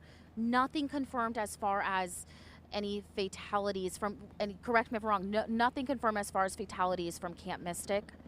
That is correct, Megan. The only thing that we know in terms of fatalities is 13. Generalized in the area of Kerr County, but as specifically for Camp Mystic, all we know at this point was the more than 700 campers, and that there were 23 from the Lieutenant Governor had mentioned that were unaccounted for at this hour. So no fatalities confirmed at this point. You know, Megan, something to point out that you had mentioned earlier is we see someone being wheeled in a wheelchair right now, just getting off the helicopter. Yeah, we do see someone being wheeled in a wheelchair. Yeah, just looks like an older gentleman. It looks gentleman. like an older person. An older gentleman, perhaps. Yeah. Yes. Okay. Yeah, may have been a camp worker, or may have been in the area. Right, and you just think about, Megan, what you mentioned. Maybe, I mean, talk or in an area. Talk about these harrowing hours that these people have been under. And here it is, 5:21. Just that uncertainty, and finally getting to this point of safety to where then they can then get medically checked and then be reunited. Yeah, it's been over more than 12 hours of a terrifying ordeal for all of these campers, and then you see adults as well, because of course there was staff there. As if we're assuming that that man is a camp worker that works at the campground. But yes, we knew this started around before 5 a.m., maybe 4 a.m. to 5 a.m., and it is now 5:30 or almost 5:30.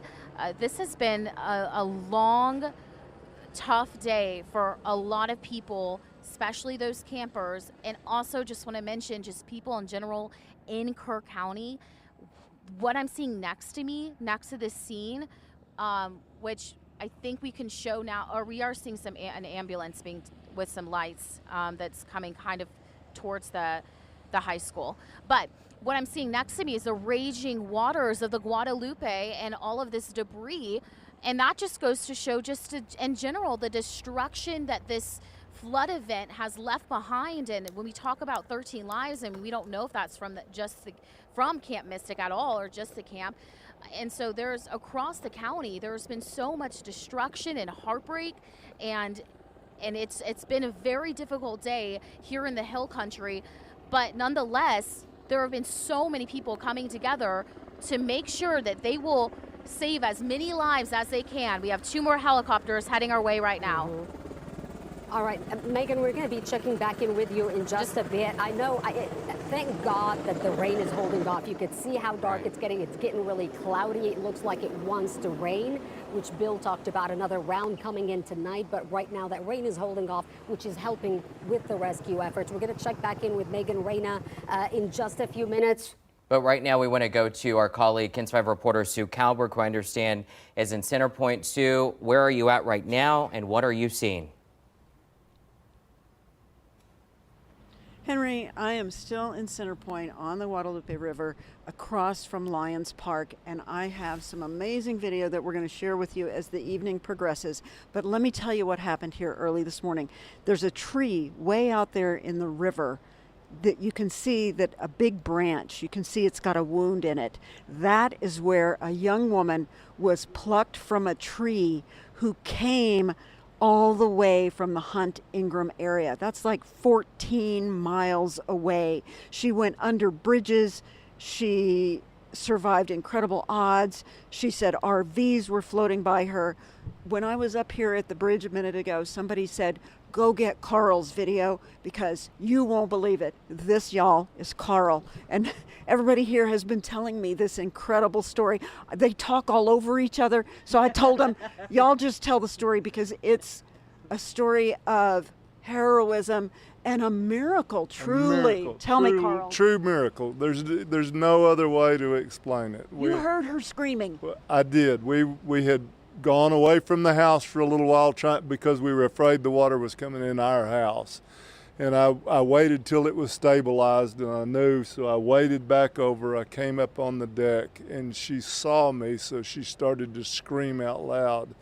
And I thought she was in the water going down the river, and I finally looked and was able to spot her in the tree. And so, I began to holler back to her, hey, I see you, we'll get you help. And I called 911, waited about 20 minutes, nobody showed up, and I got in my vehicle, drove down the road to where I knew there were going to be authorities, and I found a DPS agent, and he then videoed and called in and sent some folks over here, but it still took a while. So we they brought a boat.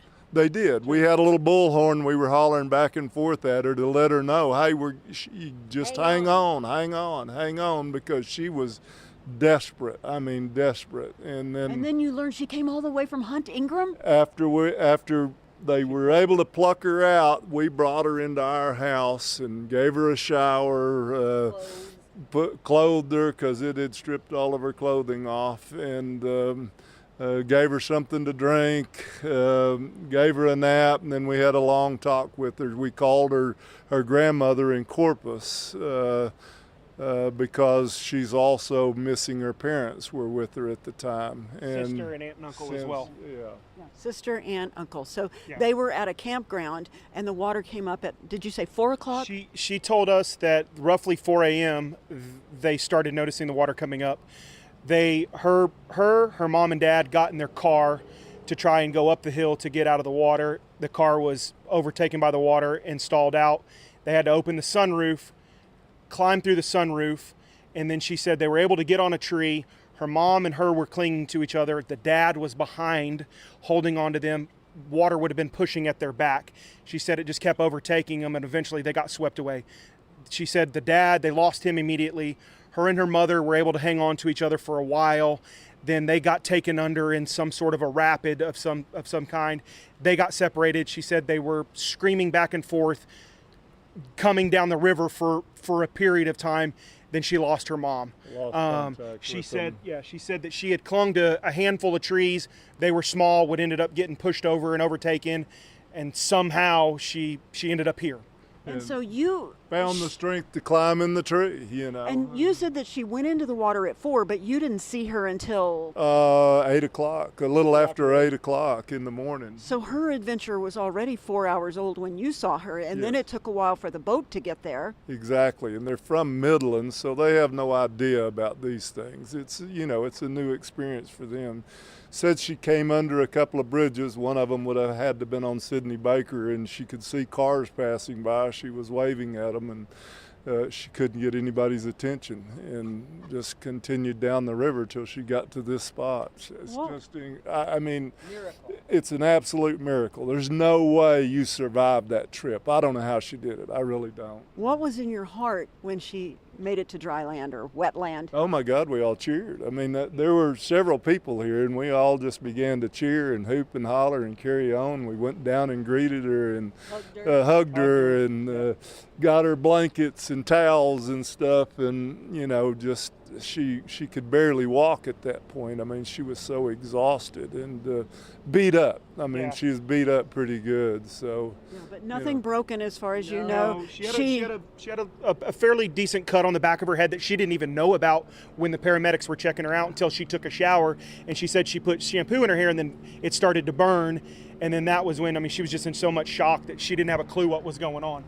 Y'all, there's a helicopter overhead. I don't know if you can hear it. So what that says to me is that the rescues and the recoveries and the action is still continuing. We're here in Centerpoint, and I'm trying to see that helicopter says Texas Department of Public Safety on it. So we've got the video back in the house. If you guys want to edit it, we're going to be with you. We'll share that video as the evening progresses. We'll for certain bring it to you at 10 o'clock. So unless you've got any questions for these guys, we're going to give it back to you in the studio. What a miracle. What an absolute miracle. I mean, you're talking about 22, 23 miles from Hunt is where she started, and then going downstream through Ingram, Kerrville, with all the debris in the water, and still making it, ending up in Centerpoint.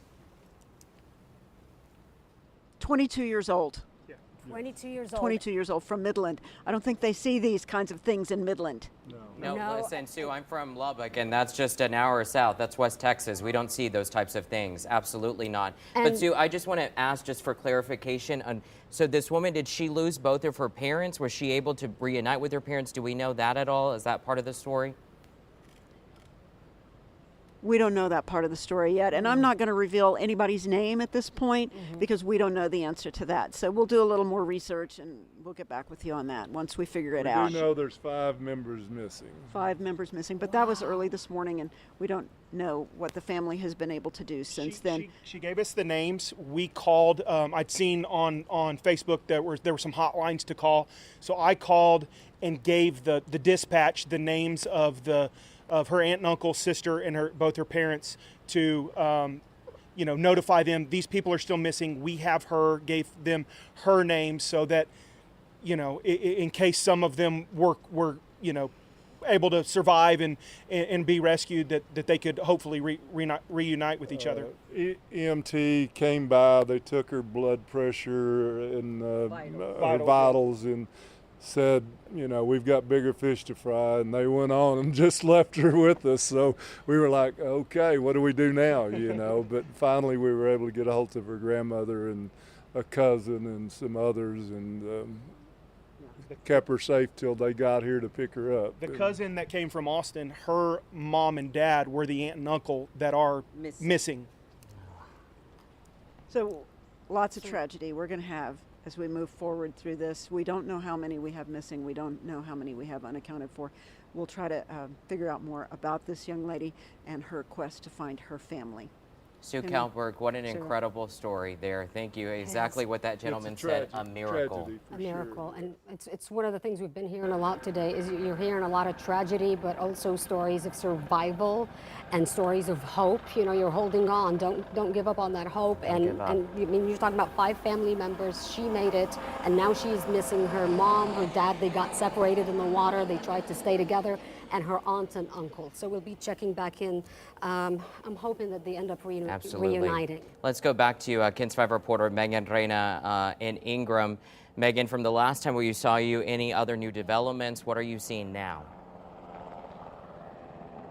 Yeah, I'll get out of the way, of course, so you can see. We just saw a helicopter pull up. We're waiting to see if there's more children coming out. It's been a few minutes since we've seen some more children coming out of these helicopters. If you're just joining us, what this is part of the mission to get the girls out of Camp Mystic, to bring them to safety. This is where they're actually landing the helicopters that have the girls on. They're being medically evaluated here at the high school, and then they're being taken down the road to the elementary school. So this is Ingram Tom Moore High School, where they've created this landing spot, and we can see more people are getting off now. And these are more girls, I'm assuming, Irissa? Teenagers, maybe young. We are seeing some adults as well, which of course could be the staff at the camp. And so they are getting off here. They will be medically evaluated. They are having their pictures being taken, and then they're placed on a school bus and taken down the street to the elementary school. And we have another helicopter overhead, so that's why it's loud. But they're being taken to the elementary school where they are reunited with their parents. And this has been a constant operation. Drop them off, get the helicopter back up in the air, head back over to near Camp Mystic, and grab as many people as they can. We've seen probably like 6-7 people at most in a helicopter, and then they drop them off here. And like Sarah was mentioning earlier, 700 girls typically are at this camp. So that is a large camp, ages ranging from 7 to 17.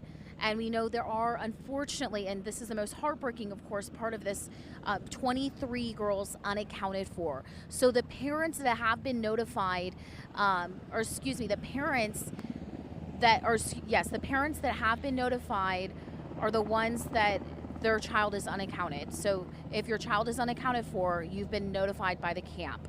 And so these other parents are showing up to the elementary school. They already know that their child should be returning back to them, and they should be able to reunite. Whereas these other families have already been told that, hey, we have not been able to locate your child. And that's that number 23 that the lieutenant governor gave us earlier in a press conference. So it's just really, really heartbreaking. And of course, we're hoping and we're praying that that number changes, that it goes down, and that they're able to find them and that they're safe. We have not been able to confirm any fatalities from Camp Mystic. We just know a general number of 13 in and around Kerr County from this flooding event, but we have not confirmed that any of those fatalities are actually from Camp Mystic. There will be another update at 7:30 here in Ingram, or near Ingram, actually, in Kerrville. It'll actually be over in Kerrville. We'll have another update from Kerr County officials to learn, hopefully, some more solid numbers. They're really reluctant, giving out figures and numbers right now because things change in these situations so often, and the last thing you want to do is say something that's false, that's higher than it actually is. And so they told us, they're being kind of cautious there. And then on the other hand, though, they weren't taking any questions. So we did have questions, of course, surrounding preparation.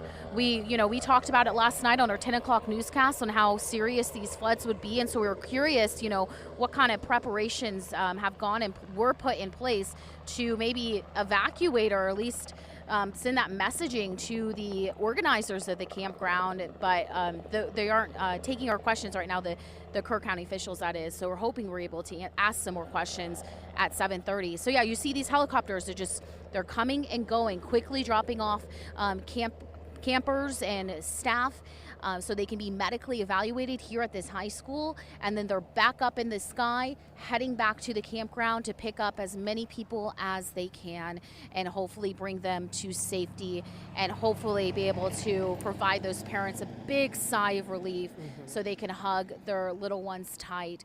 I know that's I'm sure they have just gone through such a hard time today, Sarah. Yeah, and to make matters worse, a lot of these kids are from out of town. So these parents are probably driving hundreds of miles from Houston, from Dallas, from wherever they're coming just to get here, you know, on a last minute phone call. But again, you know, if you are a parent watching now and your kid was at Camp Mystic and you have not received a phone call, in a sense, that should be some relief to you, because they had a list, according to Lieutenant Governor. They were very specific about the number of kids that are unaccounted for, which is 23, which means they have an idea, the identities, they just haven't released it.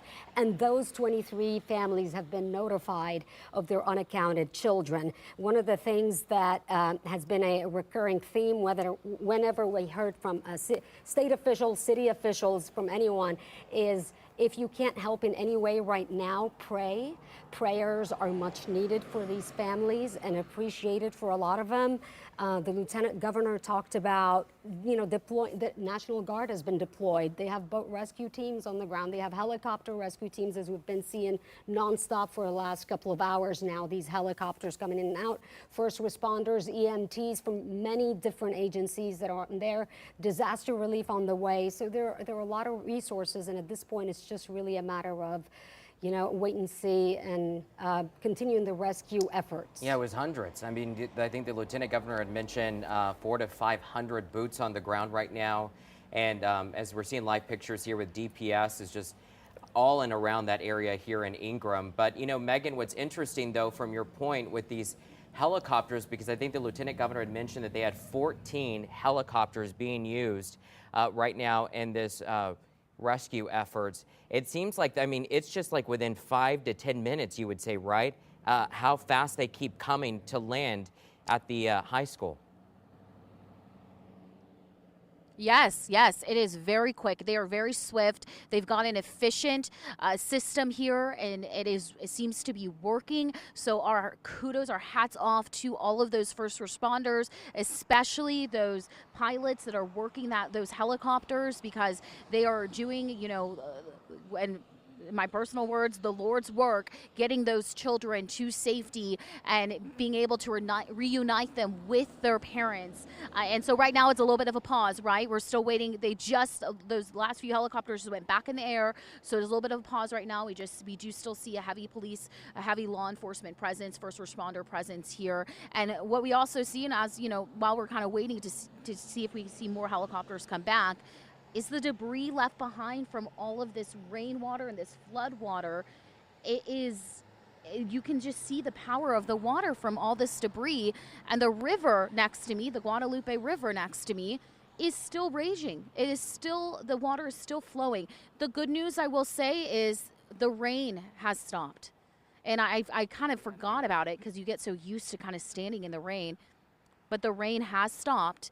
And that has, you know, been a relief, of course, because we want to continue to see this river recede. But you can see all of the damage left behind from all of the cracked trees and all that, just even the debris that has been picked up from these raging floodwaters, which has, of course, caused devastation and 13 lives lost. And I want to say again, we have not been able to confirm any of those fatalities from Camp Mystic, but 23 girls have been unaccounted for. Their parents are aware that they are unaccounted for, and we have seen several posts on Facebook asking people to help, if they know anything, to call them.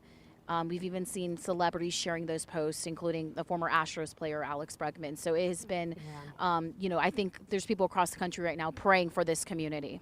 Yeah, and as Henry, you know, made a really good point earlier. He said the juxtaposition of looking at these pictures here where you are, Megan, on one side, you're seeing the helicopters landing, makeshift, in makeshift landings that they're making. And then when you really look at the amount of damage right across the street from there, just gives you an idea that this is really a treacherous environment that they're in right now, that they're having to navigate through while the rain is holding off as we speak. But there's another round, Bill was saying, that is going to move in overnight. So we know that the rescue effort at this point, state officials told us we're going to take several days. From the way things look, how widespread the damage is, how high the water is all over the area, 85 locations at least being impacted. This is going to be a multi-day rescue effort. We have no idea how many people are missing at this point. Absolutely. So there's really, I think, what we do know is that at least, from Camp Mystic, at least 20 people are unaccounted for in the flooding. So we're learning then that could include, I guess, new information. We're just learning 4 young adults from the Beaumont area, 3 graduates of Monsignor Kelly High School. Also missing is a friend of theirs. These are just new images in from some of the missing from Beaumont. Again, these are loved ones. These are sons, these are daughters, these are nieces, these are nephews. As we're looking at these images for the first time, families, we're told, have been identified them as Ella Hayhill, Aiden Hartfield, Joyson Baden, and Reese Moncheca. These 4 were last heard from about 4 this morning as they tried to get to a higher ground, as I'm reading here on Highway 39. This is in Hunt. And so far, every family that we have heard from is from out of town. They're all vacationers here for the 4th of July. So you're seeing a lot more people that are in this area than there typically is. You're not just looking at the local residents. It's a small population. Now you're looking at all the visitors are coming in from out of town. Beaumont for those pictures. And then Sue, we just heard from the family in Midland with now 4 people missing and 1 woman out of the family members making it. Where Megan is, a lot of these kids are, coming in from different places as well. So we're getting a lot of stories. Now we're beginning to see some faces and put faces to the numbers. And at this point, holding out hope. Hope is everything right now for these families to reunite and that these people will be found, Bill. Absolutely. Yes. Oh, man, my heart breaks seeing those faces. We're just going to keep praying. All right, let's take a look at the radar. The good news is the rain ending for now. I'm watching 2 little clusters you can see dropping just near Fredericksburg. Very heavy rainfall. This shows you that this atmosphere is far from dried out. We still have a lot of tropical moisture. We've got a lot of high dew point temperatures at the surface. And by tonight, the low-level jet returns. And that is a nocturnal weather feature at about 8,000 feet above the surface. That is a high wind speed, kind of a ribbon of air that moves right across this area and creates a tremendous amount of instability. And that's what leads to those heavy pockets of rain, that true rain bomb that we saw occur early this morning. So that's what we're expecting again overnight tonight. But right now, this heavy rain dropping in near Fredericksburg, this is a strong thunderstorm, and you can see the amount of lightning building. So this is actually strengthening and building as it drops to the south near Fredericksburg. Also, Marble Falls will be getting some pretty heavy rain. But for Kendall County, it's more light to moderate. This could be moving a little farther south. After moving through Fredericksburg, it could be into Kendall County. We're going to be keeping a close eye on that and closer even to Canyon Lake. But for San Antonio and some spots to the south, it's drying out. What got us here? Take a look.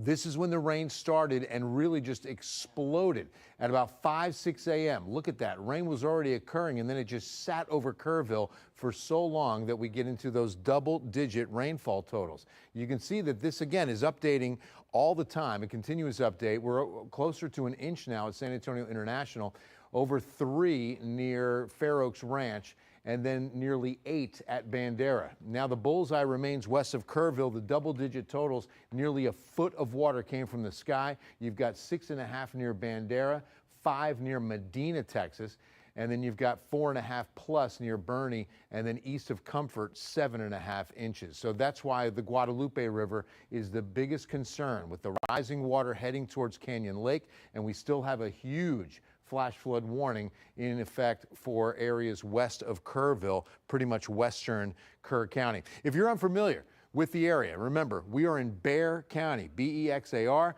watch versus warning. A watch means exactly what the word says. We're watching as conditions are favorable for storm development or possible flooding. When we go to warning, that means the storm has moved in. The flooding is occurring in that area. Speaking of which, let me update you on what we've got with the river levels. At the Guadalupe River at Spring Branch, it's still rising. We're expecting major flooding at 37.2 feet at 3 a.m. Saturday. So after midnight is when the Spring Branch location of the Guadalupe River is going to crest at 37.2. At Bergheim, 41.85. Now, I could not find a flood stage for the Guadalupe at Bergheim, but if you remember 2018, the level got up to 39.02, and we're coming up on 42 feet, and it's cresting as we speak. So that's good news. It won't go higher unless we get a lot more rainfall tonight and tomorrow morning. I'll show you future radar in a moment. At Comfort, almost 35 feet. It's already crested. Flood stage 21. So look at that, almost 35 feet. And then at Kerrville, we've already crested at 23.4, but the flood stage is 9. This is incredible when you look at this number. The river rose, Guadalupe, 26 feet in 45 minutes. That is a higher level than the 1987 flood. And now there's more rain in the forecast. Here's what we've got for 3 a.m. and that crest at that hour, right? I just showed you. Well, you can still see rain falling over that spot. Okay, and as we work our way into the sunrise hour, this is 7 a.m., and we start seeing thunderstorms develop, and that's going to be near New Braunfels and Canyon Lake, and then pushing west into the city and the 281 corridor up into Kendall County and even into Blanco County. This is mid-morning now, and then Saturday afternoon, look at that. It just sits still. Okay, so you go from 11 a.m. where it's gotten really heavy. This is the 3 p.m. and it hasn't moved much. This could be 4 solid hours of very heavy rain in northern Bexar County up into Kendall County, clipping Kerr County, not hitting the bullseye I showed you, which is still out to the west, but awfully close. Remember, this is a prediction. It could happen there. It could happen here. But I'll tell you what, this model has done an incredible job in the last 48 hours. Most of it dying down as we get into the nighttime hours tomorrow. But we're looking at 4 solid hours of heavy rainfall tomorrow with that model prediction.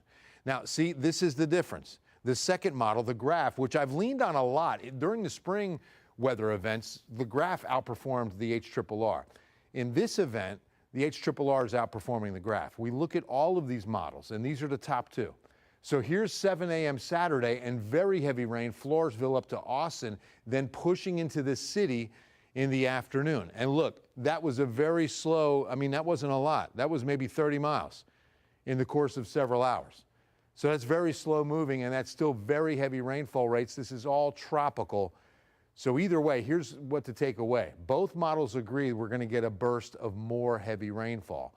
The difference is just the timing and the exact location, but they're both within a county or 2 of each other. So we're still looking at the I-35 to I-10 corridor and really nothing south. If you're south of San Antonio, you're out of the woods on this, but it's really between I-35 and I-10 that we're expecting this burst of very heavy rain. This is the prediction for tonight on the Severe Prediction Center's flood outlook. We're in a level 2, a slight risk, and then a marginal risk south of the city into Atascosa County, Wilson County. Tomorrow, a marginal risk with the slight risk up towards Kerrville. This is Saturday, and about half, almost 2/3 really, of Kendall County. Now, don't get lost in these words. Marginal and slight doesn't sound serious, but when you're talking about a 1 and a 2 level out of a possible 5, 5 is the top. 1 or 2 is significant. Slight is significant. Here's the latest numbers on what we're expecting in the gauge, and this has been improving with every run. This keeps dropping in Kerrville, and that's really good news. Now, just about 3 hours ago, this was at 1 1/4 inches. It's now down to 5/100. So significant change with the model really zoning in on most of the rain from San Antonio up the I-35 corridor, 2 3/4 up to 3 inches New Braunfels, almost 4 1/2 between San Marcos and Austin. That would be good in the sense that if it all falls here, it's not falling here, okay? Because they could probably handle a lot more rain than Kerr County, Kendall County, even Medina County. Outside right now, we're pretty socked in here in the city. Temperature is at 80. Light rain continues to fall in San Antonio, dew point 77. Tropical, just does not change. And remember, this is not a cold front, so we don't change air masses. We continue to see southeast winds pour in a lot of this moisture, although we're getting a little bit of a northeast wind right now. 75 Bandera, Bernie, 80 at Timberwood Park, as warm as 86 at Pleasanton. We're starting to cool down now. We were closer to 90 about 2 hours ago for Floresville and Stockdale. All right, if you're heading out, I just got off the phone with Bill Drain. Bill Drain is my man, executive producer of a lot of our city events. So I reached out to see about the Woodlawn Park firework and celebration for the 4th, as well as the Alamo celebration at 9:30. 9 p.m. Woodlawn Park, 9:30 at the Alamo. Everything is moving forward as planned. Now, if you're heading out there, it looks like it'll be dry. It will be cloudy. It'll be humid, and I'm hoping for these winds. I know that can be a detriment with fireworks, but with the flooding, we need some winds. We're not going to see skies clear out. So because of that, we're not expecting the sun to help us. It's going to be the wind that really dries us out. And so that'll be a significant help. We could start seeing the rain develop again as early as midnight, but as I showed you, the models are leaning more towards middle hours of overnight, but it's definitely going to be a possibility as soon as we get into the midnight hour. Over the weekend, we're still expecting heavy rain on Saturday, 50% up until the mid-afternoon, 90 maybe, and then we're dropping rain chances for Sunday as we hit about 93, and we should get some sunshine. 14-day forecast. All of tomorrow now is going to be a weather impact alert because we've got a 40 to 50% chance of rain, and additional flooding is a concern. 89, Sunday 93. And then a slight chance of an isolated shower Monday, Tuesday. Weather impact alerts for Thursday, Friday will be with Saharan dust. That's going to be on the 10th and the 11th. All this moisture has been keeping that dust at bay, but now we see it return once we start drying out and warming up. Henry, it looks like, again, we're going to have to prepare for more rain overnight tonight and early Saturday. We're not done just yet. We're Not going in to have the to watch clear, closely. but we need the winds. Thanks so much, Bill. Yes, Before I toss it out to Vanessa, who's in Kerrville, I just want to mention this because the city of Kerrville is asking the people there to minimize the water usage right now. That's non-essential. This is, again, another just rippling effect of what we're seeing with this devastation out there. Now let's go to Vanessa Croy, who's been in Kerrville all throughout the day. Vanessa, still just incredible images right behind you. When you think, I mean, that's supposed to be a park. This is where Independence Day and families, hundreds of families, are supposed to be out right now celebrating. And look at it. Someone just commented to me, Henry, a few minutes ago, what a 4th of July. We're usually out here watching fireworks tonight. This seemed to be the spot where many neighbors are coming to just check out what it looks like out here, and also sharing stories of lost loved ones and just gut-wrenching stories of harrowing survival. In fact, one man just told me that his friend went down to move his car overnight and the water was at his ankles, and by the time he walked down 3 or 4 steps, it was at his chest. First responders were able to rescue that man, but many others, as we're learning, have lost their lives out here. Let me give you a look at what we're looking at, the destruction we're seeing on the Guadalupe here. We're at Hayes Park. You can see the massive trees just completely plowed over. In fact, we just saw a huge tree that was completely uprooted that was traveling down the river. It's coming from the Ingram area downstream here to the park and under the bridge. You can see these trees, bark completely ripped from them. Somebody told me earlier that it was just so sad to see this. They spend every 4th of July out here with their family for the last 30 years, and this is the first one they've ever not been able to. He even said that this is the worst he's ever seen it in decades. And you can see how high the water still is. It has started to recede a little bit. We can see where what was once a parking lot here at Hayes Park, the concrete completely uplifted, uprooted, and just lying like puzzle pieces along the banks of the river, a light pole down. In fact, let me ask Gus to show you right here with the camera. We are in the parking lot right next to the VFW hall, and you can see where here, this was used to block off the traffic here, and it was completely plowed over. The water coming into the parking lot. The VFW hall telling me earlier that they have inches of mud and debris in their facility, and it's just heartbreaking out here. Everyone just completely devastated, and a long road a long road for this community of recovery. And Henry, we've talked all day about these communities from Ingram, Hunt, Comfort here in Kerrville. They're spaced apart, but they're still one strong community lending a helping hand to help each other. And that's the other spirit that we're seeing out here, everyone wanting to help. In fact, the VFW, this is their big fundraiser on the 4th of July, and they had $2,000 worth of food, and they told us that they took it right over to the Methodist Church to help those people who had to evacuate their homes. So a long road to recovery here, and our thoughts and prayers are with this community. Henry?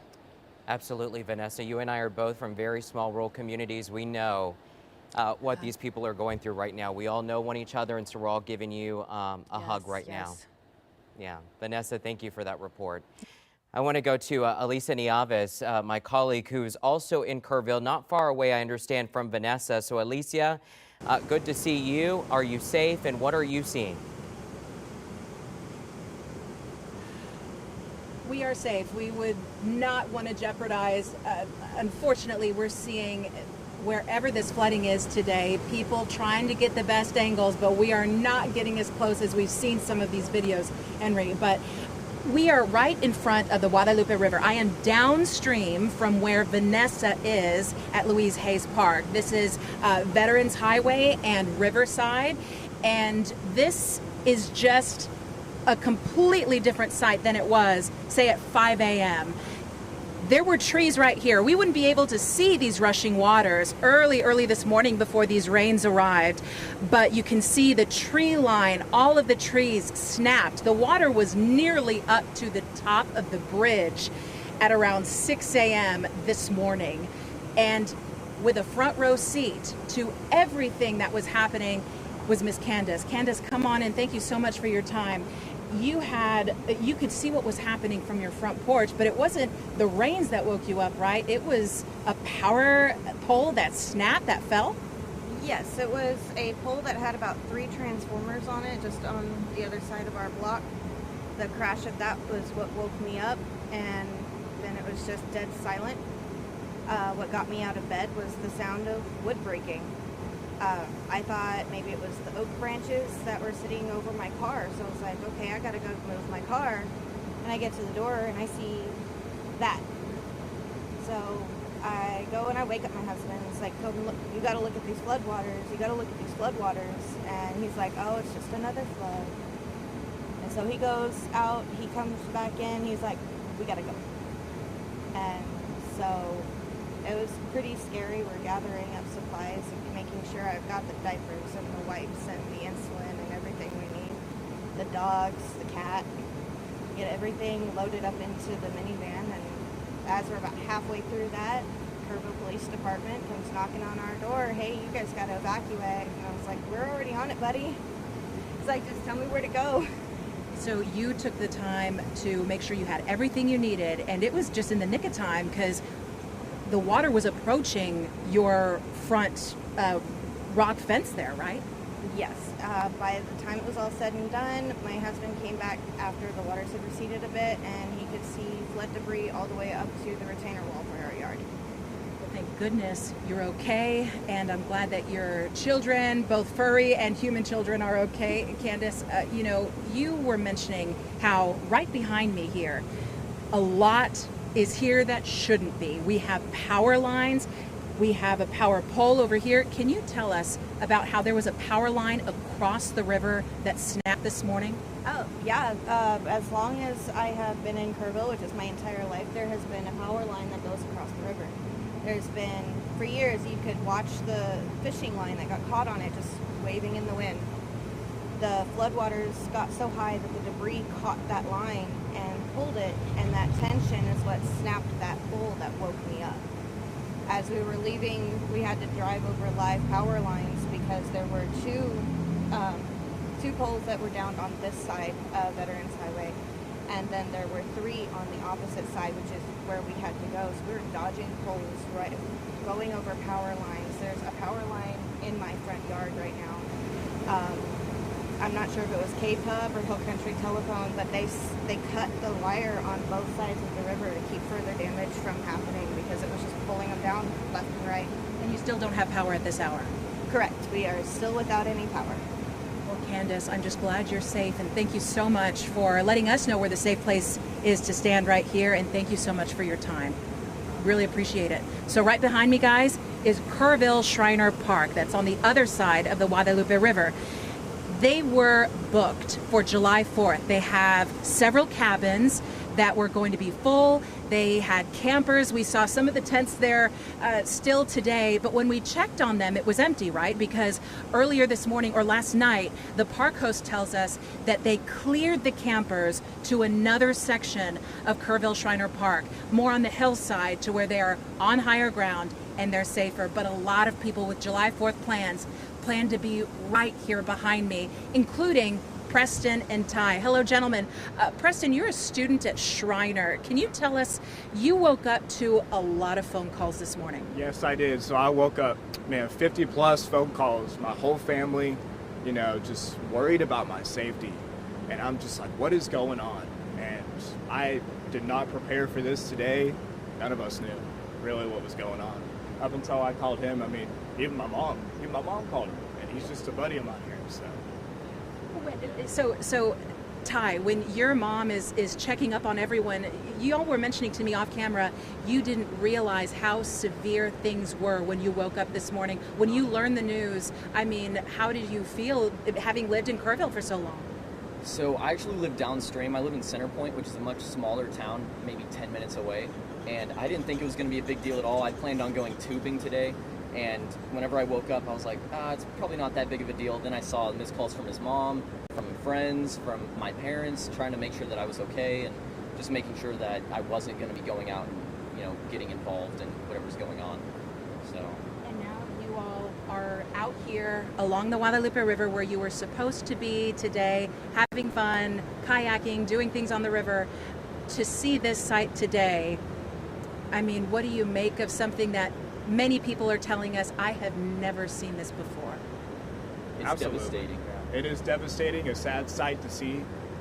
Like you mentioned, we were all supposed to be out here. Now we're out here just worried about everyone's safety. And, we're praying, hoping everyone's all right.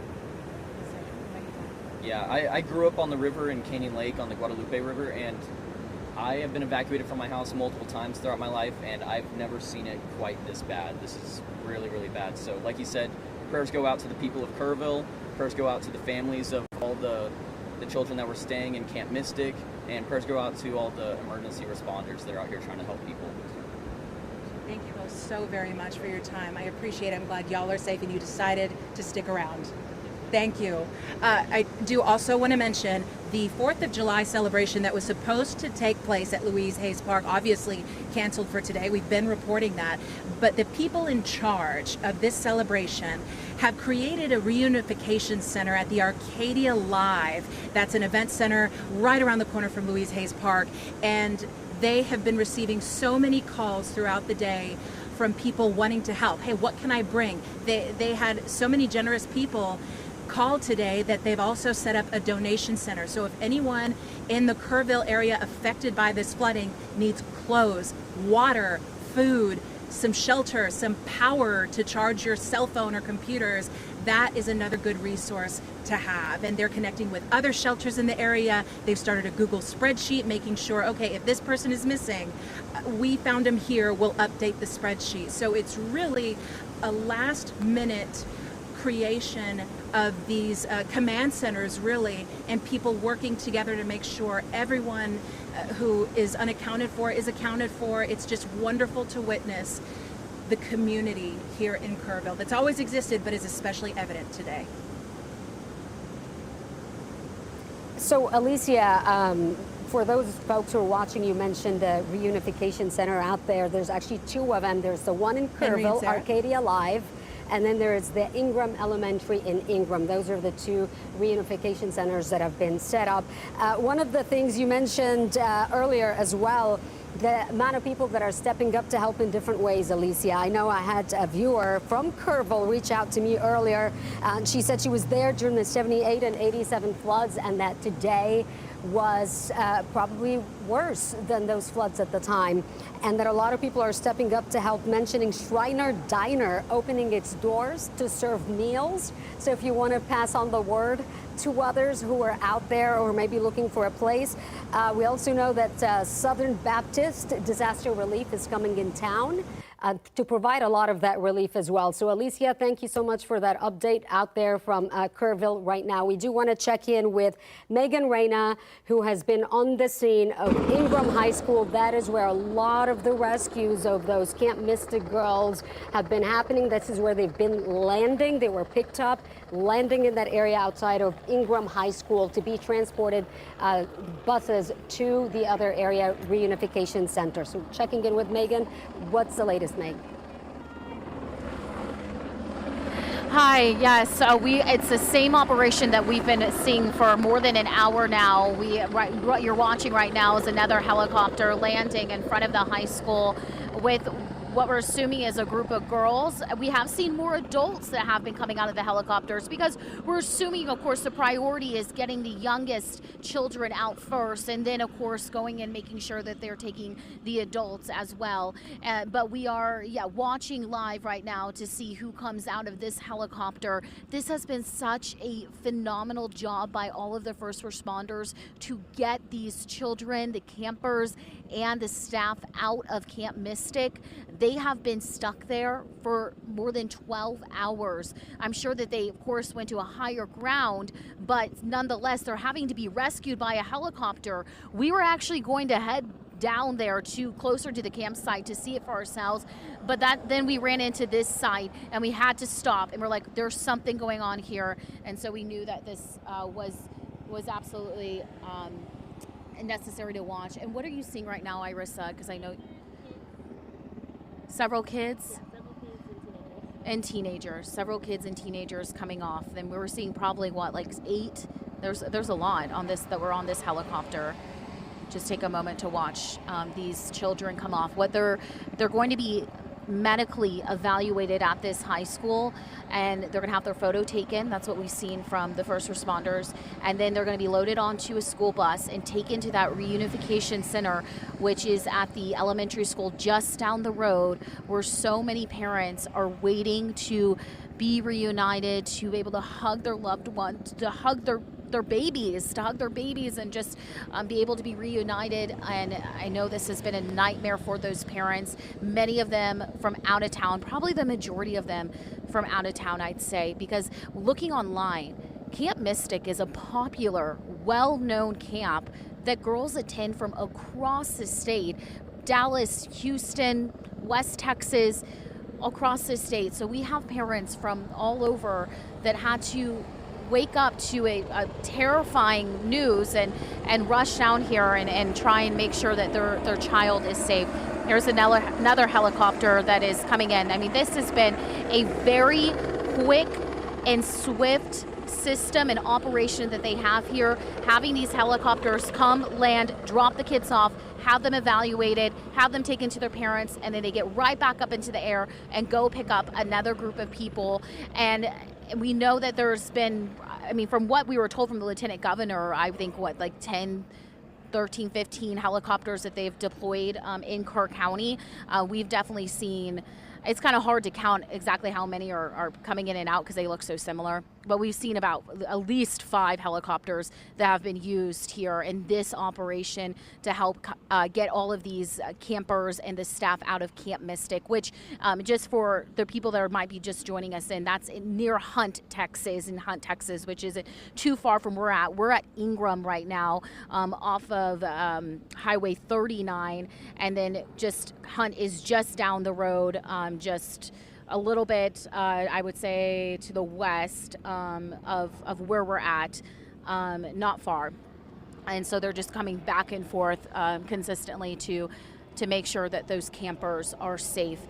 We do have to point out 23, according to the Lieutenant Governor, Dan Patrick, 23 campers or people from Camp Mystic are unaccounted for. And we have seen several posts on social media from parents who are asking and pleading with anyone with information to call them. They're putting their personal numbers on the social media to the world because they're so desperate for answers, and we can only assume that's because they were told by the Camp Mystic officials that their child is one of the unaccounted, because the ones that we were told, those parents were notified. If they were unaccounted, they were notified, and the parents that didn't receive that phone call, they were then urged to show up to the reunification center and are now being reunited with their child.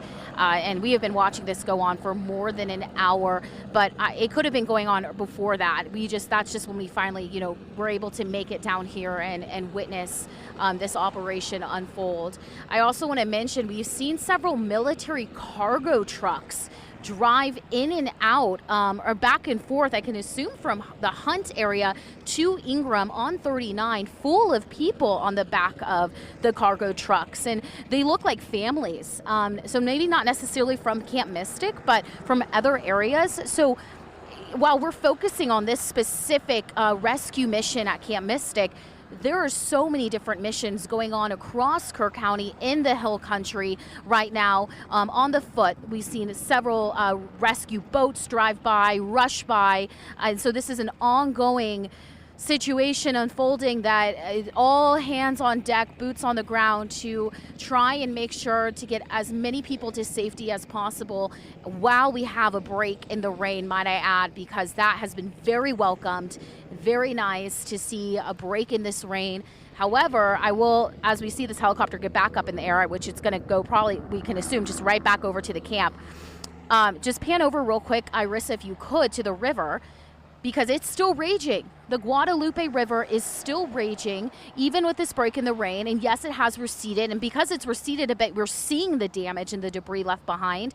But this is just showing you just the power of this water and how dangerous it can be, and how important it is to get people away from the river as quickly as possible with what Bill Taylor was mentioning, another chance of another round of rainfall.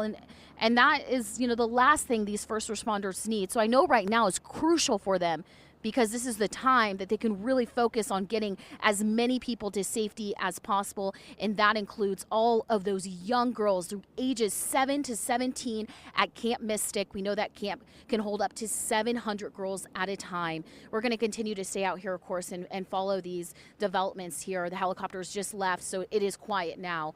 But we'll continue to, just stay out here and explain what we see, at least. All right, Megan, thank you for that report. Just incredible there, because we've been seeing just the operation just nonstop. At this point, we've seen at least dozens of these rescues live on the air here at KENS 5 of these girls getting out of the chopper, getting, medically checked, and then, of course, that big sweet reunion with their family members at Ingram Elementary, which is, I can just only imagine these families feeling that relief, but also the other families who are still have the children unaccounted for. I do understand we do have our colleague, Zach Briggs, also in Kerrville. And Zach, I understand you're at the area where we are expecting a news conference here at 7:30. Right. That's right, Henry. It's been a few hours since we heard from City of Kerrville and Kerr County officials regarding this devastation here in the Hill Country. You could take a little look at the parking lot. There has been certainly a break in the rain, not as coming down as hard as before, but yes, we are hoping to learn more about the details surrounding potentially more fatalities, those are unaccounted for, details surrounding evacuation centers. Again, during times like this is when communities come together. I did hear from one of my contacts with the nonprofit organization based out of Dallas, Texans on Mission, formerly known as Texas Baptist Men, and it's when tragedies strike here in Texas, across the country, and around the world, when this particular nonprofit comes together and deploys crews to impacted areas. They've responded to disasters ranging from Hurricane Katrina to the war in Ukraine, helping refugees in Poland, and now they have crews on standby and ready to go to assist people impacted by what's been going on with this flooding here in Kerrville and surrounding communities. I heard from John Hall with Texans on Mission about an hour ago, and he said they will be deploying Monday morning. They will be assisting with a host of operations, meeting with families, businesses that might be impacted, really emphasizing the cleanup effort. So they have crews ready to go. In fact, they do have some affiliates already on the ground. They have chaplains serving in Kerrville throughout the community, providing that sense of relief and praying with those as they await answers regarding their missing loved ones, answers regarding the status of their home that they evacuated many hours ago, many this morning. And back here at the Hill Country Youth Event Center, we've been noticing a lot of DPS troopers making their way into the facility. A lot of state officials, it appears, with tech equipment. They're getting ready for a press conference in the next hour. We do know that there's going to be one this evening, TDEM. I believe the governor's going to be in town as well. It's going to be around, I think, 9 o'clock. I did see Lieutenant Governor Dan Patrick make his way into this building about 30-40 minutes ago. He had nothing to say but a greeting with me. So we're hoping to hear also from an update from the Lieutenant Governor when it comes to the devastation that's impacted this community. But for now, once again, 13 fatalities. That number expected to rise, sadly, but our thoughts and prayers are certainly with those affected. All right, Zach Briggs out in Kerrville, thank you. And hopefully we'll be able to get a number on the missing from the Lieutenant Governor. We'll know more. Want to check in with Sue Kalberg, who's out in Center Point with an incredible story. People calling it a miracle. And you have some incredible video to share with us as well, Sue. Yes, I promised you the video earlier. We have processed it. The reason that we couldn't run it right away is that we wanted to protect the privacy of this young woman. And if there's any hope in this story, it's that this 22-year-old woman went into the water in the Ingram, Texas area, which is about 20 miles upstream. So all those parents who are waiting for word, there's one miracle story that a woman who was swept away up there ended up here. Let's get right to that video so you can see what happened at around 8 o'clock this morning after the girl was swept all the way from Ingram all the way to Center Point, Texas. The homeowner here says he went out on his deck and he heard somebody screaming for help. And when he came out on his deck, he had to look way across the river. And when he did, he looked into the trees and he saw this woman being sheltered by a huge cypress tree. One limb had already been ripped off and another was about to be ripped off, but she had been in the tree for several hours at that point already because she was swept out of her campground, out of her tent at 4 o'clock in the morning. And so he heard her screaming. He came out here. He started calling back to her. He said, "I hear you. I see you." He called for help. He didn't have any luck getting response from 911. So he actually went down the street, flagged down a law enforcement person, said, "Hey, there's a girl in a tree over here." They sent boats. They sent a couple of boats. They had to figure out a way to get the boats down to river level. And of course, the river was still high at that point.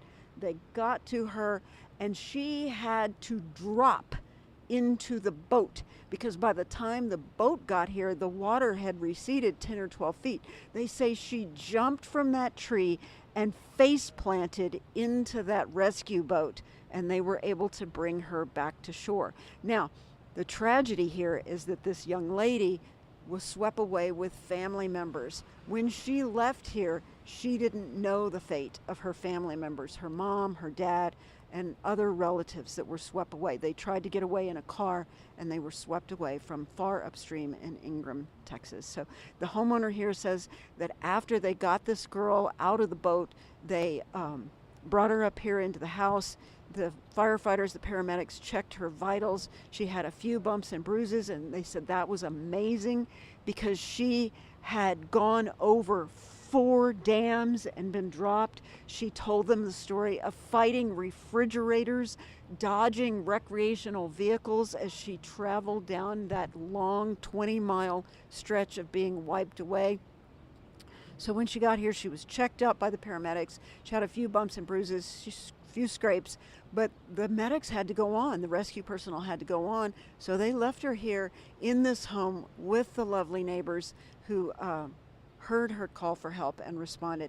And these kinds of hero stories are being reported and being repeated throughout the Hill Country. And if there's any hope at all that somebody could still be out there in the floodwater, as the waters continue to recede and as property owners begin to check their property, that's the hope of it all, that the missing people are out there somewhere and that somebody will hear their cry for help and that some of these people who are missing will still be recovered. We are live for the moment in Center Point, Texas, on the Guadalupe River, right across from Lions Park. It's an area lots of people have picnicked and camped. It's a free place to enjoy the Guadalupe River, so lots of people know exactly where this spot is. So we will continue to follow this story and track the river as we head back towards San Antonio this evening. Live in Center Point, Sue Kalberg, KENS 5. Simply no words for that story. Thanks so much, Sue. Truly a miracle. A silver what lining a journey. in what has been a dark day. What has been a dark day, and there's still hope out there, as Sue mentioned. We want to get to Weather Chief Bill Taylor because, Bill, as we just talked about just minutes ago, you said we're not in the clear just yet. It's not over. No, it's not. There's so much tropical moisture still in place. I've got a strong thunderstorm near Fredericksburg right now, and we're expecting more to develop overnight tonight into Saturday. So we're far from over with this, and a flash flood watch remains in effect. You can see this cluster now, again, east-southeast of Fredericksburg, pretty much right along areas of eastern Gillespie County, about to drop into Kendall County and holding together. This is a pretty strong thunderstorm, non-severe. Remember, we will not see hail or damaging winds or anything tornadic with anything that develops. These are all just tropical downpours, but they can produce dangerous lightning. Giving you perspective, we've got a little bit of light rain moving into northern Bexar County again, right along 281 and I-10. And then again, this thunderstorm is the strongest one on the map right now, and we'll be keeping a close eye. What got us here was this just huge cluster that developed last night, and look at that, race right down and just sat on top of Kerr County for several hours. It was about 4 a.m. that it really started to pick up, but then as we got to about the 4 to 5 a.m. hour is when that dropped in, and it just would not quit. And that's what I'm afraid of seeing happening again overnight tonight into tomorrow. Several hours of heavy rainfall.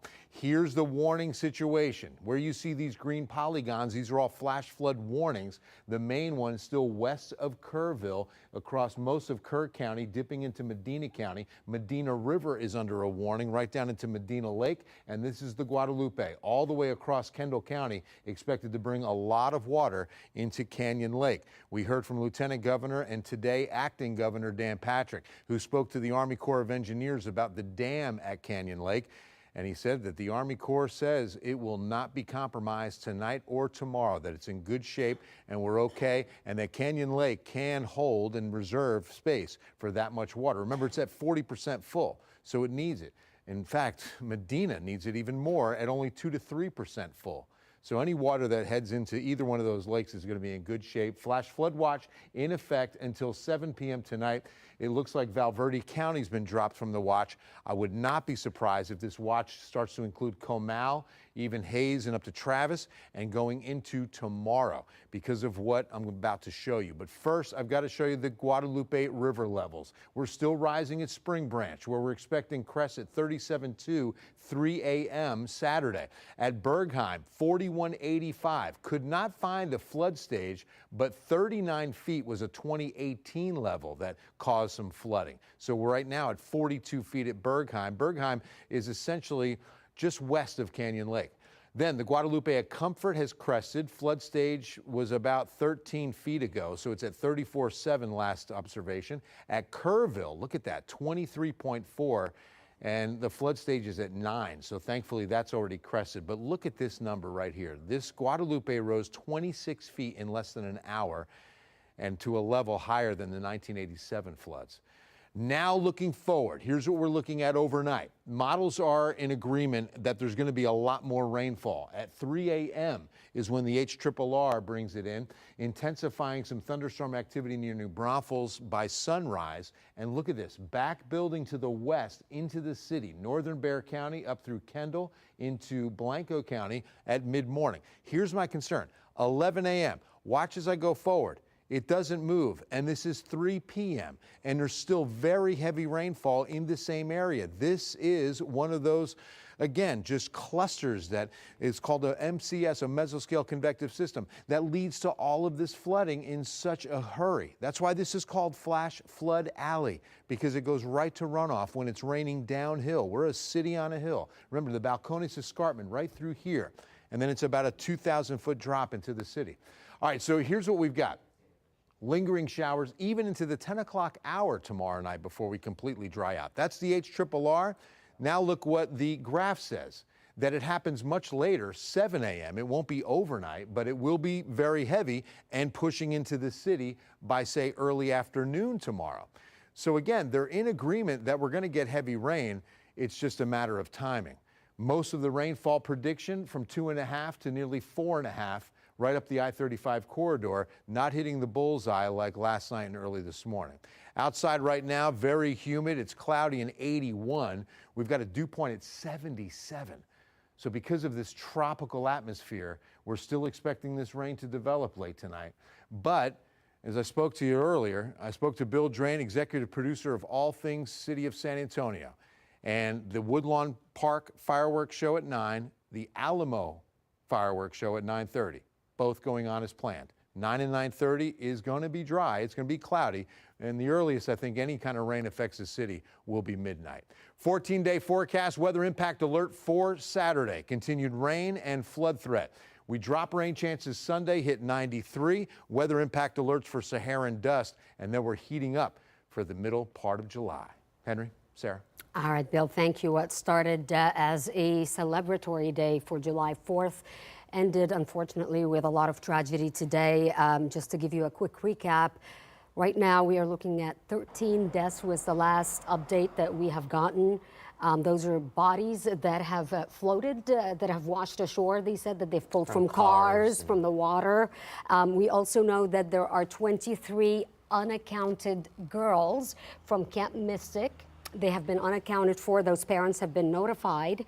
And there are a lot of missing people right now. It is unclear exactly how many people we're talking about. Helicopters have been going nonstop, rescuing people for the last 12 hours since we've been on the air, and the 85 different locations are impacted by all of this. And that's exactly what you're looking next to us is one of those areas where those helicopters have been landing, rescuing those campers. This is at Ingram High School at Warrior Stadium right now. Again, this is a live picture, and it's been nonstop. I mean, we've seen those helicopters just keep going within the 5 to 10 minutes, and those campers will get out of the helicopter, then they'll be medically checked into an ambulance, and then they load onto a school bus, which then they will reunite with their families at Ingram Elementary. I mean, this whole day has just been a day of tragedy. We have been with you nonstop and will continue to be. But, you know, it's just one of those things, Sarah, that when you think about just the response, and we've only seen just a part of that response we're talking about, when we're seeing 14 helicopters in the air, the local officials on the ground, 500 boots on the ground across the state trying to get to people in these types of conditions. Right. National Guard has been deployed. We heard that from the state earlier. Boat rescues, helicopter rescues, and a lot of the focus has been on Camp Mystic because of the amount of people involved. More than 700 kids were there, a lot of them children. Again, that's 23 unaccounted for. So there's a lot to cover. We've heard a lot of harrowing stories. Yes. We have seen some miracles. There is hope. A lot of those who are unaccounted for, you could still be reunited is what we're hoping for as these rescues continue. Thank you for staying with us over the last 14 hours for nonstop coverage. Our live teams have been all over the Hill Country as we cover what is being called a mass casualty event and catastrophic flooding. And we will bring you live coverage at 7:30 for a local news conference, and then at 9 o'clock officials will also be giving us an update. We'll have it at KENS 5 Plus and all of our digital platforms as well. Going to be here with you throughout the night for KENS 5 News at 10 for the rescues, the damage, and the plan on what's next.